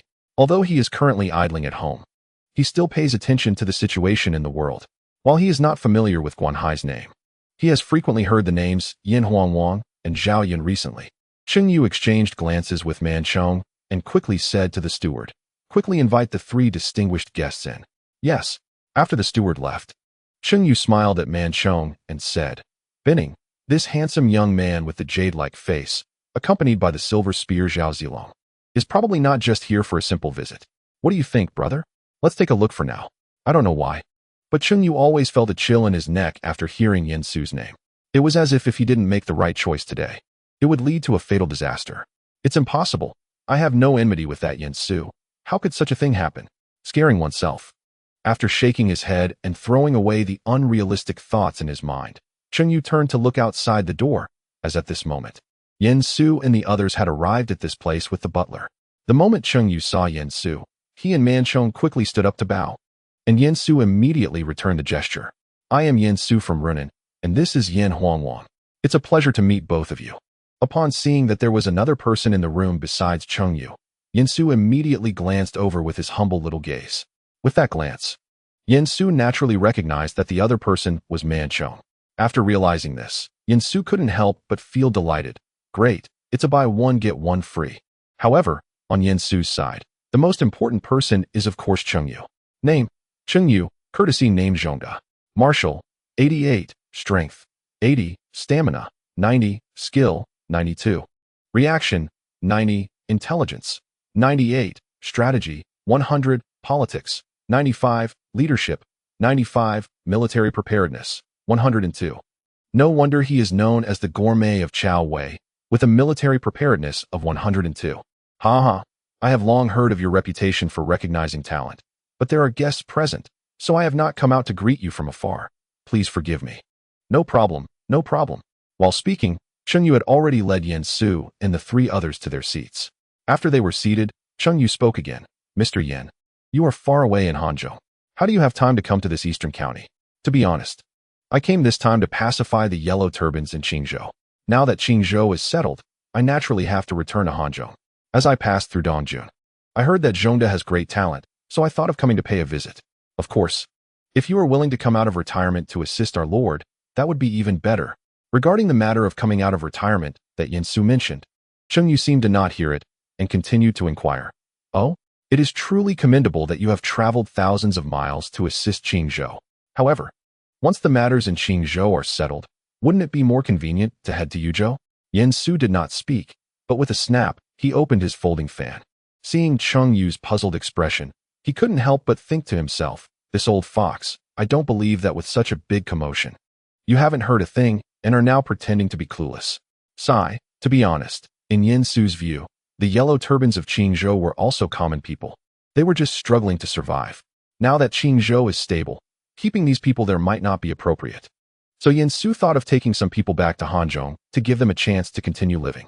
Qingyu nodded upon hearing this, realizing that they had come to seize the population. He appreciated Yin Su's choices regarding population and territory, but he continued to inquire, "I see. But with such a large population migration, it must consume a lot. Are you prepared with enough supplies?" "Thank you for your concern, Zhongda. When I left Qingzhou, I borrowed a lot of supplies from Kong Beihai, and when I entered Jibei, I borrowed some supplies from Prime Minister Bao Exine. By the time I reach Qinlu, I will also borrow some supplies from Governor Zhang, and only then can we successfully arrive in Hanzhong." "I see, but I wonder how you persuaded Prime Minister Bao? How can it be certain that Governor Zhang will definitely lend out the grain and supplies?" Regarding Qingyu's question, Yin Su did not explain, but simply held his folding fan and leisurely waved it a few times. Realizing that his question was somewhat profound, Cheng Yu cupped his hands in salute and then changed the subject. Then may I ask, in such chaotic times, what is Governor Chao's intention? Everyone step aside. I'm going to install it. Upon hearing this, Yin Su chuckled lightly and then snapped the folding fan shut with a loud clap. For the world of the Han people sees a glimmer of hope. Chapter 58. It's not the boss, you must have the divination. Cheng Yu frowned slightly and thought to himself, Han people, not the Han dynasty. Right? After a moment of contemplation, Cheng Yu stood up and said, Yu is willing to follow you, sir, to visit Hanzhong. Ha ha, that sounds excellent. After speaking, Yen Su shifted his gaze to Man Chong. Then may I ask what Mr. Man's wishes are? Man Chong was taken aback, and then his eyes were filled with confusion. How does the gentleman know my name? Ha ha, I have a little understanding of stargazing techniques. Although when Chao was still puzzled by what he heard, he quickly decided not to dwell on it, thinking that Yen Su must have investigated before coming. He glanced at Cheng Yu, then looked at Yen Su, and finally smiled helplessly. It seems that my journey back home is going to change again. Ha ha. As soon as Man Chong said this, the three of them exchanged glances and then burst into laughter. After laughing, Cheng Yu curiously asked Yen Su, what you just said about borrowing grain from Prime Minister Bao of the Bao State. How did you manage to borrow it? Yen Su snapped open the folding fan again and said leisurely, all the hustle and bustle in the world is for profit. Everyone comes and goes for gain. I only promised Bao Xin that if he lends grain, once I return to Hanzhong, I will ensure that my lord forms a defensive alliance with him. If Yuan Shu sends troops to attack Yanzhou, our army will definitely move eastward to put pressure on Yuan Shu and alleviate the crisis in Yanzhou. I see. Then what is my lord's next target, Liangzhou or Yizhou? Oh, Zhongde does not believe it will be Jingzhou because... Cheng Yu did not speak upon hearing this, but just glanced at Man Chong. And then the two burst into hearty laughter together. Yen Su shook his head at the sight, and then said, Zhongde is indeed correct. The next target of the Lord is Longyu. Once Longyu is successfully taken, we will dominate the southwest and watch over Guangzhou and Nanyang. Cheng Yu nodded silently after hearing this. In his view, this was also the safest route for expansion. The three of them then discussed the situation of the world for a long time, with Cheng Yu and Man Chong speaking the most. Although Yen Su spoke little, he could always bring up novel viewpoints based on his experiences from the future, keeping the discussion lively. With Cheng Yu and Man Chong successfully joining, Yen Su naturally had no reason to stay longer in Dongjun. As the weather gradually turned cold, they had to hurry on their journey. Fortunately, Yen Su managed to lead the Qingzhou Yellow Turbans into Hanzhong before the first snow fell. Outside Nanjing City, Cao Cao, along with a number of officials, had been waiting for Yen Su's return. When he saw Yen Su's carriage from afar, Cao Cao quietly breathed a sigh of relief. Upon seeing Cao Cao, Yen Su immediately got off the carriage and switched to walking. My lord, Su has returned. Ha ha ha, it's good that you're back. Cao Cao looked at Yen Su with a comforting nod. After Yen Su paid his respects to Cao Cao, he immediately introduced, my lord, this is Huang Zhong from Nanyang, also known as Huang Hanqing. This is Tai Shirtzi from Qingzhou, Guanhai, and these two are Cheng Yu from Dongjun, Cheng Zhongde, and Man Chong from Shanyang, Manbening. Additionally, there is also Li Qian from Shanyang. Speaking of Li Qian from Shanyang, people might not be familiar, but if one mentions Li Dian, they would recognize him. Li Qian is Li Dian's uncle. Yen Su encountered Li Qian on his way back, and although he accepted Li Qian's allegiance more for Li Dian's sake, both Li Dian's son Li Zheng and Li Qian himself were considered usable generals, so Yen Su directly brought them along. After hearing Yen Su's introduction, Cao Cao nodded in satisfaction and showed extreme importance to these individuals. After all, in Cao Cao's eyes, as long as they were brought back by Yen Su, they must be of no lesser quality. Didn't he, a formidable warrior like Su Chu, return earlier? Cao Cao had recognized him at a glance. Not to mention that Su Chu had a talented brother, it was practically a buy one get one free deal. After some pleasantries and having established a rapport, Cao Cao quickly led everyone into the city and pulled Yen Su onto his carriage. However, at that moment, there was more than just Yen Su in the carriage with Cao Cao. Name, Sun Yu, courtesy name Gongda. Martial, 66, strength, 62, stamina, 80, skill, 67. Reaction, 55, intellect, 101, strategy, 106, politics, 99, leadership, 96, military preparation, 103. Upon seeing Sun Yu, Yen Su was momentarily stunned. He stared blankly at Cao Cao, thinking, isn't it you who has connections here? And Sun Gongda, shouldn't you still be an official in Chang'an? Why are you here before Dong Zhuo's dead? Did you leave the assassination of Dong Zhuo to Wang Yun and the others? But I suppose that works too, but isn't this wrong? Seeing Yin Su's dazed expression, Cao Cao finally couldn't help but burst into laughter. Even I stood up once. Ignoring Cao Cao's laughter, Yin Su bowed to Sun Yu, saying, "In Nan's Yin Su, I have met Sun Shirlang." Seeing Yin Su bow, Sun Yu quickly returned the gesture. "I have heard of the name of the Jade Fan immortal long ago. To see you today, I didn't expect you to be so young, truly a young hero. Please do not call me Shirlang anymore. From the moment I fled Chang'an and crossed Wuguan, my position as Huangmin Shirlang has ended. Now, I am merely a strategist under the Lord." After seeing the two recognize each other, Cao Cao stepped forward. "Huang Wang, Gongda has specifically escaped from Chang'an to join me. What do you think of Gongda?" Cao Cao naturally knew Sun Yu's abilities, and asking Yin Su for his opinion was undoubtedly a way to use Yin Su's reputation to help Sun Yu establish himself within the group. After all, who among Cao Cao's followers did not know of Yin Su's talent? Therefore, as long as Yin Su said Sun Yu was good, everyone else would surely think the same. Thus, not only Cao Cao, but Sun Yu also looked curiously at Yin Su, wanting to know what level he would reach in the eyes of this jade-faced talent. Chapter 59. Governor of Yizhou as Cao Cao's treasured confidant. Yin Su naturally understood Cao Cao's intentions at this moment. After pondering for a moment, he softly spoke. Sun Lingjun stands by virtue and promotes the worthy, acts without flattery, and strategizes according to circumstances. After receiving this evaluation, Sun Yu's eyes lit up, and he quickly returned the bow, while Cao Cao laughed heartily, then patted Yin Su's arm. "Huang Wang, when we return to the office, I have someone else to introduce to you. Unfortunately, Feng Zhao's health is too poor, otherwise, he would have come to meet you this time." Hearing the familiar name Feng Zhao, Yin Su was momentarily taken aback and blurted out, "Guijia is here too?" This surprised both Cao Cao and Sun Yu. But Cao Cao quickly reacted, patting Sun Yu's shoulder with a proud expression. "Gongda, do you now know that my Yin Huang Wang's talent for astrology and divination is no exaggeration?" Sun Yu nodded, then stood up to bow to Yin Su.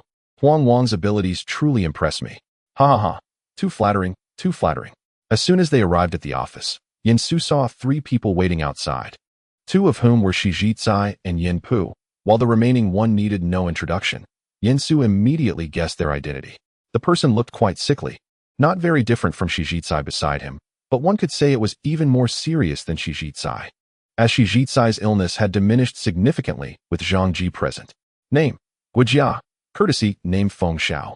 Martial: 24, Strength: 24, Stamina: 33, Skill: 16.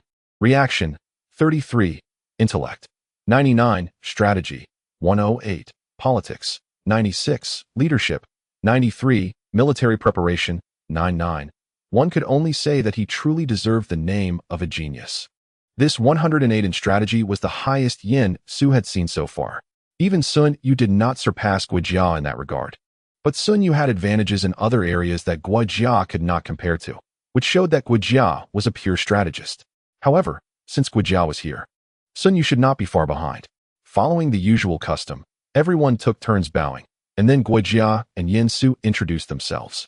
After they finished, Cao Cao, unable to contain his impatience, said, "All right, it's cold here. It's not a place to linger. Let us quickly enter the office and discuss." Upon hearing this, everyone exchanged glances and nodded, and thus they quickly followed Cao Cao into the office to take their seats. Looking around, Cao Cao sat at the head seat, with Yin Su on his left and Kai Yong on his right, while the others took their seats in order. Dian Wei and Su Chu stood behind Cao Cao as guards. Once seated, Yin Su couldn't help but glance at the people at the table: Kai Yong, Sun Yu, Guojia, Shi Jizai, Yin Pu, Cheng Yu, and Man Chong. Finally, he, Yin Su, had endured to meet these remarkable colleagues, making it even more justifiable for him to slack off. After secretly rejoicing for a while, Yin Su lightly cleared his throat and then addressed Cao Cao earnestly, "My lord, have you received the letters I sent earlier?" Upon hearing Yin Su inquire about serious matters, Cao Cao quickly shifted his attention back. Huang Wang need not worry. Everything has been taken care of. I have already taken the position of governor of Liangzhou and sent a request for appointment to Chang'an. Currently, no news has come from Chang'an, So it seems that what Huang Wang said earlier is not without reason. Of course, I have no news from the governor of Liangzhou. But there is already news about the edict to eliminate the yellow turbans in Qingzhou. The appointments of Kong Rong and Liu Bei have been approved by His Majesty, and the appointment should already be on its way to Qingzhou. Speaking of this, Cao Cao looked at Yen Su with a smile. But how could I let only Liu Bei and Kong Rong, these outsiders, take credit for the so-called achievements in Qingzhou? I have also requested an appointment for you as the governor of Yizhou, and here are the official seal and the appointment letter. As he spoke, a guard brought an official seal and an appointment letter to Yen Su. Seeing Yen Su staring blankly at the official seal, Shi Zhicai, who was beside him, laughed and said, Huang Wang, accept it. Not to mention the great contributions you made this time. It will also facilitate our army's future attacks on Yizhou. As soon as Yen Su looked up, he met Shi Zhicai's smiling face. And he immediately understood in his heart that this must be the result of discussions between Shi Zhicai and Cao Cao. In other words, a yellow turban from Qingzhou had produced one governor, one provincial governor, and one inspector. Logically, this achievement shouldn't be worth much, but Chang'an still recognized it. Probably not only to demonstrate their own voice, but also to exacerbate the conflict between Cao Cao and Liu Yan. However, this didn't matter much to Yen Su, as he and Liu Yan were already in a state of irreconcilable conflict. Since that's the case, then I must thank the Lord. Although Yen Su was the inspector of Yizhou, after Cao Cao took over as the governor of Liangzhou, he appointed a new governor of Hanzhong. And other places in Yizhou were not within their sphere of influence, so Yen Su's official position was completely a nominal one. Yen Su was quite satisfied with this. As he already had so many cattle and horses, he couldn't be expected to keep working, right? Wouldn't that mean he had brought back so many people for nothing? Therefore, this position of inspector of Yizhou was indeed to Yen Su's liking. As for the Qingzhou people brought by Yen Su, Cao Cao did not treat them poorly either. He had them repair the Wuguan Road and distribute some land, and their families were grouped together to establish a new town, allowing them to cultivate the land themselves, with no taxes on the land produced for 3 years. At the same time, under Yen Su's suggestion, the land produced from cultivation would belong to the government, and the people would only have the right to farm it. As for the subsequent matters, Cao Cao entrusted them all to Yen Pu, believing that with Yen Pu's abilities, he could handle these affairs adequately. In short, with these Qingzhou people, Cao Cao now spoke with confidence when facing the gentry of Hanzhong, and after this matter, the issue of Qingzhou could be considered settled. After ending the topic of Qingzhou, everyone turned their attention back to Liangzhou. Huang Wang, I have already sent Miao Kai, Xiahou Yuan, Zi He, Chao Chun, Zi Lian, Chao Hong, and Jun Gui, Zhang Run, to lead troops westward. They have already occupied Juxian and Hechi in Wudu County before Ma Teng and others could react, and by next year, we can launch an attack on Longyu. Yen Su silently nodded. Since Cao Cao had sent Chao Chun, Chao Hong, and Zhang Ren, it seemed the army had stabilized and selected many secondary generals to replace their positions. As for Liangzhou, the only ones who could obstruct Cao Cao now were Ma Teng and Han Sui. At this moment, Ma Teng was stationed in Longxi County and Jincheng County, occasionally sending troops to stroll around Yufeng in the 3 auxiliaries, making a show of force. Han Sui was in Wuwei County and Jincheng County. Indeed, he was still in a honeymoon phase with Ma Teng, so Liangzhou was not particularly chaotic. However, barring any accidents, in the 3rd year of Chu Bing, which is next year, Ma Teng and Han Sui would return to serve the court. Then Ma Teng would be appointed as the general of the West Expedition and stationed in Mai, while Han Sui would be appointed as the general of the West Guardian and sent back to Jincheng County. However, with Yen Su present, they could forget about being appointed to official positions, because in his plan, next year, when the time is ripe, he would directly occupy Wudu and Hanyang counties, and then take advantage of the change in the power of Guangzhong to attack Chang'an and occupy Hanga Pass, forcing the Han Emperor to return to Luoyang and obediently act as the Son of Heaven. The author has added a map. Chapter 60. What to do if you want to be a teacher but don't know how to teach. Waiting online, urgent. Thus, after discussing some battle targets for next year in the Yamen, Cao Cao began to appoint officials. Now he was nominally the governor of Liangzhou, so he naturally had the qualifications to confer titles. We have Cao now also standing up. Of course, since they currently only had Hanzhong, most of the positions were nominal. Sun Yu was appointed as the deputy governor of Liangzhou, Shi Zhicai as the administrative officer of Liangzhou, Cheng Yu as the commander, and Man Chong as the supervisor. Yen Pu was appointed as the governor of Hanzhong, Kai Yong as the director of studies, and Guo Jia as the military strategist. As everyone left, Yen Su once again climbed into Cao Cao's carriage, heading home along the way. At this moment, only Yen Su and Cao Cao remained in the carriage, and Cao Cao could no longer contain the joy in his heart. Ha ha ha, Huang Wang, do you see my reputation now? It ranks among the best in the world. Seeing Cao Cao's expression, Yen Su knew that Cao Cao was still immersed in the joy of Sun Yu and Guo Jia coming to serve him. His lord's reputation is indeed among the best, but the lord must remember where this reputation comes from. There can be no slackening in benevolent governance. Benevolence is the persona Yen Su is currently establishing for Cao Cao, sufficient strength combined with benevolent acts and strong measures. Such a Cao Cao is undoubtedly a deep water bomb in this era. Only in this way will talents continue to come to serve Cao Cao. After all, he can't be expected to seek out everyone himself. If that were the case, within the entire Cao camp, apart from relatives, everyone else would be recruited by him. And then who would be the lord, him or Cao Cao? Although Cao Cao treats him well now, Yen Su always remembers that Cao Cao is a suspicious person. So he must be cautious. It's not that Yen Su is taking a petty view of a gentleman's heart. It's just that it's always wise to keep an eye on certain matters. Moreover, the talents he has brought to Cao Cao are already far ahead of others in the struggles at the end of the Han Dynasty.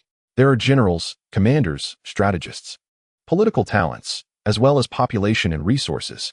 Next is to establish a persona for Cao Cao, allowing him to attract talents himself. The lord must build a nest. There will be no empty air force. After quietly pondering Yen Su's words, Cao Cao also agreed.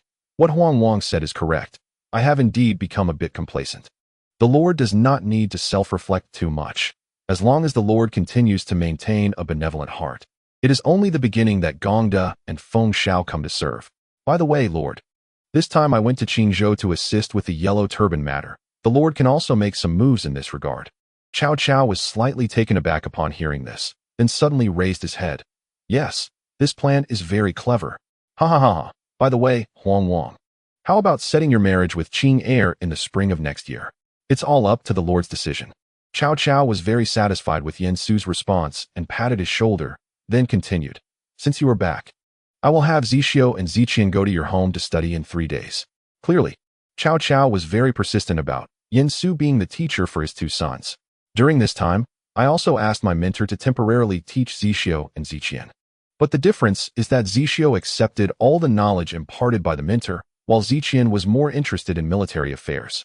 Unfortunately, I had Yongyi evaluate Ziqian's talent, and I can only say that while it is not too bad, it is also not high. Yen Su nodded silently, remembering the situation of his future two brothers-in-law. It was evident that in Cao Cao's plan, Chaoong was being cultivated as a successor, and Chaoong was also quite ambitious, which made Cao Cao's choice for Cao Shuang more lenient. He has a keen interest in military affairs and martial arts talents, but he is not top-notch. It seems that he should be cultivated into a commanding general type. If he remembers correctly, Cao Cao has a son named Cao Zhang, who is a formidable general, along with the literary talent Cao Ji and the politically astute Cao Pai.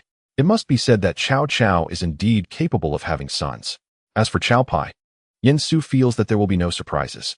He will definitely not let Chaoong die in watching again, because now Lady Ding will no longer fall out with Cao Cao over Chaoong, which means that Lady Bian, Cao Cao's mother, has no chance of becoming the primary wife. Therefore, Cao Cao's legitimate sons are only Chaoong and Cao Shua. Thus, no matter how you look at it, as long as Chaoong does not die, there will absolutely be no surprises regarding Cao Cao's heir. However, thinking of this, Yen Su suddenly realizes that Cao Cao seems not to have brought his father to Hanzhong. But upon further thought, it makes sense. Cao Cao is the son of Cao Song's concubine, an illegitimate son, and not the favored son of Cao Song. Otherwise, he wouldn't have been so poor in the early days since his father was quite wealthy. No longer dwelling on these chaotic thoughts, Yen Su raised his head and asked, I understand now. Has Dr. Zhang checked on Zi's health? Speaking of this, Cao Cao couldn't help but laugh again. Haha, of course.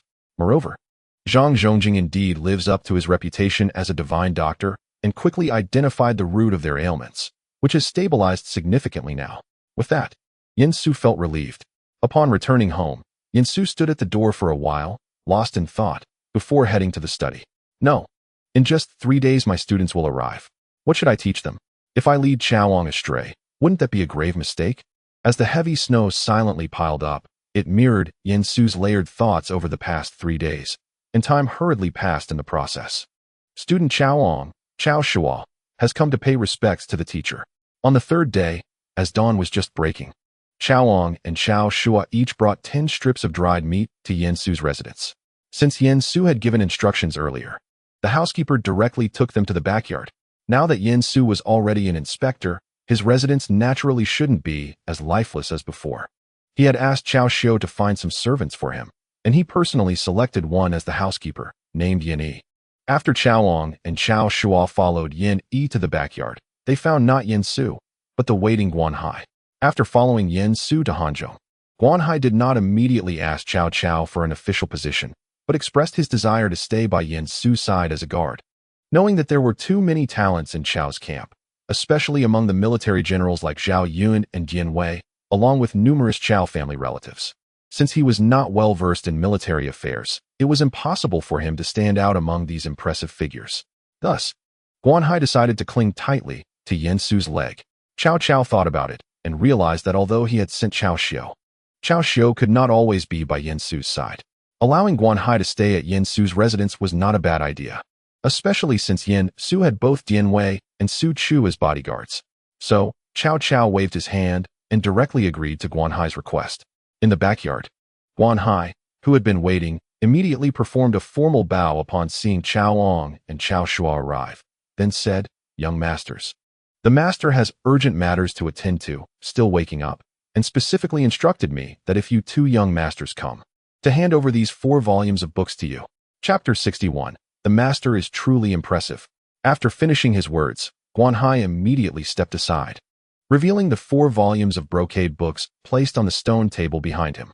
After Cao and Cao Shua respectfully bowed, they handed the dried meat in their hands to Yin Yi and Guan Hai, then eagerly moved forward to examine the books left for them by their teacher.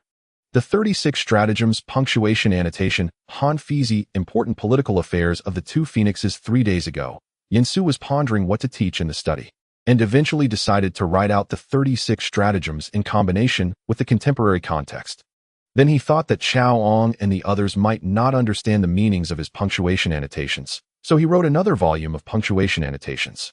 After finishing these, Yin Su suddenly felt that teaching military matters alone was not enough. He should also teach politics. But how could he know about the politics of this era? His mind was filled with red. So Yin Su went to find Kai Yong and obtained a copy of the transcribed Hanfizi. However, what puzzled Yin Su was why that old man looked at him with such strange eyes. What did that look of pity mean? Of course, Yin Su, unable to figure it out, didn't dwell on it and happily returned to his residence with Hanfizi. Despite this, Yin Su still felt something was lacking. So he also wrote out Important Political Affairs of the Jingguan era, which contains the political insights of Li Shimin and his ministers. After modifying it according to this era's context, compiling it into a book called Important Political Affairs of the 2 Phoenixes.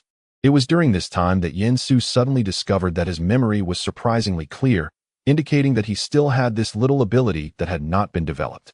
I am truly amazing. The smoke dissipated, and the sun rose without seeing anyone. Until the hour of the snake, after a comfortable sleep, Yin Su leisurely arrived at the small courtyard where Cao and the others were. At this moment, Cao was carefully studying Important Political Affairs of the 2 Phoenixes, with a copy of Hanfizi beside him. As for Cao Shua, he was engrossed in the 36 stratagems, as if he had discovered a precious treasure. Ahem. With a clear cough, Yin Su successfully brought Cao and his brother back to reality. They looked up and, upon seeing Yin Su, quickly stood up to pay their respects. Disciple pays respects to the master. Yin Su waved his hand, indicating that there was no need for excessive courtesy. Then his gaze swept over the 4 volumes of books. You can take these books back, each copy one for you to transcribe. After you finish copying, return the originals to my study. I have nothing more to teach you. These 4 volumes are what you will study in the future. If you have any questions, you can come and ask me. Thank you, master. Looking at his 2 obedient little disciples, Yin Su suddenly felt that having disciples was not such a bad thing after all. All right. Let's put the books away first. Come with me for a moment. After officially accepting the 2 young brothers as disciples, Yin Su did not forget about his own matters. You see, Yin Su had always remembered his wish to lie flat. Now that he was in Chao's camp and had established a power base, he only needed to continue assisting Cao in steady development and unifying the world. However, aside from that, to lie flat, Yansu also needed money. Fortunately, after discovering that his memory was becoming clearer, he successfully organized some essential guides for becoming rich after crossing over in his mind. Speaking of which, the quickest way to make money is undoubtedly through sugar and salt, but he currently could not produce either. First, for sugar, the best choices for sugar production are sugarcane and beets. Beets are definitely out of the question, as they are still floating around in Arab countries. As for sugarcane, the Han dynasty indeed has it, and Hanzhong is suitable for planting, but unfortunately, sugarcane has not yet been introduced to Hanzhong, so sugar can temporarily be ruled out for Yansu. Then there is salt.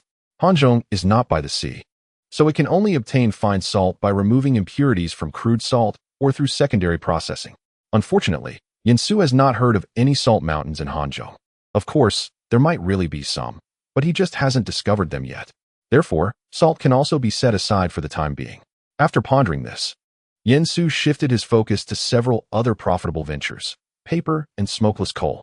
After all, in Hanzhong, there are coal mines, iron mines, and an abundance of bamboo and trees, so it is only fitting to focus on paper and anthracite.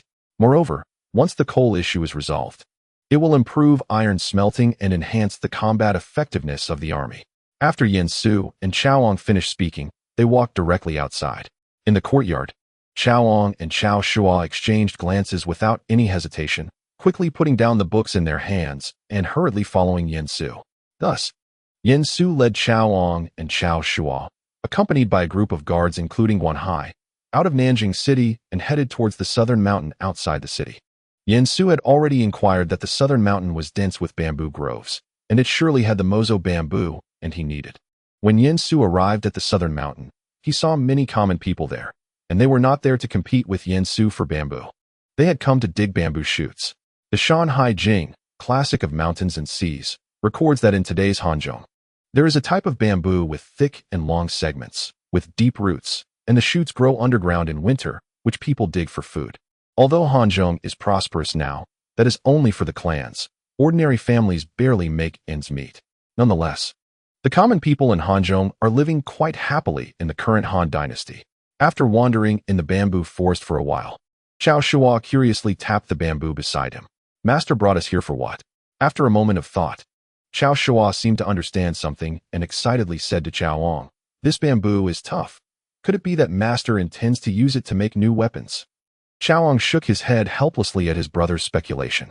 After observing the common people, he voiced his guess. Perhaps Master wants us to see the true living conditions of the common people and tell us that we must be like this bamboo, resilient, upright, strong, humble, and noble.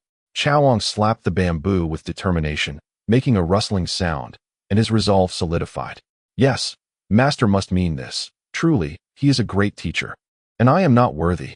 However, Yansu, who was studying the bamboo ahead, had no idea what his two silly disciples were thinking. Currently, he was scratching his head in front of a bamboo, perplexed. How on earth do I distinguish between bamboo species? They all look the same. Should I go look for straw or pine trees instead? Chapter 62. Gathering at Yan's mansion eventually. Yansu took a tour around the mountain with a few people and then returned to the city. After feeling educated, Cao and Cao Shua bid farewell to Yansu and returned to the Cao residence with the 4 scrolls. Upon entering the main hall, they saw Cao and Madame Ding waiting for them for quite some time. "Greetings, father and mother." Cao nodded slightly, then curiously began to ask, "What did you learn from your master this time?" After exchanging glances, the two presented the 4 scrolls given to them by Yansu. Cao raised an eyebrow at the sight. He recognized Han Fizi, which was written by Han Fei during the Warring States period and is a masterpiece of legalist thought. But he was unfamiliar with the other 3 scrolls. It seemed they were written by Yansu himself. Upon realizing this, Cao could hardly contain his curiosity and quickly opened one to take a look. Before long, he was deeply engrossed in it. What he was reading was the 36 stratagems written by Yansu. Cao and Cao Shua exchanged smiles, and a sense of pride welled up in their hearts. "Look, this is the book written by our master." Madame Ding, seeing this, glanced at Cao and then at Cao and Cao Shua, letting out a helpless smile. Fortunately, at that moment, Cao also returned to his senses. The first thing he said upon regaining focus was to issue a command. Quick, send for Feng Xiao and the others to come and discuss. But the next moment, he negated that command. No, after all, this book was written by Huang Wang. Such an action would be somewhat reckless. Never mind, you two should go rest for now. Hearing this, Chaoang politely acknowledged and performed a bow. But after finishing the gesture, he said bluntly, Father, this book is for me and my younger brother. Would you like to take a look? Cao Cao's face flushed upon hearing this, and he spoke in a deep voice, Ahem, as your father, I naturally know. How about this? You two take Han Fizionaire Feng Zheng Yao back to study, and let me borrow the other two books for a look. After pondering for a moment, Chaoang thought it wouldn't delay matters, and since his father had asked to borrow the books, he couldn't refuse, so he nodded in agreement. On the contrary, Cao Shua was somewhat dissatisfied and muttered softly, I still want to read 36 stratagems. I should have waited until after copying it to give it to Dad. What did you say, Shuaer? Ahem, it's nothing. I'm just a bit tired and going to rest now. Watching the two children leave, Madame Ding finally helplessly patted Cao Cao. You too. How old are you? Still fighting with the children over things, especially over books given to them by Huang Wang. Oh, my lady, you don't understand. This 36 stratagems could be called an extraordinary military treatise. Even I benefit greatly from reading it. Moreover, this punctuation explanation consists of just a few small symbols. Yet it brings the content of the book to life. If the teacher finds out, he might be so excited that he would want to become sworn brothers with Huang Wang. Humph, that Huang Wang. I didn't expect he had such good stuff hidden away. Upon hearing this, Madame Ding shot Cao Cao a glare. Nonsense, Lord Boji is not such a reckless person. However, these 2 volumes by Huang Wang are indeed. Madame Ding thought for a long time, but could not come up with a suitable adjective. Fortunately, Cao Cao spoke up at that moment. Indeed, my lady. Tomorrow I must go visit Huang Wang with Zixio and Ziqian. While the two were talking, a figure outside the main hall was frozen in place. She had originally wanted to see if she could catch Cao Ong and Cao Shua to ask them what Yin Su had been doing lately. After all these days, they hadn't come to see her even once. Angrily, Cao Qing happened to overhear Cao Cao and Madame Ding's conversation. In an instant, her previous anger transformed into pride. Humph. My intended one is indeed the most talented. The next morning, Cao Cao got up early and took Cao Ong and Cao Shua with him to the governor's office. However, shortly after Cao Cao left, Kai Yong came to visit. When he learned that Cao Cao had gone to see Yin Su, he sighed helplessly and was about to leave, but suddenly recalled the advice that Guijia had given him when he previously sought him out. He couldn't help but mutter to himself, well, this time is just right to clarify things. On the other side, there was also a carriage heading towards Yin Su's residence. Inside the carriage, Shi Jizai and Guijia sat facing each other. Guijia looked excited, while Shi Jizai appeared somewhat sleep-deprived. Feng Xiao, did you wake me up so early for something important? I finally had a day off. Regarding Shi Jizai's confusion, Guijia smiled mysteriously and said, Do you know that Lord Boji has an eldest daughter named Yin? Of course I know. And I've heard that Lord Boji's eldest daughter is not only skilled in music, but also a talented scholar. Exactly. But what you definitely don't know is that this girl has feelings for Huang Wang. Upon hearing this, Shi Jizai, who had been sleepy, immediately perked up. Oh? Is that so? Absolutely. Shi Jizai blinked and then sighed. Huang Wang is indeed fortunate. First, he has the Lord's daughter. And now he has Lord Boji's daughter infatuated with him. But this matter can wait until Huang Wang marries the Lord's daughter before discussing it. Although the position of the lady of the Yin family will definitely belong to the Lord's daughter, she can also be a secondary wife. Moreover, I see that Huang Wang is not an unfeeling person. I believe he will not look down on Miss Yin just because she is not the primary wife. Upon hearing this, Guijia still wore a smiling expression. He then took out a folding fan from his bosom and opened it directly. This fan was given to him by Yin Su during his visit the other day. If it were that simple, then Lord Boji wouldn't have come to find me. Ji Kai, do you know that this Miss Yin has a prior engagement with the Wei family of Hedong? According to Lord Boji, the wedding was actually supposed to take place this spring, but due to the Lord's rebellion against Dong Zhuo and the chaos in Guangzhou, Lord Boji was worried about his daughter's safety, which is why it has been postponed until now. However, barring any unforeseen circumstances, the marriage must take place next spring. Upon hearing this, Shi Jikai also took out the folding fan that Yin Su had given him and said, Hiss, if that's the case. It really is a bit difficult. However, since Lord Boji has come to seek you out, you must have given him some advice. Guijia smiled and nodded. then leaned a bit closer to Shi Ji-kai and whispered, "It is hardest to repay the grace of a beauty. As the saying goes, to untie the bell, one must find the bell ringer. Therefore, I directly told Lord Boji that it would be better to be straightforward with Huang Wang. If Huang Wang is interested, then with his intelligence, he will naturally come up with a decent way. But if Huang Wang is not interested, continuing to push will only add to the sorrow." Listening to the clever idea proposed by Guojia, Shi Ji-kai widened his eyes and looked at Guojia. You actually want to see the excitement of Huang Wang, right? Chapter 63. Let me take a fortune-telling. Upon hearing a remark from Xie Ji-kai that revealed his thoughts, Guojia quickly denied it. "Hey, what does Ji-kai mean by this? I am thinking for the sake of Huang Wang. Since Miss Yin likes Huang Wang so much, if Huang Wang truly does not care much about matters between men and women, wouldn't my schemes end up harming Miss Yin instead? However, if Huang Wang is willing to accept this beautiful sentiment, he will definitely find a way. In that case, wouldn't he value Miss Yin even more in the future? After all, how the Lord treats women is something we don't know." Shi Ji-kai looked at Guojia, who spoke eloquently, and couldn't help but shake his head helplessly. "Forget it, I can't argue with you. However, if this affects the relationship between Huang Wang and Lord Boji today, you'll have to find a way to handle it." "Oh, that won't happen." As the two carriages moved slowly forward, Cao Cao had already arrived at the governor's office with Cao Ong and Cao Shuo. Upon seeing Cao Cao coming together, Yan Yi was momentarily taken aback, but he didn't show it on his face. Instead, he immediately signaled a servant to summon Yin Su. "I pay my respects to the governor of Liangzhou and to the two young lords. My master." Before Yan Yi could finish, Cao Cao raised his hand and interrupted. "I know, Huang Wang must have been observing the celestial phenomena last night. It's fine. I'll just wait for him in the main hall." Since Cao Cao had said this, Yan Yi naturally wouldn't argue. After bowing in agreement, he quickly led Cao Cao and the others to the main hall. Not long after, Yin Su hurriedly arrived. "Why didn't you send someone to inform me in advance that the Lord was coming? I could have gone out to welcome you."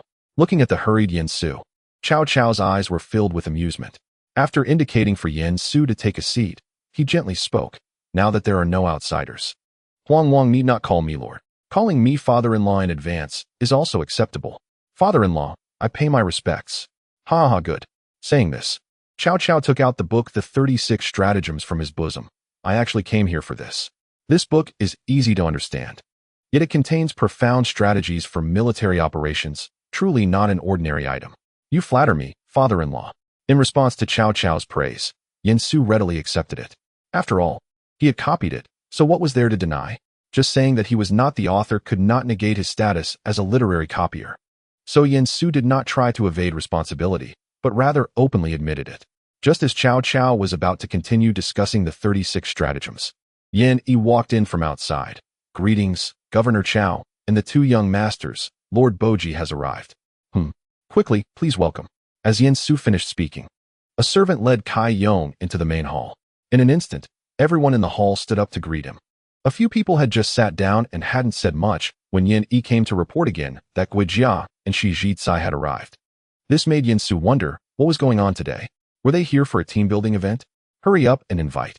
After speaking, Yin Su turned his gaze to Cao Cao, who innocently shook his head at him. He truly did not know about this. "Oh, I didn't expect it to be so lively here at Huang Wang." Jia Bai greeted the Lord Boji. Zhong Bai also greeted the Lord Boji. Cao Cao and Kai Yong, upon hearing this, both nodded towards Guojia and Shi Ji-kai. Yin Su, after the two seated themselves, helplessly smiled and said, "Since that's the case, you all can stay in the manor a bit longer. I will have someone prepare a banquet." Upon hearing this, everyone nodded. And seeing that no one had objections, Yin Su gave Yan Yi a glance. Yan Yi immediately understood and went down to arrange the banquet. During the subsequent conversation, Yin Su felt that the atmosphere was somewhat strange. Cao Cao was eager to continue discussing the 36 strategies with him, while Kai Yong furrowed his brows, seemingly deep in thought. Shi Ji-kai and Guojia were also interested in the 36 strategies, but their minds were clearly elsewhere.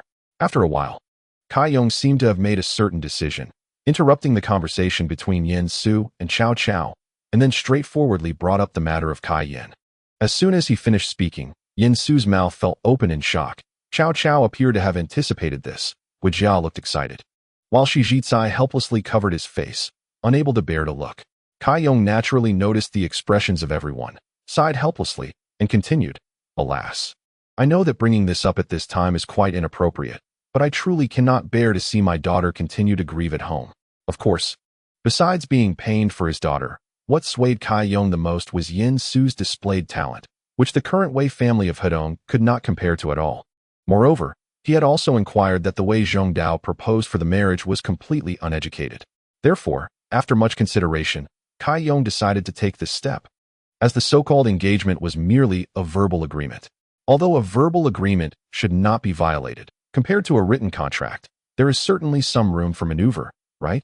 When Yin Su came to his senses, he turned his gaze to Cao Cao and saw that Cao Cao's expression was normal, so he secretly breathed a sigh of relief.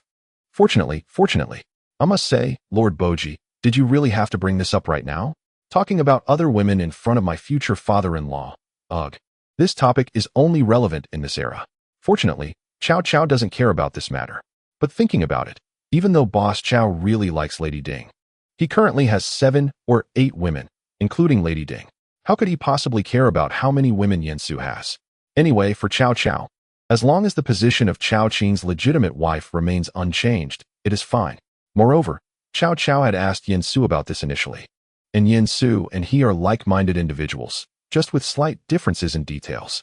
So blaming Yin Su would be equivalent to blaming himself, wouldn't it? At this moment, Cao Cao also noticed Yin Su's gaze, and he laughed heartily. Huang Wang need not look at me. I am indeed familiar with Lady Zhao Ji, a truly good woman. However, the matter of the engagement on Zhao Ji's side still needs to be resolved by Huang Wang himself. With these words, Cao Cao completely dispelled Yin Su's concerns. After pondering for a moment, he suddenly opened the folding fan in his hand with a snap. Su is fortunate to have captured Lady Zhao Ji's heart. As for the engagement mentioned by Bo Jia, please wait a moment while I calculate the fate between me and Lady Zhao Ji. Saying this, Yin Su took out a small handful of copper coins from somewhere, muttering a few words silently before tossing them out. He then threw them again, tossing a total of 6 times. These copper coins had been prepared by Yin Su in advance. After all, he couldn't rely solely on observing the stars. In case something happened suddenly, or if there were no stars in the sky last night. Isn't that bad? Therefore, Yin Su prepared a lot of copper coins. He didn't expect to use them now. Chapter 64. Guijia. Is this hexagram interpreted this way? As the coins fell one after another, Yin Su closed his eyes and calculated with his fingers.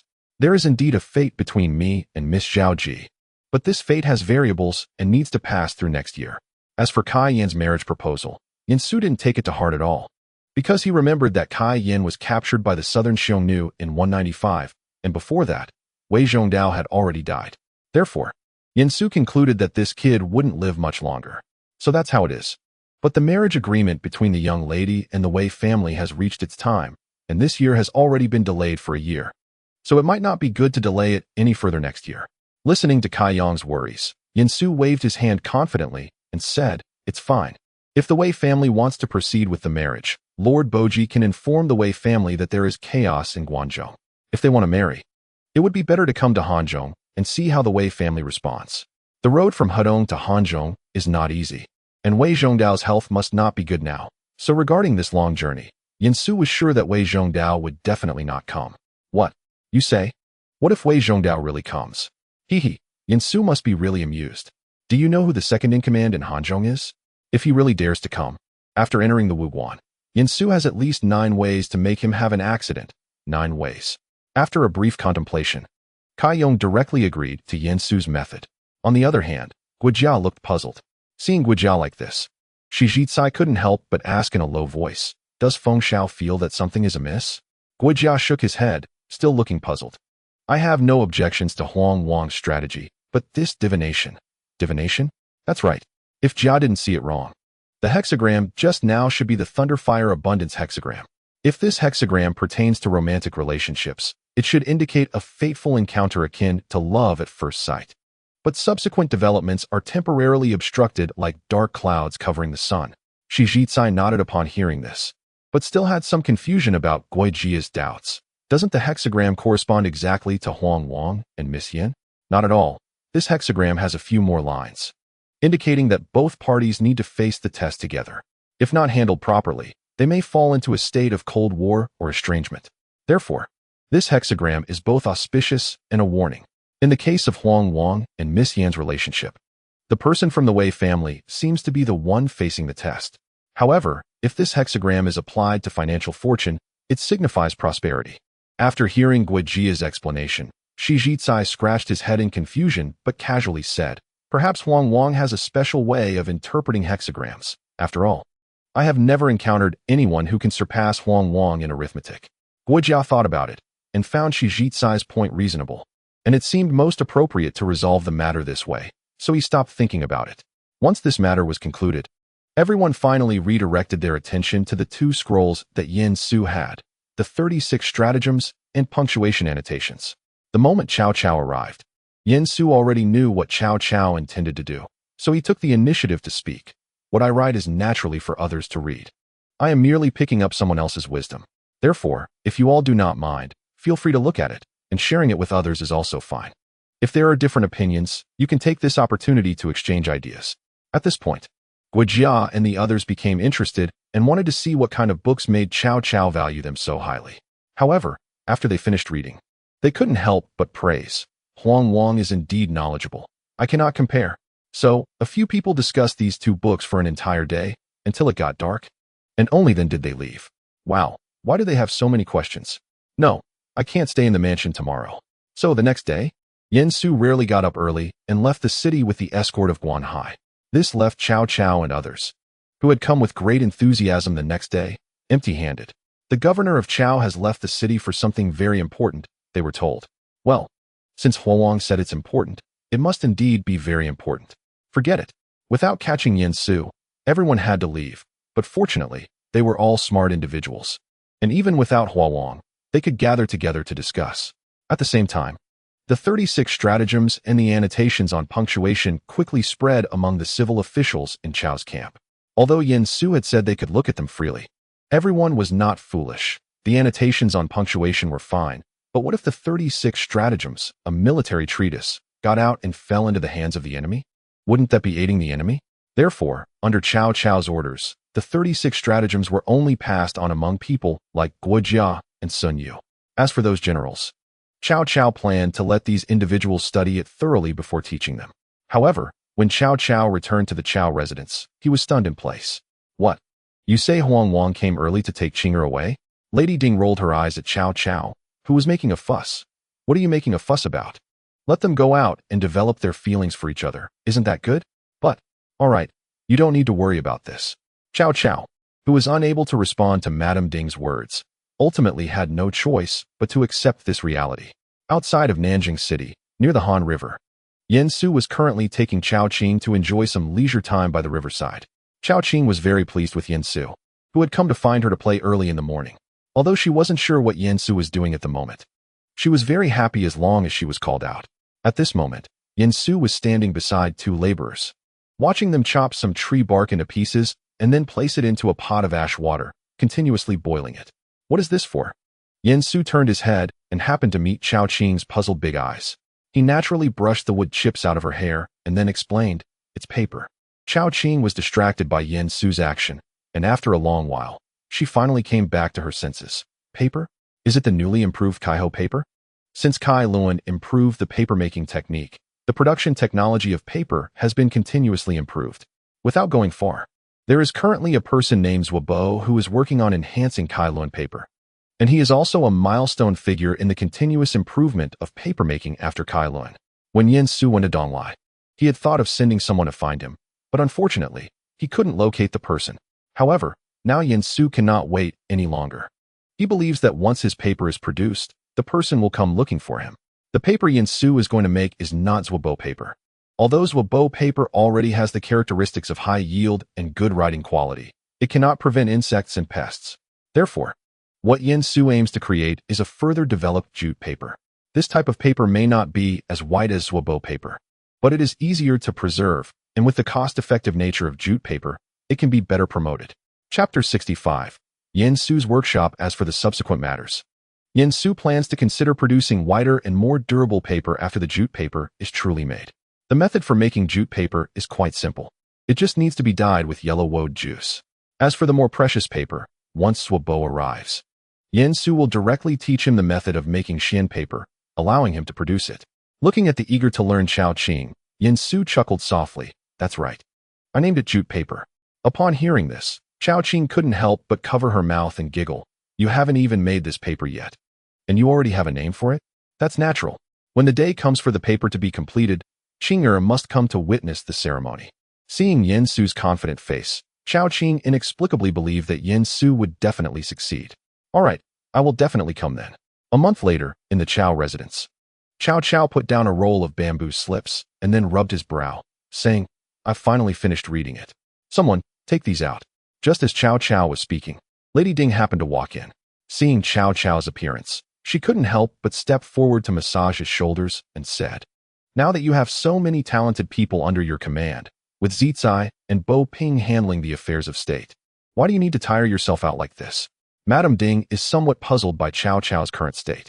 Previously, it was exhausting due to the lack of personnel.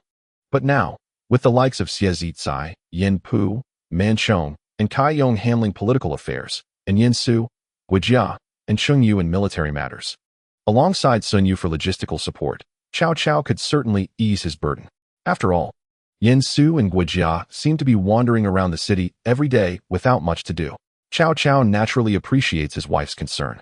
He took Madame Ding's hand, had her sit down, and then slowly explained, What you say is true, but some matters ultimately require me to make decisions, especially now that finances are somewhat tight.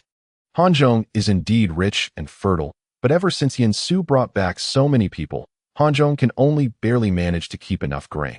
It can't be said that Yin Su shouldn't have brought back the population. On the contrary, thanks to these people, the grain production in Hanzhong will definitely increase significantly next year. After all, the taxes paid by these people do not go through the hands of the powerful families. Therefore, if we can just get through this year, things will be somewhat better, but this year is quite difficult. Besides grain, they also need to reserve seeds for next spring's plowing, and this adds to their pressure. Not to mention, they will need to deploy troops next year. Moving an army costs a fortune.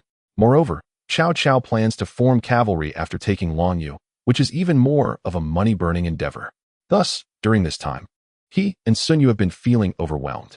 Cao rubbed his forehead, temporarily setting aside these worries. By the way, where are Zixio and Ziqian? Have they gone to Huangwang Mansion? Zixio and the others followed Qing'er out of the city. Out of the city again. Upon hearing this, Cao frowned slightly. He was puzzled as to why his 3 big children had been running outside the city every day these past few days. Seeing Cao's confusion, Lady Ding also spoke up to explain. It seems that Huangwang has set up a workshop outside. A workshop? Why did Huangwang suddenly start researching this? What is it for? Madame Ding pondered for a moment upon hearing this, then said somewhat uncertainly, It seems to be paper making. No, it's coal production. I think there are others as well. Oh, paper making? Prepare the carriage. I'm going to take a look. Upon hearing that Su was making paper, Cao immediately became interested. After thinking for a while, he felt that he had nothing to do and going out for a stroll to relax would be just right. After all, Zhang Ji had told him that he shouldn't overwork himself due to his headache. Outside Nanjing City, when Cao arrived in a carriage, escorted by Dian Wei and Su Chu, he realized that a series of buildings had been constructed here, though they seemed unfinished and were still under construction. Not long after walking, Cao saw Cao Xiu sitting to one side. Wen Lai, you are here too? After seeing Cao again, Cao Xiu quickly stood up and said, I have met the Lord. No need for too much courtesy. What is the purpose of this gathering? Cao Xiu scratched his head and then said, The strategist has bought up this large area, saying that he wants to build workshops to make paper, coal, and salt. It seems there are also plans to produce sugar and other things. In any case, there are a lot of things that need to be done, so it needs to be built on a larger scale. I was just about to call the strategist to help guard the surroundings. Guard. After Cao listened to Cao Xiu's words, his curiosity grew even stronger. Seeing this, Cao Xiu immediately spoke up. My lord, shall I take you in to have a look? It's fine. Since Huangwang needs you to be on guard, you can stay here. I'll go find Huangwang myself. With that, Cao waved his hand, signaling Su Chu to take the guards and help Cao Xiu keep watch around, while he himself went in with only Dian Wei. Inside the workshop's base, craftsmen were bustling about everywhere. Guan Hai was also mingling among them with some guards. It seemed that Cao Xiu was right. Yin Su was indeed planning a big project here. Fortunately, although the area was vast, there weren't many completed sections, so Cao quickly found Yin Su and the others. Upon seeing Cao Cao approach, Su hurriedly came forward. My lord. Hey, father-in-law. Ha ha, Huang Wang. You have made such a big fuss here. Why didn't you tell me? Su originally planned to present the items to his father-in-law after finishing them, but it happened to be quite coincidental that his father-in-law arrived just as the items were ready. After saying this, Su led Cao Cao to a small house where they could take shelter from the cold. My lord, it's chilly outside. Let's go inside and talk. Cao Cao nodded and reminded Su as they walked. The weather is getting colder. Your workshop might have to stop working in half a month. Otherwise, this cold will be deadly. Su smiled and replied, My lord is kind. We are currently working hard here, and we will stop in 3 days until the weather warms up next year to continue. With that, Su led Cao Cao and Dian Wei into a small room. As soon as they entered, Cao Cao felt a wave of warm air welcoming him. Inside, Cao Ong, Cao Shuo, and Cao Qing were all present. Father, it's fine, continue. Cao Cao raised his hand to stop Cao Ong and the others from bowing, and couldn't help but curiously look around the room. He noticed that the small house was quite ordinary, but one wall was bulging out. Cao Cao could clearly see that the bulging part had a small hole, from which he could see flames burning fiercely inside. Is this room so warm because of that small hole? My lord is wise. However, if we want to keep it burning continuously, how much firewood will that require? Chapter 66. Chamber of Commerce concept regarding Cao Cao's question, Su merely smiled softly. And then Cao Ong quickly stepped forward to bring over a piece of shiny black material. Seeing this, Cao Cao couldn't help but frown slightly. It turned out to be anthracite. Since it can burn indoors, could it be of exceptionally high quality? In this era, coal has actually started to be used, but it is all high-quality coal because low-quality coal is simply too detrimental to burn. Therefore, in this era, coal is actually a very precious resource. Cao Ong, however, laughed and said, Father, this is just a carbon mine discovered over in Xishiang. What? Quickly extinguish the flames. Just as Dian Wei was about to set off, Su stepped forward and blocked him with a folding fan. Seeing this, Dian Wei didn't know what to do and could only scratch his head and look at Cao Cao. Huang Wang, hurry up and move aside. The stone coal discovered in Xishiang is actually poisonous coal and cannot be used. Su is naturally clear, but the father-in-law has been in this room for a long time. Has he felt any discomfort? Upon hearing this, Cao Cao was slightly taken aback. Indeed, he had been standing here for such a long time, and it seemed that there had been no signs of poisoning. It really seemed to be the case. Father, Huang used a special method to remove the toxic gas from the toxic stone coal, so the current stone coal is no different from ordinary stone coal. Cao Qing said as he approached Cao Ong and pointed at that piece of honeycomb coal. No, it is even better than those high-quality stone coals. Is this true? In response to Cao Cao's inquiry, Su slowly opened his folding fan and spoke softly. Don't worry, my father-in-law. What Ji Xiao and Qing Er said is absolutely true. Upon hearing this, Cao Cao could no longer hide the joy on his face. After studying the honeycomb coal for a while, Cao Cao mysteriously pulled Su aside and asked, So, Huang Wang, how is the production of this coal? At present, it seems that it can only be used by us. Cao Cao frowned slightly, but he quickly realized something and spoke again. What if I send someone to you? Oh, how many people can you send, my lord? Cao Cao thought for a moment and said, All the soldiers trained by Tai Sheng and the laborers repairing the mountain roads nearby will be dispatched to you. If that's the case, it might be available for use by Hanzhong County. But don't worry, my father-in-law. If we wait until next year, we can increase the production capacity of the workshop. And by then, we can store the goods and use them when it gets cold, which will definitely be sufficient. After pacing back and forth, Cao Cao asked again, If we sell them, what will the profit be? Remember, we must not set a high price, otherwise ordinary people won't be able to afford it. In response, Su gently waved the folding fan in his hand. Don't worry, my father-in-law. The price will definitely not be high, and at the same time, we can ensure a profit. If Cao Cao can allocate laborers and train soldiers to him this year, the profit will be even higher, since labor costs will surely be saved. As for next year, by that time, his other products will also start production and sales, and the profit from coal will naturally be of little concern. Cao Cao nodded in satisfaction at Su's response. Then a glint of cunning flashed in his eyes as he pulled Su and said, I remember you don't have a shop in the city, right? Do you need help with this selling matter? Upon hearing this, Su knew that Cao Cao wanted to take a share. Fortunately, Su didn't plan to monopolize it anyway, as there would be many more products to launch later, and he couldn't possibly consume such a large cake all by himself. So, Yin Su raised the folding fan to block the view of him and Cao Cao. My father-in-law, what do you think about us establishing a chamber of commerce together? A chamber of commerce? That's right. After all, this workshop has more than just coal. Saying this, Yin Su turned to Cao Shuo and Cao Qing. Ziqian, Qinger, bring the other items here. Hearing Yin Su's order, the two hurriedly turned and went to the inner room, and soon they brought back jute paper, fine salt, and white sugar to present to Cao Cao. What is this? Yin Su first took the jute paper and explained, this is jute paper. Although it is yellow and somewhat coarse, it eliminates the previous paper's disadvantage of being difficult to preserve, and it can completely replace bamboo slips for writing. Moreover, this is just the initial result. I am confident that I can produce even better paper in the future. Then, Yin Su handed the jute paper to Cao Cao and took the sugar and salt. This is fine salt and white sugar. The fine salt is extracted from the coarse salt I purchased, and it cannot be mass-produced yet. However, if we can find a salt mine in Hanzhong, that would be a different story. A salt mine. But the salt in the mountains is mostly toxic salt. As soon as he said this, Cao Cao realized he had been foolish. Since Yin Su had said so, he must have a method for extraction, just like with the toxic coal. In that case, I will send someone to Hanzhong to try to find a salt mine. Yin Su nodded with a smile and continued. As for this sugar, currently, Hanzhong indeed cannot extract it in large quantities. However, I know that further south there is a plant called sugarcane, which is very suitable for cultivation in Hanzhong. By then, we can extract white sugar in large quantities. Cao Cao tasted the fine salt and white sugar respectively, and his eyes immediately revealed an expression of disbelief. He really didn't expect that Yin Su's workshop had so many novel items. If that's the case, establishing a chamber of commerce seems feasible. While Cao Cao was thinking, Yin Su remained silent, confidently fanning himself with the folding fan.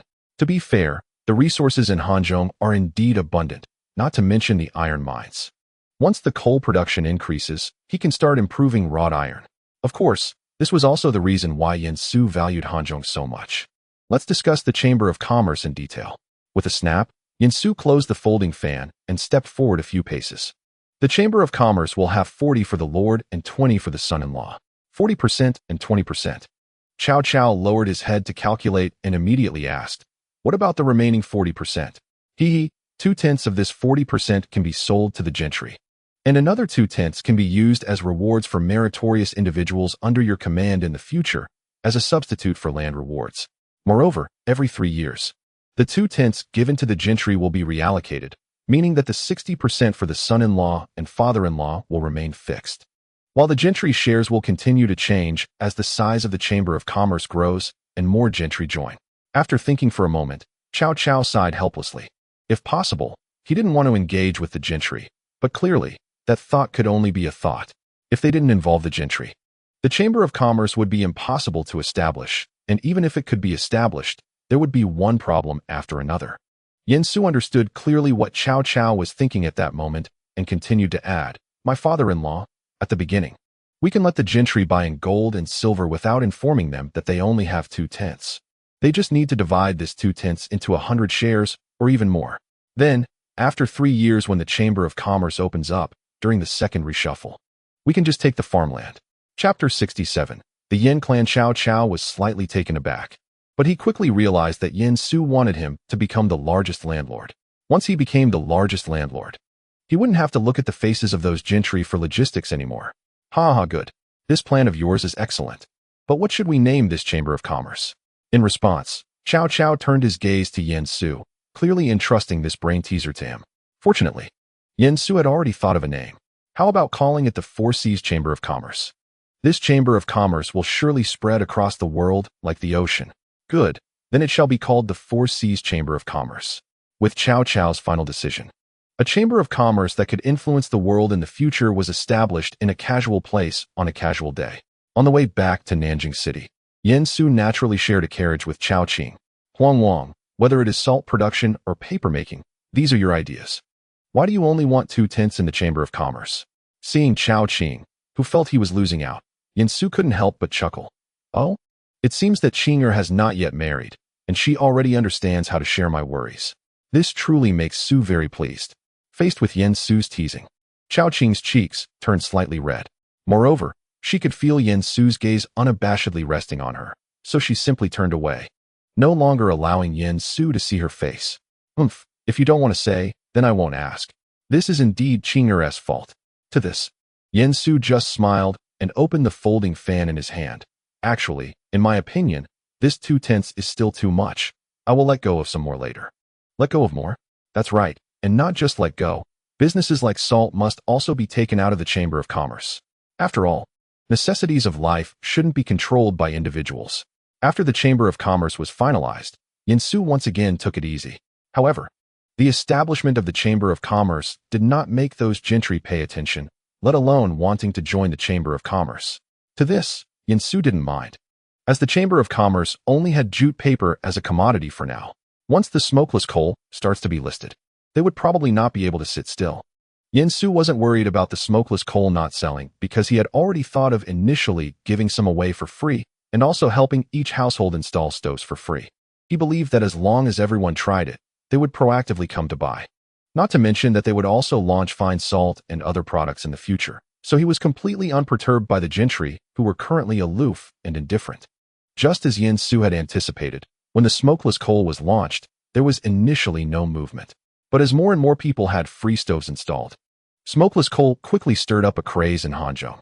At the same time, Yin Su seized the opportunity to selflessly release the stove blueprints, allowing those who didn't make reservations for the Chamber of Commerce's free installation to manufacture their own stoves.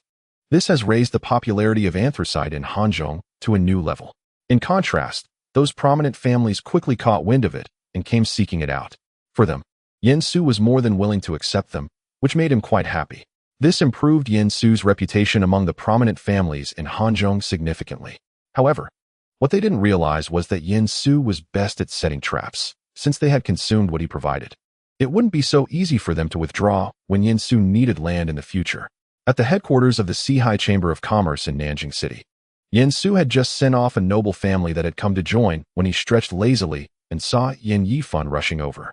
Master, there are relatives from the Runin Yin family here to visit, he said.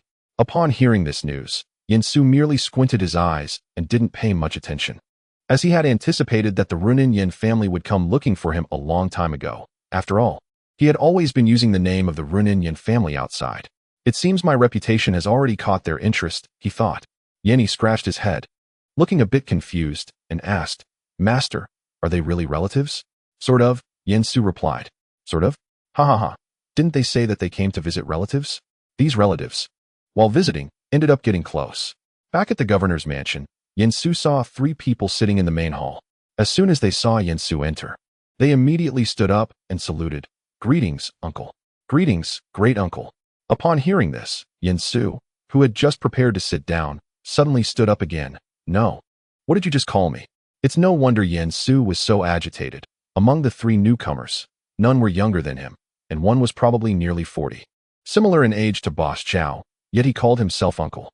The eldest among them once again bowed and said, Elder brother. The current clan leader of the Yin family from Runin has already checked the family tree, and you are indeed a younger clan uncle. Upon hearing this, Yin Su was left speechless. The Yin family from Runin was indeed making a considerable effort to establish a connection with him. However, upon reflection, it made sense. The Yin family had once been prosperous, and now that they were in such a state of decline, they must have felt reluctant. Now that they had grasped an opportunity to turn their fortunes around, they were naturally willing to go all out. I see, our family tree was lost. So I was unaware, Yin Su said, acknowledging his identity with the Yin family. The 3 of them couldn't help but feel delighted and immediately presented a newly revised family tree. Yin Su had nothing much to discuss with them, so he asked them to send over the young scholars from their clan and then directly sent them away. This matter was simply about using each other. Moreover, for Yin Su, this meant that the Yin family was now thoroughly bound to him, and in the future, he would have some trusted individuals to rely on. As the business association in Hanzhong developed rapidly, the situation in Guangzhou gradually calmed down. After Dong Zhuo entered Chang'an, his temperament became increasingly ruthless, and scolding and beating his subordinates became a daily occurrence. Even his favored son, Elbu, was not spared. One day, Wang Yun had just returned from the Grand Tutor's residence. After witnessing Dong Zhuo execute 2 ministers at a banquet that night, he couldn't help but feel worried. So he began pacing back and forth in the back garden. As he walked, he inexplicably found himself in front of the incense hall. Chapter 68. Jiao Chan, Elbu, and Dong Zhua. As dusk fell, the setting sun melted into gold, casting a warm red glow over the entire incense hall. The sound of cicadas was muffled in the waning light, and the incense hall was hidden among the lush greenery, with its flying eaves and upturned corners resembling a spirit bird ready to soar. The wind carried the gentle warmth of the evening light, softly stirring the prayer flags hanging in front of the hall, creating a rustling sound. Wang Yun looked up and saw his adopted daughter, Hanzhong, stepping gracefully into the incense hall. Today, she wore a water blue long dress, embroidered with pale pink peach blossoms. As she walked, the hem of her dress swayed gently, like flowers blooming amidst the azure waves. Her black hair was elegantly piled high, with a few strands falling beside her cheeks, adding a touch of softness and shyness. Her brows and eyes were like a painting, and her gaze resembled a clear spring, filled with endless emotion and sorrow. Inside the incense hall, fragrant smoke rose, permeating the rich scent of sandalwood that lingered in every inch of the air. The candlelight flickered gently in the breeze, casting mottled shadows on the walls. Hanzhong moved gracefully, slowly kneeling in front of the mat. She placed her hands together, palms up, and gently pressed her forehead against them, her expression sincere and focused. After a long while, she slowly lifted her head, her eyes tightly closed, and her long eyelashes trembled slightly, like a butterfly preparing to take flight. Watching this scene, Wang Yun was momentarily dazed, but he quickly came to his senses and a plan began to form in his mind. He then walked briskly into the incense hall. Father? Chang'er. Wang Yun nodded, and after a moment of hesitation, he continued, Hanzhong, how has your father treated you on usual days? Upon hearing Wang Yun's words, Hanzhong's heart trembled, but she had long been mentally prepared. After all, she was just an adopted daughter of Wang Yun. Even biological daughters could be sacrificed for political reasons, let alone her as an adopted daughter. Naturally, a father treats his daughter as if she were his own. Wang Yun nodded in satisfaction and continued, well, tomorrow I will host a banquet for General L. You should come and perform a dance. Yes. The next day, in Wang Yun's residence, the lights were bright and the tables were filled with delicacies. Elbu sat in the guest seat, looking proud. Seeing this, Wang Yun immediately smiled and raised his glass. It is truly a fortunate event to have the general here today. Hearing this, Elbu boldly raised his glass and drank it all. You are being too polite, Minister Wang. After 3 rounds of drinks, Wang Yun clapped his hands. The sound of silk and bamboo instruments began to resonate from behind the screen. A woman dressed in luxurious dance attire gracefully emerged, like a delicate flower. The thin veil wrapped around her, revealing her jade-like shoulders and slender waist. A white jade hairpin was inserted in her hair, and her earrings swayed gently, resembling a peach blossom in full bloom, exuding a hint of shyness and charm. She lightly stepped in, first slightly bending her knees to bow to Elbu, and then began to dance gracefully to the music. Her arms lifted lightly, and her long sleeves danced in the air like colorful ribbons, resembling 2 lively silk streamers. With her graceful steps, the flowing sleeves resembled drifting clouds or flying geese. At times she twirled, her figure as light as a butterfly. At other times she lowered her gaze, her eyes glimmering with emotion. Occasionally, her eyes met Elbu's, causing a stir in his heart. Elbu's previously indifferent gaze gradually became captivated by her. The hand that held the wine cup slowly came to a halt in midair, his eyes closely following the figure of Jiao Chan, revealing astonishment and admiration. His breathing became rapid, and his once proud demeanor had completely vanished, replaced by deep intoxication. After the dance concluded, the woman shyly withdrew. Elbu remained entranced, staring in the direction she had left for a long time, unable to regain his senses. After a moment, he even stood up, unconsciously taking 2 steps toward the direction the woman had gone. General L? Wang Yun's voice appropriately emerged, instantly bringing Elbu's thoughts back. Realizing he had embarrassed himself, Elbu quickly returned to his original position, laughing heartily to cover his awkwardness. In response, Wang Yun said nothing, instead continuing to chat and drink with Elbu. After a moment, Elbu could no longer hold back, and that woman just now, with her stunning beauty, was like a celestial being descended to earth. May I ask who she is?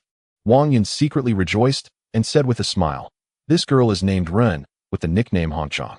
She was selected to enter the palace at the age of 15 and was responsible for wearing the Jiaochan crown, a hat ornament worn by officials in the Han Dynasty, for the court ministers. And from then on, she was renamed Jiaochan. This is fictional, just for the sake of the story. Later, when trouble arose in Luoyang, this girl escaped from the palace. I saw her as pitiful and took her in as my adopted daughter. If the general likes her, why not let Jiaochan serve by your side in the future? When Elbu heard this, he was naturally overjoyed. Although he wanted to decline, the thought of Jiaochan's graceful dancing made him swallow his words. If this could happen, the kindness of the minister must be remembered by me, Boo. Huh? There is no need for the general to be like this. After all, Hong Chong is my adopted daughter, so I asked the general to treat her kindly.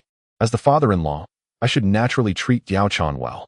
At a banquet, both host and guest were happy. Not long after, when the relationship between Elbu and Jiaochan warmed up, Wang Yun held another banquet, but this time the guest was Dong Zhuo. Just like the last banquet for Elbu, Jiaochan performed a dance, and unsurprisingly, Dong Zhuo was also attracted by her beauty. Unlike Elbu, Dong Zhuo directly forced Jiaochan into his household. In the end, Wang Yun insisted that she was his adopted daughter, and the proper standards had to be maintained. Otherwise, he would have nowhere to put his old face. Dong Zhuo thought about it and felt that Wang Yun, as the current Minister of Works, indeed deserved some respect. Moreover, after this incident, he would not only obtain a beauty but also Wang Yun's support, which was truly killing two birds with one stone. So he agreed to Wang Yun's request. The next day, Wang Yun immediately sent someone to invite Elbu. How have you been lately, father-in-law? As soon as Elbu arrived, he smiled and saluted Wang Yun, but Wang Yun had a face full of worry. Seeing Wang Yun like this, Elbu couldn't help but pat his chest and say, "Why is father-in-law so worried? Please tell me." Wang Yun stared at Elbu for a while, then sighed helplessly. Seeing this, Elbu became anxious, but fortunately, after a moment of hesitation, Wang Yun finally spoke. "General L, you must not call me father-in-law anymore. It is I who am sorry for you." Upon hearing this, Elbu was immediately alarmed. He had been dreaming about Jiaochan at night. So what was this sudden elimination about? What does father-in-law mean? Alas, General L, you may not know, but yesterday, Dong Taisher came to our residence for a banquet. Originally, it was just a banquet, but since there were no dancers in the residence, and Chang'er was afraid that I would anger Dong Taisher, she came out to perform a dance. Alas, Wang Yun did not continue, and Elbu had already guessed the rest of the story, so in the next moment, he turned red-eyed and was about to rush out. Fortunately, Wang Yun stopped him in time, but it was not Wang Yun's strength that held Elbu back. It was Wang Yun's next words. "General L, do not be impulsive. Chang'er is still in the residence. Why not let you two meet one last time?" Wang Yun emphasized the last two words heavily. Ultimately, after seeing Jiaochan, Elbu returned to his residence without saying a word. The next day, Elbu could not help but seek out Jiaochan again. When the two met, they embraced and cried, expressing their longing and grievances. Unfortunately, at this moment, Dong Zhuo suddenly arrived at Wang Yun's residence, wanting to see Jiaochan, and Wang Yun could not stop him, so he let Dong Zhuo barge in. Chapter 69. A real man lies between heaven and earth. How can he remain depressed for long beneath others? As soon as Dong Zhuo entered, he saw Elbu and Jiaochan sweetly embracing each other. Upon witnessing this scene, Dong Zhuo's eyes widened in anger, and he picked up a nearby short spear and threw it at Elbu. Elbu dodged quickly and fled. Although Dong Zhuo was very angry about Elbu and Jiaochan's secret meeting, since Elbu was still useful to him, and with Li Ru's persuasion, Dong Zhuo temporarily held back his anger. However, from then on, the rift between Dong Zhuo and Elbu became increasingly apparent, and the two began to distrust each other. Half a month passed, and Wang Yun saw that the time was ripe and found Elbu heartbroken and said, "Dong Zhuo is acting against the will of heaven. Everyone wants to get rid of him. You, General, are a hero and favored by the emperor. Why suffer for such a treacherous villain? Now he has taken what you love and grows more suspicious of you. If you do not make a decision soon, it may lead to your death." Seeing Elbu hesitating, Wang Yun continued, "If Dong Zhuo dies, you will be the hero who eliminates the traitor for the world, a great contributor to restoring the Han Dynasty, and your name will be recorded in history. The emperor will surely value you, and then no one can stop you and Chang'er from being together. Besides, as father-in-law and son-in-law, with one literary and one martial, what is there to fear in the court?" Elbu frowned at these words, but he still did not make an immediate decision and bowed to Wang Yun, saying, Please allow me to go back and think it over. That night, Elbu sat in the courtyard drinking, but his mind was filled with the image of Jiao Chan crying in his arms during the day. Finally, unable to endure any longer, Elbu smashed the wine jar in his hand and gritted his teeth, saying, "A real man lives between heaven and earth. How can he remain depressed for long beneath others?" In the spring of the next year, since Dong Zhui usually stayed in the fortress outside, there were rarely opportunities for assassination. However, the spring sacrifice was different. Choosing this day for Dong Zhui to enter the capital, he would not think too much about it. Under the urging of Wang Yun and others, Lu Xie issued an edict for Dong Zhui to enter the court to preside over the spring sacrifice. Dong Zhui did not suspect anything and swaggered towards the palace with his ceremonial retinue. Elbu was leading his personal guards nearby, but due to Dong Zhui's suspicions, Elbu was positioned rather far outside. However, Dong Zhui did not expect that when he reached the palace gate, the knife-wielding assassins who had been ambushed by Wang Yun and others would rush forward. Dong Zhui was greatly shocked and shouted, "Where's my son Fengxian?" Elbu, however, merely swung his heaven-obscuring halberd and directly stabbed Dong Zhui, causing him to feel a chill to the bone. Coldly, he said, "I am Elbu of Jiyuan, here today to execute the traitor." Ultimately, Dong Zhui let out a miserable scream and fell to the ground dead. The news of Dong Zhui's death quickly spread throughout Chang'an, and soon Li Ru received the news as well.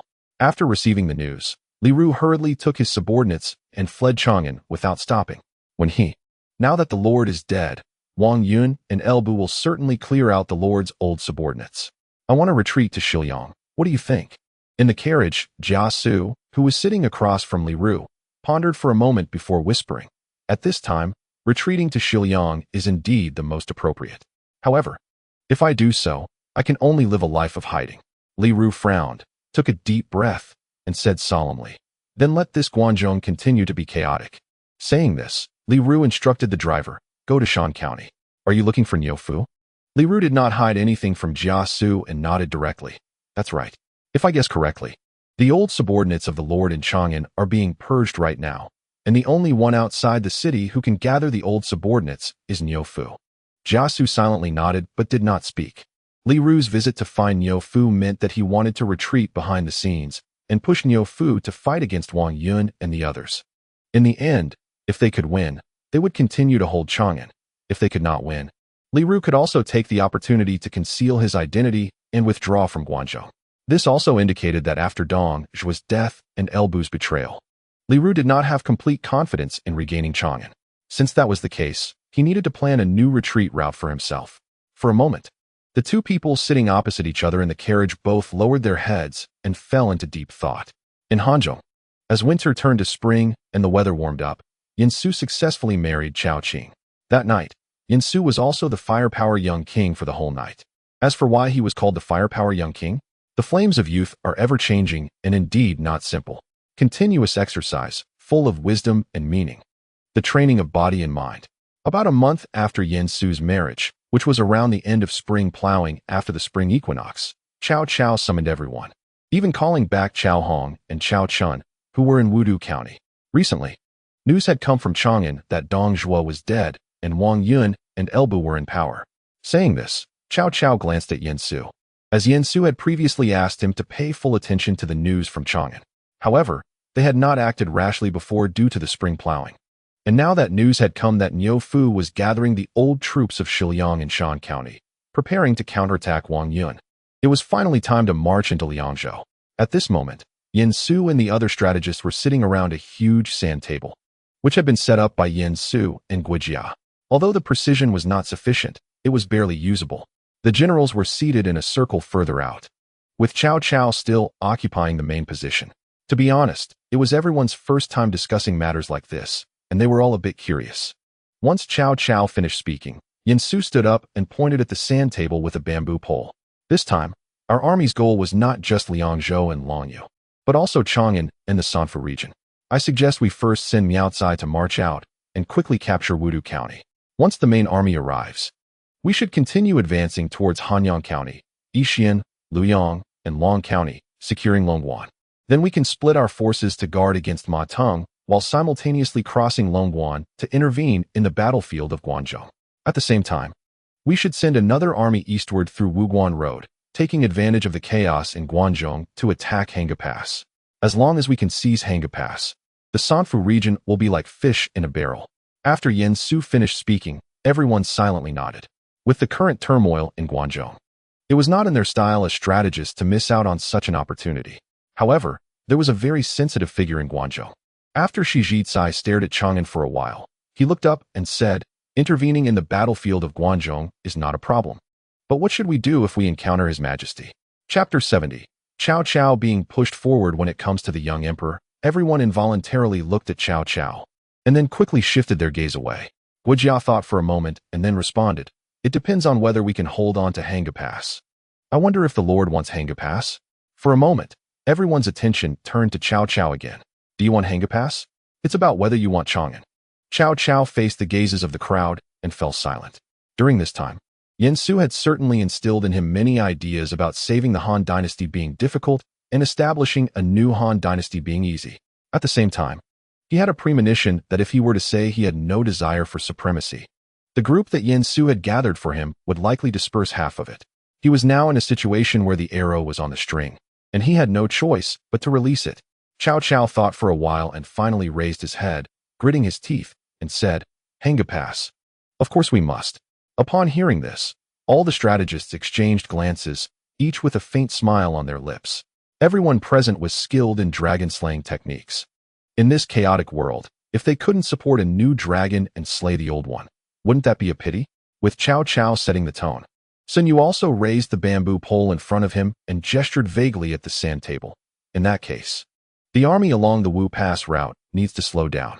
We must wait for the army from Long Pass to intervene in the battlefield of Hanzhong before we can reveal ourselves in Jingzhou. Then we will move along the Luo River to Yiyang and finally quickly change direction to Hanga Pass. As for your majesty," when it came to this, Sun Yu turned his gaze to Yen Su. Not only him, but Cheng Yu, Guojia, and Shi Jizai also focused their attention on Yen Su, clearly wanting him to take a direction. After all, whether the young emperor is released or detained has its benefits, and it all depends on how to proceed. Yen Su didn't find this matter difficult, because before coming here, he had already held a small meeting with Guojia and others, and any disagreements had already been argued over, so this time they wouldn't have significant differences.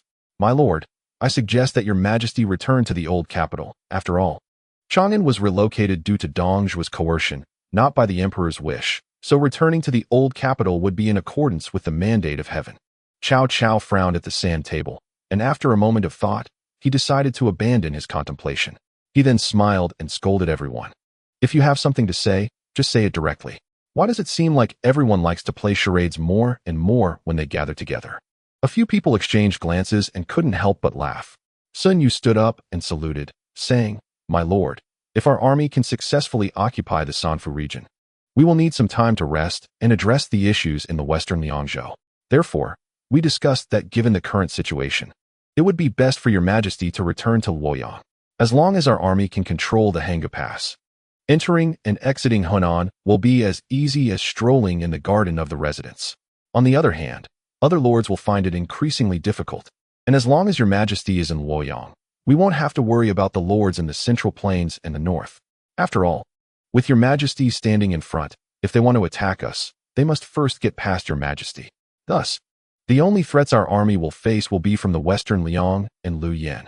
However, with Yangping Pass, Luoyan is not to be feared, allowing us ample energy to deal with Ma Teng and Han Sui from Liangzhou." After listening, Cao Cao nodded silently. This was preparing to make the young emperor his general of the eastern expedition. It must be said that the appetite of his advisors is quite large. This time they actually want to take 2 counties in Liangzhou and half of the Sili. Liangzhou's Wudu County, Hanyang County, Sili S. Yufeng, Zufenji, Jingzhou-in, and Hongnong County.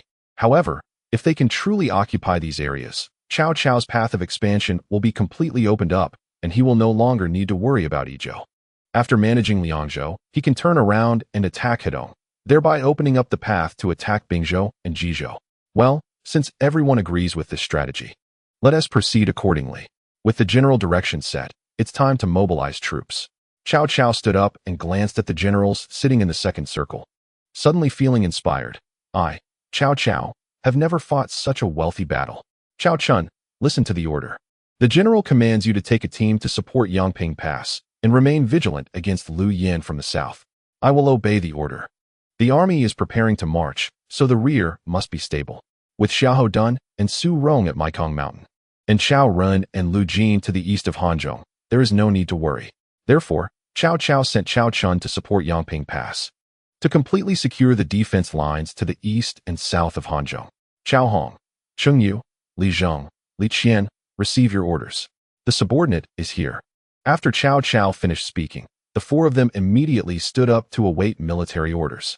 He appointed Cao Hong as the commander, Cheng Yu as the strategist, and the others to assist, leading an army to take the Wuguan Road and tasked with the mission of occupying the Hanga Pass. The subordinate obeys the command. After Cao Cao finished speaking, Yin Su added, "Remember, do not expose your whereabouts too early, and if you encounter His Majesty, let all his troops pass through Hanga Pass." Agreed.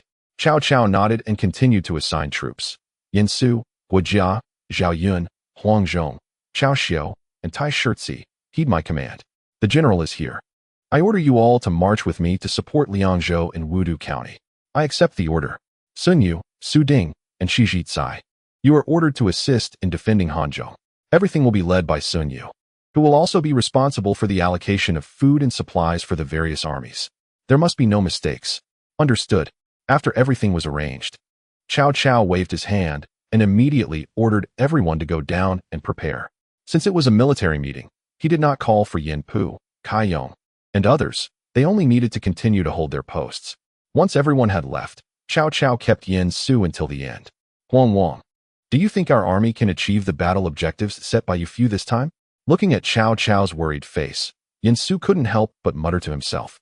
I mean, boss, can you open your eyes and take a look at our lineup this time? The enemy is coming at us head-on. Father-in-law, do not worry. As long as our army works together, accomplishing our goal should not be difficult. Cao Cao looked at the sand table for a long time and nodded silently. In that case, Huang, you should quickly return and prepare. Once Gongda is ready, we will directly send troops to Liangzhou to support His Majesty. Yes, Sun Yu truly deserves to be Cao Cao's original chief strategist, as the logistics of supplies were quickly arranged. Therefore, Cao Cao immediately led his army to mobilize in Wudu County. In the end, Cao Cao and his men successfully met up with Xiahou Yuan and Jixin. My lord, after our army entered Liangzhou, the Chang people saw our great might. Some retreated across the Chang River and hid in the mountains, while more chose to the west to ally with Ma Teng. Now, Ma Teng's main force is stationed entirely at Luomen. At the same time, Han Sui has also mobilized his troops and is currently stationed in the two cities of Chengji and Anyang.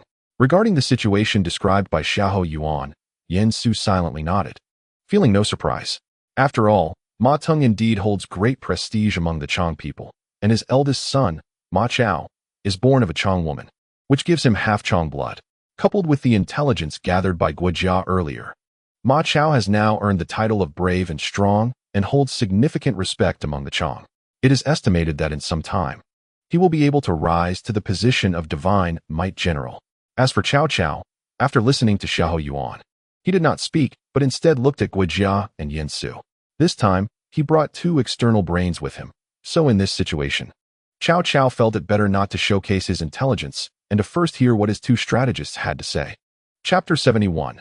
Jin Ma Cao Cao turned the questions over to the external brains. In response, Yin Su's thoughts were similar to Cao Cao's. He chose to remain silent.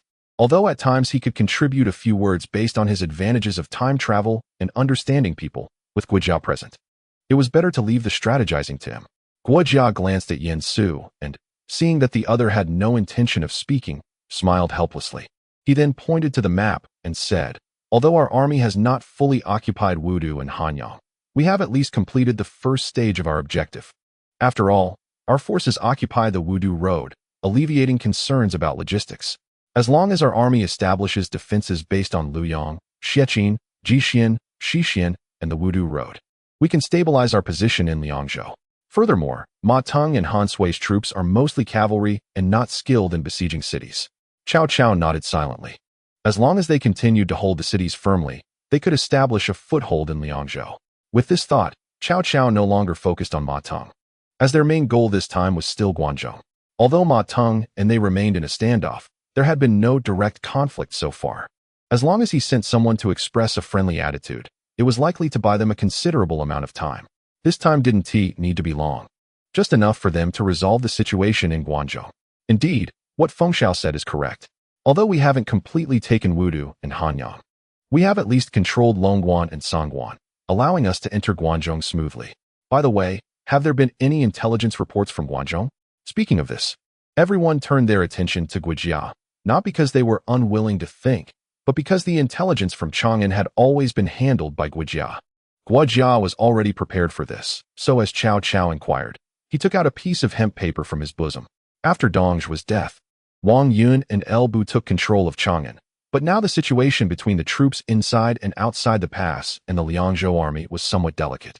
Wang Yun had clearly not managed the relationship between the two sides well, resulting in dissatisfaction from both sides towards him. Moreover, after successfully killing Dongzhu, both Wang Yun and El Bu felt they had made contributions, leading to a sense of division. After Guijia finished speaking, he took out another note from his bosom and presented it to Cao Cao. Interestingly, there were rumors circulating in Guangzhou that Wang Yun planned to kill all the Liangzhou people. Under the influence of this rumor, all the Liangzhou generals in Guangzhou began to keep their troops on high alert against Wang Yun. Additionally, Dongzhu's son-in-law, Niu Fu, stationed his troops in Shan County, commanding fierce generals such as Li Ju, Guisi, and Zhang Ji. They were originally the most likely to counterattack Chang'an, but unfortunately, for unknown reasons, they died in the chaotic battle. However, according to Jia's speculation, they would still gather their forces to attack Chang'an, as this was their only chance of survival. This was also the right time for the Lord to send troops. Seeing that the matter had reached this point, Yen Su could no longer idle. So he stepped forward to speak. Li Ju and Guisi will surely fight with their backs against the wall, so they will definitely launch a full-scale attack on Chang'an. And I believe that with Zhongda's wisdom, he will surely see this point clearly, so our army's next actions can be based on this. Jia also agreed with Huang Wang's statement. Upon hearing that both of his strategists were in agreement, Cao Cao nodded silently. In that case, they would continue to monitor the military situation in Chang'an, and once war broke out there, they would swiftly march into Guangzhou. Understood. Originally, Yen Su thought the coming days would be rather boring, as they would have to wait until the war broke out in Chang'an before they could take any action. However, unexpectedly, the next day someone began to challenge outside the city. I am Ma Chao of Shiliang, Mamanchi. Hearing that all the generals under Cao Gong are fierce warriors, I have come to learn from you. Cao Cao stood atop the city wall, watching the young general below challenging him, feeling an inexplicable sense of displeasure. Moreover, he felt that the opponent's polite demeanor was somewhat off. However, when Cao Cao glanced at Yen Su and Guijia beside him, both fanning themselves calmly, he slowly straightened his posture, a look of indifference on his face. Is it just pretending to be a master? Who wouldn't? It's a pity he doesn't have a fan. Huang Wang, this person is the son of Ma Teng that you mentioned, Ma Chao? Indeed, my lord. Although this person is young, he possesses remarkable courage and is an exceptional general. Name, Ma Chao, courtesy, name Mengqi. Strength, 102, power, 100, stamina, 97, skill, 108, reaction, 103. Intelligence, 81, strategy, 75. Politics, 68, leadership, 90, military equipment, 91. After being suppressed for a long time, he has re-emerged. Due to the needs of the plot, Ma Chao's age has been adjusted. Otherwise, the situation in Shiliang would be quite dull. After reviewing Ma Chao's data, Yen Su slightly nodded, considering him a Zhao Yun with slightly inferior speed and technique, but greater strength. Although he has a stamina shortcoming, his high skill can compensate for this in battle, allowing him to engage in prolonged combat. However, once it turns into a war of attrition, it would be difficult to determine the victor. After looking over Ma Chao's information, Yen Su turned to glance at the current generals present: Zhao Yun, Huang Zhong, Dian Wei, Su Chu, Tai Shirzi, Zhang Ruan, Xiahou Yuan, and Cao Xiu. With this lineup, Ma Chao wouldn't have to worry about El Bu. After refocusing his thoughts, Yen Su took a step forward and whispered to Cao Cao, Zhao Yun, Huang Zhong, and Dian Wei can all contend with Ma Chao. Su Chu can also match him if he goes all out, though he will be at a disadvantage. Cao Cao naturally believed Yen Su's words without doubt, and at the same time, he understood where Ma Chao's strength lay. After a brief moment of contemplation, Cao Cao issued an order. Hanzhong, heed my command. Yes, my lord. Quickly leave the city to confront Ma Chao. Yes. Chapter 72. Hanzhong battles Ma Chao. Cao Cao watched as Hanzhong rode out of the city on his newly equipped horse, nodding in satisfaction. Hanzhong had been serving him for a long time, but had not had the opportunity to make a name for himself. Therefore, Cao Cao deliberately sent Hanzhong into battle this time, hoping to help him gain some prestige. As the city gates opened, Hanzhong appeared clad in sturdy battle armor. The armor glimmered with a cold light as Hanzhong urged his warhorse forward, under the special design by Yin Su. He also wore a scarlet battle cloak over his armor, which looked particularly imposing under the sunlight. On the other side, Ma Chao also looked dashing. He wore a silver battle robe that fluttered in the wind, resembling a star descending from the heavens. A black belt around his waist accentuated his tall figure. Under him was a strong and agile steed, its hooves flying as Ma Chao held a spear that sparkled with a cold gleam, resembling a swift and agile dragon. His handsome and stern face revealed an innate pride and dominance in his gaze, confirming what people said. Ma Chao is indeed as remarkable as his reputation. When Ma Chao saw Hanzhong urging his horse and leading the team out, he immediately raised his spear and shouted loudly, "Who is coming?" "Humph. It's Hanzhong from Nanyang." On horseback, Ma Chao slightly furrowed his brow. He had originally thought that Cao Cao would send out Zhao Yun or Dian Wei to face him, but unexpectedly, it was a Hanzhong he had never heard of. "Never mind. I shall first unseat you from your horse. Then I will go fight Zhao Yun and Dian Wei." Hanzhong laughed loudly, his voice like a thunderclap. "You little brat, don't be so arrogant. Although you have some bravery, in front of me, you are nothing but a mere chicken or dog. Look at my blade." After speaking, both men shouted at the same time and urged their horses to charge at each other. In an instant, the glint of blades and the shadows of guns intertwined, producing a series of crisp clashing sounds. Ma Chao's spear shot forth like a dragon emerging from the sea. Exceptionally swift, with the tip aimed directly at Hanzhong's throat. Hanzhong, quick-witted and agile, sidestepped and simultaneously swung his broadsword fiercely at Ma Chao's spear. With a loud clang, sparks flew, and Ma Chao's spear trembled slightly from the impact. He was taken aback, not expecting Hanzhong to possess such strength. However, Ma Chao was highly skilled in martial arts. He quickly adjusted his stance, rotating his spear to sweep toward Hanzhong's legs. Hanzhong lightly tapped the stirrup with his toes, leaping up to evade the attack. This, however, gave Ma Chao an opportunity. He thrust his spear fiercely toward Hanzhong's chest. Unfortunately, Hanzhong's martial skills were not inferior to Ma Chao's. He reacted swiftly, parrying Ma Chao's spear with a backhand move, then raised his broadsword high, striking down at Ma Chao with an overwhelming momentum. Seeing this, Ma Chao was alarmed and hurriedly raised his spear to defend. With a loud crash, Ma Chao felt a numbness in his arm, and his spear was nearly shaken from his grasp. Knowing that he couldn't withstand Hanzhong's strength in a direct confrontation, Ma Chao quickly reacted. And since his spear was inherently more agile than Hanzhong's broadsword, he soon found a way to counter Hanzhong again.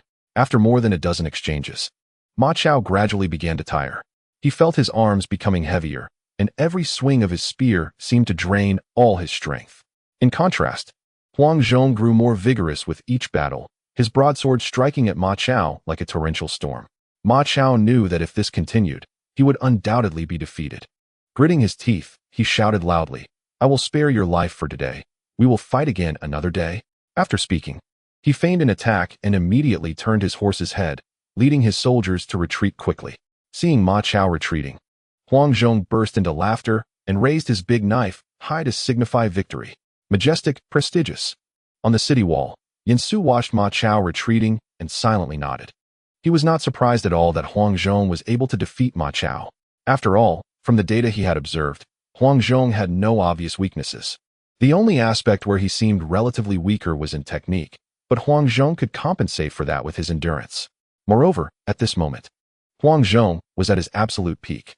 As for Ma Chao, there was definitely room for improvement, so it was inevitable that Hanzhong would defeat Ma Chao. After Hanzhong returned to the city, Cao Cao was already inside, welcoming everyone. "Good, good indeed. You truly are my great general." The big knife dances in the air. Who will greet it? 100 steps hitting the target. The arrow has no gaps. "It is indeed you, Hanzhong. Your Majesty is overly flattering."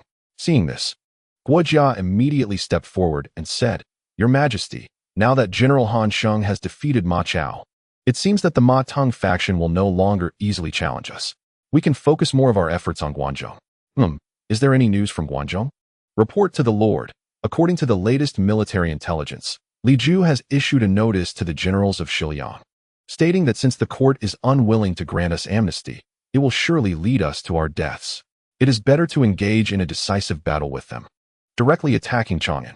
If successful, we can obtain the world. If not, we can plunder the women and wealth of the three fiefs, head west to the mountains, return to our hometown, and live as bandits, which could still grant us several years of life. After Li Ju issued such a notice, Guisi, Zhang Ji, and others responded one after another. Now it is speculated that they must have formed an alliance and are marching day and night towards Chang'an. Cao Cao pondered for a moment, then turned to Yin Su. Huang Wang, what do you think? My lord, the opportunity for battle has arrived. Chang'an, in the residence of Wang Yun.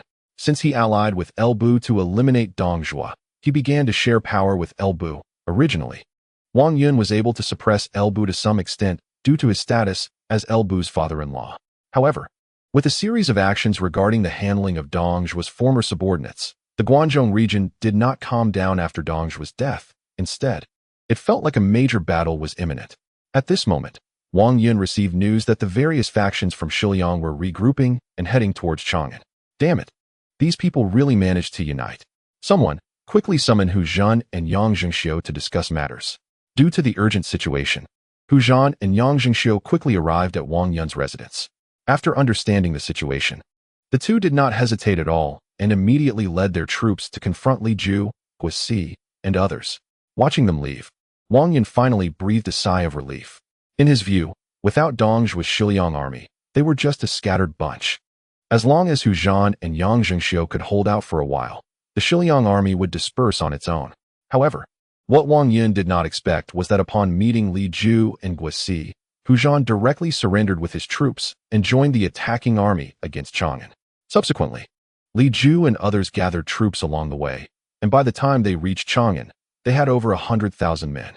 Later, Li Ju and others also joined forces with Dong Zhuo's former subordinates Fan Shou, Li Meng, Wang Feng, and others to attack Chang'an. Without Su Rong, Wang Yun was completely powerless against Li Ju, Guisi, and the others. As for El Bu, he only received news of the Shiliang army's attack after Li Ju and Guisi had surrounded Chang'an. The reason for the delay in his information was that Wang Yun had cut off El Bu's sources of information outside of Chang'an to guard against him. Wang Yun, why didn't you inform me in advance about the movements of the Shiliang army? Wang Yun was startled by the sudden entrance of Lu Bu. Although he felt guilty, he still held his head high and said, Lu Bu, you should call me father-in-law. Wang Yun's words only made things worse. Upon hearing them, El Bu was so enraged that he directly shattered Wang Yun's documents with his sword. It turned out that after he took Diao Chan as a concubine, she had informed him of how Wang Yun used her to turn him against Dong Zhuo. Very well. I want to see how you will retreat from this army of 100,000. After speaking, El Bu angrily turned and left, while chaos reigned in Chang'an. Outside the city, Li Ju and Guisi were discussing military strategies in their tent. Opposite them sat the long-absent Li Ru and Jia Su. Gentlemen, although we have now besieged Chang'an, the city is strong, and we came in haste, fearing we might lack the strength to continue. I wonder if you have any strategies to breach the city? Chapter 73. The meeting of the poisonous scholars. After thinking for a moment, Jia Su said softly, although Chang'an is a sturdy city with a geographical advantage, the people within the city do not possess the unity of heart. I remember that many in the Chang'an army come from Shu. Currently, various factions in the Chang'an army are at odds, but the people from Shu do not know which side to take. General, it would be better to find a way to incite these people. After all, when it comes to breaking a stronghold, internal collapse is often the most suitable method. Li Ju and Guisi understood upon hearing this and quickly went to find people to prepare for the matter. Jia Su saw that they no longer paid attention to him, so he slightly bowed to Li Ru and then left the command tent. Once he walked far away, Jia Su took out a piece of hemp paper from his bosom. On the hemp paper was a drawn diagram of the Golden Lock 8 Gates formation. The Golden Lock 8 Gates had the Life Gate in the southeast. Jia Su had actually obtained this paper a long time ago, but out of caution, he had never chosen to decipher it. However, after discussing with Li Ju and Guisi today, he deeply understood that while the two could be generals, they could not be masters. Thus, he had been pondering how to secure his own retreat. Originally, He planned to help Li Ju and Guasi capture Chang'an first, and then seek another way out. But now, with this paper, the options had clearly increased. Of course, the other party might also want to trick him into coming over to kill him, but Jia Su felt that this situation was minimal. First, given his current status, it was not worth it for the other party to do so. Second, this metaphor was something that ordinary people could not recognize. The other party must have confirmed that he had this capability before coming up with such a strategy. Indeed, Jia Su felt that the other party would value talent, as he was confident in his own abilities. As for who this person is, Jia Su already has some guesses. After all, there are not many warlords who can intervene in the battlefield of Hanzhong at this time. As for why Jia Su doesn't go, it is of course still a concern for his personal safety. Although this possibility is said to be minimal, it still exists, after all. A 98 chance is not much different from seeking death. Just as Jia Su's attention was fully focused on the yellow hemp paper, someone quietly approached him. When you indeed received this paper as well. Jia Su turned his head to see Li Ru, who had somehow come over holding the yellow hemp paper. Jia Su was not surprised by this, as in his speculation, since the other party had set their sights on him. How could they let go of someone with even greater fame than him, like Li Ru? Li Ru did not wait for Jia Su to speak, and continued. The golden lock has 8 doors. The living door is in the southeast. On the back, there is a depiction of the Jin hexagram, symbolizing a mountain valley. I speculate that this person must be certain that we have the ability to see through this formation and the hexagram, which is why they used this strategy to invite us out. I know that you, like me, want a way out, but are also unwilling to let your talents be buried like this, so I am prepared to go and meet them. Would you accompany me? Jia Su narrowed his eyes. He was mistaken. He only wanted a way to protect himself, and his lack of faith in Li Ju was simply because he felt that this escape route was unstable. However, it was clear that Li Ru was more radical than he was and was now very confident about wanting to meet the other party. But this was fine. It would allow Li Ru to test the waters first. If there were really any problems, he would run away immediately. Since that was the case, they might as well go together. The two did not return to their residence. After Li Ru called his trusted aides, he went with Jia Su to the southeastern valley. However, at this moment, the valley was extremely quiet, which made Jia Su very uneasy. He always felt that once he stepped into this valley, there would only be one path left ahead, on a cliff that the two could not see. Yen Su was dressed in a unique outfit with both civil and military sleeves. The cuffs intertwined black and white colors, resembling the fusion of yin and yang, showcasing a unique blend of strength and softness. The military sleeves were embroidered with golden cloud patterns, seemingly depicting the movement of wind and thunder. The civil sleeves illustrated a light blue landscape, adding a touch of elegance and wisdom. A black belt was tied around his waist, with a white jade pendant swaying gently with his movements. His lower body was clad in black trousers that hugged his slender legs, and he wore black leather boots. Behind Yen Su were 4 generals: Huang Zhong, Su Chu, Tai Shirzi, and Zhang Ren. Previously, in Jixian, after Huang Zhong drove back Ma Chao, everyone suggested that it was time to march into Guangzhou. Therefore, Cao Cao appointed Yen Su as the commander, leading the great generals Huang Zhong, Su Chu, Tai Shirzi, and Zhang Ren to bring troops into Guangzhou. After transforming from a strategist to a commander, Yen Su thought for a moment that he couldn't just wear a scholar's robe. So he requested a set of armor from Cao Cao and ended up with this ensemble of civil and military attire. This made Cao Cao exclaim, "Your son-in-law really knows how to dress." A report came in. A group of people entered the valley, not many in number, and the 2 leaders were scholars. Upon hearing this report, Huang Zhong quickly stepped forward and said to Yen Su, who was leaning on his sword, military advisor, "It must be Li Ru and that Jia Xiu who have arrived." Yen Su nodded slightly, but was contemplating how to deceive these 2. After all, both of them were notorious for their cunning, even more so than Chengyu. Currently, the situation in Guangzhou was chaotic again, with countless casualties. Pinpointing a single culprit might be difficult, but identifying 2 would undoubtedly lead to these 2. Jun Gui, go bring them over, Yen Su instructed. He turned with his sword in hand, and noticed a set of tables and chairs arranged perfectly for 3. After casting a glance at the sword he had borrowed from Cao Xiu for show, he tossed it to Su Chu, then took out a folding fan from his pocket and slowly opened it, feeling a surge of satisfaction. Meanwhile, Su Chu, who caught the sword, curiously stood on tiptoe to look at Yen Su's chest and asked, "Military advisor, is it not uncomfortable to hide such a hard fan in your bosom?" Su Chu broke the strategic atmosphere created by Yin Su with a single sentence. "Shut up, you idiot. You're not allowed to speak for a while." Su Chu, upon hearing this, retracted his neck and scratched his head, then dared not to complain any further and stood behind Yin Su, holding his sword. Huang Zhong and Tai Shirzi exchanged a knowing smile and silently followed suit, standing behind them. As for Li Ru and Jia Xiao, the moment they saw Zhang Ren appear, they knew their guess was correct, so without much hesitation, they followed him to the cliff. At that moment, they saw a young man in unusual attire leisurely brewing tea, and behind him stood a strong man holding a long sword and carrying a large knife. To the left was a person wielding a long knife and equipped with a Qilin bow at his waist.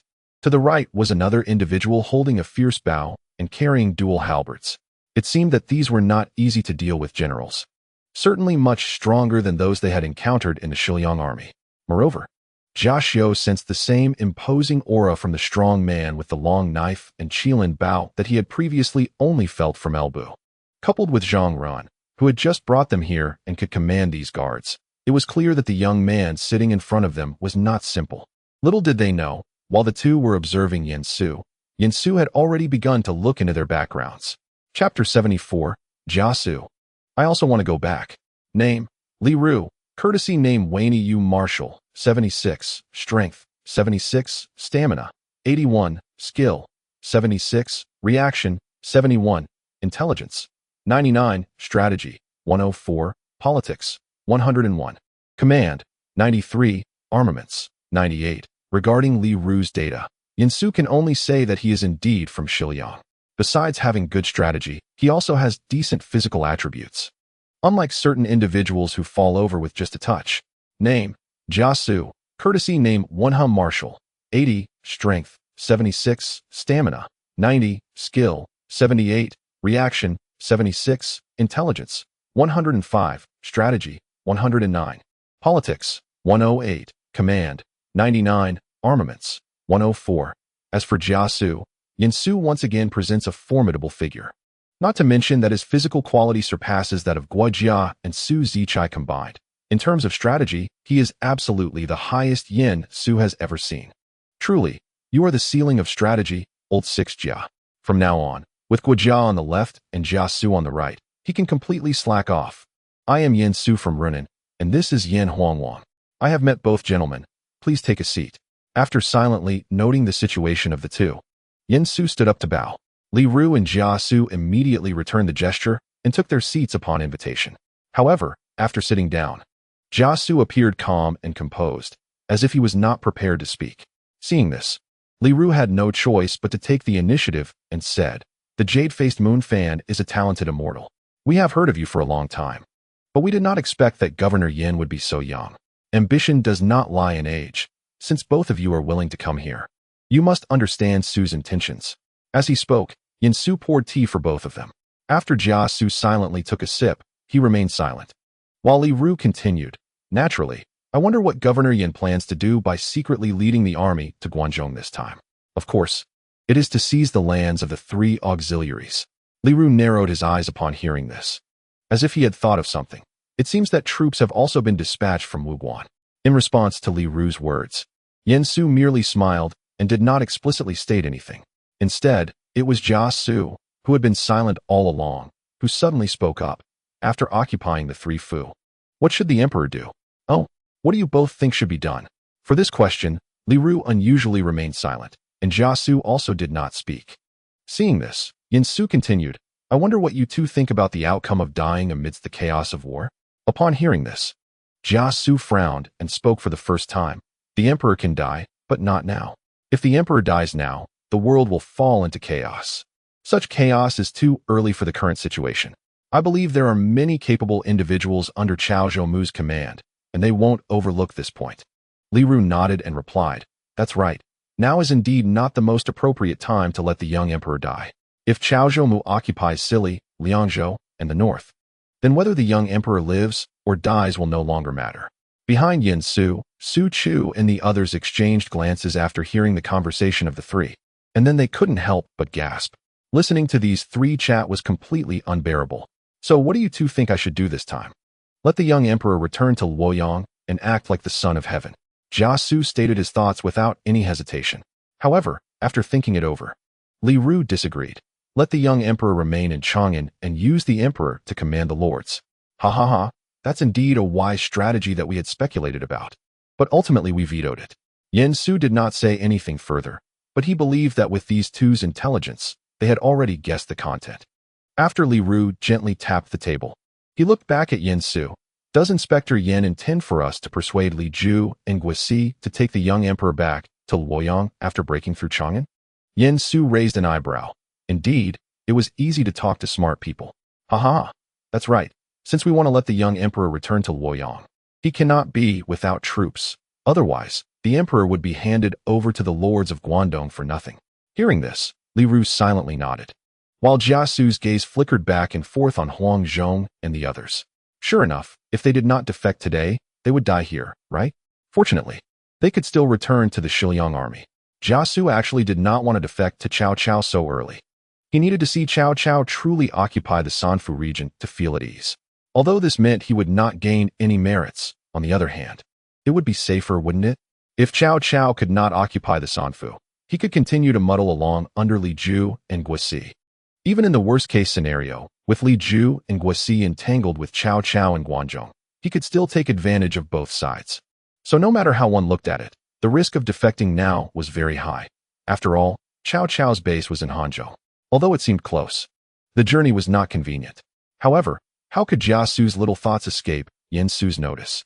Just as the two were still pondering, Yen Su suddenly stood up and said, "It's getting late, when you should return to the camp early to prepare. As for Wen He, let's head back to the station as well." Jia Su was taken aback. He raised his head to look at Yen Su, his expression full of surprise. "What do you mean? I want to go back too." But looking at Yen Su's smiling face and the fierce Su Chu behind him, Jia Su did not dare to voice this thought. In that case, he would just listen to Inspector Yen, but he wondered if Wen Yu could handle Li Ju and Guisi alone. Li Ru did not pay attention to Jia Su's silent plea. After all, he had already decided to defect to Cao Cao after their earlier conversation.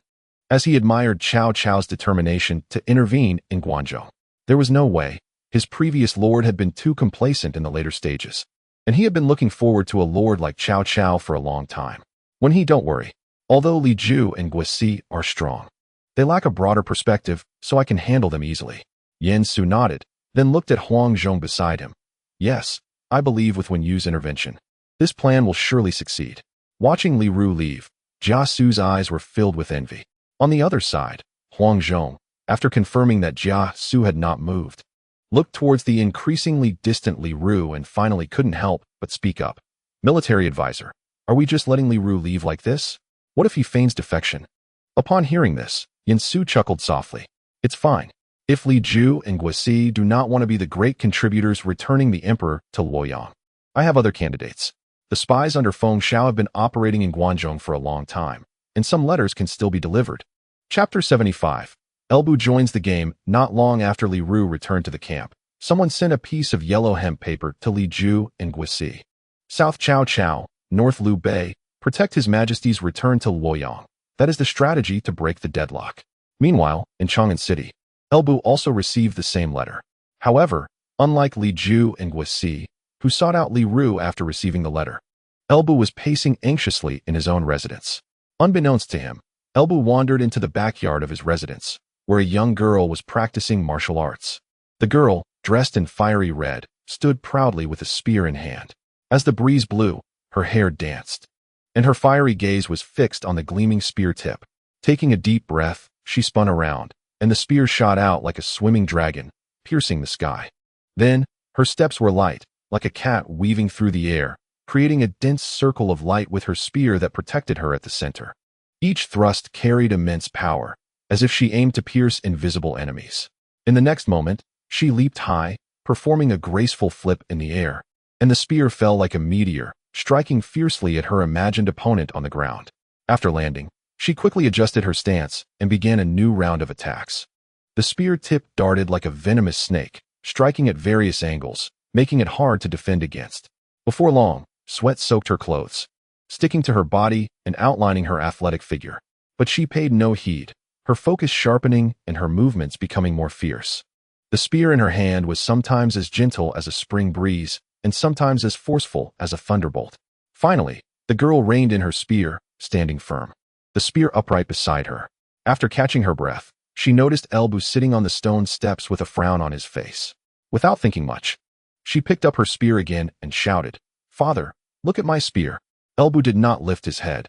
He simply reached out and grasped her spear, pressing down hard to firmly restrain it. "Lingqi, that's rude." After Lingqi found she couldn't pull the spear back, she simply tossed it aside. Wen Er's martial skills were all taught by you, father, and you used to make Wen Er practice every day. Why are you always complaining about Wen Er's rudeness now that we are in Guangzhou? Looking at his daughter, who looked aggrieved and turned away, Elbu sighed helplessly and then said cautiously, "Wen Er, don't be angry. It was my fault. I wanted to teach you some martial arts because there were disturbances by foreign tribes in Bingzhou. But now that we have arrived in Guangzhou, which has always been a royal land, it's not wrong to pay attention to etiquette." Sighing, he thought he probably wouldn't stay here much longer, so why say this? Lingqi certainly wouldn't truly be angry with her father. After seeing Elbu's expression, she asked with concern, "What troubles you, father?" Elbu thought for a moment and then handed the piece of paper to Lingqi. Elbu had married once in his early years, but unfortunately, his wife died shortly after giving birth to Lingqi. Over the years, it had just been the two of them relying on each other. And it was only recently that he took in Jiao Chan, adding another person to the family. Therefore, Elbu had no reservations about his family. After reading the content on the paper, Lingqi said angrily, "I think it's good for father to take the emperor back to Luoyang. That way, you won't have to suffer here all the time." Elbu shot Lingqi a glare and then took back the yellow hemp paper. "I'm afraid this is a scheme. What if it's a trap?" After suffering 2 defeats at the hands of Zhao Yun and Jian Wei working together, Elbu, reflecting on his pain, always thought about devising some strategies. Unfortunately, he was really not good at this. If father can't make up his mind, it might be better to call Zhang Shu and the others to discuss it together. After pondering for a moment, Elbu silently nodded. Now, Elbu's forces had already begun to take shape. Zhang Liao, Gao Shan, Hao Meng, Wei Su, Song Xian, Ho Cheng, Chao Xing, and Cheng Lian all consider him their leader. Among them, Gao Shan, Hao Meng, Wei Su, Song Xian, Ho Cheng, Chao Xing, and Cheng Lian can be regarded as subordinates, while Zhang Liao is more like an ally, although he also sees him as the leader and is willing to follow his orders. Lu Bu can mobilize Zhang Liao, but cannot bypass him to command the troops under his command. After all, the soldiers under Zhang Liao are those he recruited himself in Jizhou, as instructed by his previous boss, He Jin. Unfortunately, shortly after he returned, He Jin died. And later Zhang Liao, like other troops of He Jin, came under the command of Dong Zhuo. Now that Dong Zhuo is gone and Wang Yun is still suppressing Dong Zhuo's former subordinates, Zhang Liao had no choice but to seek out Lu Bu, looking for both collaboration and protection. At this moment, in the main hall, Lu Bu sits in the main seat, with Zhang Liao next to him, and the rest of the people take their seats in order. At the same time, the piece of yellow hemp paper is quickly passed among everyone. After pondering for a moment, Zhang Liao couldn't help but ask, "General, who sent this message?" "Sigh, I don't know who is behind this." Hearing about Elbu, no one knows who he is, and everyone is at a loss. There's nothing we can do. If we say to let them lead troops into battle, that's definitely not a problem, but asking them to come up with strategies is a bit difficult. Even among them, the one with the sharpest mind is Zhang Liao. However, Zhang Liao, while skilled in commanding troops, is ultimately a military general, and asking him to devise strategies is truly a bit much for him. Just as everyone was silent, someone rushed in with a report. Someone opened the city gates, and Li Ju led his troops into the city. Tai Changzhong Fu, Tai Pu Lu Su, Grand Herald Zhou Huan, City Gate Captain Shui Lai, and Cavalry Captain Wang Qi were all killed in battle. Wang Situ is leading people towards the Imperial Palace. Upon hearing this news, Zhang Liao was the first to react. "General, no matter what choice is made, His Majesty must not fall into Wang Yun's hands." After Zhang Liao's reminder, Elbu clearly anticipated this and immediately stood up and said, "Zhang Liao, Hao Meng, Cheng Lian, listen to my orders. You three, with Wen Yuan as the leader, quickly take your subordinate generals to the South City Gate to take over the defense." "Understood." Song Xian, Ho Cheng, Chao Xing, Wei Su. "You four immediately gather your subordinates and go with me to the palace to rescue His Majesty." "Understood." After everyone left, Elbu looked at Gao Shan, who was still standing in place, and then patted him on the shoulder. I entrust my family to you." Upon hearing that Elbu hadn't called his name before, Gao Shun had already anticipated this moment, so he respectfully saluted and replied, "I, Shun, will not fail the general's trust." Many readers may feel that Gao Shun was not valued by Elbu, but not being valued and not being trusted are two different things. The impression that Gao Shun had a low status mainly comes from the fact that he was not included among Elbu's 8 bravest generals. However, the mention of these 8 bravest generals only comes from the Romance of the Three Kingdoms, and it is only mentioned once. In the 11th chapter of the Romance of the Three Kingdoms, during the Battle of Puyang, Cao Cao immediately stood under his banner and looked at Elbu's troops from a distance. In the formation, Elbu was the first to charge out. Flanked by the 8 brave generals, the first, from Yanmen and Mai, was named Zhang Liao. The second, from Taishan and Huayin, was named Zhang Ba. Each of these generals had 3 more brave generals under them, Gao Meng, Chao Xing, and Cheng Lian, as well as Wei Su, Song Xian, and Ho Cheng. From this, it can be seen that Zhang Liao and Zhang Ba held a special status under Elbu, but that does not mean Gao Shun's status was low. When Cao Mengde defected, Elbu thought of fleeing to Gao Shun, and it was ultimately Gao Shun who led the troops to quell the rebellion. When Elbu was in Shuzhou, the troops he purchased from He Nei were intercepted by Liu Bei, and it was Gao Shun who was the main commander, with Zhang Liao as the deputy general attacking Liu Bei. Therefore, the reason Gao Shun was not one of the 8 bravest generals, in my opinion, is probably because he always advised Elbu, but Elbu was not like Li Shimin, so he naturally found it annoying. Thus, even though Elbu knew Gao Shun was loyal, he did not particularly value him. Chapter 76. The enemy advances, I retreat. After dispatching Gao Shun to protect his family, Elbu no longer had any worries. He immediately equipped himself fully, rode his red hare horse, and took his halberd to head towards the palace. On the way, Song Xian, Ho Cheng, Chao Xing, and Cheng Lian quickly came to join him, heading to the palace together with Elbu. On the other side, after hearing that the city gate had fallen, Wang Yun did not hesitate at all. He went straight to the palace and entered without any announcement to see Lu Xie. When Lu Xie saw Wang Yun barging in like this, although he was very displeased, he still patiently asked, "Why is Master Wang in such a hurry?" Wang Yun looked at the little emperor who was just over 10 years old and quickly pulled him down. "Your Majesty, the city gate has fallen. Please follow me to calm the rebels." Wang Yun naturally knew that Li Ju and others hated him to the bone, so the only method he could think of was to hide behind the young emperor. However, when Lu Xie heard Wang Yun's words, he couldn't help but sneer. "Chang'an has fallen, and I only just found out now. Your Majesty, this is not the time to consider that. Please hurry with me." Lu Xie frowned.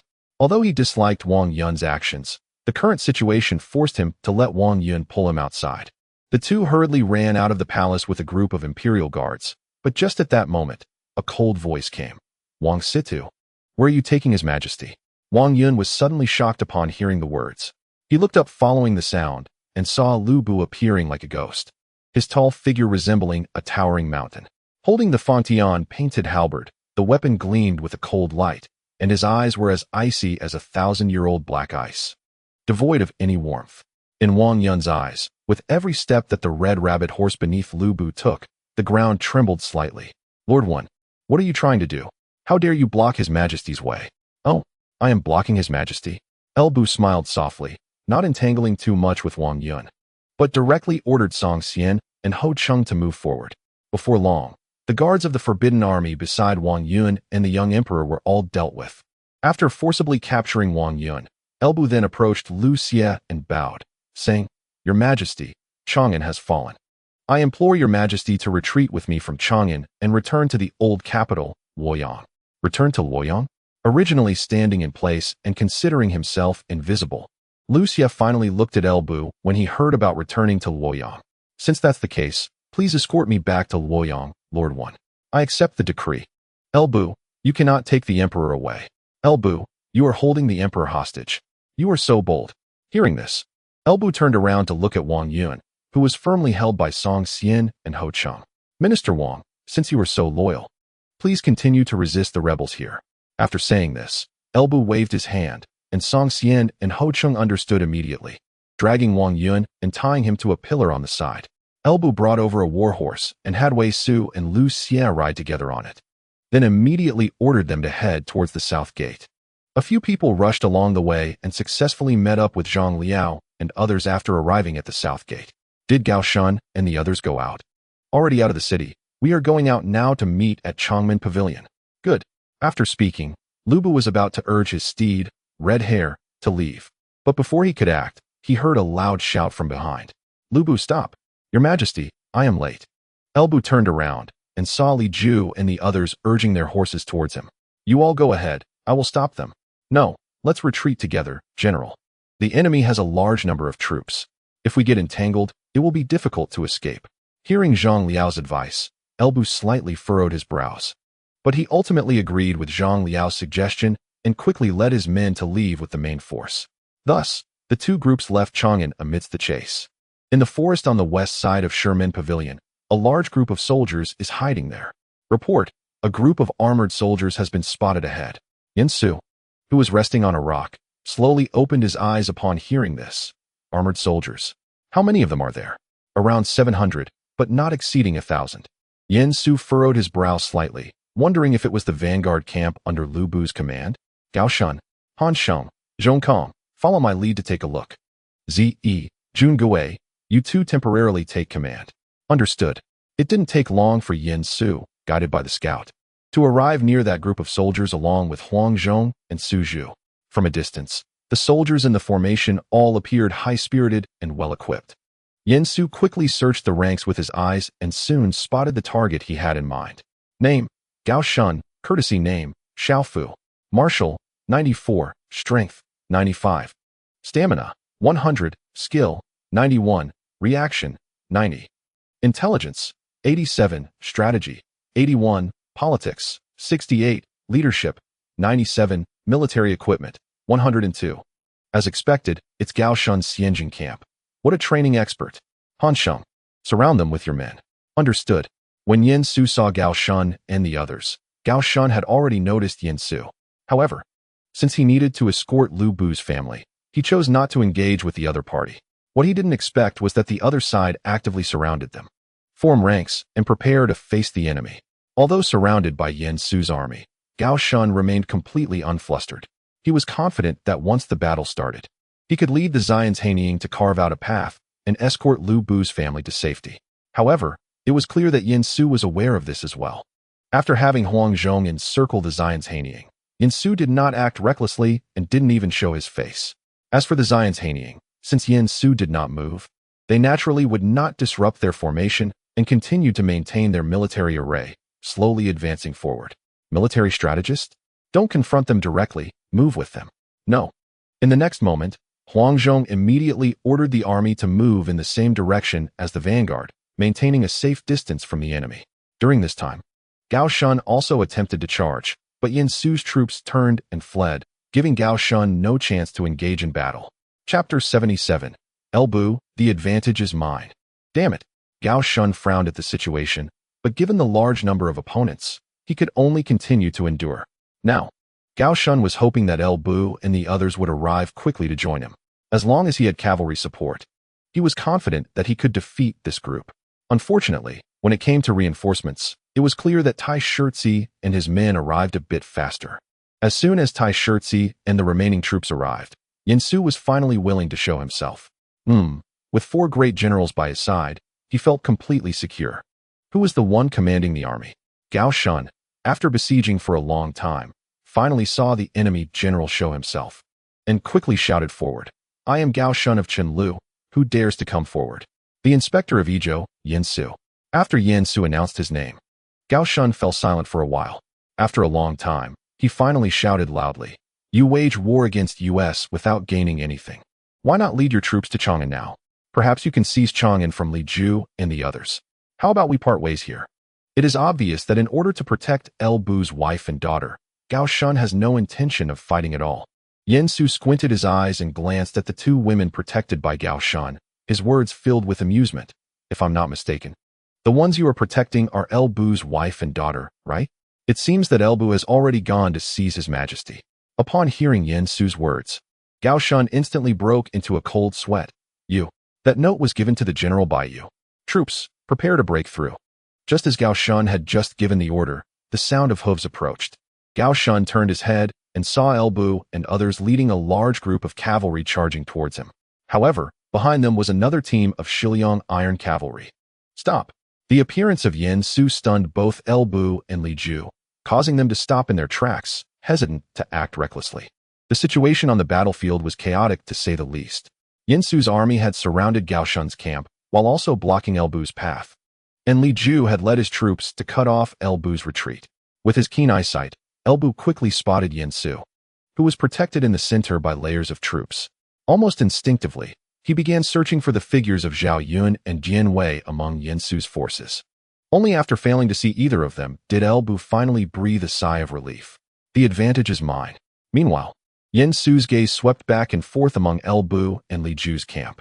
Soon, his attention was drawn to a general beside El Bu. Name, Zhang Liao. Courtesy, name when you want. Martial, 98. Strength, 92. Stamina, 101. Skill, 98. Reaction, 101. Intelligence, 88. Strategy, 88. Politics, 70. Leadership, 103. Military equipment, 91. Excellent.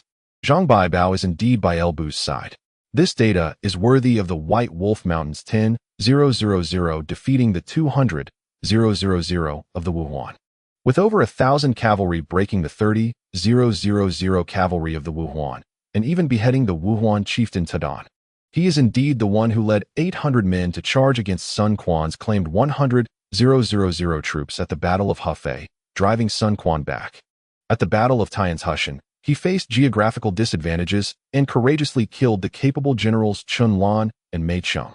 After observing Zhang Liao, Yan Su turned his gaze to Li Ju's camp. Unfortunately, he couldn't even see Zhang Ji, let alone that little bear Betty. But judging by the scale of Li Ju's army, they must have brought out the Shiliang cavalry. So Zhang Ji and others should be following with infantry or temporarily holding Chang'an. Having figured this out, Yan Su slowly nodded. Anyway, they couldn't escape. And with the little bear not present, it would save some fighting strength. At this moment, in Li Ju's camp, Li Ru called out to Yan Su loudly. But is it Yin the inspector in person? El Bu is fickle. It's better for both of us to capture El Bu first and rescue His Majesty before discussing anything else. Beside Yan Su, Jia Su sighed helplessly upon hearing this. It seems that Li Ru has not betrayed us. Congratulations, Inspector Yin. Seeing Jia Su's expression, Yan Su couldn't help but laugh. Ha. I think you should stop worrying about these things. Just stay under the command of our Lord and serve well. That will ensure your safety for life. Jia Su's eyes turned as he realized that his previous words were merely a ploy to get Yan Su's attention, as after this battle, Li Ru would surely gain merits, while he would remain just a decoration. Thank you, Inspector Yin. Yan Su nodded, then instructed Huang Zhong and the others beside him. When the battle begins, Hanzhong, you will cooperate with Li Ju's forces to fight against El Bu, while Ziyi and Zhong Kong will each lead a team to encircle Zhang Liao and Gao Shan. Remember, do not let these two escape. Just keep them occupied. Additionally, Hanzhong, when the time comes, I will remind you. Remember, I need you to immediately break away from El Bu and assist Ziyi in capturing Zhang Liao alive. There is still Jun Gui, who leads a team of people to maneuver outside the battlefield, ready to provide support at any time. Yes. Jia Su listened to Yan Su's arrangements and couldn't help but laugh. It seems you are not very reassured about Li Ru. Haha. Because I know that Li Ru and I are of the same kind, and I am most aware of my own character. As Li Ju and Guosi shouted angrily and charged towards El Bu, their movement prompted the West Liang group leaders, including Hu Zhen, Fan Shou, and Yang Ding, who were also counterattacking Chang'an, to immediately spring into action and launch an attack on El Bu's subordinates together. The sudden uprising of the West Liang group instantly reignited the battlefield that had just calmed down. Looking at Li Ju and Guosi charging in unison, El Bu couldn't help but burst into laughter. Ha! Xiren, are you ready to join forces with a horse thief to deal with me? El Bu's words made Guosi extremely angry, so he urged his warhorse and, surpassing Li Ju, confronted El Bu first. However, after just a few exchanges, he realized something was wrong. Damn it, this El Bu is actually that fierce. Fortunately, Li Ju rushed up in time to share the pressure for him. But when the two faced El Bu, they still fell at a disadvantage. At that time, Li Ju and Guosi were engaged in battle with El Bu on the front lines. El Bu rode on his red rabbit horse, wielding the Fangdianhua halberd. exuding an imposing aura as fierce as a tiger descending from the mountains. After a fierce battle, he threw Li Ju and Guisi into disarray. Although Li Ju and Guisi fought hard to resist, they were no match for El Bu's divine courage and continued to retreat step by step. Fortunately, at this moment, a great general from Yin Su's camp charged forward. "Old thief El Bu, do not be arrogant." The newcomer was Hanzhong. He carried a precious bow on his back and held a large knife in hand. Hanzhong urged his horse into the battle circle of the three men, shouting, "Do not panic, Huang is here." With that, he swung his large knife directly at El Bu, seeing that the incoming general was extraordinary. El Bu gathered his spirit and prepared to fight.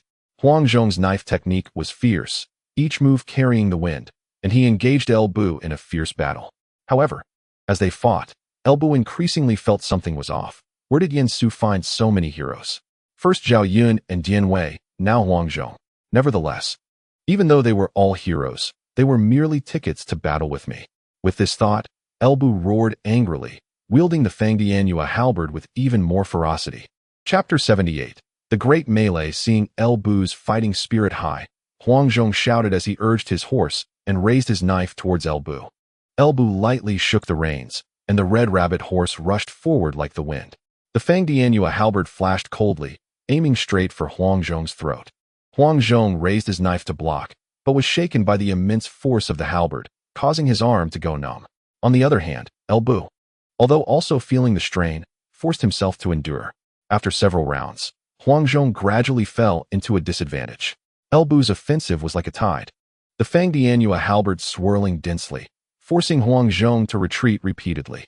Unfortunately, despite this, El Bu still could not easily defeat Hanzhong. In fact, due to his earlier excessive burst of energy, he was now somewhat lacking in strength, and his pressure on Hanzhong was weakening.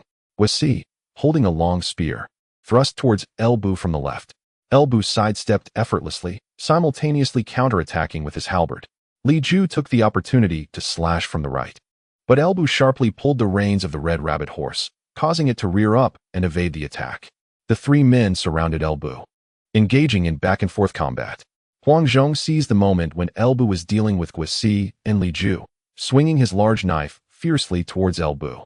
El Bu sensed the wind and turned to the side, blocking with his halberd, creating sparks. Seeing all three men surrounding him, El Bu quickly reacted, changing his combat style, forcefully breaking through the encirclement.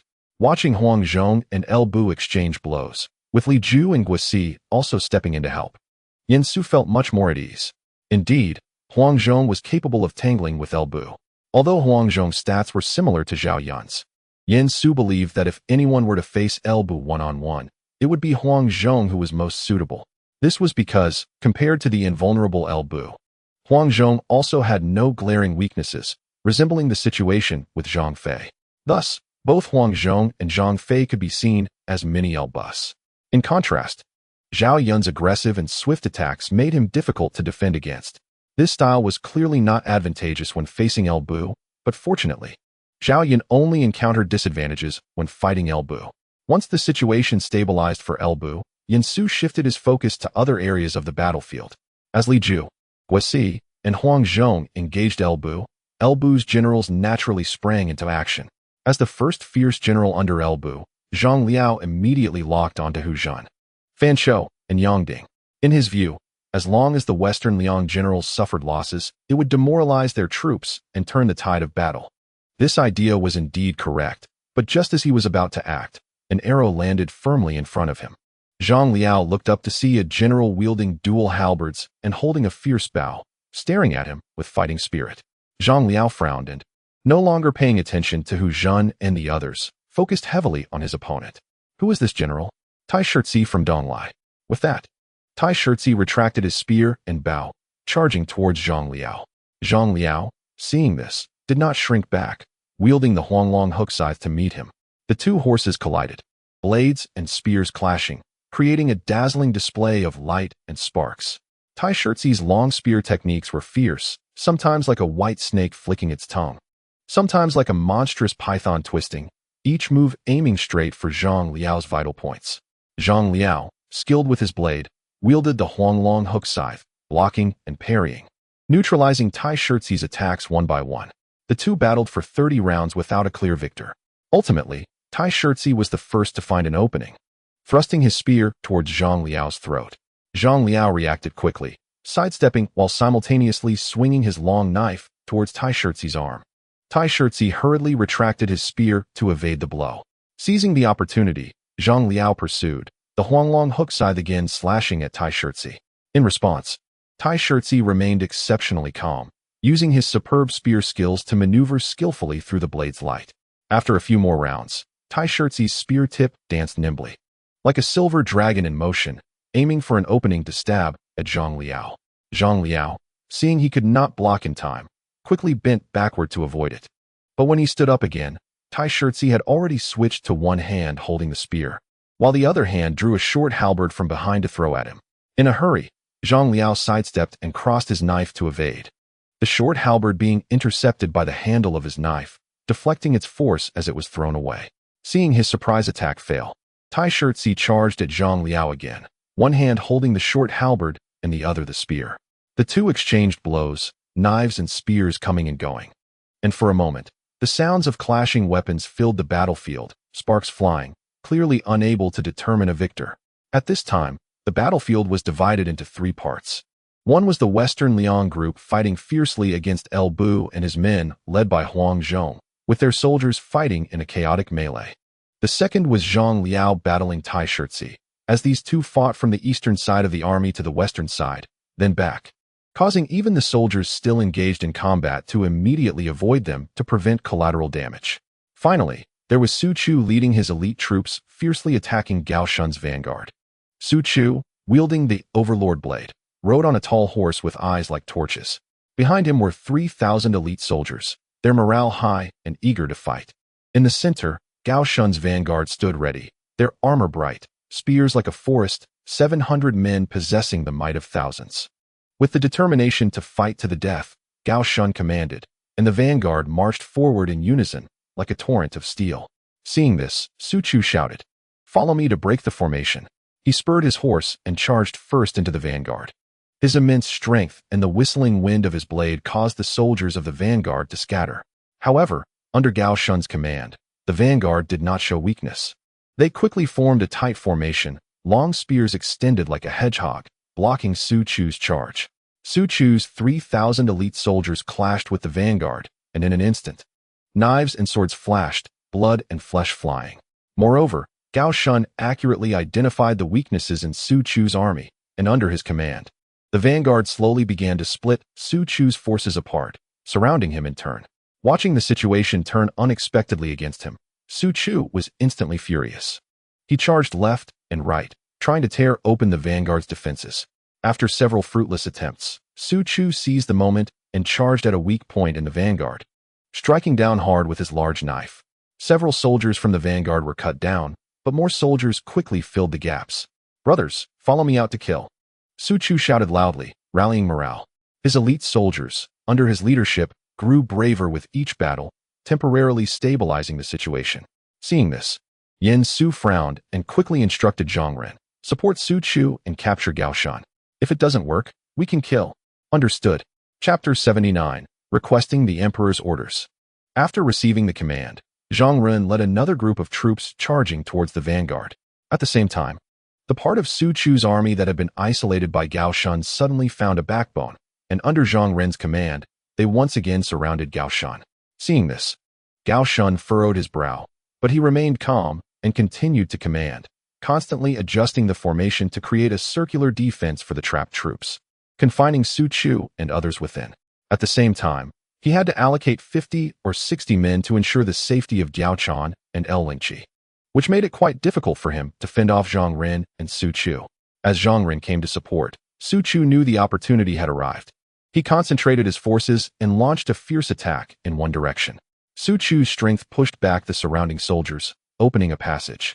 The remaining elite troops followed closely behind and finally broke through the defense line of the trapped troops. With the formation broken, even the well-trained trapped troops needed time to charge, so Zhang Ren seized the moment and led the outer army straight towards Gao Shun. Although Gao Shun was also very brave, he clearly fell at a disadvantage against the gun king of Sichuan, Zhang Ren, and with Su Chu attacking as well. Gao Shun was soon captured by the two. Seeing their commander captured, the trapped troops did not surrender, but they dared not act recklessly, quickly shrinking their formation. Either huddling together for warmth or retreating to the side of El Lingqi and Jiao Chan, seeing the situation under control. Yen Su urged his horse and slowly approached Gao Shun. Gao Shun, styled Xiaofu, is a man of integrity and authority, speaks little, does not drink, and does not accept gifts. The troops he commands are elite, invincible in battle, known as the trapped troops. I wonder if you are willing to surrender? Gao Shun raised his head at the words, with no trace of fear in his eyes. A true man would rather die than surrender. How can I talk of surrender?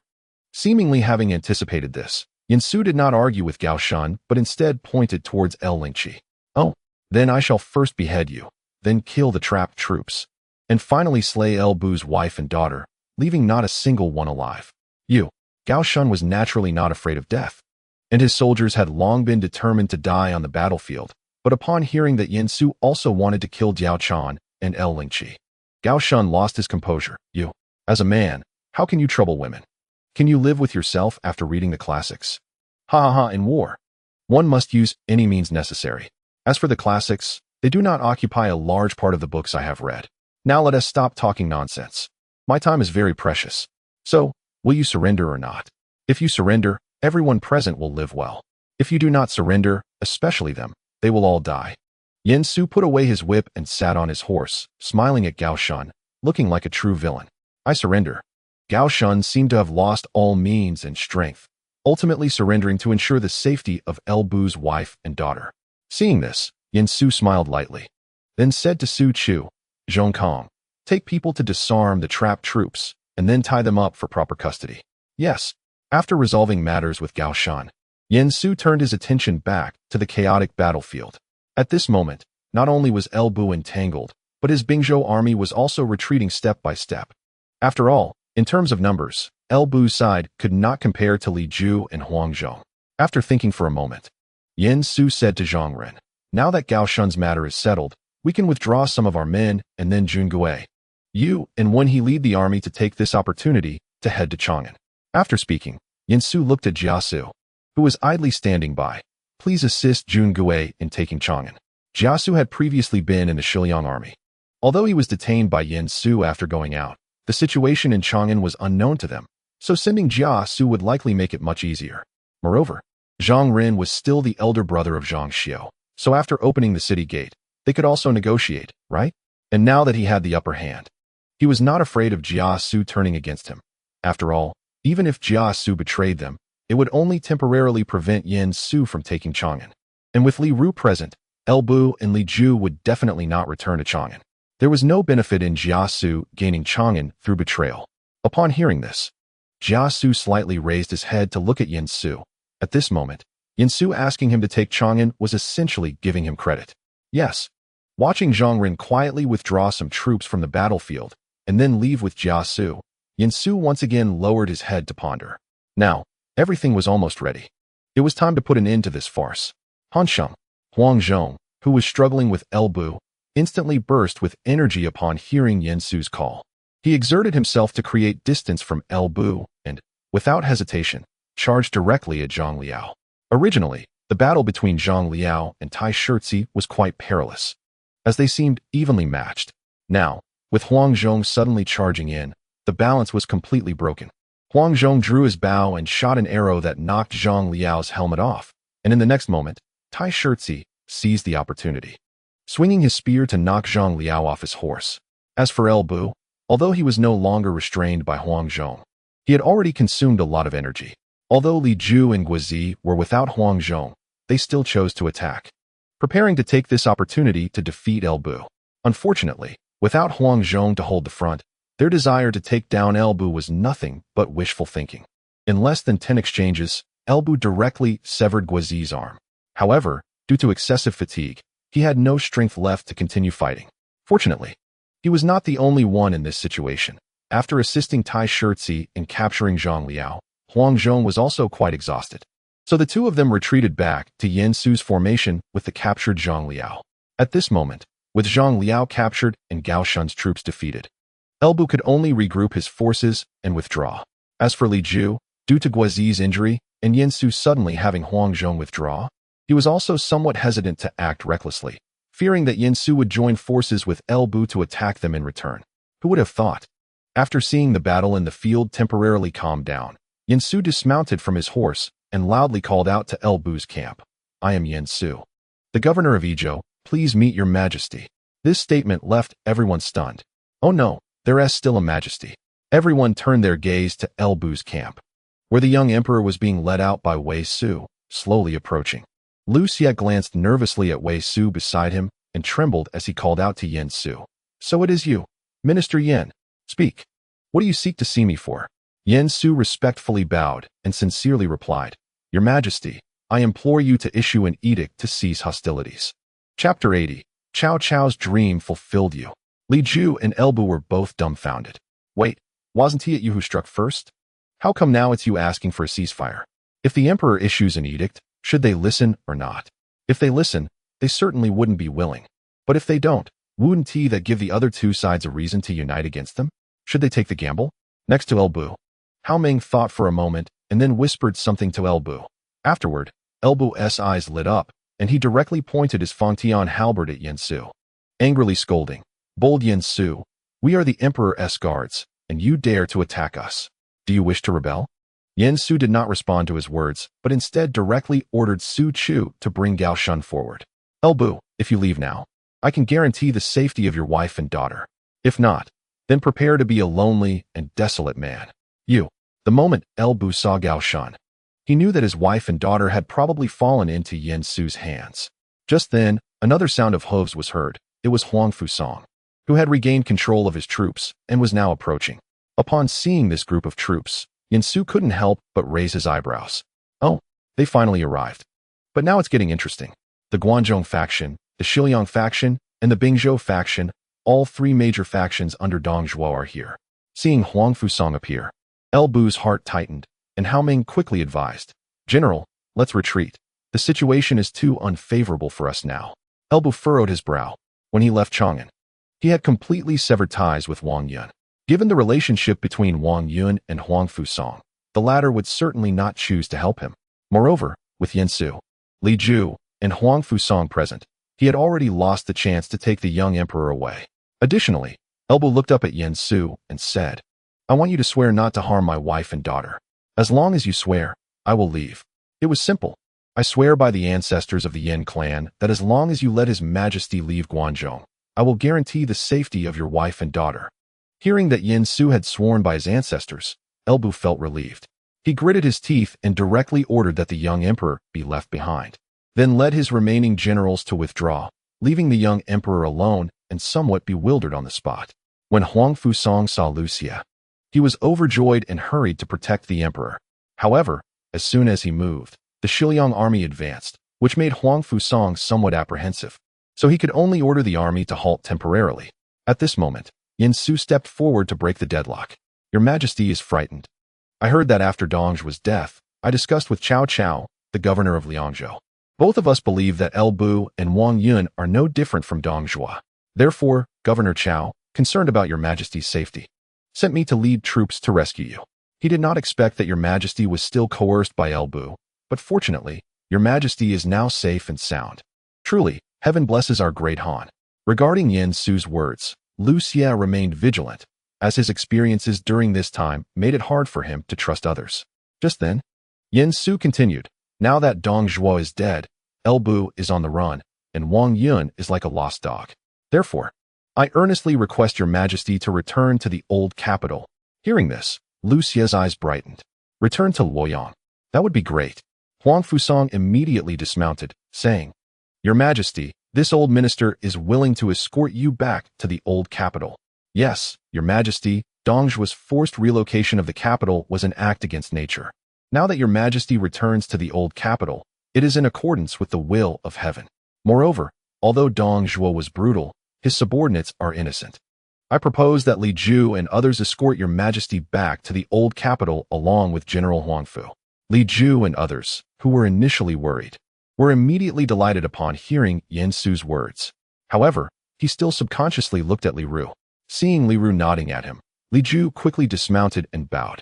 I am willing to escort your majesty back to the old capital. Seeing Lu Xie still stunned in place, Yin Su walked over to the young emperor. He then quietly said to Lu Xie, "Your majesty, although General Huang Fusang is loyal and righteous, he must also be guarded against. With Li Ju as a constraint, it will be easier for your majesty to balance the two and regain power." Lu Xie didn't hear much else, but caught the phrase regain power. For him, a prince who had never held real power, the temptation was immense. "All right, I will follow your words. Your majesty's holy name, please issue an edict." Lu Xie nodded and took a few excited steps forward. "I command General Huang Fusang and Li Ju to escort me back to the eastern capital of Luoyang without error. I accept the decree." After Huang Fusang finished his bow, he waved his hand, and soon someone drove out a carriage. Lu Xie was delighted to see this and immediately wanted to board the carriage. However, just as he took a step forward, he heard Yin Su speak again. "Your Majesty, please bestow rewards upon everyone to show your importance to the officials and also to win them over, as the lords of the world still need to be pacified." Lu Xie's foot, which had just stepped out, hesitated slightly, and he turned to Yin Su. "What do you think should be the rewards, and who should be rewarded?" Upon hearing this, Yin Su did not speak, but took out a piece of silk from his bosom and handed it to Lu Xie. After doing all this, Yin Su did not leave, but stood still waiting. Lu Xie furrowed his brow, and after reading the contents on the silk, he said to Huang Fusang, "Draft the edict." Huang Fusang was taken aback, as he had not brought anything to draft an edict. Fortunately, at that moment, Su Chu quickly stepped forward, presenting Lu Xie with the brocade and writing materials. "Your Majesty, please." "He, Lord Yin is truly well prepared. Your Majesty overpraises me." Seeing Yin Su's sincere expression, Lu Xie was about to speak when he saw Li Ru whispering to Li Ju. Li Ju then also stepped forward and bowed, saying, "Please, Your Majesty, issue an edict to reward the meritorious officials." Lu Xie narrowed his eyes slightly, snorted lightly, and began to write. "I appoint the right commandant, the prefect of Jingzhou, and the left general of Fengyi, along with the 4 counties of Hanyang, Longxi, Wudu, Anding, and Beidi in the original Liangzhou, to be known as Yongzhou. I appoint Governor Cao Cao of Liangzhou as the governor of Yongzhou, and the general who conquers the west, overseeing the military and civil affairs of Liangzhou and Yongzhou, with permission to open a government office, and I bestow him the title of Marquis of Wei. I bestow the title of Marquis of Pingyang upon Yin Su, and I bestow the title of General of Chariots and Cavalry upon Li Ju, allowing him to open a government office, lead the commandant of the right commandery, and grant him the title of Marquis of Qiyang. I bestow the title of General of Cavalry upon Huang Fusang, Marquis of Wuda, General Guoshi as the General of the Rear, Marquis of Meiyang, and General Fan Shou as the Right General, Marquis of Wanyan. Upon saying this, Lu Xie glanced thoughtfully at Yin Su and continued. Han Sui from Jincheng in Liangzhou and Ma Teng from Maoling in the right Fufeng have pacified Liangzhou and are rewarded with the title of General of the West, while Ma Teng is rewarded as General of the West and will assist Cao Cao in handling the military and civil affairs of Liangzhou. The rewards for the others will be decided after returning to Luoyang. Chapter 81. Chang'an. After finishing, Lu Xie turned his head to Yin Su, who immediately bowed and said, "Your Majesty is wise." Yin Su did not expect that Lu Xie would actually bestow the title of Marquis of Wei upon Cao Cao. Like the others, the Marquis of Wei was also a county title, with the fief located in Weijun, Jizhou. It was likely that the young emperor was somewhat displeased in his heart, so he deliberately placed Cao Cao's fief in Yuan Shao's territory to annoy Cao Cao. However, Yin Su thought it was fine, and surprisingly, it still ended up being Wei. As for the generals like Huang Zhong and Tai Shizi who had contributed in this battle, Yin Su did not let the young emperor bestow rewards upon them, as that was naturally something Cao Cao had to do personally. He could not replace Cao Cao in such matters. At the same time, he did not request any rewards for himself. The title of Marquis of Pingyang was added by Lu Xie himself. It was likely that the young emperor wanted to see if he could create a rift between Yin Su and Cao Cao. Truly the old Lu family's way of doing things, unlocking political skills automatically when they turned 10. However, this operation made Yin Su laugh. One could only say that Lu Xie was still a bit timid. A mere title of Marquis of Pingyang could hardly create a rift. If he truly wanted to create a rift, he would have to appoint Yin Su as the governor of Yongzhou, Cao Cao as the general who conquers the west, and then marry a royal princess to Yin Su. But clearly, Lu Xie did not dare to do so. He now wanted to create a rift between Yin Su and Cao Cao, while also fearing that things would escalate too much. However, what Yin Su found interesting was that the present Yongzhou and Liangzhou had essentially swapped positions with the historical Yongzhou and Liangzhou, but in the end, it was just a name. With Yin Su leading the army, Lu Xie finally set out on the road back to Luoyang under the escort of Huang Fusong, Li Ju, and others after several twists and turns. However, not long after they set off, Li Ru from the Shiliang army quietly left the ranks and came to Yin Su's army. Ha ha ha, this time, when you should be credited with the primary achievement. Everything was planned appropriately by the Lord. Yin Su smiled and shook his head. As it was not his own planning, let us not forget that there were many strategists from Chao's camp standing behind him. After exchanging pleasantries, the two prepared their troops and headed toward Chang'an. As expected, Chang'an had already changed sides. Inside Chang'an, Zhang Ji, upon seeing Yin Su leading the army arrive, quickly brought people out of the city to greet them. At the same time, Yin Su also noticed Beidi Xiaoxiong, the king of the north, who was chatting happily next to Zhang Ren. Name, Zhang Xiao, courtesy name Yue. Wu, 97, strength, 99, stamina, 96, skill, 97, reaction, 96, intelligence, 63, strategy, 70, politics, 60, command, 86, armament, 90. Regarding Zhang Xiao's situation, Yin Su could only say that he truly deserves the title of the king of guns in the northern lands, and indeed, as Zhao Yun previously guessed, he may possess innate strength, but he is not that extraordinary. Upon seeing Yin Su, the few of them hurriedly came forward to pay their respects. And it was only after Yin Su finished speaking with Zhang Ji that Zhang Ren brought Zhang Xiao forward and said, "Military strategist, this is my second junior brother, and also the second senior brother of Zi Long, Zhang Xiao from the northern lands, whose martial arts surpass mine. Haha, the northern gun king Zhang Xiao. I've heard of him for a long time." Hearing Yin Su's praise, Zhang Xiao was immediately flattered. "I don't deserve the title of gun king, and in the future, I will need the strategist's guidance." Next to him, Zhang Ji looked at Zhang Xiao with a satisfied expression. After all, Zhang Xiao had not yet established the reputation of the northern gun king, so Zhang Ji took it as Yin Su valuing his nephew highly. It is well known that Yin Su has a great reputation for recognizing talent, and he is quite popular now. Here, Northern Land has no relation to Northern Land County, but refers to Liangzhou during the late Han Dynasty, just as Yizhou is referred to as Shuzhong Sichuan. This is naturally a good thing for him, as everyone knows that the Cao camp is filled with talented individuals. Fortunately, Zhang Xiao has some shallow connections from his earlier training, allowing him to associate with Zhang Run and even the current top general of the Cao camp, Zhao Yun. This way, the Zhang family would certainly have a place in the Cao camp, which is also why he readily accepted Zhang Ren and Jia Su's advice to surrender. Of course, another reason is that he and Jia Su are somewhat from the same hometown, both hailing from Wuwei County. Although Jia Su is very low-key, he is still aware of Jia Su's abilities. Therefore, in his view, following Jia Su is likely the right choice.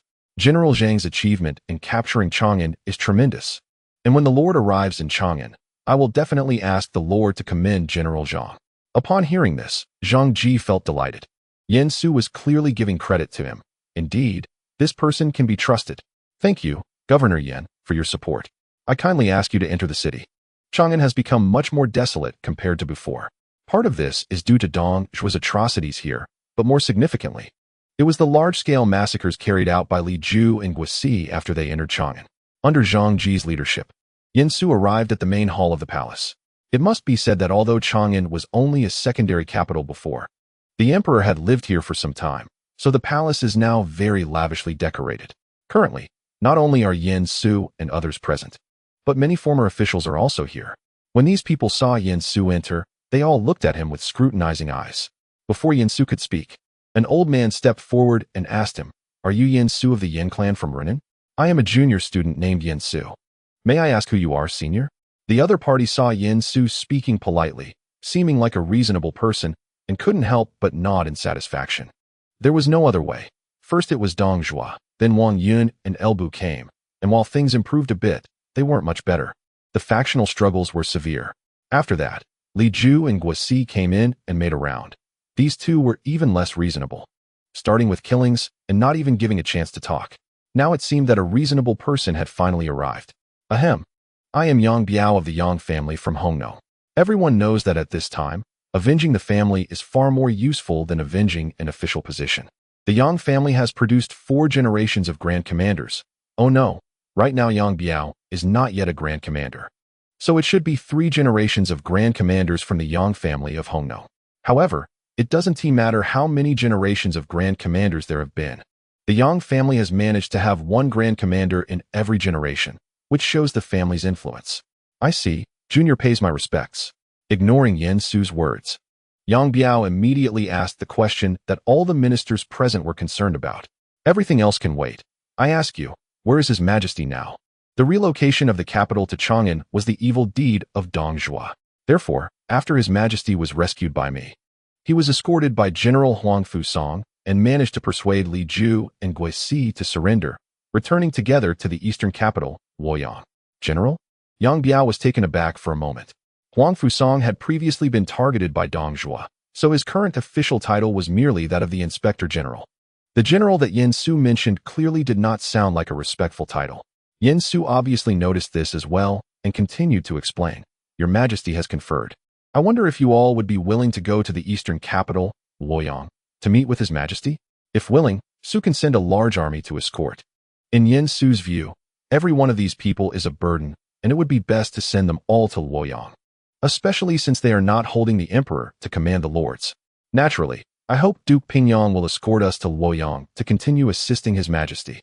Chapter 82. Are the strategists of Chao's camp really this skilled in battle? After Yang Biao finished speaking, many people followed suit in paying their respects, but there were still some who remained silent. It was clear they did not want to follow the young emperor into trouble, as they were uncertain about what would happen after Huang Fusong took power. After all, the difference before and after Wang Yun's rise was too great. Not to mention that Li Ju and Guisi were also in Luoyang. These two were not to be trifled with. After all, Wang Yun's corpse was still tied up outside the palace. Although it was El Bu who did the binding, he was at least still alive at that time. But when Li Ju and Guisi came in, they didn't even say a word before directly beheading Wang Yun. Yen Su looked at these silent ministers and narrowed his eyes slightly. Trying to stay behind to extort me? Impossible. Let these stay here. Sooner or later, they will tarnish his reputation. I will definitely escort everyone present to Luoyang. After all, Luoyang is currently desolate, and His Majesty will need your support after arriving in Luoyang. What do you all think? Those who didn't want to go before quickly averted their gaze after meeting Yen Su's cold stare. Didn't they say he was a reasonable person?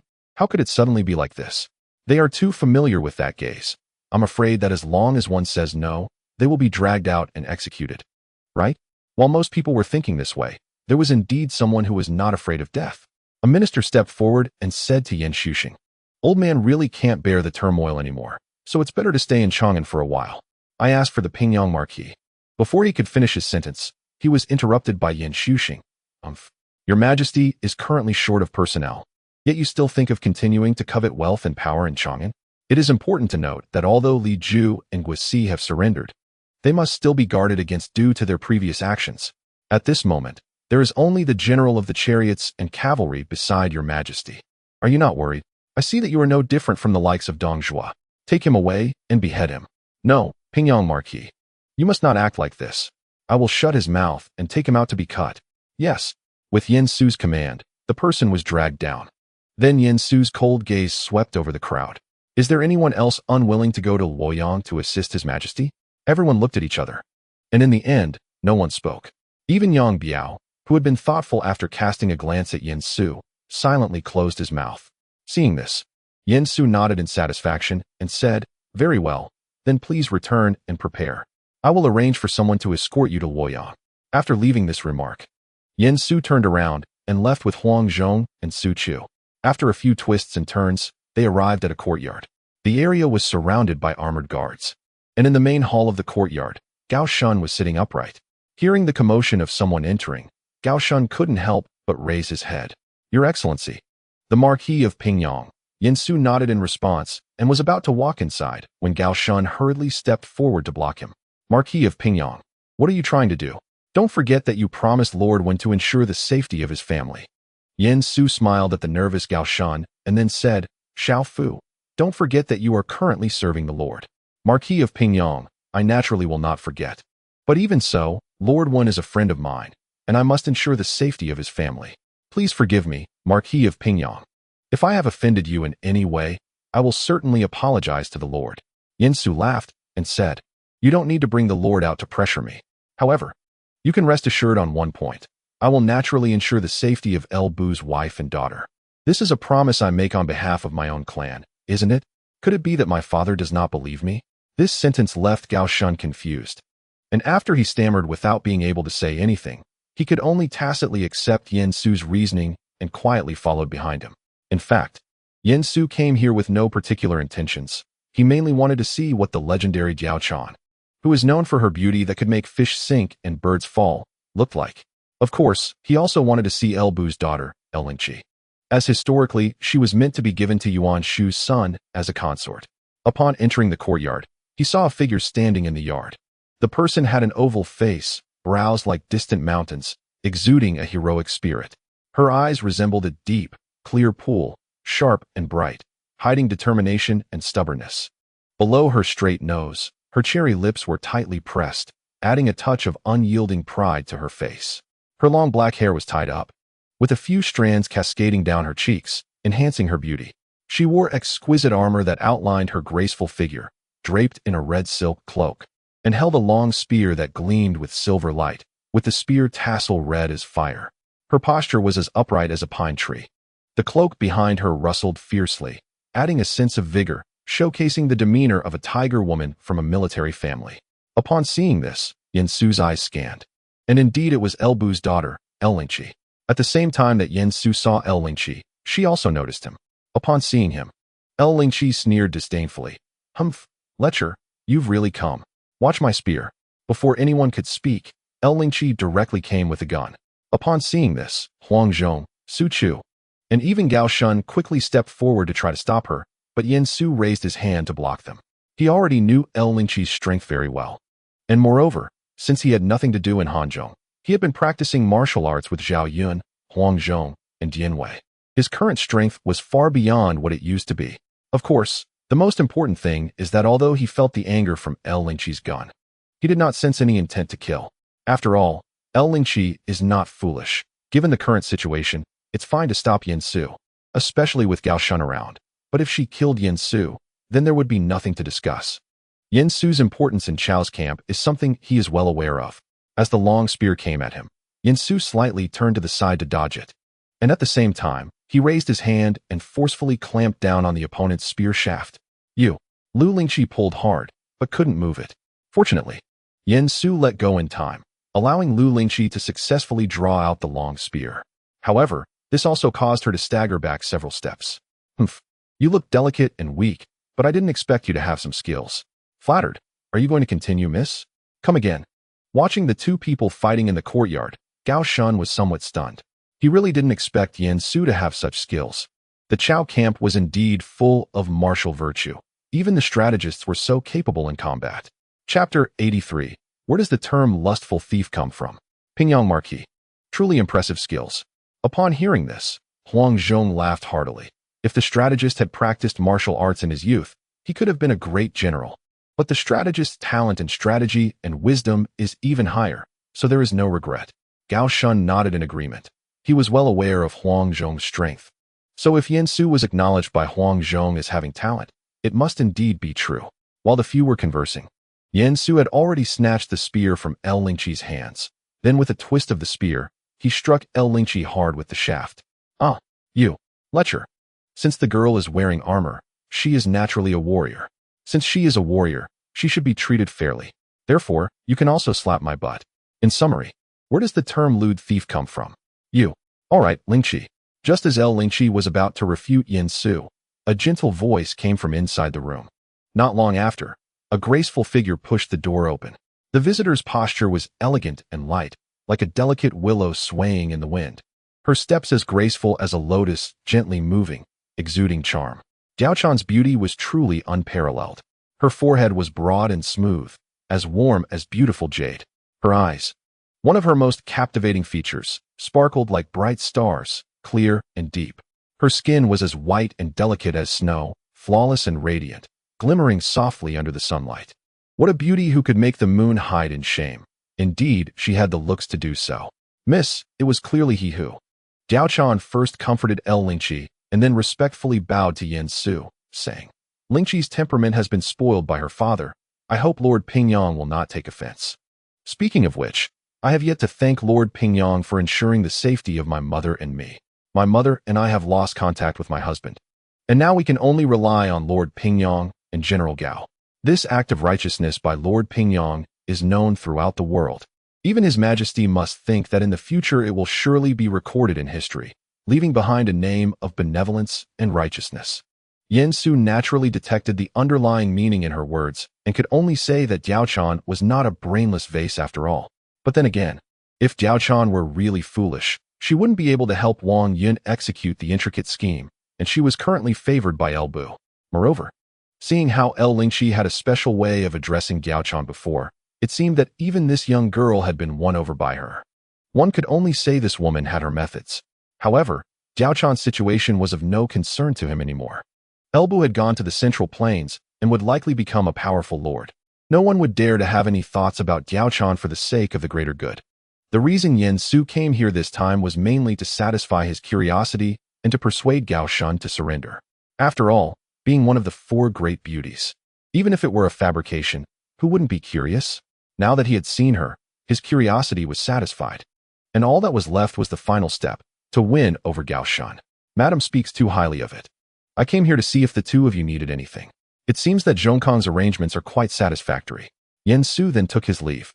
As he reached the entrance of the residence, he turned to Gao Shun and said, General Gao, are you not planning to stay here as a bodyguard forever? The High General who only serves as a guard cannot even take care of the wife and daughter of his close friend. After thinking for a moment, Gao Shun respectfully cupped his fists towards Yin Su. I would appreciate it if the Marquis of Pingyang could introduce me to a few. Haha, of course, no problem.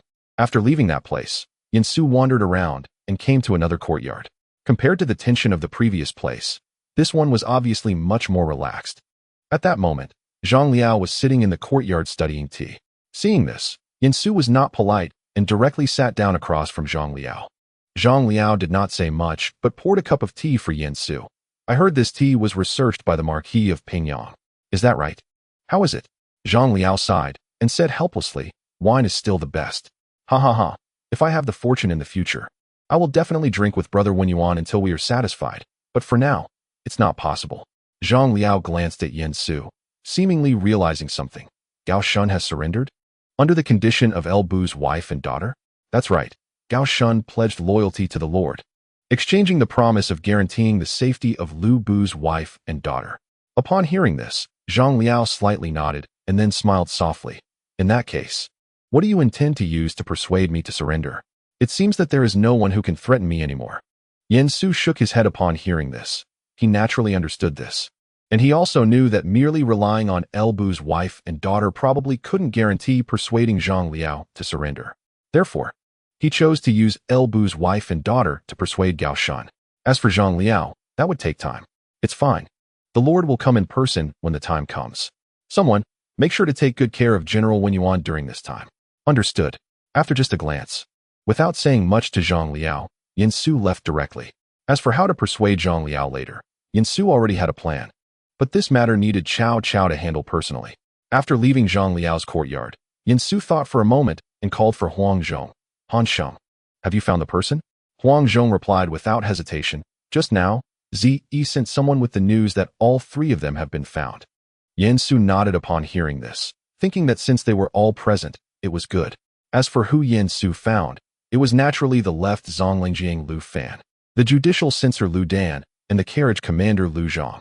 Originally, Yin Su thought that Lu Yin had feigned illness to call Lu Zhang away, but unexpectedly, Lu Zhang was still here. Then I'm sorry, old man Lu Yin, your son will stay with me for now. Have someone take good care of him. And after the Lord arrives in Chang'an, we will discuss further. Chapter 84. Su Rong's first battle on the other side of Liangzhou. The battle was intense, and Lu Yin, who was in Yizhou, naturally would not miss this opportunity to try to occupy Hanzhong. At the same time, he was somewhat worried that Cao would really occupy Guangzhou. Shu County, Chengdu. Lu Yin looked at the military report that had been sent and couldn't help but frown. After glancing at the edict he had set aside, he stood up in anger. Send orders, appoint Lu Kuei as the commander, Dong Fu as the military advisor, and have Ling Bao, Deng Xian and Yin Yin assist him. We must take Yangping Pass. With Liu Yan's command, the troops of Ezhou once again approached Yangping Pass. General, what should we do now? On Yangping Pass, Deputy General Cao Chun asked a bit nervously, but Cao Chun himself remained very calm. What is there to worry about? Our troops have sufficient provisions and logistics. If he dares to attack, let him do so. Send someone to inform Mica Mountain and Hanzhong, saying that the army of Ezhou is coming to invade. Understood. Below Yangping Pass, seeing the soldiers standing in formation on the pass, Lu Ji couldn't help but frown. Beside him, Dong Fu urged his horse forward and said, "This Yangping Pass is a perilous stronghold. It should be taken with strategy, not by force. However, I have heard that a large number of troops from Hanzhong have already gone to Liangzhou, and it is likely that generals like Zhao Yun are accompanying them. Why not send someone to challenge them and test the waters?" Lu Wei thought for a moment and decided that since he had no clues anyway, it would be better to let someone test the waters first. Well then, where is Deng Xian? I am here. You are ordered to challenge the enemy.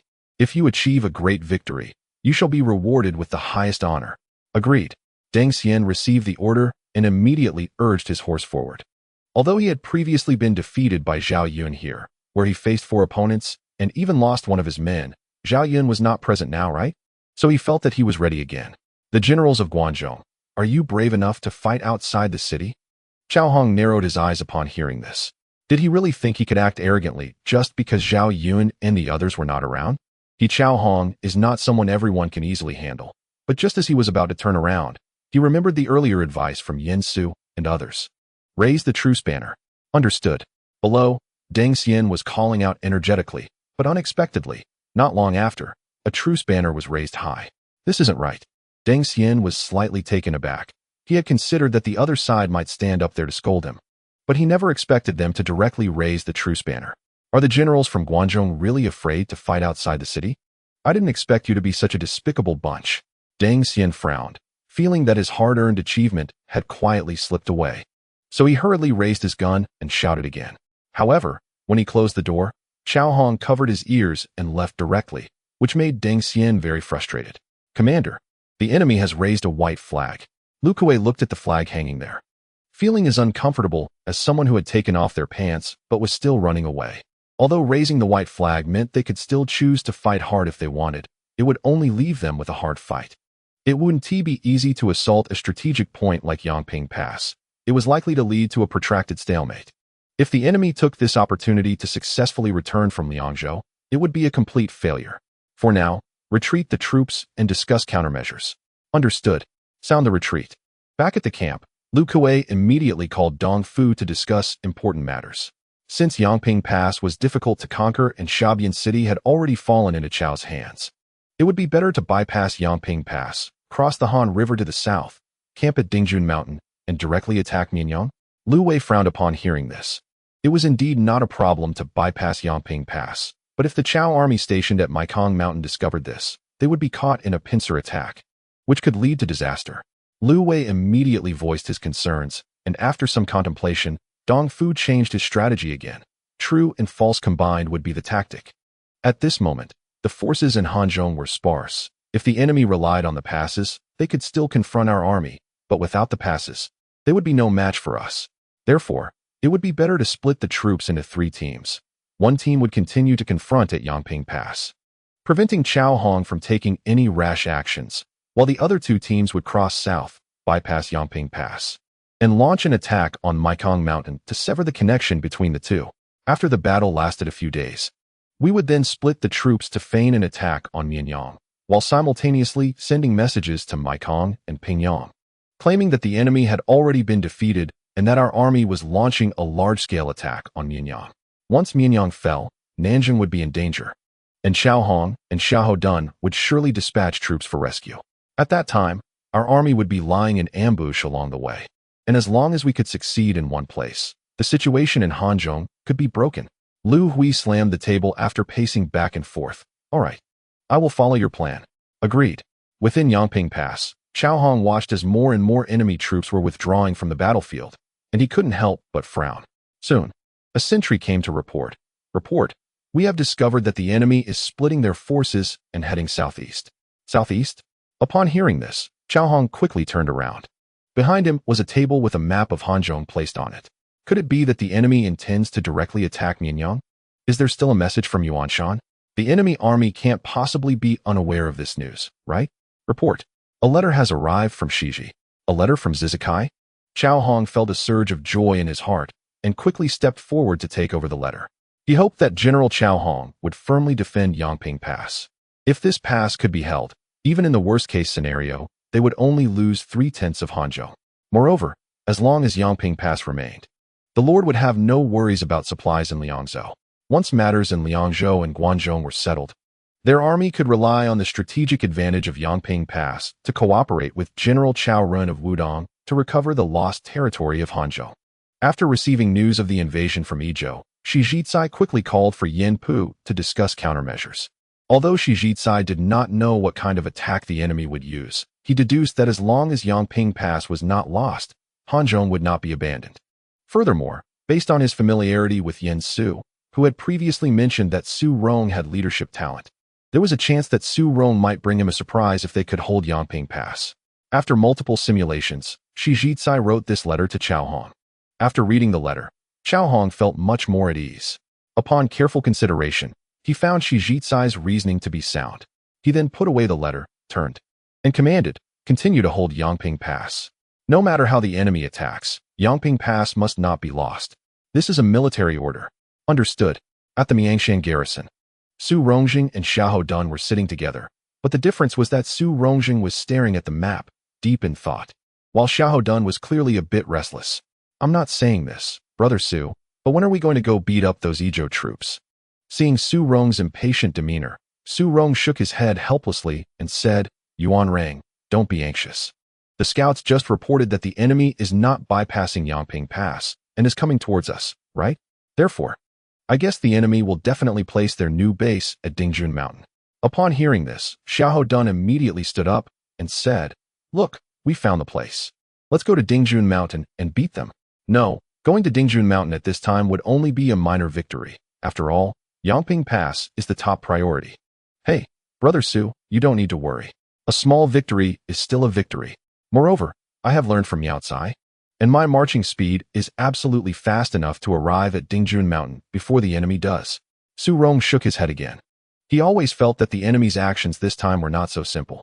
Even if Xiahou Dun could successfully arrive at Dingjun Mountain before the enemy, such a small victory would not be able to influence the overall situation of the battle.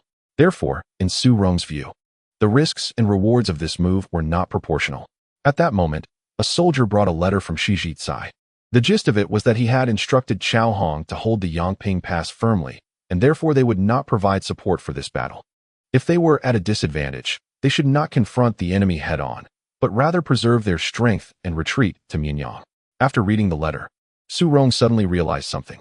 He hurriedly leaned forward with both hands on the map. Yes, it must be like this. Beside him, Xiahou Dun was somewhat confused. What is it? Su Rong did not answer his question, but instead slammed his fist heavily onto Dingjun Mountain. Humph, your plan has already been thwarted. In this battle, you are in a dilemma. Let's see how you will resolve it. Chapter 85. The army advances to Dingjun Mountain. Looking at the suddenly spirited Su Rong, Xiahou Dun couldn't help but scratch his head. Brother Su, what are you mumbling about? Haha, Yuan is unaware that the enemy army bypassed Yangping Pass to cut off our connection with it, thereby affecting our and General Cao Hong's correct judgment of the battlefield situation. However, now that General Cao Hong is firmly holding Yangping Pass, it fundamentally undermines the basis of the enemy's strategy. Although this means we have no reinforcements, they will also leave a portion of their troops at Yangping Pass to avoid being surrounded by us from both sides. In this way, everything returns to the initial state of the game.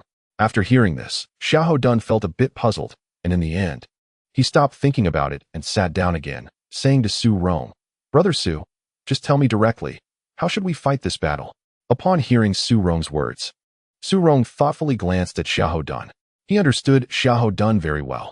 Although Xiahou Dun's prowess in martial arts was somewhat overshadowed in Cao Cao's camp due to the presence of Zhao Yun and others, Su Rong was clear that, aside from Zhao Yun, Huang Zhong, Dian Wei, Su Chu, and Tai Shirzi, the strongest in terms of bravery and martial skills in Cao's camp was undoubtedly Xiahou Dun. And even Zhang Ren could not be said to have a guaranteed victory over him. Since the enemy wants to break through from our side, we should send troops to Dingjun Mountain, and we will have a decisive battle with them there." Upon hearing Su Rong's words, Xiahou Dun finally stood up excitedly. "Great. I've been waiting for you to say that." At first, Xiahou Dun was not convinced by Su Rong. But because Yen Su had previously said that Su Rong had talent for leadership, Xiahou Dun, out of trust in the strategist, suppressed his temper. Fortunately, during subsequent conversations, Xiahou Dun discovered that Su Rong was indeed very clever. At least it's better than him. Therefore, since this discovery, Xiahou Dun no longer considered these troublesome matters, and he would first ask Su Rong about any issues. After reaching a consensus with Su Rong, Xiahou Dun immediately gathered his troops and, together with Su Rong, headed towards Dingjun Mountain. As Su Rong and his group quickly approached Dingjun Mountain, on the other side, Lu Zhuang handed over the large army outside Yangping Pass to Dong Fu and Yin Yin for command, while he himself, along with Ling Bao and Deng Xian, led a majority of the troops south across the western Han River to reach the front of Dingjun Mountain. "General, our army's movement away from Yangping Pass cannot be concealed, so the enemy must have received the news. The front at Dingjun Mountain is a perilous area. We must be cautious of enemy ambushes." In response to Deng Xian's reminder, Lu Zhuang pondered for a moment and then slightly nodded. He issued the order, "Ling Bao, you lead the vanguard to scout ahead, and remember to be careful in everything. Deng Xian, you take another group to support Ling Bao." Upon hearing this, the two generals immediately spurred their horses and cupped their fists in salute, saying, "We will follow your orders." Watching the two lead their troops away, Lu Hui stroked his beard in satisfaction. As long as he proceeded cautiously and steadily, the enemy, being at a numerical disadvantage, would naturally not be his opponent.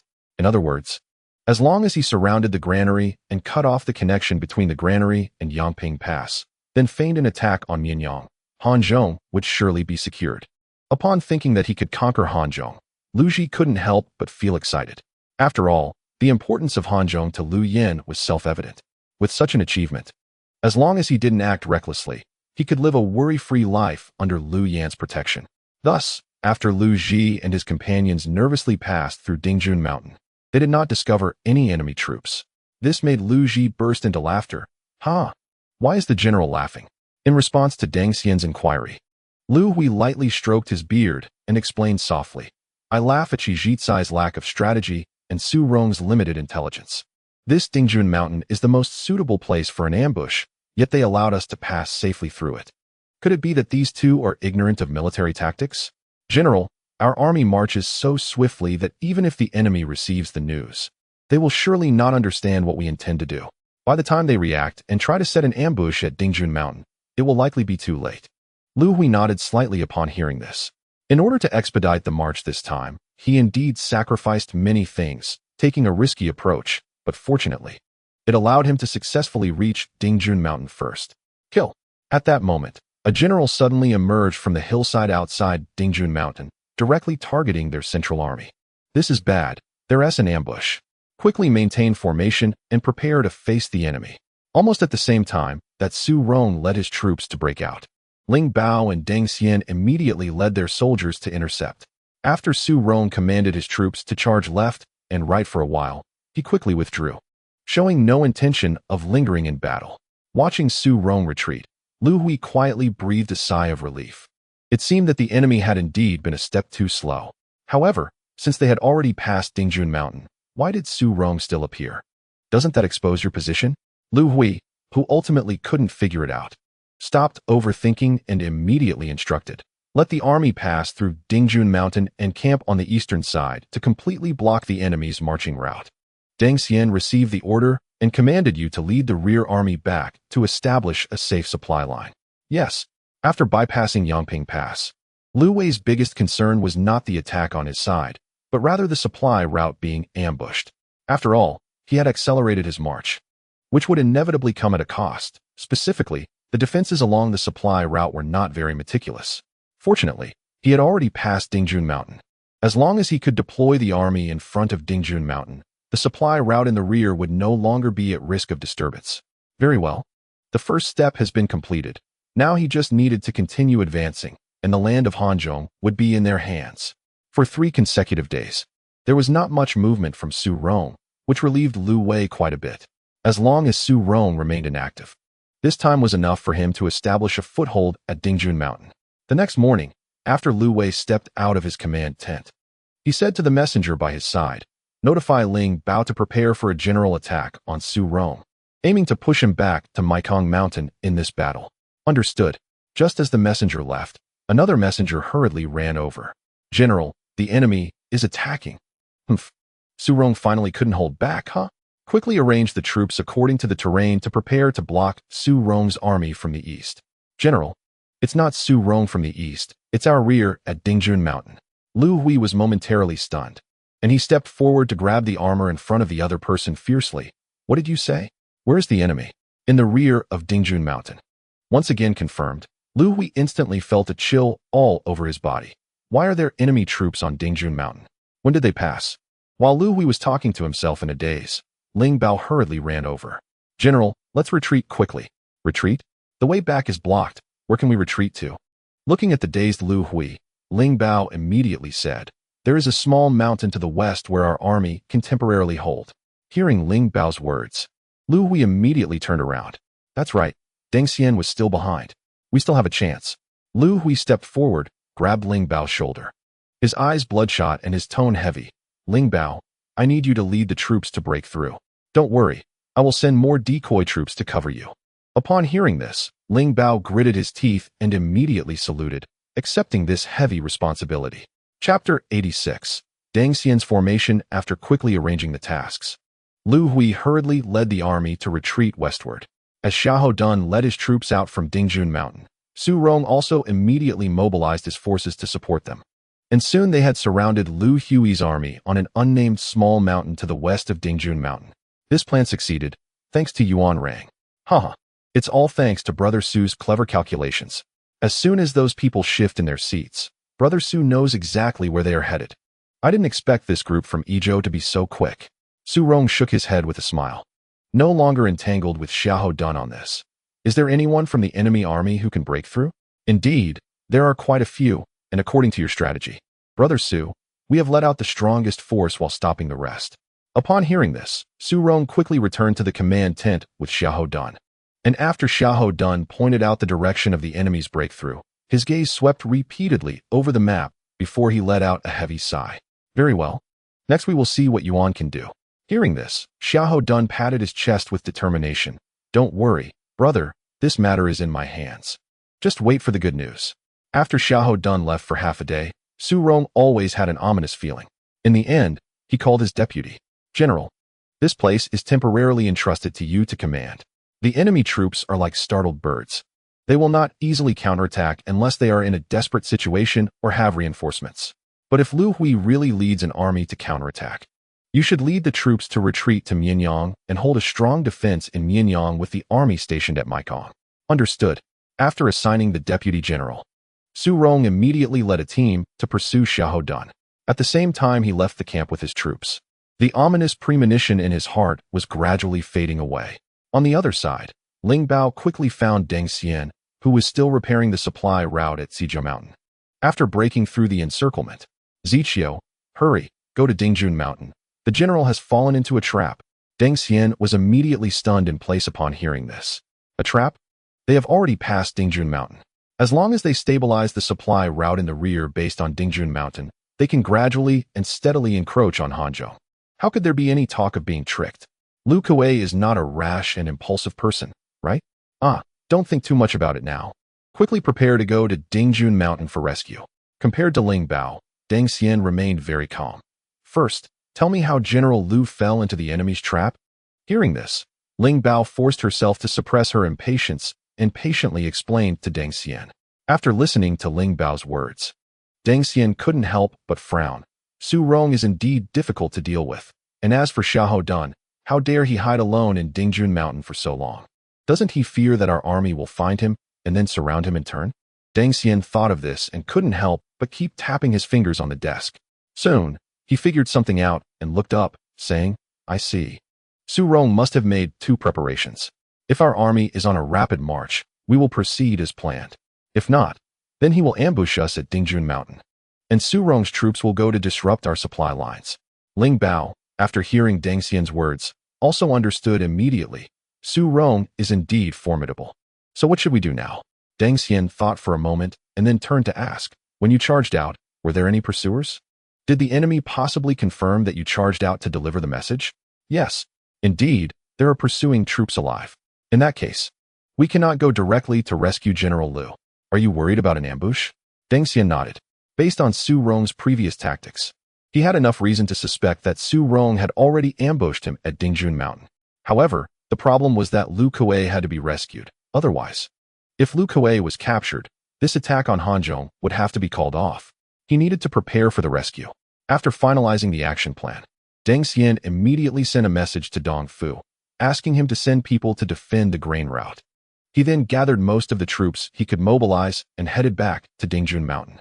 At this moment, on the southwest side of Dingjun Mountain, specifically in the sharp mountain between Dingjun Mountain and Xijiao Mountain, Xiahou Dun was lying in ambush there.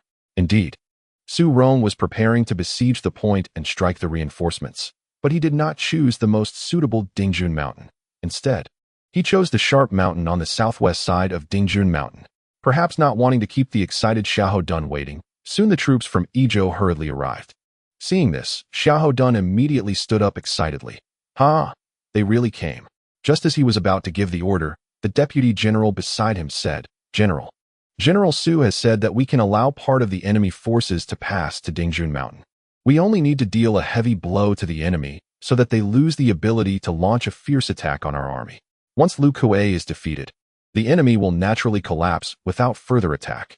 However, Xiahou Dun waved his hand dismissively and said, as the saying goes, a general outside does not heed military orders. The enemy troops are clearly in a panic now, as Lu Zhuang is their commander, and they certainly did not expect our army to be lying in ambush here. If our army directly attacks and defeats the enemy here, then we can pursue them to seize their supplies, allowing us to drive back the Yizhou army sooner. Isn't this a golden opportunity? The deputy general found what Xiahou Dun said to be reasonable, so he no longer tried to persuade him. Seeing that none of his subordinates had any objections, Xiahou Dun immediately raised his blade and shouted, Kill. With a command from Xiahou Dun, the army immediately charged out. In the Yizhou army, upon seeing Xiahou Dun coming, there was not the slightest bit of panic. Instead, they quickly arranged their formation to prepare for the enemy. Seeing this, Xiahou Dun sensed something was off, but with the arrow already on the string, he had no choice but to lead his soldiers into battle. Just as he charged out, a well-organized formation from the Yizhou army pressed forward from behind. In the center of the formation, Deng Xian was sweating profusely, realizing that the enemy had set an ambush in the Qian Mountain. Fortunately, he had marched cautiously and prepared early. Otherwise, they would have truly been caught off guard this time. Change formation. As the battle formations changed, Ling Bao immediately led his troops to attack Xiahou Dun. Upon seeing this, Xiahou Dun showed no sign of fear and charged forward directly.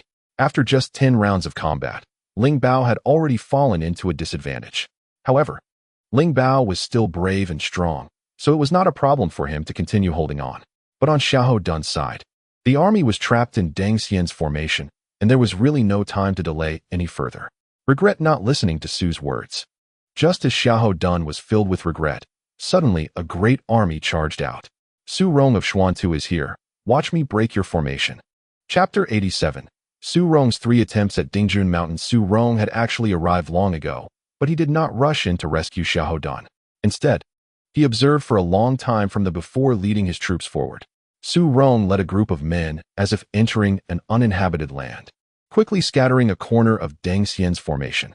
Seeing this, Deng Xian was greatly alarmed and exclaimed, Change the formation. But even if he gave the order again, Su Rong had already rushed in. He saw Su Rong charging toward Ling Bao with a knife. After sensing the danger, Ling Bao quickly retreated. But this very retreat allowed Xiahou Dun to seize the opportunity and slash at Ling Bao from behind.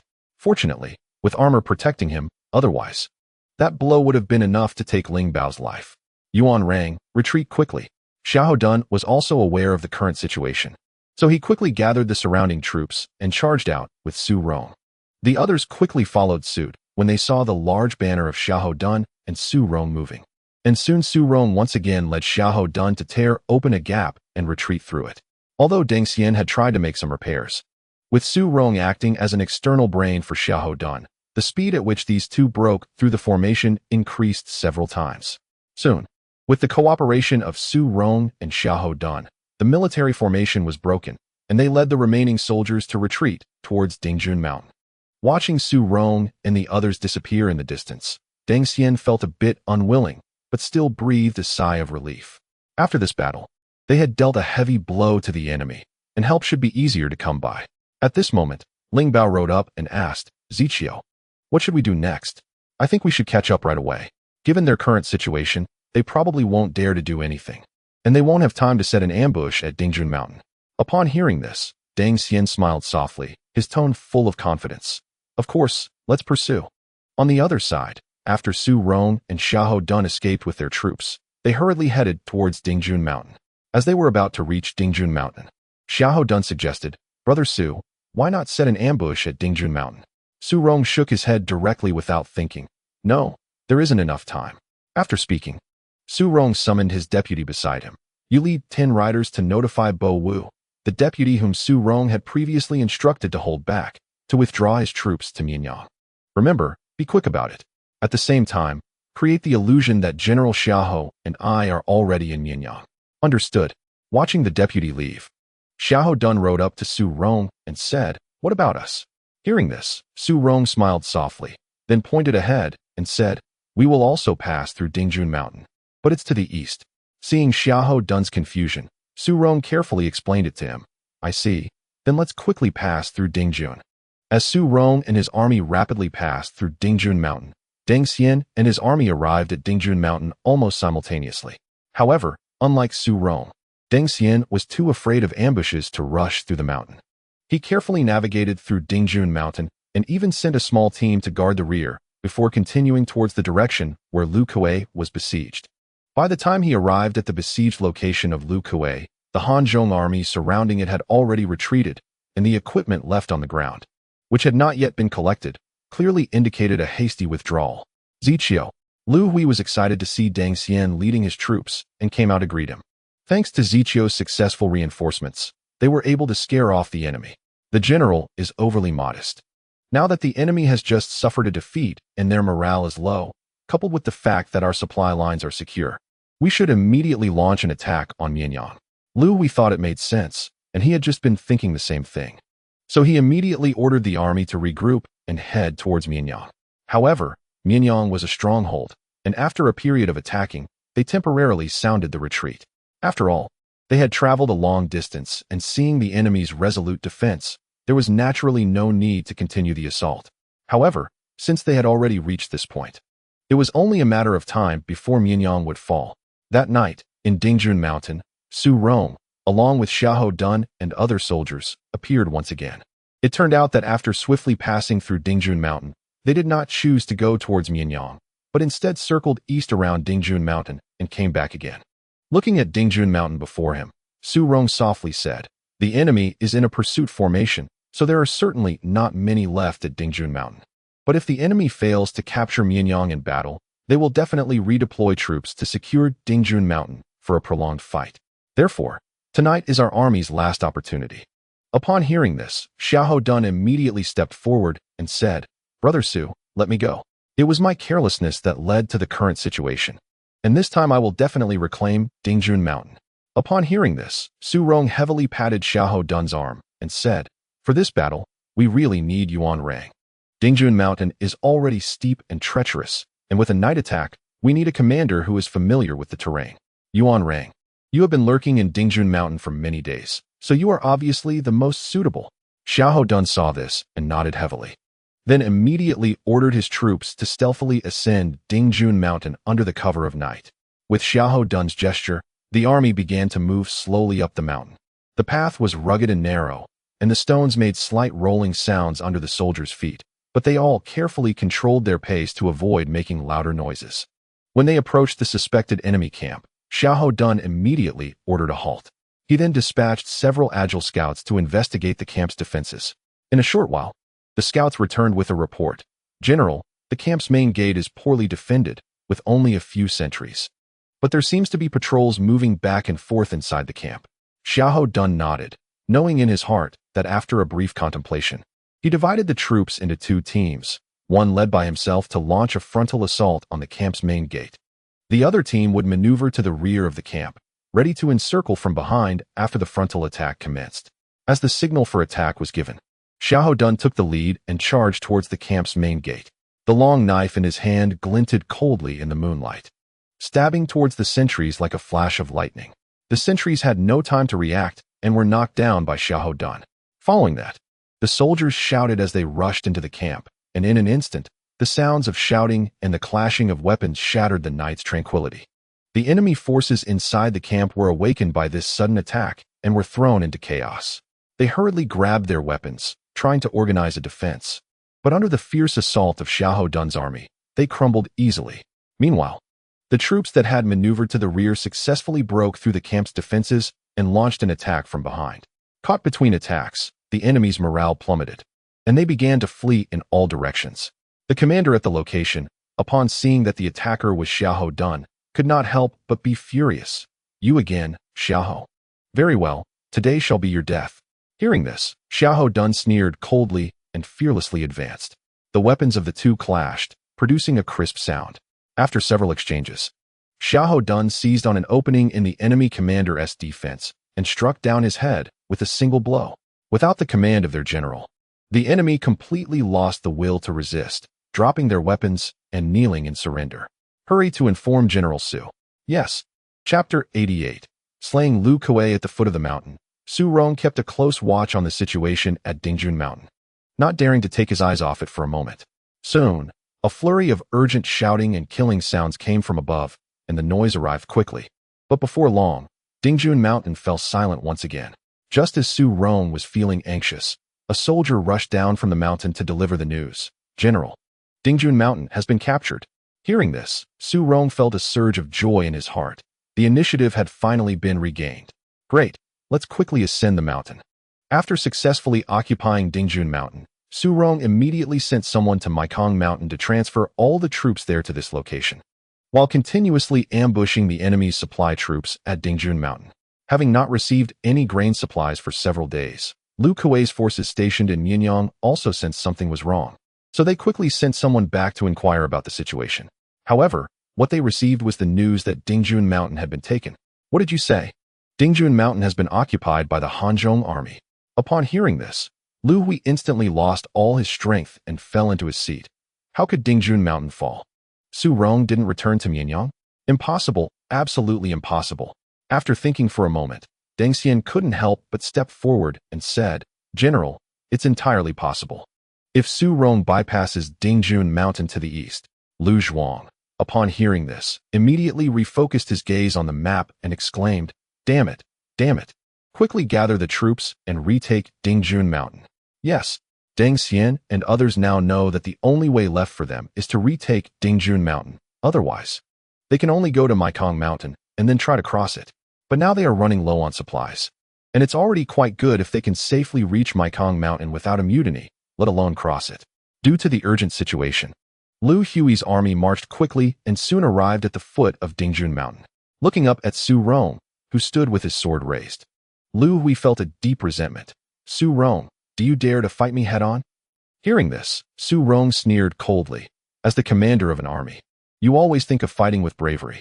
You truly show signs of being at your wit's end.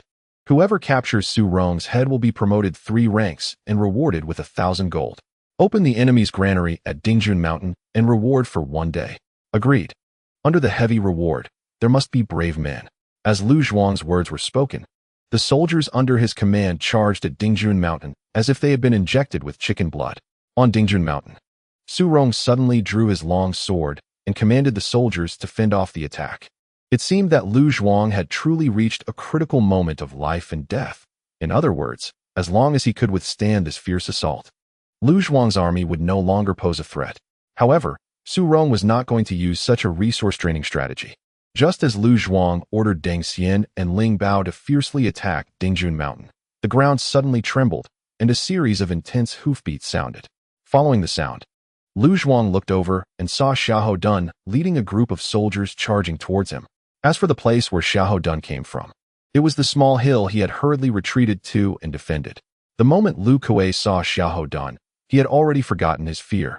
and instead wore a blank expression. Could this, perhaps, also be part of Su Rong's scheme? Due to the main forces attacking Dingjun Mountain, Lu Hui's defenses were extremely weak at this moment. Under the fierce charge of Xiahou Dun, they were completely unable to withstand it. Soon, Xiahou Dun rushed over with a large knife and beheaded Lu Hui with a single strike. Lu Hui is dead. Surrender, and you will not be killed. Lu Hui is dead. Surrender, and you will not be killed. Lu Hui is dead. Surrender, and you will not be killed. As Xiahou Dun's troops shouted continuously, the Yizhou army lost all will to resist upon seeing Lu Xun's head. Deng Xian and Ling Bao realized that continuing to fight was pointless, so they could only drop their weapons and surrender. Watching Xiahou Dun slay Lu Xun in battle, Su Rong let out a heavy sigh. He then sheathed his sword and said solemnly, "In this battle, the outcome is already decided."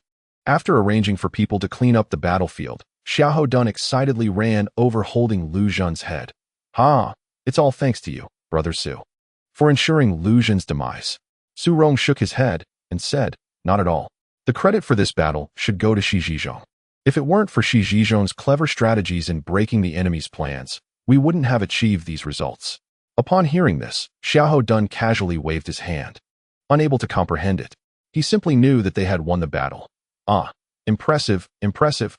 You are all impressive. I just can't wrap my head around these things. Ha ha ha."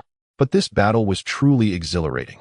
Soon, the news of Lu Wei's death and the surrender of Deng Xian and Ling Bao reached Dong Fu's ears. Upon hearing this news, Dong Fu almost thought he had misheard it, until Yin Yin called him, bringing his thoughts back. "Military advisor, what should we do now? What should we do?" "Quickly retreat. Hurry to withdraw from Baishiguan. Otherwise we won't have a chance to retreat. Go fast." "Understood."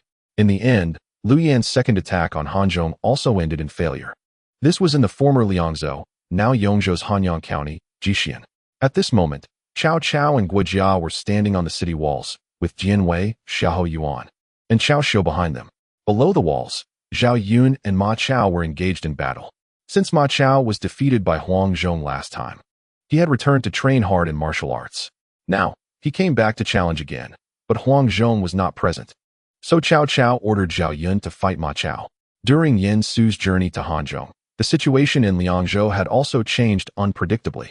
Han Sui had already joined forces with Ma Tong, but fortunately, apart from Ma Chao, who could not sit still and came to challenge, there had not been a major battle between the two sides. However, Cao Cao always remembered that Yin Su had once told him that in Ma Tong and Han Sui's army, apart from Ma Chao, there were also great generals Yin Xing and Pang De, so Cao Cao did not dare to underestimate Ma Tong and Han Sui. At this moment on the battlefield, Zhao Yun and Ma Chao were each mounted on their steeds, standing with their spears. With a loud shout, the two charged at each other like lightning. Zhao Yun's spear danced in his hand, with an extremely agile technique, the spear tip flickering like a swimming dragon, stabbing at Ma Chao's throat and sweeping towards his lower body, changing unpredictably. Ma Chao responded with a heavy spear technique, his long spear steady like Mount Tai, each move carrying tremendous force, deflecting Zhao Yun's fierce attacks time and again.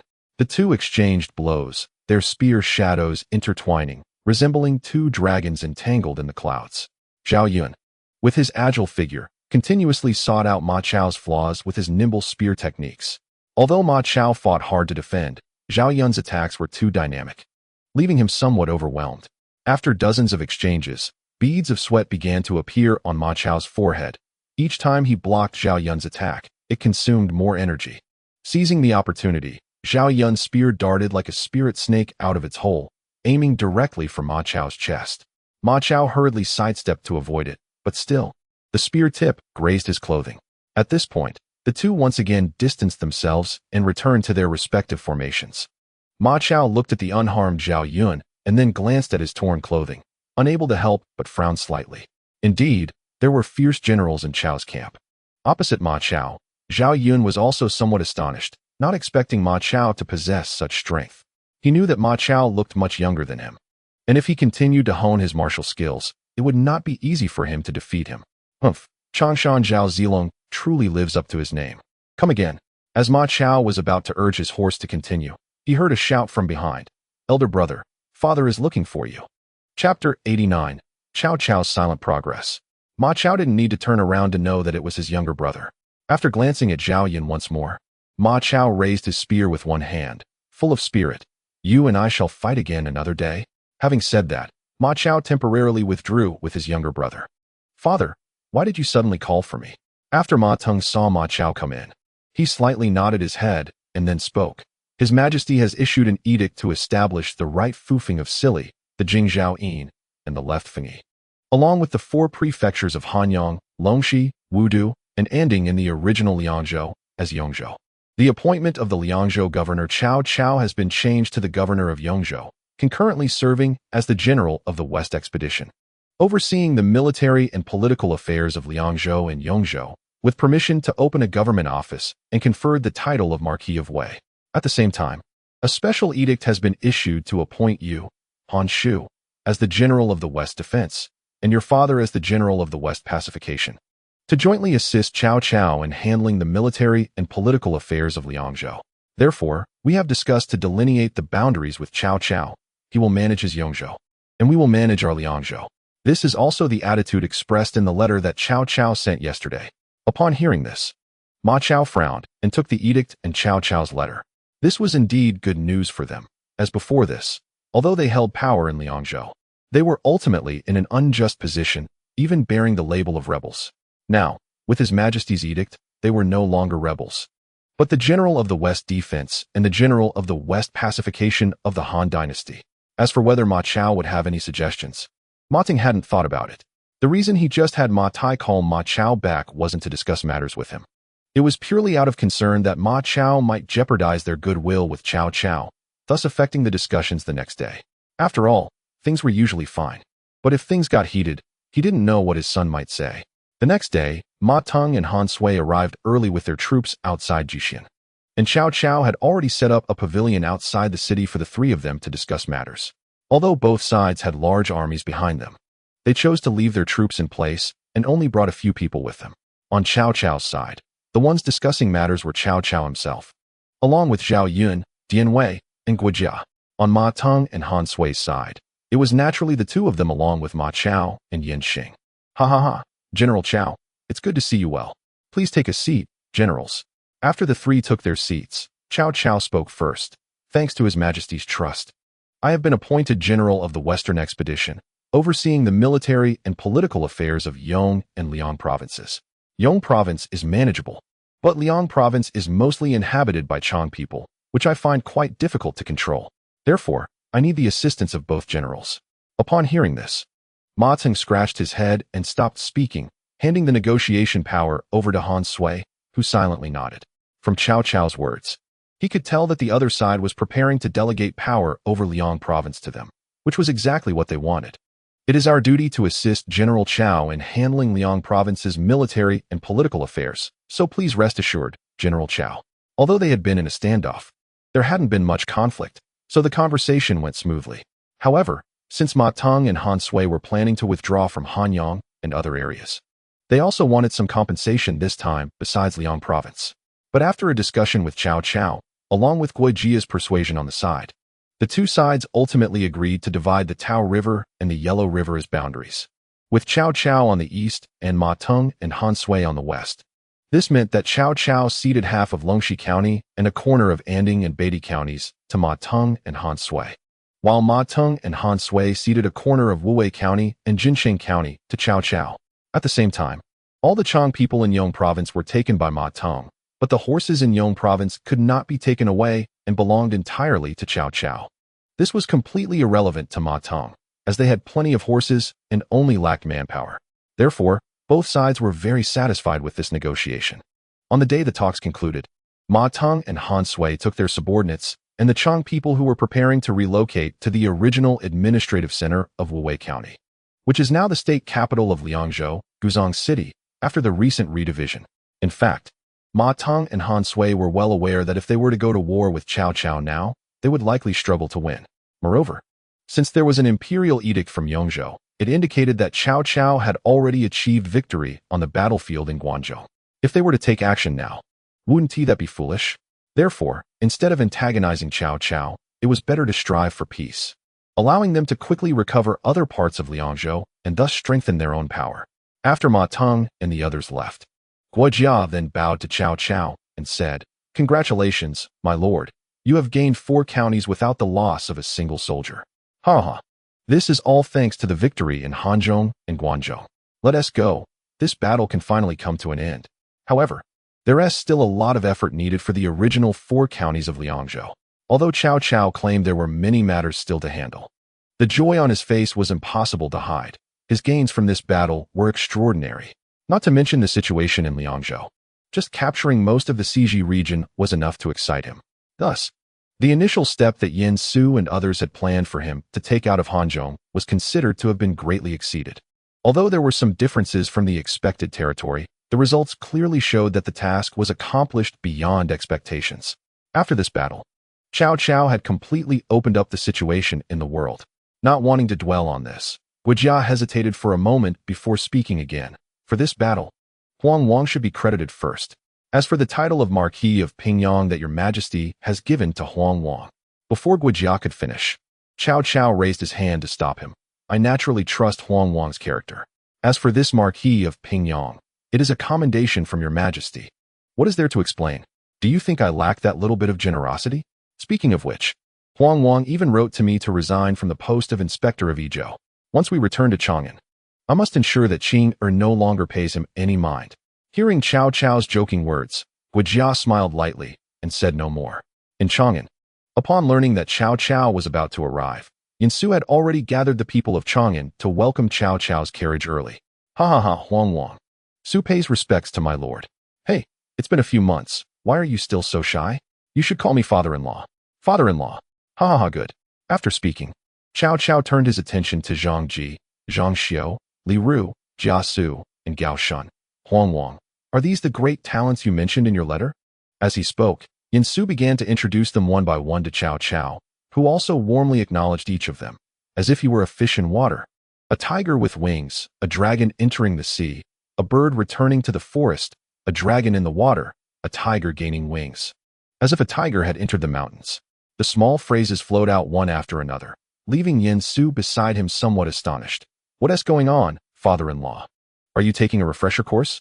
Chapter 90. The harmonious cooperation of the father-in-law and son-in-law after calming down Jia Su and the others and notifying them of the rewards to be given during the banquet. Cao Cao then followed Yin Su to where Zhang Liao was located. Upon seeing Zhang Liao, Cao Cao immediately stepped forward to pay his respects. Are you Zhang Wenyuan of Yinmen? Zhang Liao was taken aback by the honor and quickly stood up to return the greeting. I am Zhang Wenyuan from Mai, Yinmen. I have met General Cao. Cao Cao nodded and continued.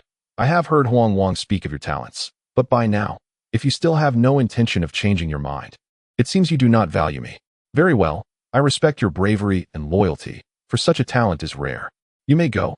Saying this, Cao Cao waved his hand, turned his back decisively. Yin Su immediately stepped forward and grabbed Cao Cao's sleeve. My lord, Zhang Wenyuan is a talent good at warfare. If he cannot be used by you, you must not let him leave like this. Huang Wang, do not say any more. I respect Wenyuan as a hero. How can I harm a hero? Wenyuan, you may leave.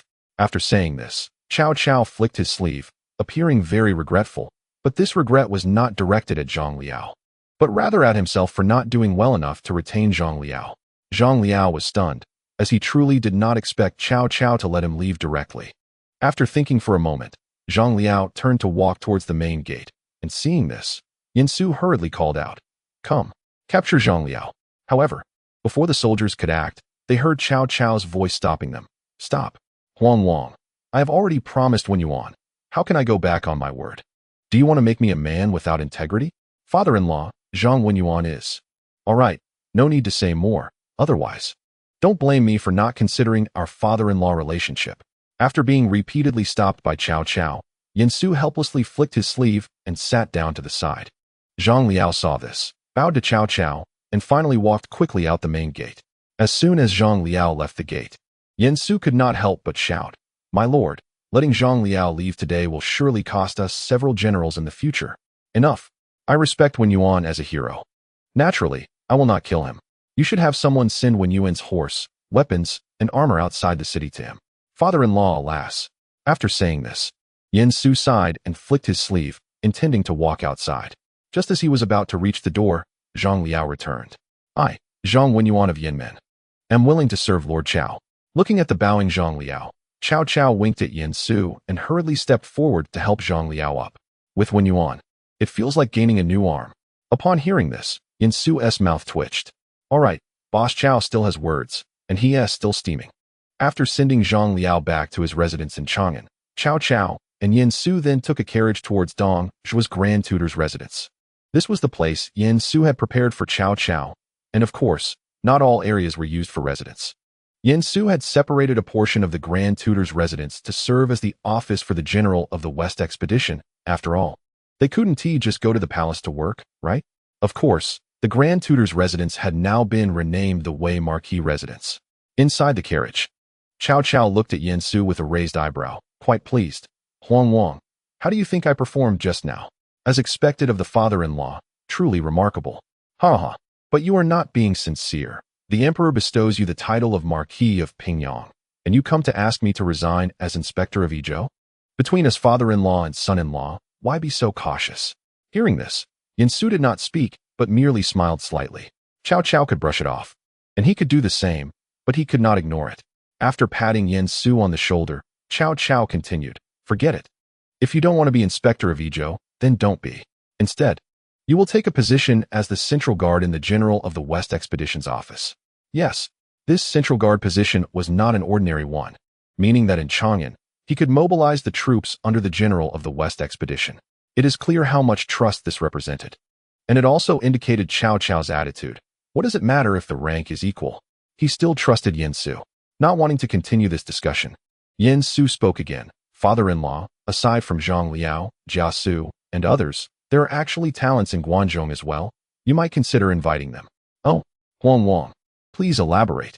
This person is Duan Wei, a fellow townsman of Jia Su, Zhang Ji, and Zhang Xiu, hailing from the Duan family of Wu Wei. This person is quite interesting. He is considered an anomaly under Dong Zhuo. While others were plundering in Guangzhou, this person did not associate himself with them, but focused entirely on restoring the people's livelihoods. He is now stationed in Hongnong, Huayin. Upon hearing this, Cao Cao became interested. There are such people under Dong Zhuo? A little white ball popping up from the mud. If what Huang Wang says is true, then he is indeed interesting. After rewarding the generals, I will go with he to take a look.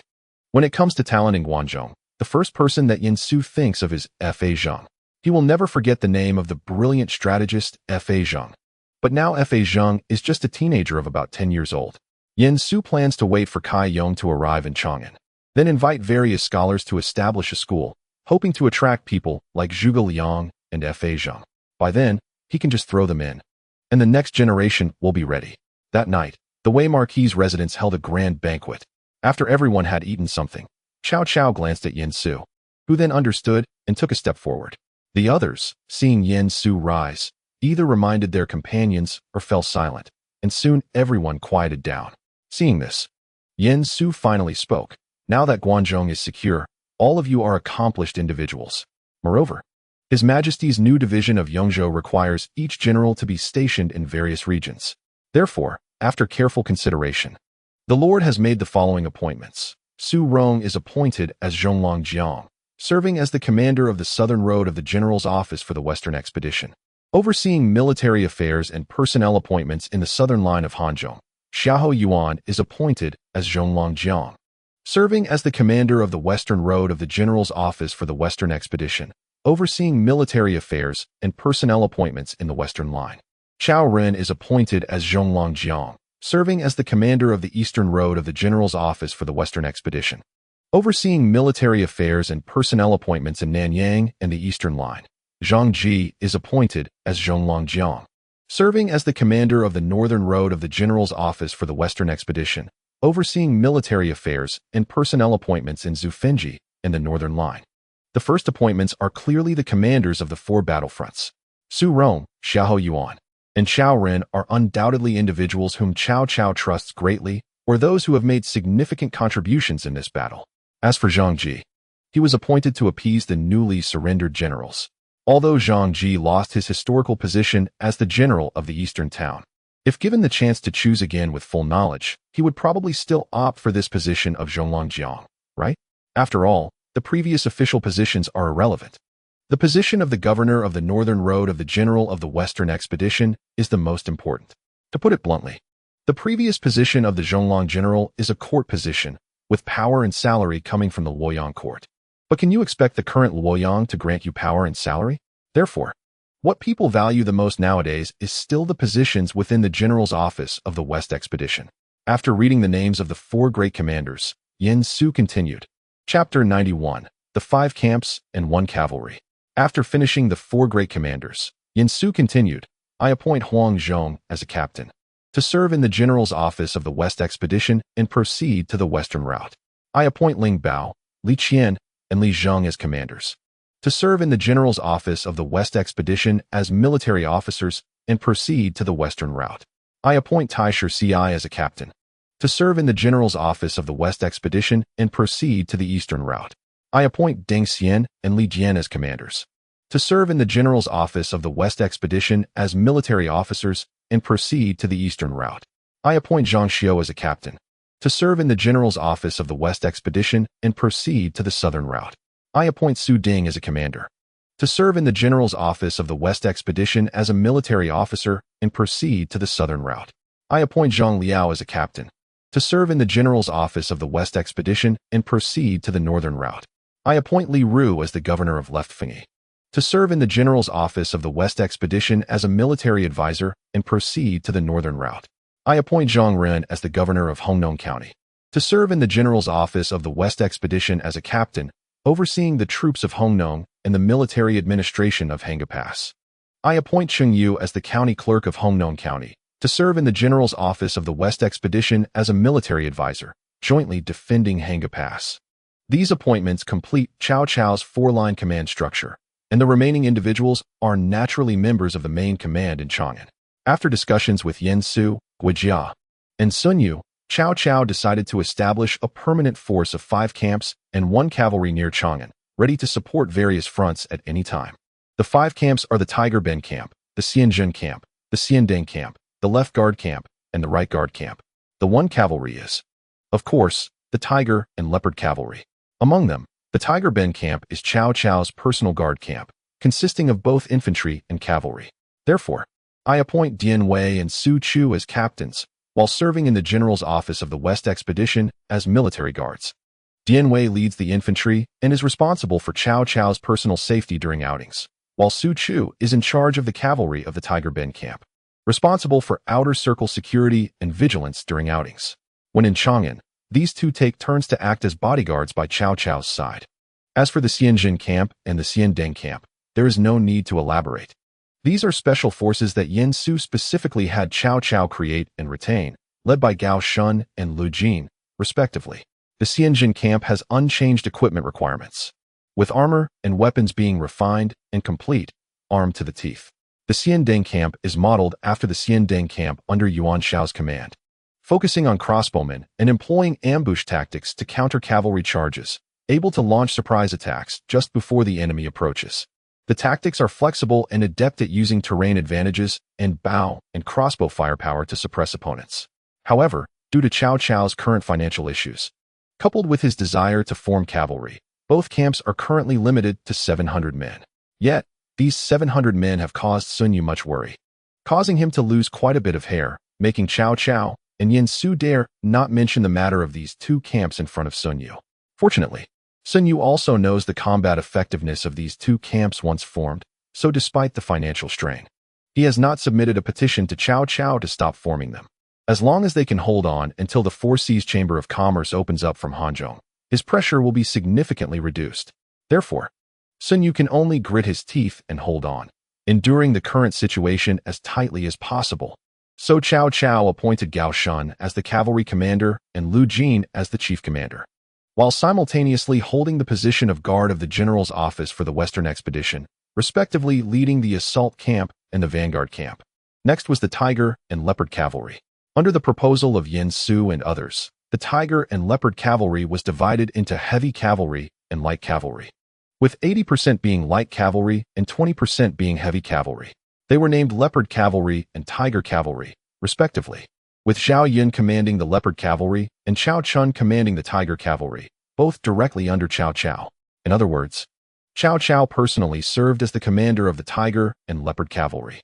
Like the previous individuals, Cao Cao also appointed Zhao Yun and Cao Chun as cavalry commanders, while simultaneously holding the position of guard of the general's office for the Western expedition. After discussing these special forces, what remained were the two large units, the left guard camp and the right guard camp. Xiahou Dun served as a cavalry commander, in charge of the guards, leading the left guard camp, and usually stationed outside Chang'an to manage the land. Cao Hong also held the position of cavalry commander, in charge of the guards, leading the right guard camp, and he too was stationed outside Chang'an to manage the land. However, compared to the left guard camp, the right guard camp placed more emphasis on training. This meant that if troops were to be dispatched to support the front lines, the right guard camp would certainly be utilized more, while the left guard camp resembled more of a training camp. This was the arrangement made after Cao Cao and his advisors discussed the current allocation of military forces. Although many people had not yet arrived in Chang'an, news would be conveyed to them, thus concluding the rewards for the military generals. Next, Sun Yu was to tally the military achievements and reward the soldiers accordingly. While the military achievements of the soldiers from each line would naturally be reported by the respective commanders and then submitted to Chang'an for reimbursement. As for the civil officials, this was not related to Yen Su. It was best left for Cao Cao and Sun Yu to discuss. However, it was certain that the focus of governance would shift to Guangzhong and the reconstruction of several counties in the west. This was also a perfect opportunity for the Four Seas Chamber of Commerce to establish itself in various counties. Just as the banquet was coming to an end, Cao Cao suddenly stood up and said, "This time we were able to capture Guangzhong, and I believe that Huang Wang should be recognized for his merit. Therefore, I think that although there is already the Marquis of Pingyang that was bestowed by His Majesty, and I have only granted him the title of a guard commander, so I have decided to approve the establishment of an 800-man cavalry unit for Huang Wang." This matter surprised not only the others, but even Yen Su. Seeing Yen Su in a daze, Sun Yu quickly whispered a few words in his ear, and only then did Yen Su understand that Cao Cao was using this opportunity to establish a reputation for himself as a ruler who could accommodate loyal ministers and did not fear them. After thinking for a moment, Yen Su also stood up to accept the decision. After all, who doesn't have a few private troops? As long as the number of people is not too many, there is no problem. However, Yen Su is a private soldier personally authorized by Cao Cao, and he is also cavalry. This combat power can be instantly raised to the maximum. Cao Cao was pleased to see Yen Su agree, and he nodded in appreciation. As for whether Yen Su would lack people to train these cavalry, Cao Cao was not worried at all. Not to mention that after returning to Chang'an, Cao Xiu would be following Yen Su again, but Yen Su's usual bodyguard, Guan Hai, was also no weakling. Since that was the case, then you can decide the name. Upon hearing Cao Cao's words, Yen Su pondered for a moment and then looked up and said, "Let's call it the Phoenix Blazing Fire Cavalry."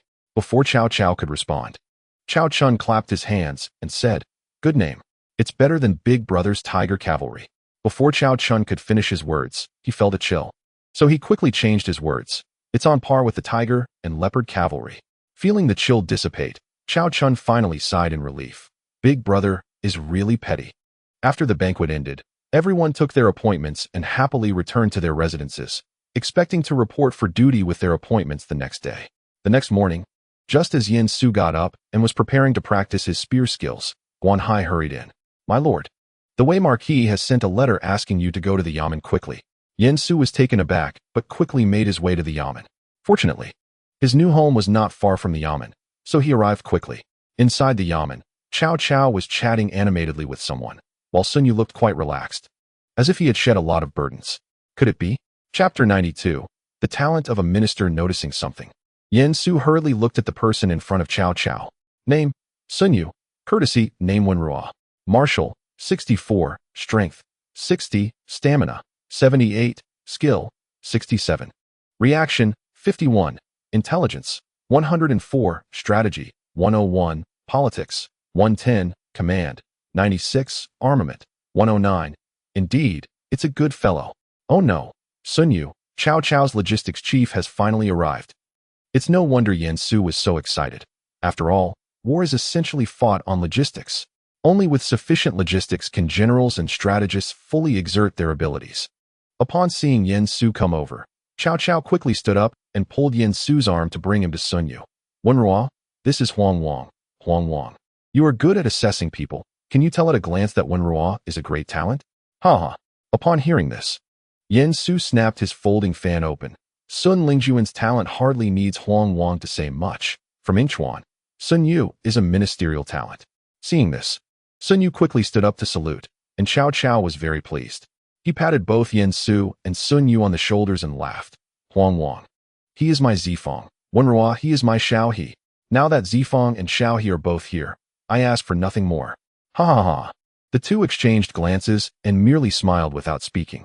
Yen Su was quite clear about his own worth and wouldn't compare himself to Zhang Liang. As for Sun Yu, he indeed had talent, but he was probably still thinking about letting Cao Cao become Huoguang. After the world is pacified, power will be returned to the Han dynasty. So Cao Cao's comparison of Zhang Liang and Xiao He is somewhat impure. The arrival of Sun Yu made not only Cao Cao happy, but also Sun Yu, as he finally had someone to help him. Looking closely at Cao Cao's camp, there were indeed quite a few people, but Yen Su couldn't catch anyone every day, completely ignoring the affairs. Cheng Yu and Li Ru were sent out as military advisors. Yen Pu continued to assist Su Rong with political affairs in Hanzhong. And Shi Jicai went west, likely needing to wait until the western counties stabilized before returning. As for Guojia, this fellow was in poor health due to late treatment. Now worse than Shi Jicai, and Sun Yu was genuinely afraid of accidentally overworking him. Kai Yong was preparing for the academy. So the only people left to help him with political affairs were Jia Su and Man Chong. However, Man Chong was mainly responsible for the assessment and supervision of various officials, while Jia Su was someone who was always reluctant to work proactively. So it was impossible to rely on him. Therefore, during this period, it was no exaggeration to say that all the political affairs were shouldered by Sun Yu alone. Now that his little uncle was here to share the burden, Sun Yu was naturally very happy. After chatting in the yamen for a long time, Yen Su, fearing that Sun Yu would make him work, quickly slipped away. As for Cao Cao, he took Jia Su to Huayin, preparing to persuade Duan Wei to surrender. This trip should not encounter any accidents, as Hongnong County had already fallen into Cao Cao's hands. Moreover, Duan Wei remained in Huayin without any intention of leaving, so the camp he leaned towards was needless to say. And indeed, it turned out to be the case. After Cao Cao awarded Duan Wei, he sent him to Hanzhong to serve under Su Rong, as the war on the southern front was relatively less than the other three fronts. Additionally, due to the special nature of Hanzhong, the southern front had the task of farming, training troops, and building workshops, so sending Duan Wei there was completely appropriate. At the same time, as the gentry of Hanzhong and the families of Cao Cao's subordinates arrived in Chang'an, the city finally became lively again. However, the conflict between the Hanzhong gentry and the Guangzhong gentry began to emerge gradually. But this had nothing to do with Yen Su. He could leave this matter to Sun Yu and Sun Yu to handle, as he was not looking for trouble for himself. However, some matters could not be avoided. Inside the Four Seas Chamber of Commerce in Chang'an, Yen Su rubbed his temples, feeling a headache. While below him were several heads of the chamber who had come to complain. My lord, they are truly bullying us too much. Yes, my lord. What problem does our chamber's paper have? It's much better than the previous hemp paper. During this time, Zuobo successfully lured in the two he had caught in Hanzhong, as well as Hua Tuo, who was attracted by the medical books. With their arrival, Yen Su naturally wouldn't let them leave, and under various promises, he successfully kept them. Moreover, with Zuobo's arrival, the paper of their Four Seas Chamber of Commerce made another breakthrough, so their paper was definitely not the problem. But why were they facing difficulties in Guangzhou? Simply put, it was still a matter of interests. Tomorrow, let's host a banquet and let them come to invest. Once these words were spoken, everyone below became restless. My lord, it was agreed to be every 3 years. Before they could finish, Yen Su raised his head and said coldly, Hanzhong can now only go out by water transport to the east and west. So I plan to have them pay money, grain, and manpower to repair the Lu Valley Road, the Baoxie Road, and the Lanwu Road to clear the waterways and recarve the mountain roads. Why don't you all contribute? Upon hearing that Yen Su wanted money, everyone fell silent. Seeing this, Yen Su continued, each family can take out 40 of their shares and let them be given to the families in Guangzhou tomorrow. In this way, you will still be the majority shareholder. Furthermore, as long as you open shops in Guangzhou, even if you lose 40 of your shares, the profits will surely be more than before. This matter is settled. After finishing, Yen Su didn't care about the representatives put forward by various families and directly stood up to leave. He believed that with these people's shrewdness, they would definitely be able to figure out this account. News of Cao Cao entering Hanzhong and expanding his territory several times soon reached the ears of various warlords. Among them, Liu Yan had the most intense reaction, but he had just suffered defeat in Hanzhong and could do nothing, so he had to endure it. Of course, he wouldn't know how calm he would remain if he received news that all three of his sons had been captured by Yin Su. Besides Liu Yan, the other two who reacted significantly were Yuan Shao and Yuan Shu. Yuan Shao had just taken over Jizhou, and with Kong Rong, Liu Bei, and Gong Sun Zan eyeing him closely, he managed to suppress his inner restlessness under the persuasion of his advisors. But Yuan Shu was different, ever since Sun Jian's death. Yuan Shu had shifted from offense to defense in Nanyang, and his control over Yuzhou had also decreased significantly. After all, the first twin flower red stick under his command had died, and it would be impossible to say it had no impact at all. Upon hearing that Cao Cao had won a victory, Yuan Shu became eager to take action, planning to first deal with Liu Biao before taking control of the Central Plains. However, before he could even think about how to achieve great things, trouble arose in Yangzhou. Chapter 93. Sun Tzu and Zhou Yu, the governor of Yangzhou, Chen Wan, passed away. Originally, Yuan Shu, being close to Yangzhou, should have been the first to react. But it was Yuan Shao who somehow got the news and directly sent Yuan Yi to take over Chen Wan's position. When Yuan Shu heard this, he naturally refused, saying, "It's just a little maid I've raised," while attempting to intercept Yuan Yi. Yuan Yi was blocked and could only escape to Pei County, but unfortunately, he was eventually killed, completely exhausting the last bit of goodwill between the two Yuans. However, Yuan Shu didn't care about this at all. He even sent someone to take over as the governor of Yangzhou and successfully occupied Sichuan. Upon hearing this news, Zhang Miao and Bao Xian in Yenzhou felt that an opportunity had come. "Bro, you're just feeding us directly."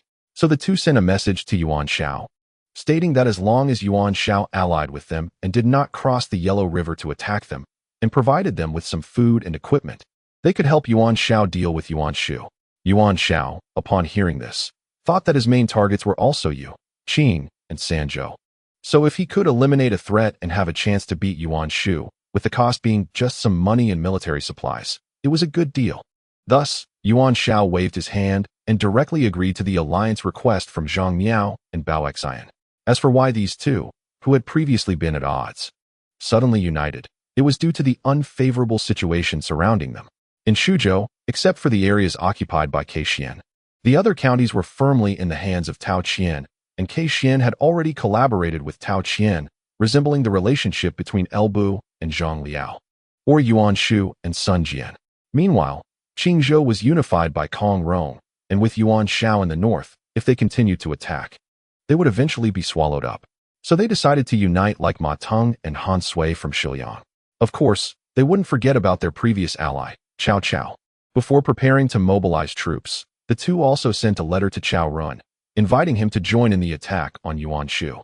Cao Ren had just received the appointment as the governor of the eastern route of the general of the West expedition, but he already had the power to make military decisions independently, needing only to inform Chang'an. After considering it, Cao Ren thought that the worst outcome would simply be a retreat, so he agreed to Zhang Miao's request. In Chunlu County, after receiving the news that Cao Ren had agreed to mobilize troops, Zhang Miao couldn't help but feel overjoyed and hurriedly said to the middle-aged man dressed as a scholar sitting beside him, "Gong Tai, Cao Ren has agreed to mobilize troops." Yes, the one advising Zhang Miao and Bao Xian was none other than Cao Cao's beloved Qin Gong. Qin Gong raised his teacup, took a sip, and said leisurely, "This new tea-making method by Yan Huang indeed has its own unique flavor." Seeing this, Bao Xian quickly moved closer to Qin Gong, saying, "Let us drink this tea later. What should we do next?" Qin Gong set down his teacup, glanced at Zhang Miao, then at Bao Xian, and finally spoke. "This is still not enough. You two should send someone to persuade Tao Qian in Suzhou and Liu Biao in Jingzhou. Yuan Shu relies on the influence of the Yuan family in Runan, looking down on everyone. Therefore, as long as we offer substantial benefits, both Tao Qian and Liu Biao will definitely agree to mobilize troops. Moreover, with the autumn harvest approaching, now is not the best time to deploy troops. But we can take this time to discuss how to mobilize. By then, the four of us can jointly divide Yuan Shu. Of course, if that doesn't work, having either Liu Biao or Tao Qian agree would be sufficient. Remember, at least one must agree."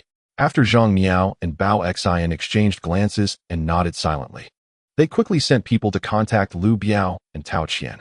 While Chen Gong was plotting against Yuan Shu, 2 young men in Lujiang County were also scheming against him. The sunlight shone on the stone table in the courtyard, where 2 spirited young men sat facing each other. The one on the left, who was stronger, wore a light black gold armor over soft beast leather. Although it was casual attire, it could not conceal his imposing aura. He stood nearly 2 meters tall, with an upright posture and a spirited demeanor. His thick, shiny black hair was tied back, adorned with both metallic and silky elements. His face was handsome, with sharp eyes exuding confidence, a high nose, and firm lips, displaying a heroic presence. The other wore a luxurious long robe primarily in red, embroidered with exquisite patterns and complemented by golden decorations, appearing both elegant and authoritative. His appearance was handsome, with bright eyes and fair skin, and his features were finely chiseled, exuding charm with every gesture. These 2 were, of course, Sun Tzu and Zhou Yu. Previously, when Sun Jian took his old friends to venture into their careers, he left Sun Tzu and his mother in Yangzhou. Sun Tzu was ambitious and talented.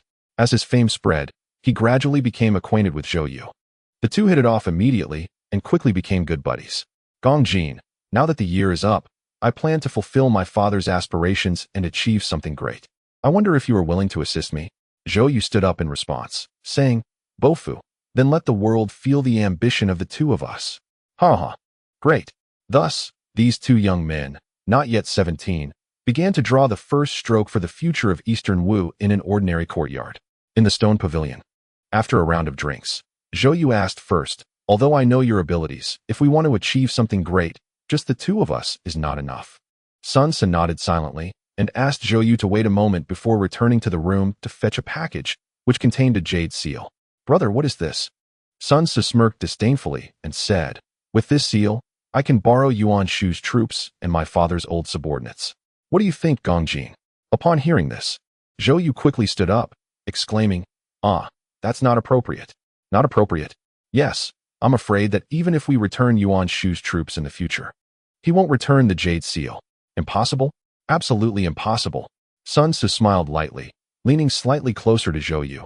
What if it's not that he won't return my jade seal, but that I won't return his troops? Brother, don't jest. How can a mere troop compare to the jade seal of the state? Sun Tzu knew that Zhou Yu was testing whether he had great ambitions, and he simply looked at Zhou Yu with a smile, wanting to see how long the young man could keep up the act. Zhou Yu, seeing this, understood Sun Tzu's thoughts, and soon both could no longer contain their laughter, their smiles becoming increasingly unrestrained. Chapter 94. The Warm Dream of the Couple's Quilt in Chang'an, Yansu. After redistributing the shares belonging to the gentry in the Four Seas Chamber of Commerce, strolled to the outskirts of Chang'an City by the banks of the Su River. This location was chosen by him, Cao Cao, and Kai Yong for the new academy. Lord Boji, Kai Yong turned around upon hearing the address. Oh, Marquis Pingyong, replied Kai Yong, I didn't expect you to come. How is the planning of the Su River Academy going? Hearing Yin Su ask about business, Kai Yong nodded slightly. The people you sent from the Four Seas Chamber of Commerce are quite capable. The site selection and planning of the academy are nearly finished.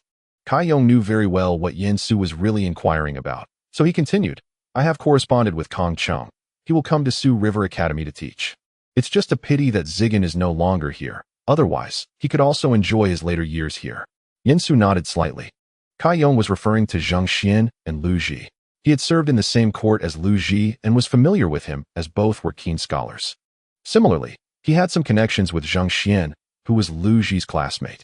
After all, in the Eastern Han, there were only a few who could read, and even fewer who could make a name for themselves in this field, so they were all somewhat acquainted. Hearing that his future father-in-law was continuously recruiting people for the academy, Yin Su felt relieved, although it seemed like he was just bringing in some old men. The students of these old men were not simple at all. When the time came, having them recommend candidates could bring in quite a few talented individuals. For instance, Zhang Xian had several well-known students, such as Zhao Shang from Hunan, Cui Yin from Qinghe, Wang Jing from Qinghe, Gui Yuan from Luan, Ringu from Luan, Zhang Yi from Beihai, Lu Yin from Lu, Cheng Bing from Runan, Sun Qian from Beihai, Qiel from Shanyang, and Su Xiai from Nanyang, among others.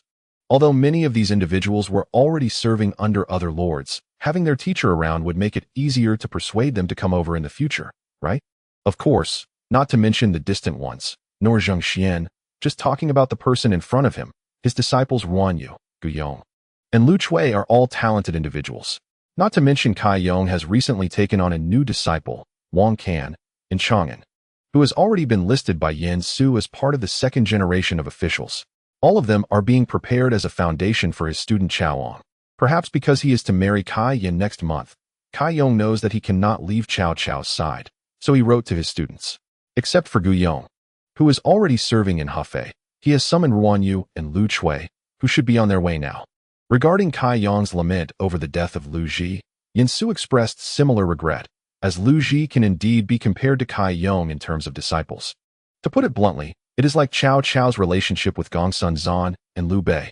After chatting a few more words to ease the atmosphere, Yin Su continued to ask, "Does Lord Boji know Mr. Shuijing?" Mr. Shuijing? Kai Yong pondered for a moment and silently shook his head. Yin Su, noticing this, couldn't help but frown slightly, wondering why. It shouldn't be like this. All right. Yin Su suddenly thought that Sima Hui was from Yangzhai, Yingchuan. It would probably be another 5 or 6 years before he would go to Jingzhou to stay as a guest and meet Peng Digong. It was then that this old man, who loved to give people nicknames, would call Sima Hui Master of the Water Mirror. Perhaps Su was mistaken. After all, Boji Gong must know both Peng Digong and Sima Hui. Upon hearing this, Kai Yong had some impression. He was the famous recluse from Xianyang and Sima Ditsao from Yangzhai, Yingchuan. Indeed, Boji Gong had a great memory. Would it be possible to invite Boji Gong to reach out to these two and invite them to the Shushui Academy? Upon hearing this, Kai Yong hesitated for a moment and then said, "If Sima Ditsao is invited by me, he might come to take a look. But as for Peng Digong, I cannot guarantee that." Yin Su understood Kai Yong's words. After all, Peng Digong was a recluse who didn't want to hold office or go out for leisure. An old bachelor. In that case, I will trouble Lord Boji to invite Mr. Ditsao, and I will personally visit Peng Digong. Although Kai Yong didn't understand why Yin Su was doing this, he still had some trust in his future son-in-law, so he nodded slowly. A month later, after discussions between Yin Su and Chao Qing, according to the customs of taking a wife, Yin Su married Kai Yin as a secondary wife. Of course, the position of Lady Chao Qing was unshakable and solid. The term secondary wife was also unheard of. After all, the current system was one husband, one wife, and multiple concubines. But later everyone understood that it meant a status slightly lower than the primary wife, but higher than a concubine. Yet children born would still be considered illegitimate. It was just that she enjoyed some rights of a wife, unlike the lowly status of a concubine. Although Yin Su's title did not conform to current customs, it wasn't too outrageous either. Moreover, since Yin Su was now a county lord, and neither Cao Cao nor Chao Qing had spoken out, everyone just assumed Yin Su was giving face to Lord Boji. Just right. Everyone was willing to give Lord Boji some face, so this matter was settled. That night, the brocade curtains swayed, the incense faded, and the lights dimmed. The warm mandarin duck quilt held dreams at first, the phoenix curtain moved with the shadows of people, and the colors of spring floated in the dark. Whispers entwined in soft tones, and shyness still covered the eyes. The emotions of clouds and rain were hard to cease. As dawn approached, the mirror reflected a rosy hue in the heart. However, Yin Su was not the kind of person to forget his old wife after marrying a new one. The next day, he discussed biology again with Chao Qing. Then it was 1, 2, 3, 4, 2, 2, 3, 4, 3, 2, 3, 4, and again. For half a month, Yin Su felt he might be more exhausted than Guojia.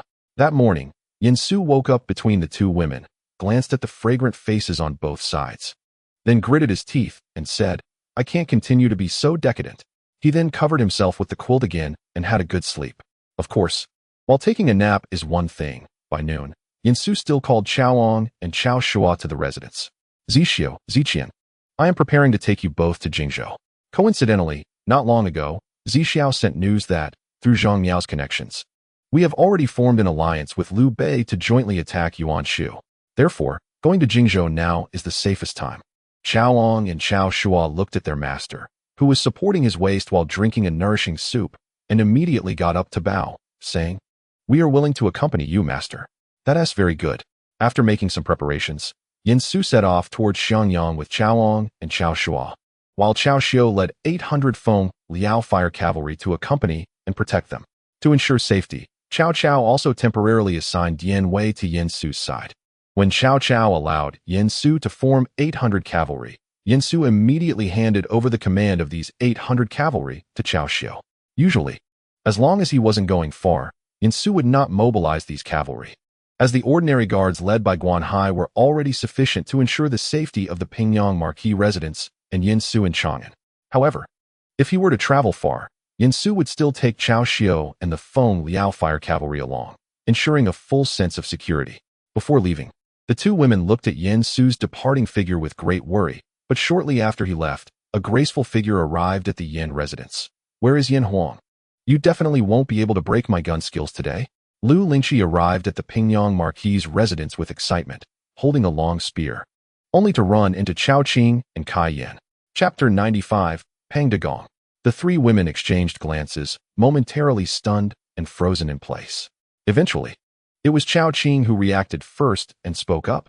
"Miss Lu has arrived, but unfortunately, my husband has just left the Marquis' residence. He must have already departed from Chang'an by now."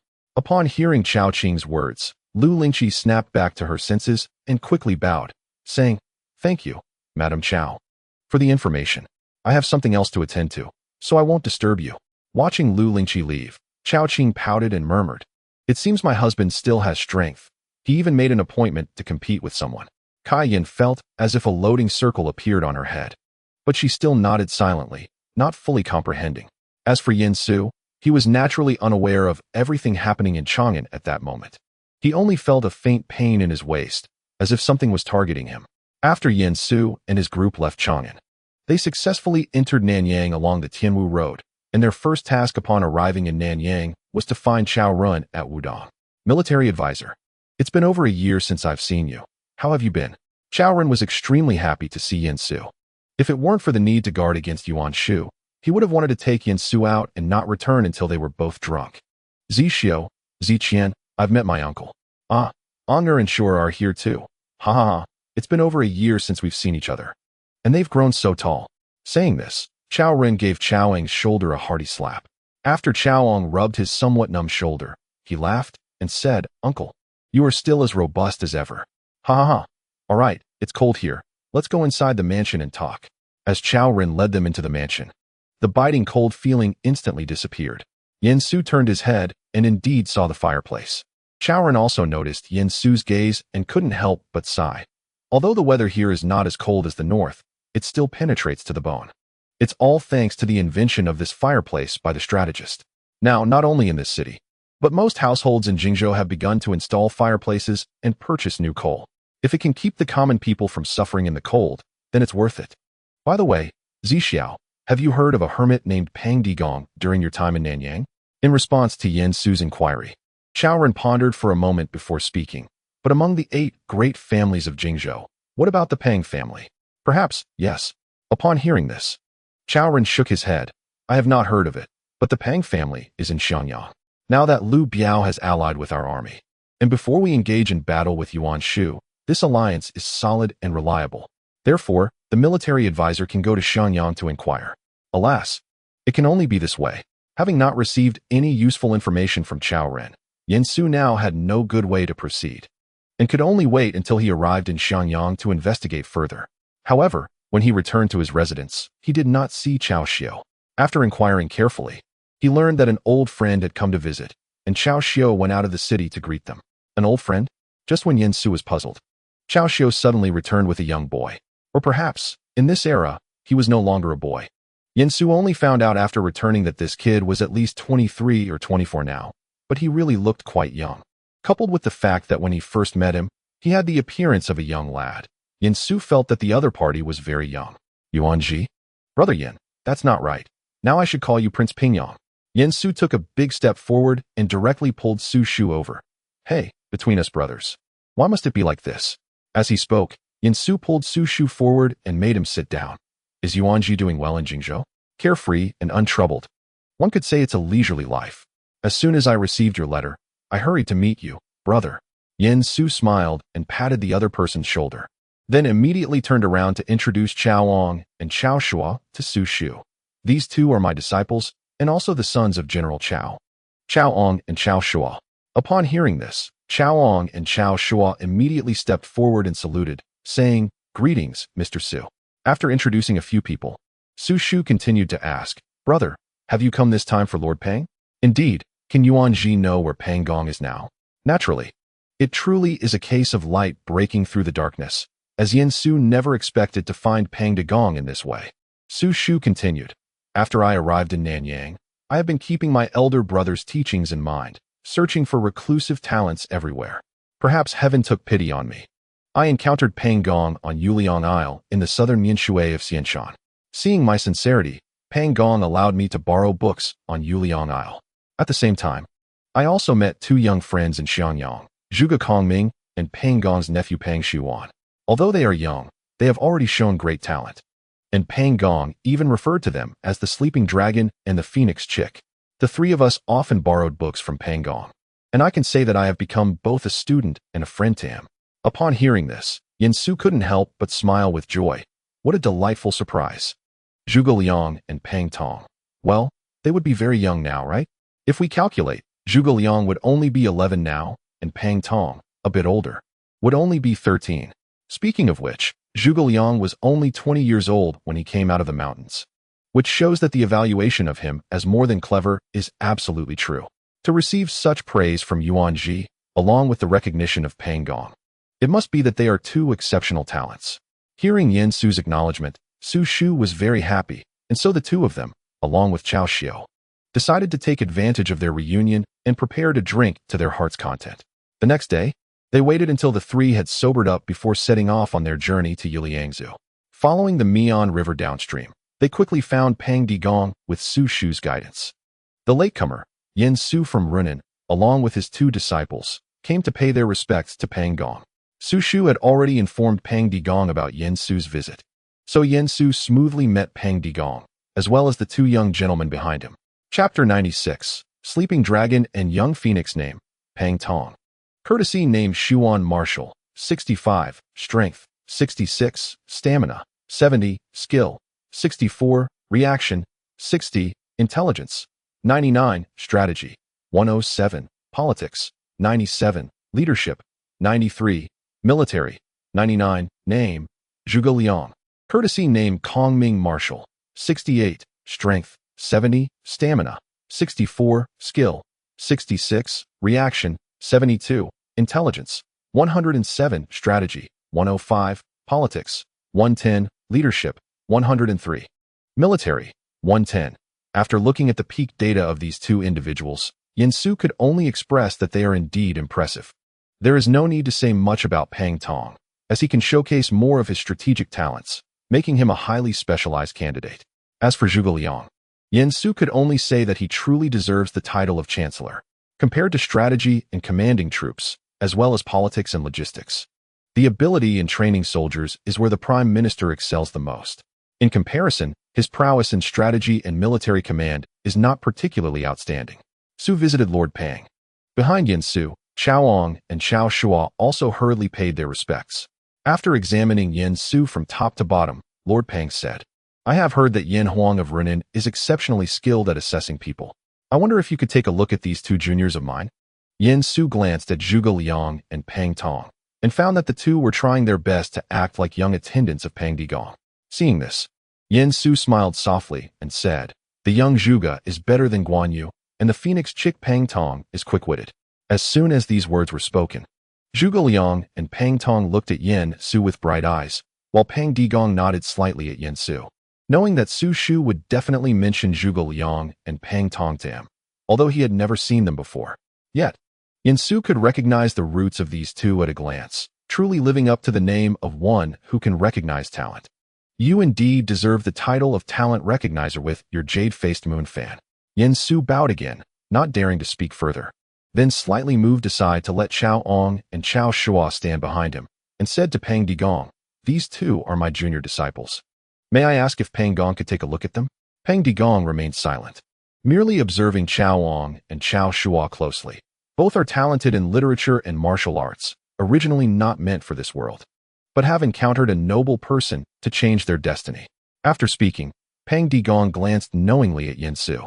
At this moment, Yin Su was truly shocked, thinking, "Brothers, what should we do when a fake diviner meets a real diviner? I'm waiting online, quite urgent." As expected of a senior, I still need to continue learning as a junior. In response, Lord Pang waved his hand and then gestured for Yin Su to sit down. While Cao Ong and Cao Shua were seated at another table by Zhuge Liang and his companion, looking at the tea in front of him. Yin Su directly picked up the cup and took a sip. Good tea. This method of drinking tea is something I learned from you. Ha ha. But it cannot be denied that Lord Pang has greatly developed it. Lord Pang simply nodded in response and did not comment further on this issue. What brings you here today? As the topic finally got back on track, Yin Su quickly stood up and said, to be honest, Lord Pang, although I am not talented, I have established the Xianshui Academy by the banks of the Xianshui River with the help of Lord Boji. I hope to have thousands of spacious halls to shelter all the poor scholars of the world. Now, Mr. Kong Chung and Mr. De Chao are willing to lend me a helping hand, and I have come today to invite Lord Pang to take charge at the Xianshui Academy. Although Lord Pang raised his head slightly to glance at Yin Su when he mentioned his desire to have thousands of spacious halls to shelter the poor scholars, he soon looked away.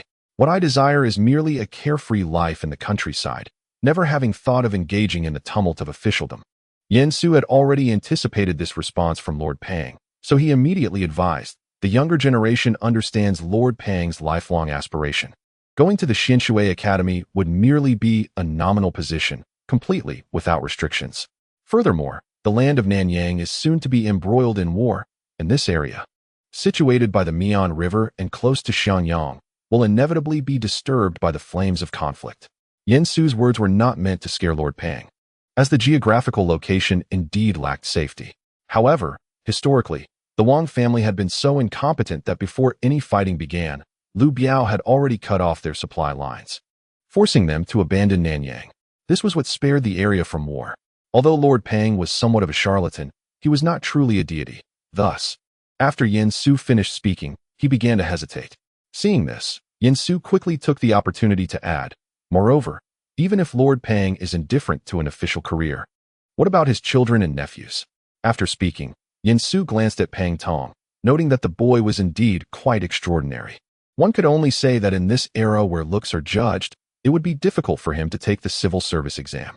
In response, Pang Digong chuckled softly, clearly implying that for the Pang family of Nanjun, if they wanted to enter the officialdom, there were still ways to do so. However, after taking a glance at Pang Tong, Pang Digong ultimately did not speak. After hesitating for a moment, Pang Digong said, let's discuss this matter for now. After saying this, Pang Digong looked towards the position where Zhuge Liang was and softly called, Kongming. Upon hearing Pang Digong's call, Zhuge Liang hurried over and replied, Pang Gong, my residence is somewhat simple, so it's not convenient to host esteemed guests. Please take them to your home to stay temporarily, and tomorrow, I will go to your house with Yuan Ji, Pang Digong continued. Upon hearing this, Zhuge Liang quickly agreed. At this time, Zhuge Liang was only 11 years old. Although he was engaged, he had not yet married, so he naturally did not live alone but stayed at his uncle Zhuge Xian's house. Initially, Zhuge Xian had taken Zhuge Liang and his brother Zhuge Jun away from Langya, not only to escape the chaos, but also because he had been appointed by Yuan Shu as the governor of Yuzhong. However, before he could arrive, the court had sent Zhu Hao to replace him. Nevertheless, since they had already left and Su province was not peaceful at that time, Zhuge Xian took Zhuge Liang and his brother Zhuge Jun to Jingzhou to seek refuge with his friend Liu Biao. Coincidentally, Zhuge Liang's two elder sisters were also there. His eldest sister was married to the Kuai family, Kuai Chi, while his second sister was married to Pang Digong's son, Pang Shanmen. This meant that Pang Digong was actually an elder to both Zhuge Liang and Pang Tong. Furthermore, with Zhuge Xian's matchmaking, Zhuge Liang was already engaged to a daughter of the Huang family, Huang Yueying. So, even though Zhuge Liang had left his hometown, he still had a prominent background, as 3 out of the 8 great families of Jingzhou were connected to him. Of course, if we look into it further, the 8 prominent families of Jingzhou are all interconnected, meaning that at this point, the 8 families have already been tightly bound together. As for whether this would become an obstacle for him to take Zhuge Liang away, Yin Su believes it will not. And he even thinks that this aspect might become a support for him. After all, these noble families in Jingzhou are not truly loyal to Liu Biao. They understand the principle of not putting all their eggs in one basket very well. It's just that, since they are currently all serving Liu Biao, they can't take significant action. However, with Yin Su's arrival, they've been handed a pillow to rest on. If General Pang De really takes Zhuge Liang and Pang Tong to Chang'an, it would be equivalent to building a big ship for the Jingzhou noble families. If Lu Biao's ship sinks, they can immediately switch to Cao Cao's ship. After Pang Digong finished explaining to Zhuge Liang, he then said to Yin Su, "This place is too impoverished and there isn't much food to entertain guests. So I kindly ask you and a few others to accompany Zhuge Kongming to Xiangyang for a temporary stay. At the same time, please give me half a day to consider how to proceed." Pang De's words had reached this point, and Yin Su naturally could not refuse. Pang Gong's words are heavy. "Since that's the case, I will first pay a visit to Mr. Zhuge." Very well. As expected, after Yin Su arrived in Xiangyang with Cao Ong and the others, he was immediately welcomed by Lu Biao's banquet. During the banquet, Yin Su could clearly feel that many people were discreetly watching him out of the corner of their eyes.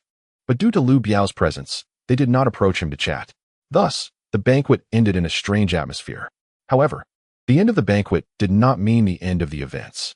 Indeed, after Yin Su temporarily stayed at Zhuge Xian's house, Zhuge Liang's two brothers-in-law, Pang Shanmin and Kuai Qi, came to visit Zhuge Xian under the pretext of accompanying their wives to see their uncle. Chapter 97. The Powerful Yushui Academy. Accompanying their wives to visit their uncle. Although that was what they said, after several rounds of greetings and casual chats, the scene ultimately turned into Yin Su, Pang Shanmin, and Kuai Qi sitting together. Dian Wei, who was standing diligently behind Yin Su, couldn't help but scratch his head, wondering how the situation had turned out like this.